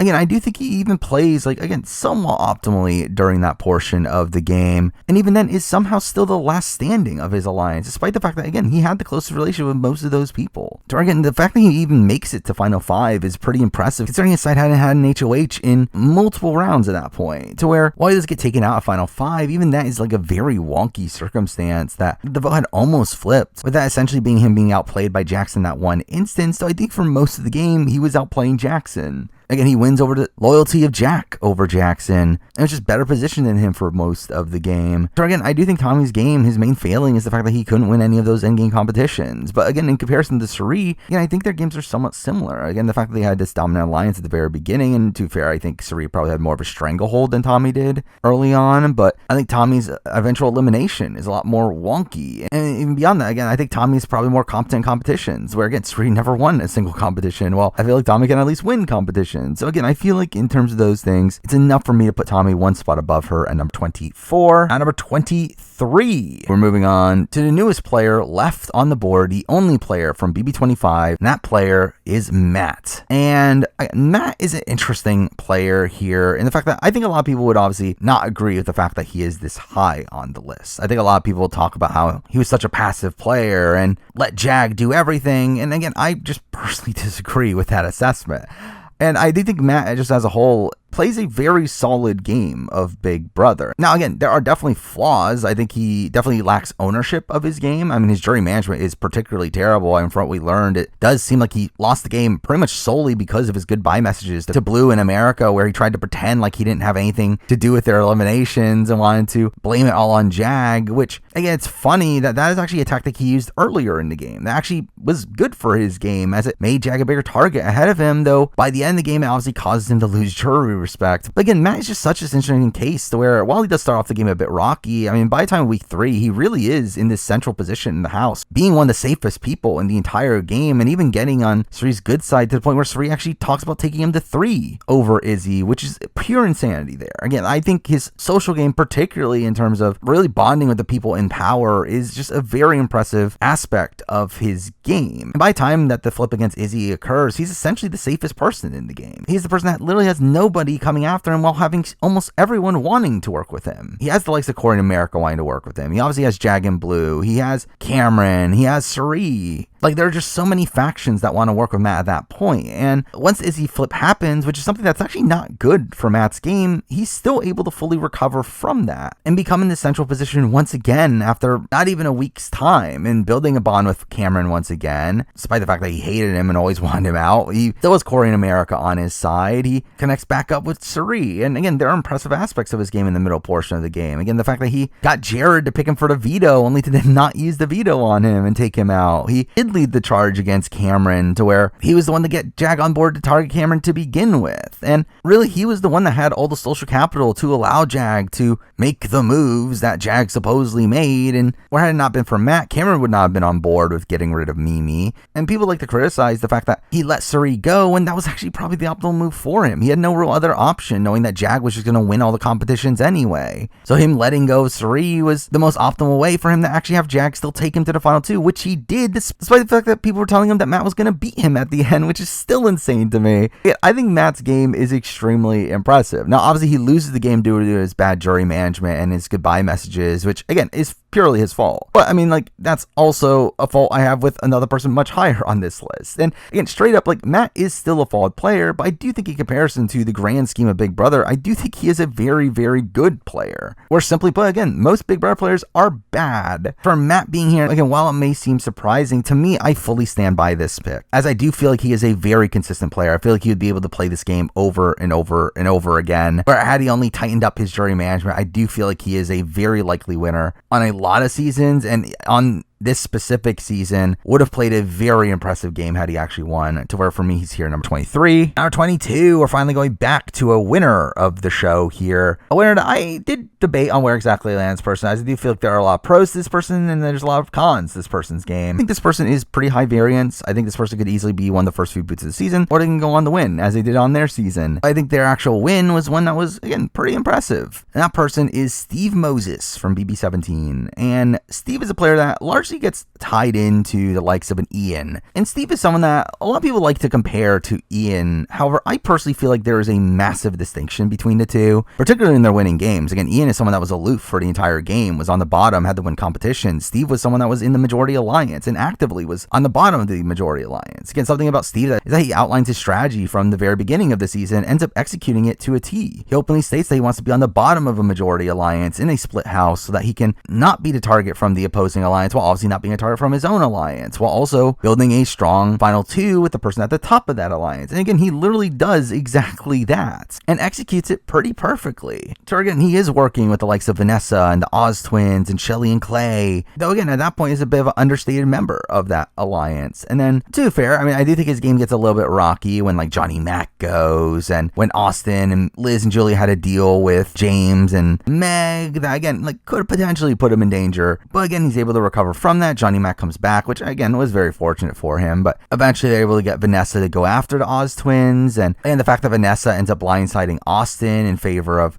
Steve, I think, is a big pro there, which, I mean, to be fair, on paper, like strategically, you would definitely think that is the correct move to make. And again, he obviously snipes Vanessa out of the game, something that really obviously propels his game. The main reason why he wins the game. The fact that he was able to trick Vanessa the entire season into thinking that he would take her to final two, only for him to cut her at the end. Again, I think Steve plays a very, very impressive game. Now, again, I think in the grand scheme of things, I would feel like he's a bit of a high variance player. I feel like he is one that could definitely go home early. And again, even on this season, again, he was on the block week 1. And to be fair, I mean, there was always the backdoor plan for Jace, but again, had Nam stayed the same, I think he would have been in danger there. But again, I do think he is a high variance player. However, I do think the game he actually played on BB17 was a pretty impressive one. And because of that, for me, he is here number 22. Now, number 21, we have a player that is obviously one of the most popular players of all time, though was one I always questioned on where exactly to land this person, considering their win felt like one that was very turbulent and through that became very tough to assess, though considering their recent appearance on Big Brother Reindeer Games. At 21, I am going to go with Taylor Hale. But then we jump into Reindeer Games, where I feel like to a degree, it kind of gave me a better sense of Taylor as a player. Again, if she were to play again, I think she would do very well. I do have a lot of faith in Taylor's just overall game ability, and her just being very likable socially, and her being competent enough strategically and physically. Where, I mean, to be fair, there definitely are qualms we had there. I mean, physically, she didn't win many comps on her season, though, to be fair, again, she was facing off against the likes of Monty and Michael, who are two of the better comp competitors in the history of the show. And also strategically, again, like, there are points where she was okay. Again, she knew to get rid of Michael when she needed to, but she was also at points really bad, like her HOH reign, where, and she considered putting up Joseph on the block in a position where he could have gone home. And just all around, again, her actual game on BB24 isn't that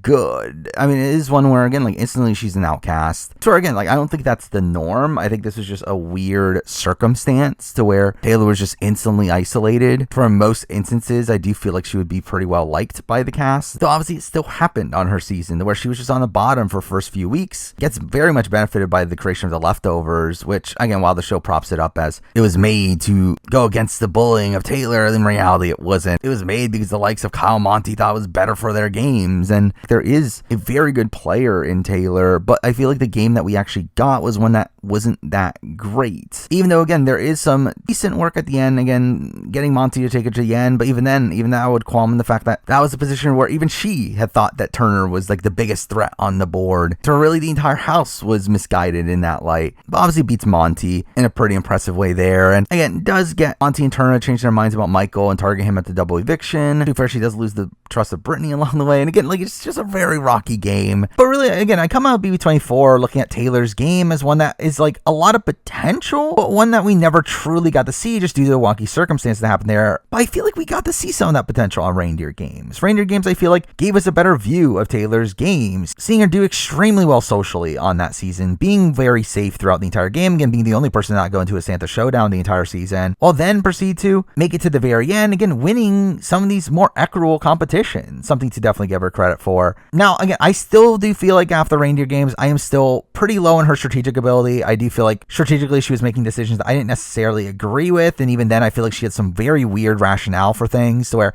again, I still don't look at her as the great strategic thinker, but I do think her social ability has been further confirmed through her appearance on Reindeer Games, where also, again, I think if she's on a season that has equitable comps, I feel like she could also be a decent comp competitor as well, where, again, I do feel like through that it has elevated my opinion on Taylor. Now, I will say I did want to put her a little bit higher, but I just feel like I couldn't, especially over the next person we'll be talking about, who I do look at as a player on a similar caliber, even though the next person's a little bit more passive in the game, but I do feel like that person is probably just an all-around better comp competitor, while in the modern day probably being a, again, relatively similar player to Taylor. For while I did want to put Taylor a little bit higher, I felt like I had to leave her behind here at number 21. Now, number 20, we're moving on to, again, a winner I find very similar in terms of my overall thoughts on their game ability, and that person is Casey from BB20. And Casey, I think, is just an interesting player in the fact that she obviously dominates the game alongside Tyler. However, again, obviously, I think it was a lot more of the work that Tyler did that got them to the end. While, again, Tyler was literally just giving orders to Casey, and Casey would execute them. Again, she would do that. And through that, it would actually gain her social capital in the game. And her being told to build relationships with the likes of Bailey and Sam, that actually gained her their jury votes by the end. But again, I do feel like a lot of her game is not very passive. It's a lot of her just doing what she's told. And when she's not, she's simply just there. Where, again, I think Casey also wins, again, largely due to luck. Again, her being able to win a whole bunch of challenges in the end game, along with the fact that Tyler didn't have more time to explain his game at the very end. So again, Tyler literally gains a jury vote over the course of jury questioning, where even Bailey said that she was starting to question her vote. And had Haley talk to Fessy, I think there's a chance that Fessy changes his vote. To where, again, like, I do feel like Casey's win is a very, very rocky one. But I do think something that's propping her up for me is what we've seen on the challenge. Now, not necessarily, obviously, how she's performed on the challenge as like, oh, she's a challenge winner, that's why she's higher on this list. It's more so the fact that I think she's shown that she's able to do pretty much the same thing again with a different group of people. She's able to essentially repeat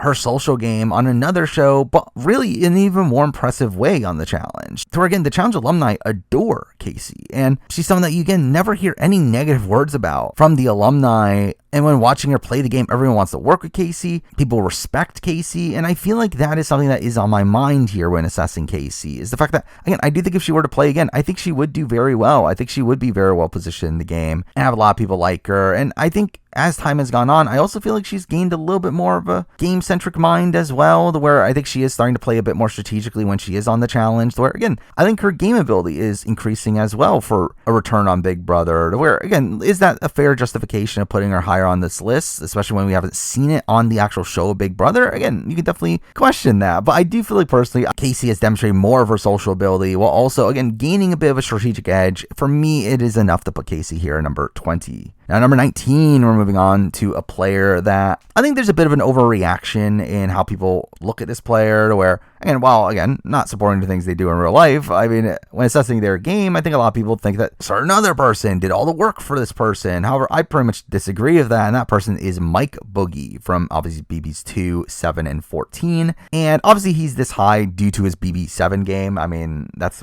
really his only great game of the three. And again, I think BB7, people like to claim that, oh, it was just Dr. Will doing everything and Boogie was dragged along, and that's simply just not the case. I mean, Boogie was actually probably the more active player of the two, the one that did a lot more of the legwork for the duo, and also I think was a more sound strategic mind in the game than Will at points, to where, again, I think Boogie is a much better player on BB7 than people like to give him credit for. Now, would he be there without Will? No. I mean, he would not have been cast, but it doesn't change the fact that, again, when he was there, I think he plays extremely well. I think his BB7 game, while flawed at the very, very end, and also flawed in the sense that he would have taken Will to the end, I think is a mostly strong game there. Now, beyond that, I do think, again, BB2, I think it's obviously a very questionable game, though I still think there's some upsides there. Again, the fact that he instantly clocked the strategy of using a pawn from the very beginning, and that was the first time that was even able to be utilized, and for him to know that strategy right away is good. And I think it always came off to me as Boogie having this decent strategic mind right from the offset, though it was just pretty overly cocky in the game, to where, again, people didn't like Chilltown and wanted to do whatever he didn't want to do, which is bad. But even then, survives a few more rounds. It isn't targeted over Will and Shannon in week 3, only be targeted the following week, seemingly because of his connection to Krista. But again, then we get his BB14 game, which I actually think is better than people claim. Again, yeah, he's taken out right before the jury, but even then, I think he does some pretty good things. I mean, he leads the charge against Janelle. He helps in the flip against Willie. He is a very active participant in the game, even when he's just a coach. And while, again, at the end of the day, he is outplayed by the likes of Dan, Danielle, Shane, and Brittany, I do think as a whole, his game is pretty solid considering the massive target that was on his back there. So I think Boogie's a better player than most people give him credit for. Again, not supporting him as a person outside the show, but I do think his game is one that is a bit too trashed on. So because of that, for me, he's here number 19. Now, number 18, we're moving on to a player that has a very impressive aspect of their game. Though outside that, I do question their game as a whole, but still relatively high here. At number 18, I do have Maggie from BB6.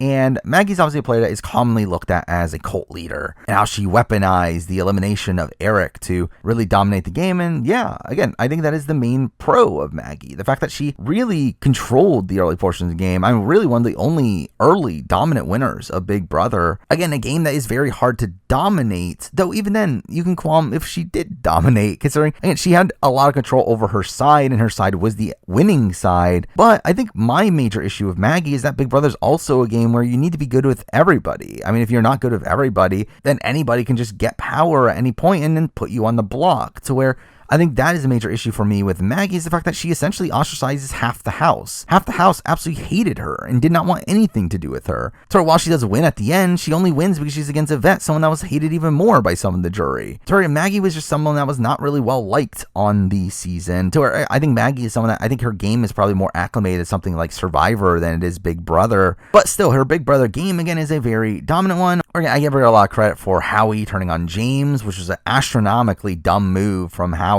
that allowed her to gain leverage coming into the jury phase of the game, which essentially had them guarantee that the friendship would win the game by the end of it. And even then, she was still not particularly looked at as a threat, to where she was never really targeted throughout most of the game. Though, to be fair, potentially would have been had Jennifer not blown up her spot even more, which, to be fair, I mean, Maggie obviously played a factor in getting Jennifer to blow up her spot. But really, I think Maggie gets to a final two situation where, again, it's one of the few final two situations I could see her winning against Yvette. I mean, I think she could also probably win against Janelle, obviously. But I think against the likes of April or even Bo, I think she probably does struggle to win at the end there. So people just simply did not like her and did not want her to win. But again, when against Yvette, obviously the likes of Rachel and Howie end up voting for her anyway. But still, I do think her game is still a very mixed one, where, again, while it is a very dominant game, I think there are problems for me, especially in the grand scheme of Big Brother, and the fact that she had half the house hating her, which, again, like, for a Big Brother player is not a good trait in a game that the power can shift constantly. So because of that, for me, despite her dominant win, I do leave her back here at number 18. Now, number 17, we're going to be running through some of the best one-time non-winning players, starting it all off with a player that played a game that was ahead of his time, and that person is Jason Guy from BB3. And obviously Jason worked alongside Danielle Reyes and really dominated the game alongside Danielle Reyes. And truth be told, I mean, after my latest BB3 rewatch, I would give more of the credit to Danielle than with Jason. However, Jason in himself is also a very competent player, one that is a very strategic player in the game, one that, again, can win competitions, and one that is really good socially, really well loved by the majority of his cast. To where, had he gotten to the end, I think he beats almost everybody on the season. To where, even looking at Express, even despite him having blindsided people and people having seen the show and seeing his more cutthroat side, they still were pro Jason. So I think that is something to give a lot of credit to. Now, I do think outside that, I think there are some minor issues here and there. Again, I do think it is mostly Danielle that is leading the charge in their maneuverings through the game. I do also feel like there are points where Jason doesn't really make the optimal move. Again, he doesn't target Roddy during his HOH because he feels bad, and I feel like that's also not particularly great. But again, he's still a very, very strong all-around player. Again, leads the charge in the blindsiding of Marcellus, which is obviously a very savage move there. A move that Danielle made to keep Jason safe, which I do think is an impressive aspect of that as well. Where, again, really just the amount of trust he was able to gain with Danielle and have Danielle wanting actively take him to the end despite her losing to him, again, is pretty good. Where he was literally one mistake away from just winning the game. If they had voted out Lisa over Amy, he does win the game. And otherwise, again, even in that final three situation, he really just needs one of him or Danielle to win final HOH, and he wins the game there anyway. And again, Jason is still a very, very impressive player. One that, again, I still have those minor issues with him. I do think there are points where he plays emotionally, but I do think as a whole, he's a very competent all-around player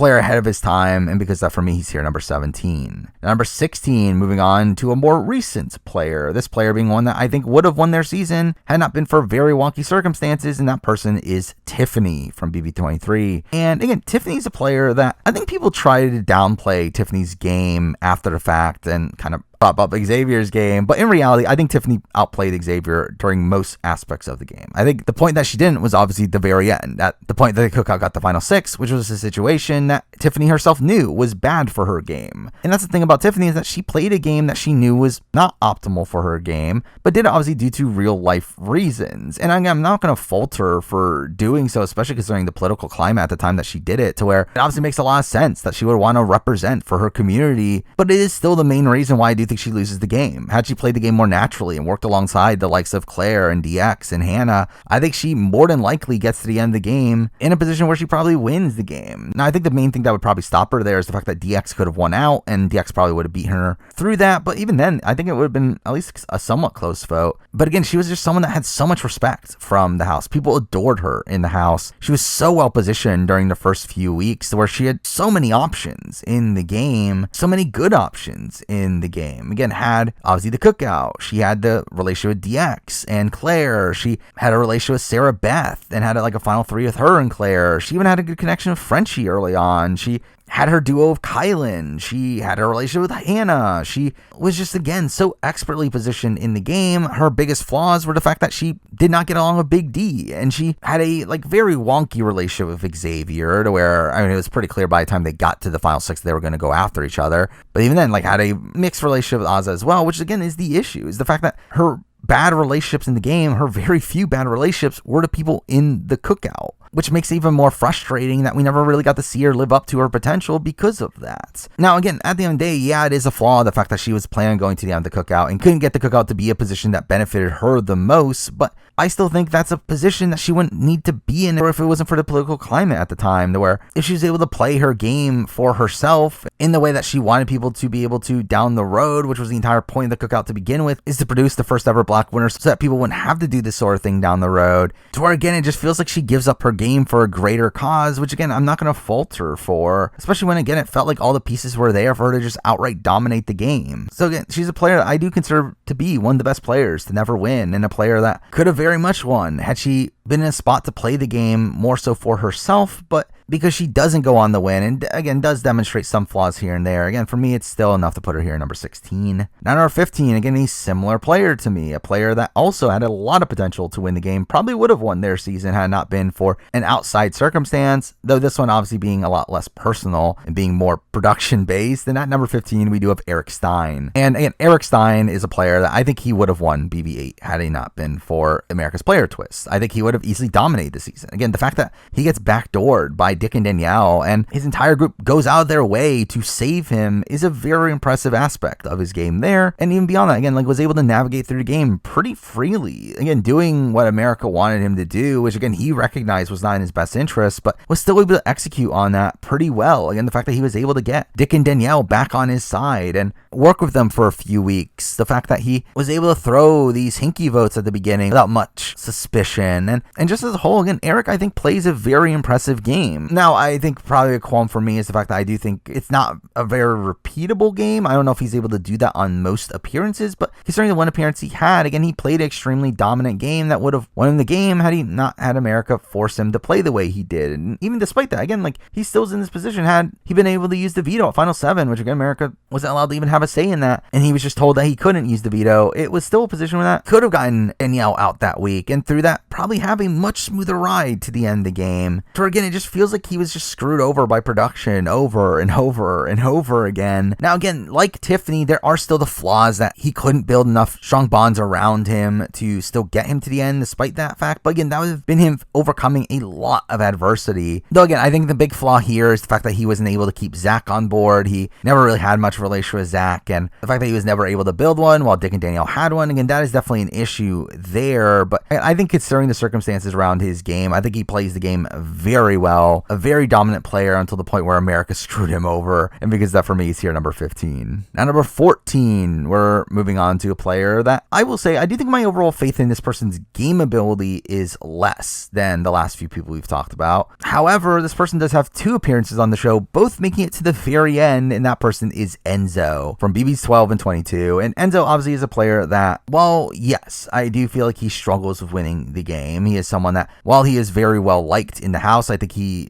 struggles with garnering respect. However, I do think Enzo is still a very consistent player. We've seen him play 2 times now. First time being one of the most dominant alliances in the history of the show in the Brigade, and being the person that founded that alliance while making it all the way to Final 3. Only to be taken out in a situation where it wasn't really even the best move for the person that made the move. Still, was in a position where he couldn't win the game. I don't think he could win the game if he got to the end. People did not respect his game, even though, again, I think he played a very impressive game on that season. But then he comes back for 22, where I think he improves his game in pretty much every single way. I I think he's better socially with more of the house. I think he does play the game more strategically, especially early on, where I think he was a more individualistic player there. And again, he started to win comps as well. Now, obviously not as good as Cody, which is an issue, but still, I do think he ups his game in pretty much every way on BB22. The issue is the fact that, again, he had the likes of Cody next to him. And I think by the end, he kind of was just kind of catering to what Cody wanted and wanted to go to the end of Cody in a position where, again, he would have lost to Cody. And again, that is a major issue there, because I do think on BB22, unlike BB12,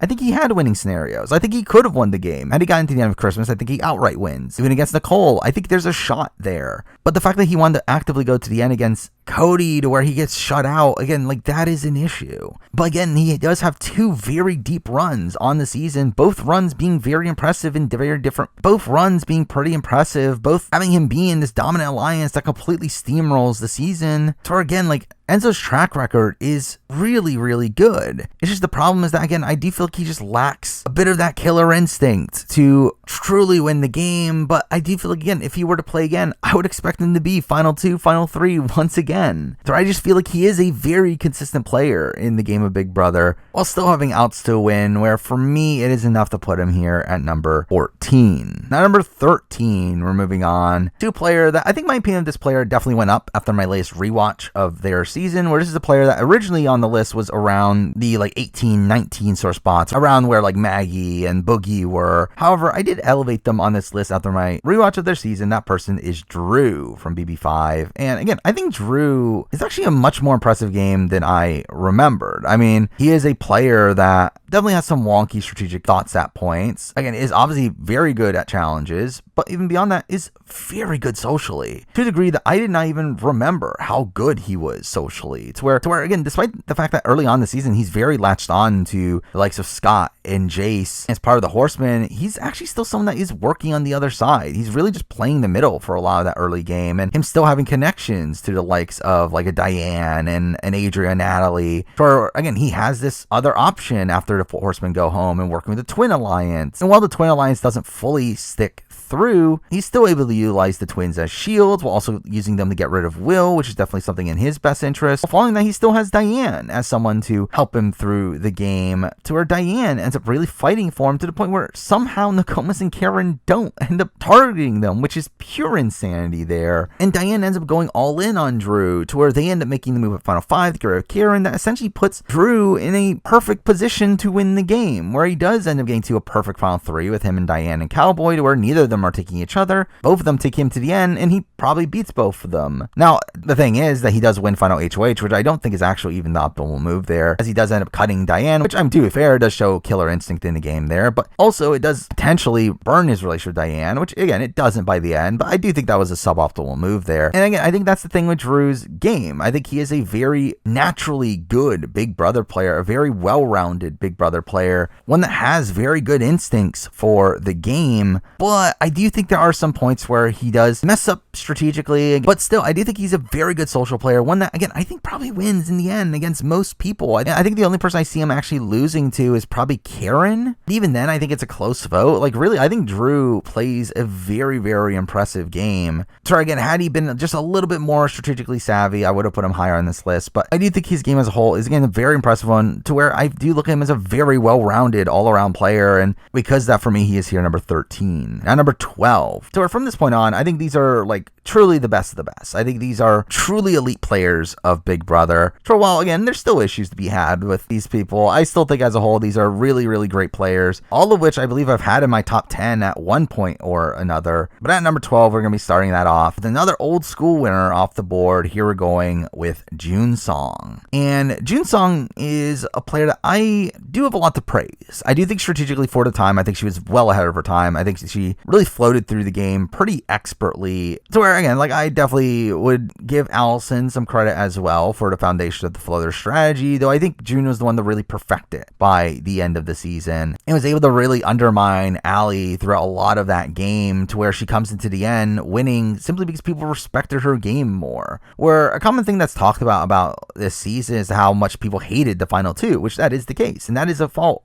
for me with June's game. The fact that the jury hated her and didn't really want her to win. I do think she struggles with winning against most other people, but And she obviously gets to the final two with Allie in a spot where, again, Allie does make the final two with her. But still, like, gets to the final two with obviously her optimal final two partner. But again, a lot of talk is how, oh, they voted for her because she was the lesser two evils, when, like, kind of the reality is that she was voted for because people respected her game more than Allie. Not because they particularly liked her more than Allie, but because, again, the way that June was able to navigate through the game was in a way that made Allie look like she was doing things for June's best interest. I do think June's navigation through the game and getting Allie to make these moves that seem like mistakes for Allie's game while propping up June's game, again, is an impressive aspect of her game. Now, again, I definitely do still have holes with the fact that she was not the most likable presence in the house. Again, people did call her annoying and she would get some fights for no reason, but I do think as a whole, June is a very, very solid player on BB4, and I think a player that if she were to return, I would have a good amount of faith in her. Again, I do think she is probably one of the most strategically sound players in the history of the show, to where while I don't look at her as the best social player in the world, even though she's not terrible, but also, again, like, not that great at competitions. Yeah, for me, I think her really heightened strategic ability for me is what lands her here number 12. Now, number 11, we're moving on to another player that has a very heightened strategic acumen in the game, and that person is obviously Vanessa Russo from BB17. And again, Vanessa, in my opinion, for her game has largely stayed the same over time. I think it's a very impressive game, one that has her making the correct strategic call throughout most of her season. I think she's obviously a very rational mind, a person who understands game theory and really utilizes that to her benefit. She's also very good at competitions, where, again, usually people talk about Vanessa as a strategic mastermind, but I think one of her bigger pros in her game is the fact that she was also able to win comps, even at points where people were targeting her, and that is kind of a fault in Vanessa's game, is I do think there are probably more points where people are targeting Vanessa than the likes of June or Drew, who we've already talked about, or really any of the people that we're about to be talking about through their more dominant games. But I think Vanessa is also, again, like, just very good physically, while, again, was able to get her way out of even these sticky situations. Again, she was backdoored, and, like, technically not really because she played in the veto, but still, like, she ends up surviving that. Now, to be fair, I mean, I think that was a lot more of the fault of Shelly than it was on Vanessa, but still, I think Vanessa didn't mess it up. And again, still a pretty impressive thing to recover from, as, again, from that point forward, she really regroups with the Oz twins, and they really end up just steamrolling a lot of the game following that, only for her to eventually flip on the Oz twins, which I do think is obviously the optimal move, which I do think her flip on Austin in particular is a very impressive move there, one that does put her in a much better spot for the end game, to where, I mean, I think that is kind of an issue for me, though, is the fact that I do think she was never going to be in that good of a position in the end game. She was always this person that was going to struggle finding herself in a perfect end game scenario where both people were going to take her, because you always had the likes of Steve and Johnny Mac, who recognized the threat that Vanessa was and was going to take her out of the game at 3. You had the likes of Austin, Liz, and Julia, who all had other options, other people that were more loyal to her. Again, if anything, I'll say that's probably my biggest flaw of Vanessa's game, the fact that she wasn't able to build up this undying loyalty from people to guarantee herself a position at the end of the game, but she was still guaranteed to win the game had she made it to the end. Sure, that's impressive as well. Where, again, like, Vanessa is a very, very impressive player, one of the best strategic players we've ever seen, also very good physically, to where, again, for me, it is enough to put her here number 11. And now we're at the top 10, which, I mean, straight up, my top 10 has not really changed that much since the last time I did a top 10 player ranking. I feel like there's only like one major change. Everything else is around the same, but we'll still talk through it anyway. And really, we're going to be wrapping up the non-winners at the beginning of the top 10 here, but we're going to be starting that off with obviously a legend of the game from Big Brother 3. We do have Danielle Reyes. And Danielle Reyes, I think, plays a very, very impressive BB3 game. Her BB3 game is one where she just dominates for most of that season. Again, creates the Secret Alliance, a concept that really ends up pushing the evolution of Big Brother strategy and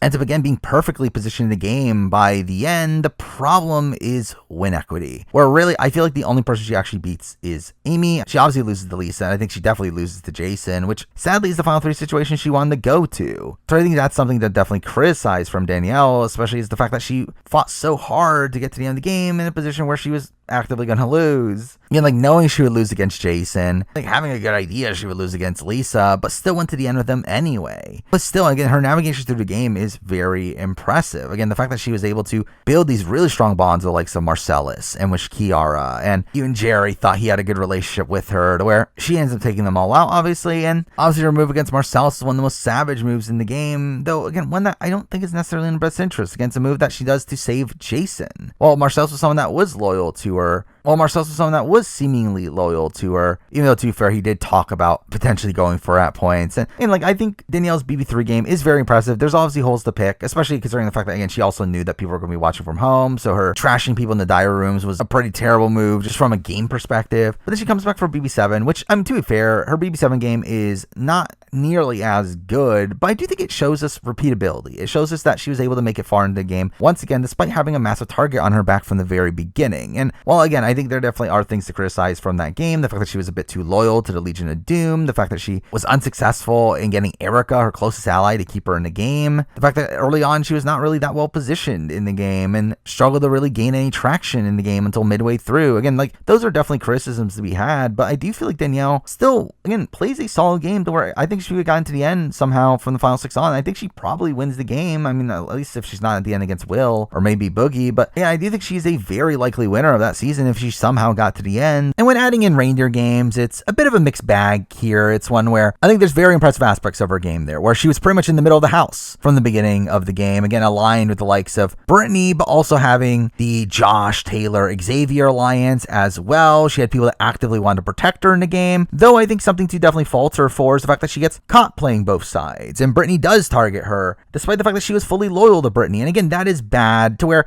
again, I think her reindeer games game is a bit of a mixed bag, though it's one that doesn't really affect her too much on this list. But either way, again, I do feel like Danielle Reyes is still an all-time great player here. She's someone that understood most aspects of the game from very early on. It's just a shame she didn't really understand the jury management portion of the game, to where obviously she is a legend of the game, really one of the founders of Big Brother strategy, and because of that, for me, she's here number 10. At number 9, we're moving on to a player that I've always debated between this person and the next person we'll be talking about. Both two-time players, both playing 2 pretty solid games, even though flawed, though one of them is certainly much better than the other. But at number 9, I'm going to go with Paul. Obviously from BB 18 and 19, to where Paul's 19 game is one of the most dominant games in the history of the show. I mean, they play a game where they're really on top for really the entire season. I mean, even the week 1, while they were targeted by Cody, and would have been in a precarious spot had it not been for dependent protection. Even then, he would have survived. I mean, the votes would have been exactly the same as what happened with Christmas. To where beyond that, they're in this really dominant position from that point forward, really holding control of the game for really the rest of their run, where Paul pretty much gets everything they want across that season, facing almost no adversity throughout that entire season, to where even though there is the Jessica HOH, probably the only point where they face any true adversity, they're still able to avoid the block somehow and get them to put up Ramses and have him as an easy scapegoat there. Their running of the end game is very impressive, to where Paul builds down all the pairings in the game in a very impressive way, to where he even gains the trust of Christmas and Josh to the point where both of them were going to take them to the end over each other by the end. And all that is, again, very impressive gameplay. The issue is jury management. Their jury management on BB19 is terrible, and a lot of that comes from the fact that they didn't know the game particularly well. They didn't take the time to research the game, and again, that's their own fault, but I do feel like had they just been somewhat better at jury management, they would have won the game. And even then, again, it's still a 5-4 vote, extremely close there, and really, I think Paul probably still has other winning scenarios. Mind you, I think they're pretty far back and probably getting to the end against like Raven and Matt, or even potentially against Jason and Alex. That obviously takes away a vote that was against him on the jury and puts on Josh would vote for them. So I mean, like, there were winning scenarios, and to be fair, I mean, the Alex and Jason one would have been one that would have been very difficult to actually assess, but still, it's a very, very impressive BB19 game. Their BB18 game, not as much. I think Paul's BB18 game is pretty mediocre, to be honest. I mean, it's one where they're on the bottom for early portion of the season. They're able to recover from that through their relationship with Paulie, and we're very much benefited from the return of Victor, though even then they make a move against Paulie, and they were the one to take the fall immediately following that, though it ends up winning specific competitions at the right time. That really allows them to navigate through the end of the game, and to fair, I mean, they end up building a bond with like Nicole and Corey by the end of the game, but even then they end up turning on them, to where, again, like Paul's game on BB18, not particularly good, one where they're on the bottom for most of it, and doesn't have much control over that game, and is simply just squeaking on by through comp wins, and also makes a fatal mistake at the end by taking Nicole instead of James, who they would have easily beat. So again, like Paul's game in 18, not particularly good, but their 19 game is one that is, again, truly elite. So that's obviously what puts them so high on this list here at number 9. Now, number 8, we're moving on to a player that again, I look at kind of similarly to Paul, at least on paper, of having one extremely dominant game, while another not as much, but still okay game. And that person is obviously Tyler Crispin from BB's 20 and 22. And again, Tyler's 20 game is one of the best games ever played, especially for a non-winning game. I mean, it's a very, very impressive game where very early on he joins the level 6 alliance and is able to really navigate them through the game in a very impressive way. Again, he's able to flip Caitlyn over to really took control of the numbers, while also manipulates Caitlyn into taking out the leader of her own alliance the following week, which is insane. And then following that, despite not being in power, he's still able to have leverage over the vote to where, while it's really a choice between two of his allies, he does keep the better of those allies for him in Brett. And then obviously he gets nominated by the hacker, though even then, even if he went out there, it would have been due to a twist, but even then obviously survives there. No too for the hacker did benefit him the following week, where Angela or Casey would have probably gone there, but he's able to save them with the veto. But obviously they're able to get Rockstar out instead. But following that, again, he's pretty much on cruise control. He's in this position where he doesn't need to do anything. He already has the game fully set up for him. It's where he has a final two with Casey. He has Angela wanting to take him to the end due to their romantic relationship. He has a final two with Brett. He has a final two with Sam. He has a final two with JC. He essentially gets to the final six in a position to where he's guaranteed final two by that point and has numerous winning scenarios. Again, I do think he probably beats Sam. I think he definitely beats Angela, and I think he probably beats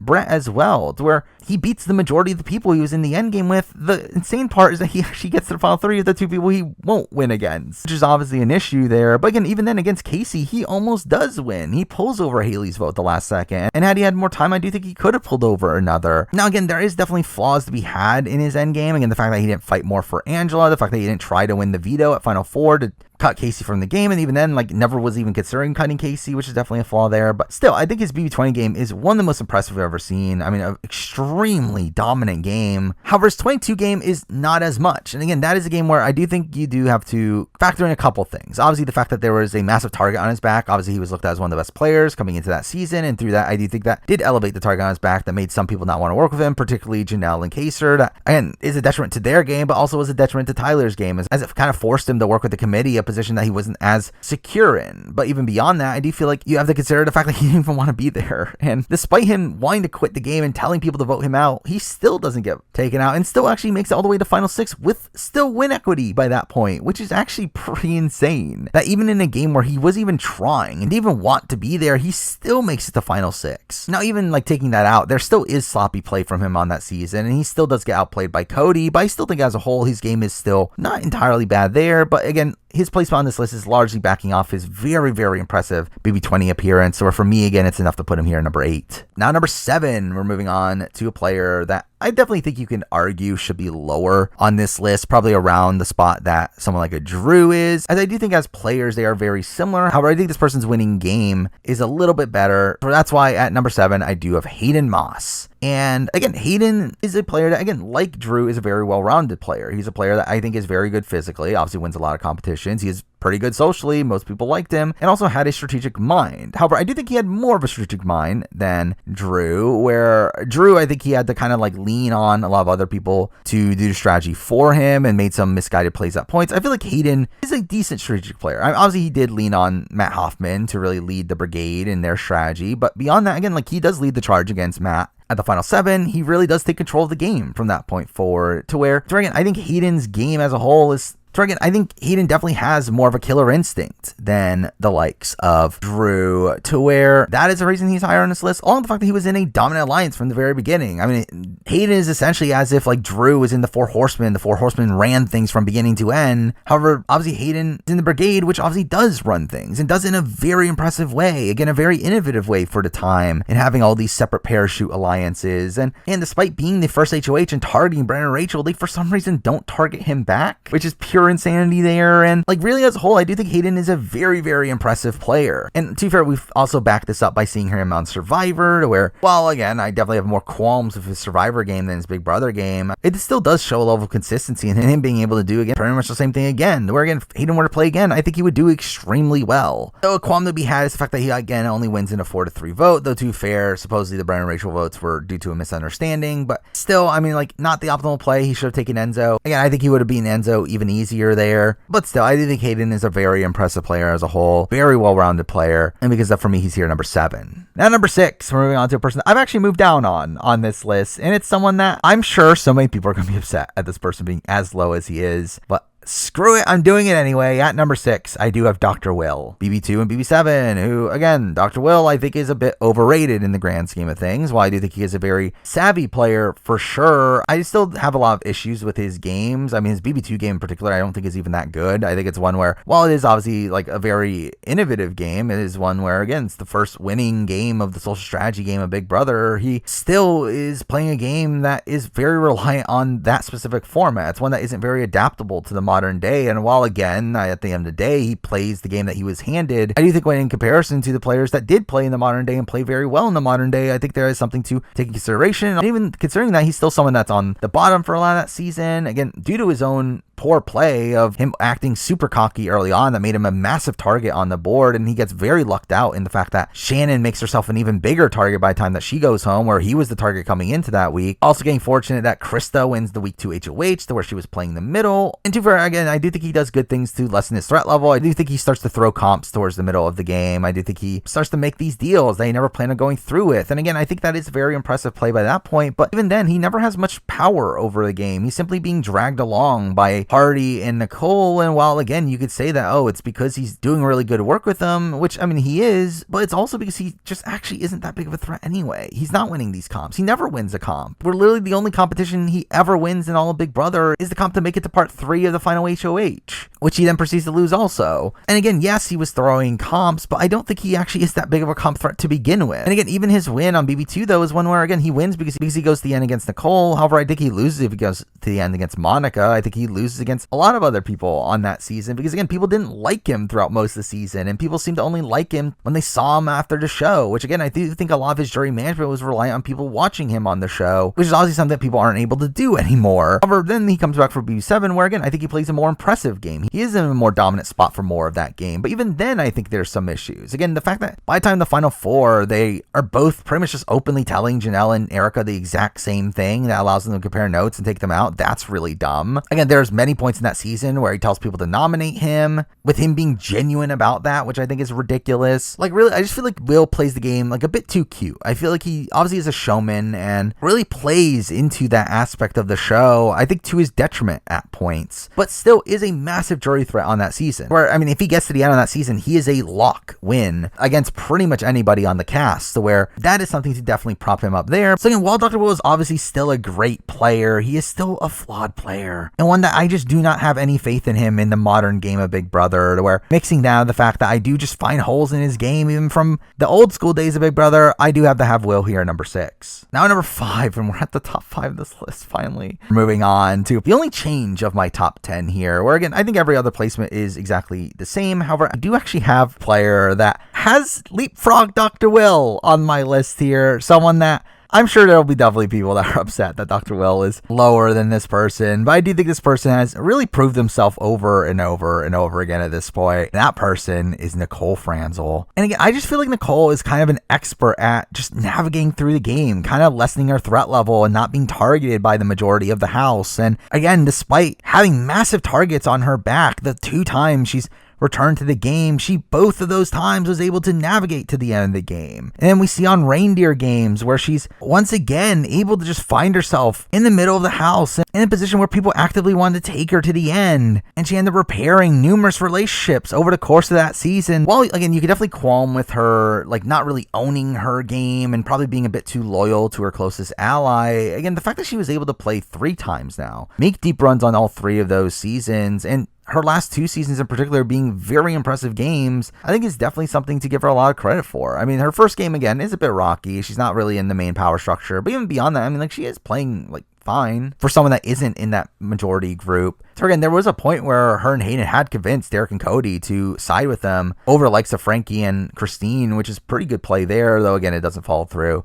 Obviously 22, again, she does lose at the end. Again, I think she's too loyal to Cody throughout all that season. But again, it's still a very impressive game where she's in the committee alliance. She's in this alliance that dominates the game from beginning to end. All while being, again, a former winner and someone that had a massive target on their back coming into the season. Where, again, I think the way that Nicole is able to navigate that season is very impressive. And then we get her 18 game, which I think is actually very, very good. So while she does lose control in the middle when Paulie goes home, really the rest of her game is very impressive. Again, being well positioned early on, being really in the center of most alliances there. Well, then after Polly goes, again, I think she does very impressive work in getting the likes of James, Natalie, Michelle to turn on Paul, while keeping James in line to end up taking out Victor over Corey. And then following that, again, she pretty much rides the middle pretty well. Now, I do think there are points where she is tempted to stay loyal to Paul and Victor in a spot where Corey has to convince her out of that. But still, I do think the way they play that portion of the game is very impressive, playing the sides against each other. And even then, at the Final Four, again, she is looked at as less of a target than Corey, to where Corey gets taken out over her. And then she's somehow able to get Paul to take her to the end in a position where she beats him, which is all very impressive as well.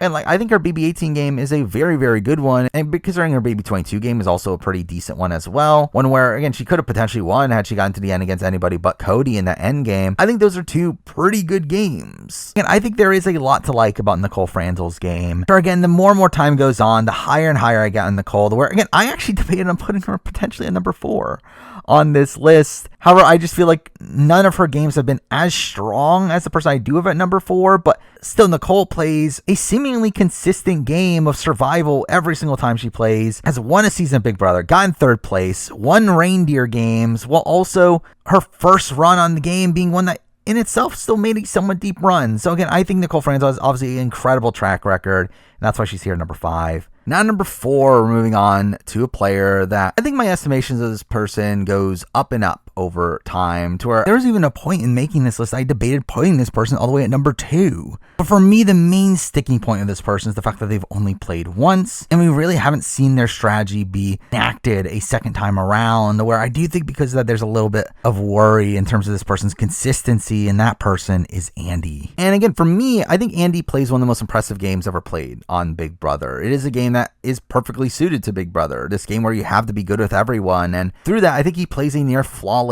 game, one that he is good with everyone throughout that entire season, is never targeted throughout the entire season, is only nominated once on that season, and even then, again, wasn't the target during that time, and even then, that was a spot where he was nominated after the veto. So I think Andy plays an extremely impressive game of him really just expertly navigating through the game and building these really good relationships with pretty much everyone in the house, having multiple alliances that are keeping him safe, again, being tied to the Helen and Alyssa side of things, him being connected to the Amanda McRae side of things, and realizing that he needs to cut both of those sides by the end, where he forms the Exterminators towards the end of the game and ends up running the back portion of the game. And even then was a major decision maker even before that, to where, again, he was a major reason why Nick ends up going home. He was a major influence in why Judd has a target on his back. Or again, I think Andy does play a very, very impressive BB15 game. However, we've only seen him play once. And for me, that is probably the biggest qualm with putting him higher on the list, is the fact that I do feel like his strategy is one that is a bit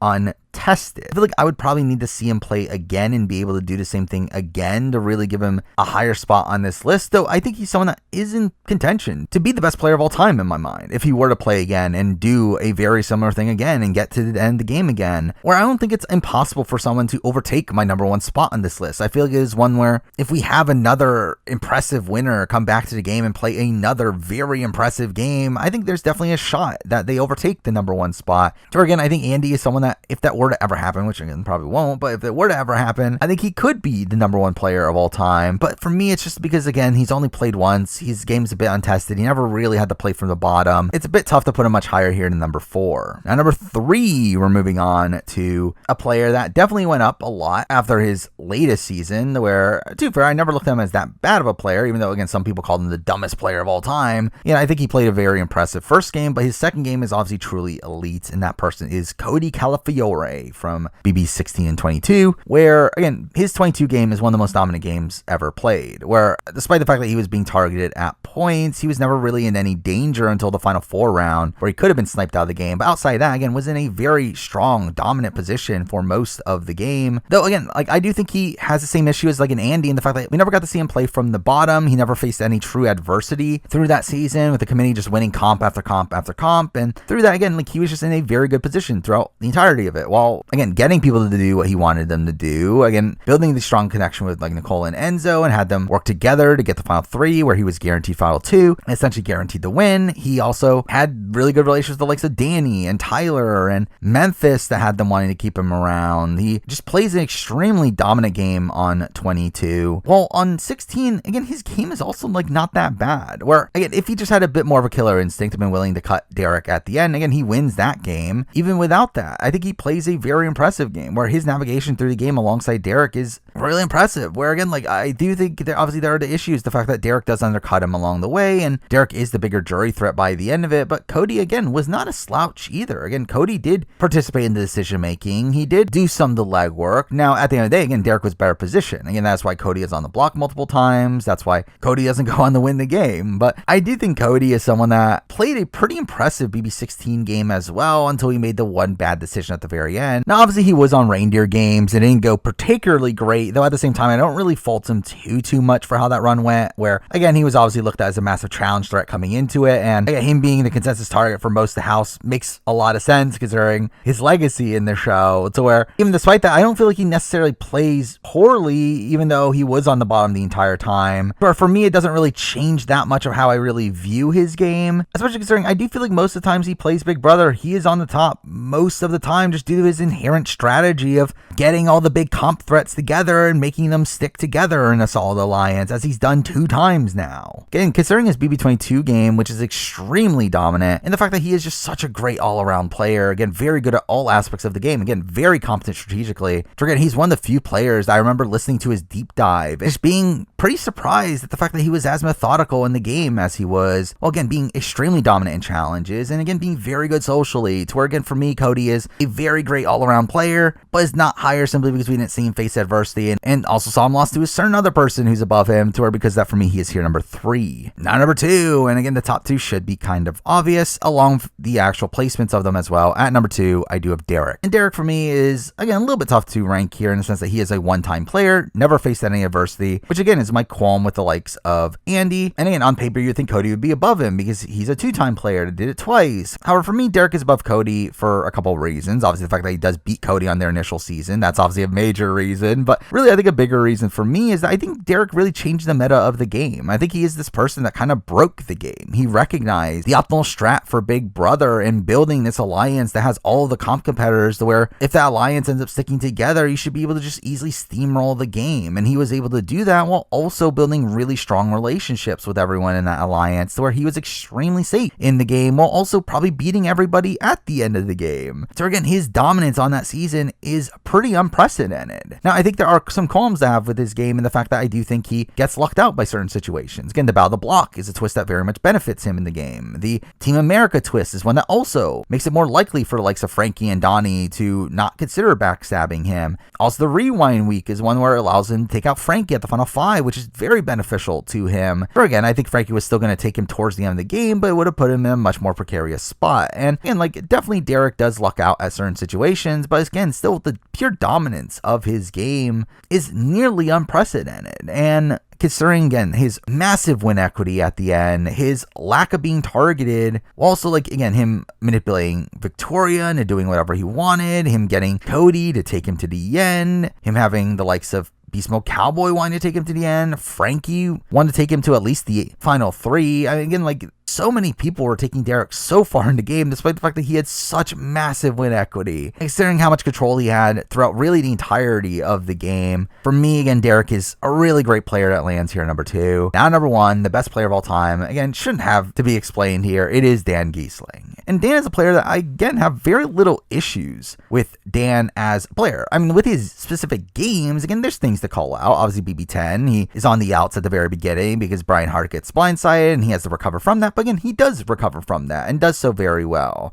Now, I do think his like replacement nominee roulette was probably a bit cute, where I get the point of it, but it also probably was unnecessary. But even then, I think his final 5 round, I think you could qualm with as well, where had it not been for him or Memphis winning the veto, I think there's a good chance that Dan goes home there. But I mean, really, the rest of his game, again, is very impressive. The way he navigates through the game is very impressive. The way he's able to lessen his threat level and build social capital is very impressive. The way he manages the jury is extremely impressive, with him being a master at jury management on BB10, which is funny what happens at BB BB14, but still his BB14 game as well is also very impressive. I mean, to be fair, again, early on, he is obviously a coach, and obviously through that has some wonky circumstances early on, but still should have been this massive target in the game. Again, and yeah, despite that, again, no one really came for Dan for most of the season. It was until Frank won HOH at Final 8 that someone finally comes from him, but even then, obviously we have Dan's funeral and him convincing Frank to blindside Brittany instead, which is all a pretty insane move. But again, his navigation of the endgame is very impressive, where again, he faces so much adversity, where the comps go completely all wrong for him over and over and over again, where while he is able to get Frank out, he then targets Ian. Ian wins the veto. He then wants to take out Shane, which, to be fair, he backs out on. And again, you could definitely qualm with that. But at Final 5, Ian wins HOH, Shane wins veto. Again, he can't take them out once again, and is forced to take out Jen, probably one of his few potential winning scenarios. But at 4, he obviously pulls off the insane move of taking out Shane, and again, somehow still gets both Danielle and Ian to throw the final HOH Part 1 to him, and makes it to the Final 2 again, only to then lose that time. Though, again, I don't really fault him that much for that loss, as, again, he was someone that they weren't going to vote for coming into the season, where they were openly talking about at the very beginning of the season how they weren't going to allow a winner to win again. And while, yeah, I think you could definitely qualm with how he handled some of the jury members, I don't really fault him that much for that loss. And really, Dan's a player that has shown that he can play from the top and bottom. He has played from a dominant position at points in both of his seasons, while also playing from the bottom on both of his seasons, facing a lot of adversity and overcoming that both times. Again, winning in a very dominant fashion on BB10, while also being a runner-up, also in a dominant fashion in BB14. Again, Dan has demonstrated pretty much all the skills you would want from a Big Brother player, but again, I don't think he's unbeatable. Again, I do think if someone played 2 very impressive games, at least one of them being a winning game, while also showing them face a lot of adversity, again, I do think there are ways that Dan can be beaten in this list, but as of right now, his spot is pretty secure, with him really showing all the skills that you would want from a Big Brother player, while also having a pretty insane track record as well. So because of that, for me, he is here number 1. But there we go. That is my ranking of all 312 players of Big Brother US. This was ridiculous. This is definitely a ranking that went on for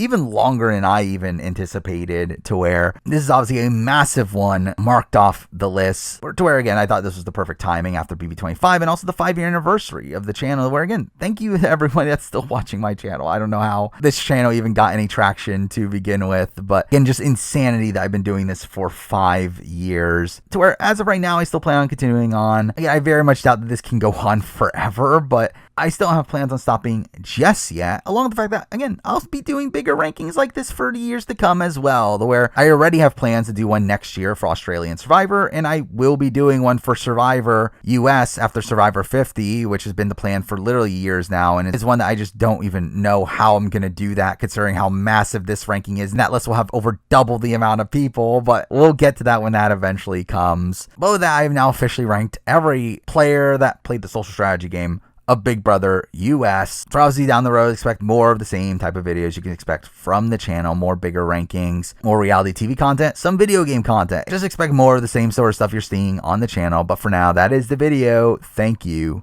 for watching.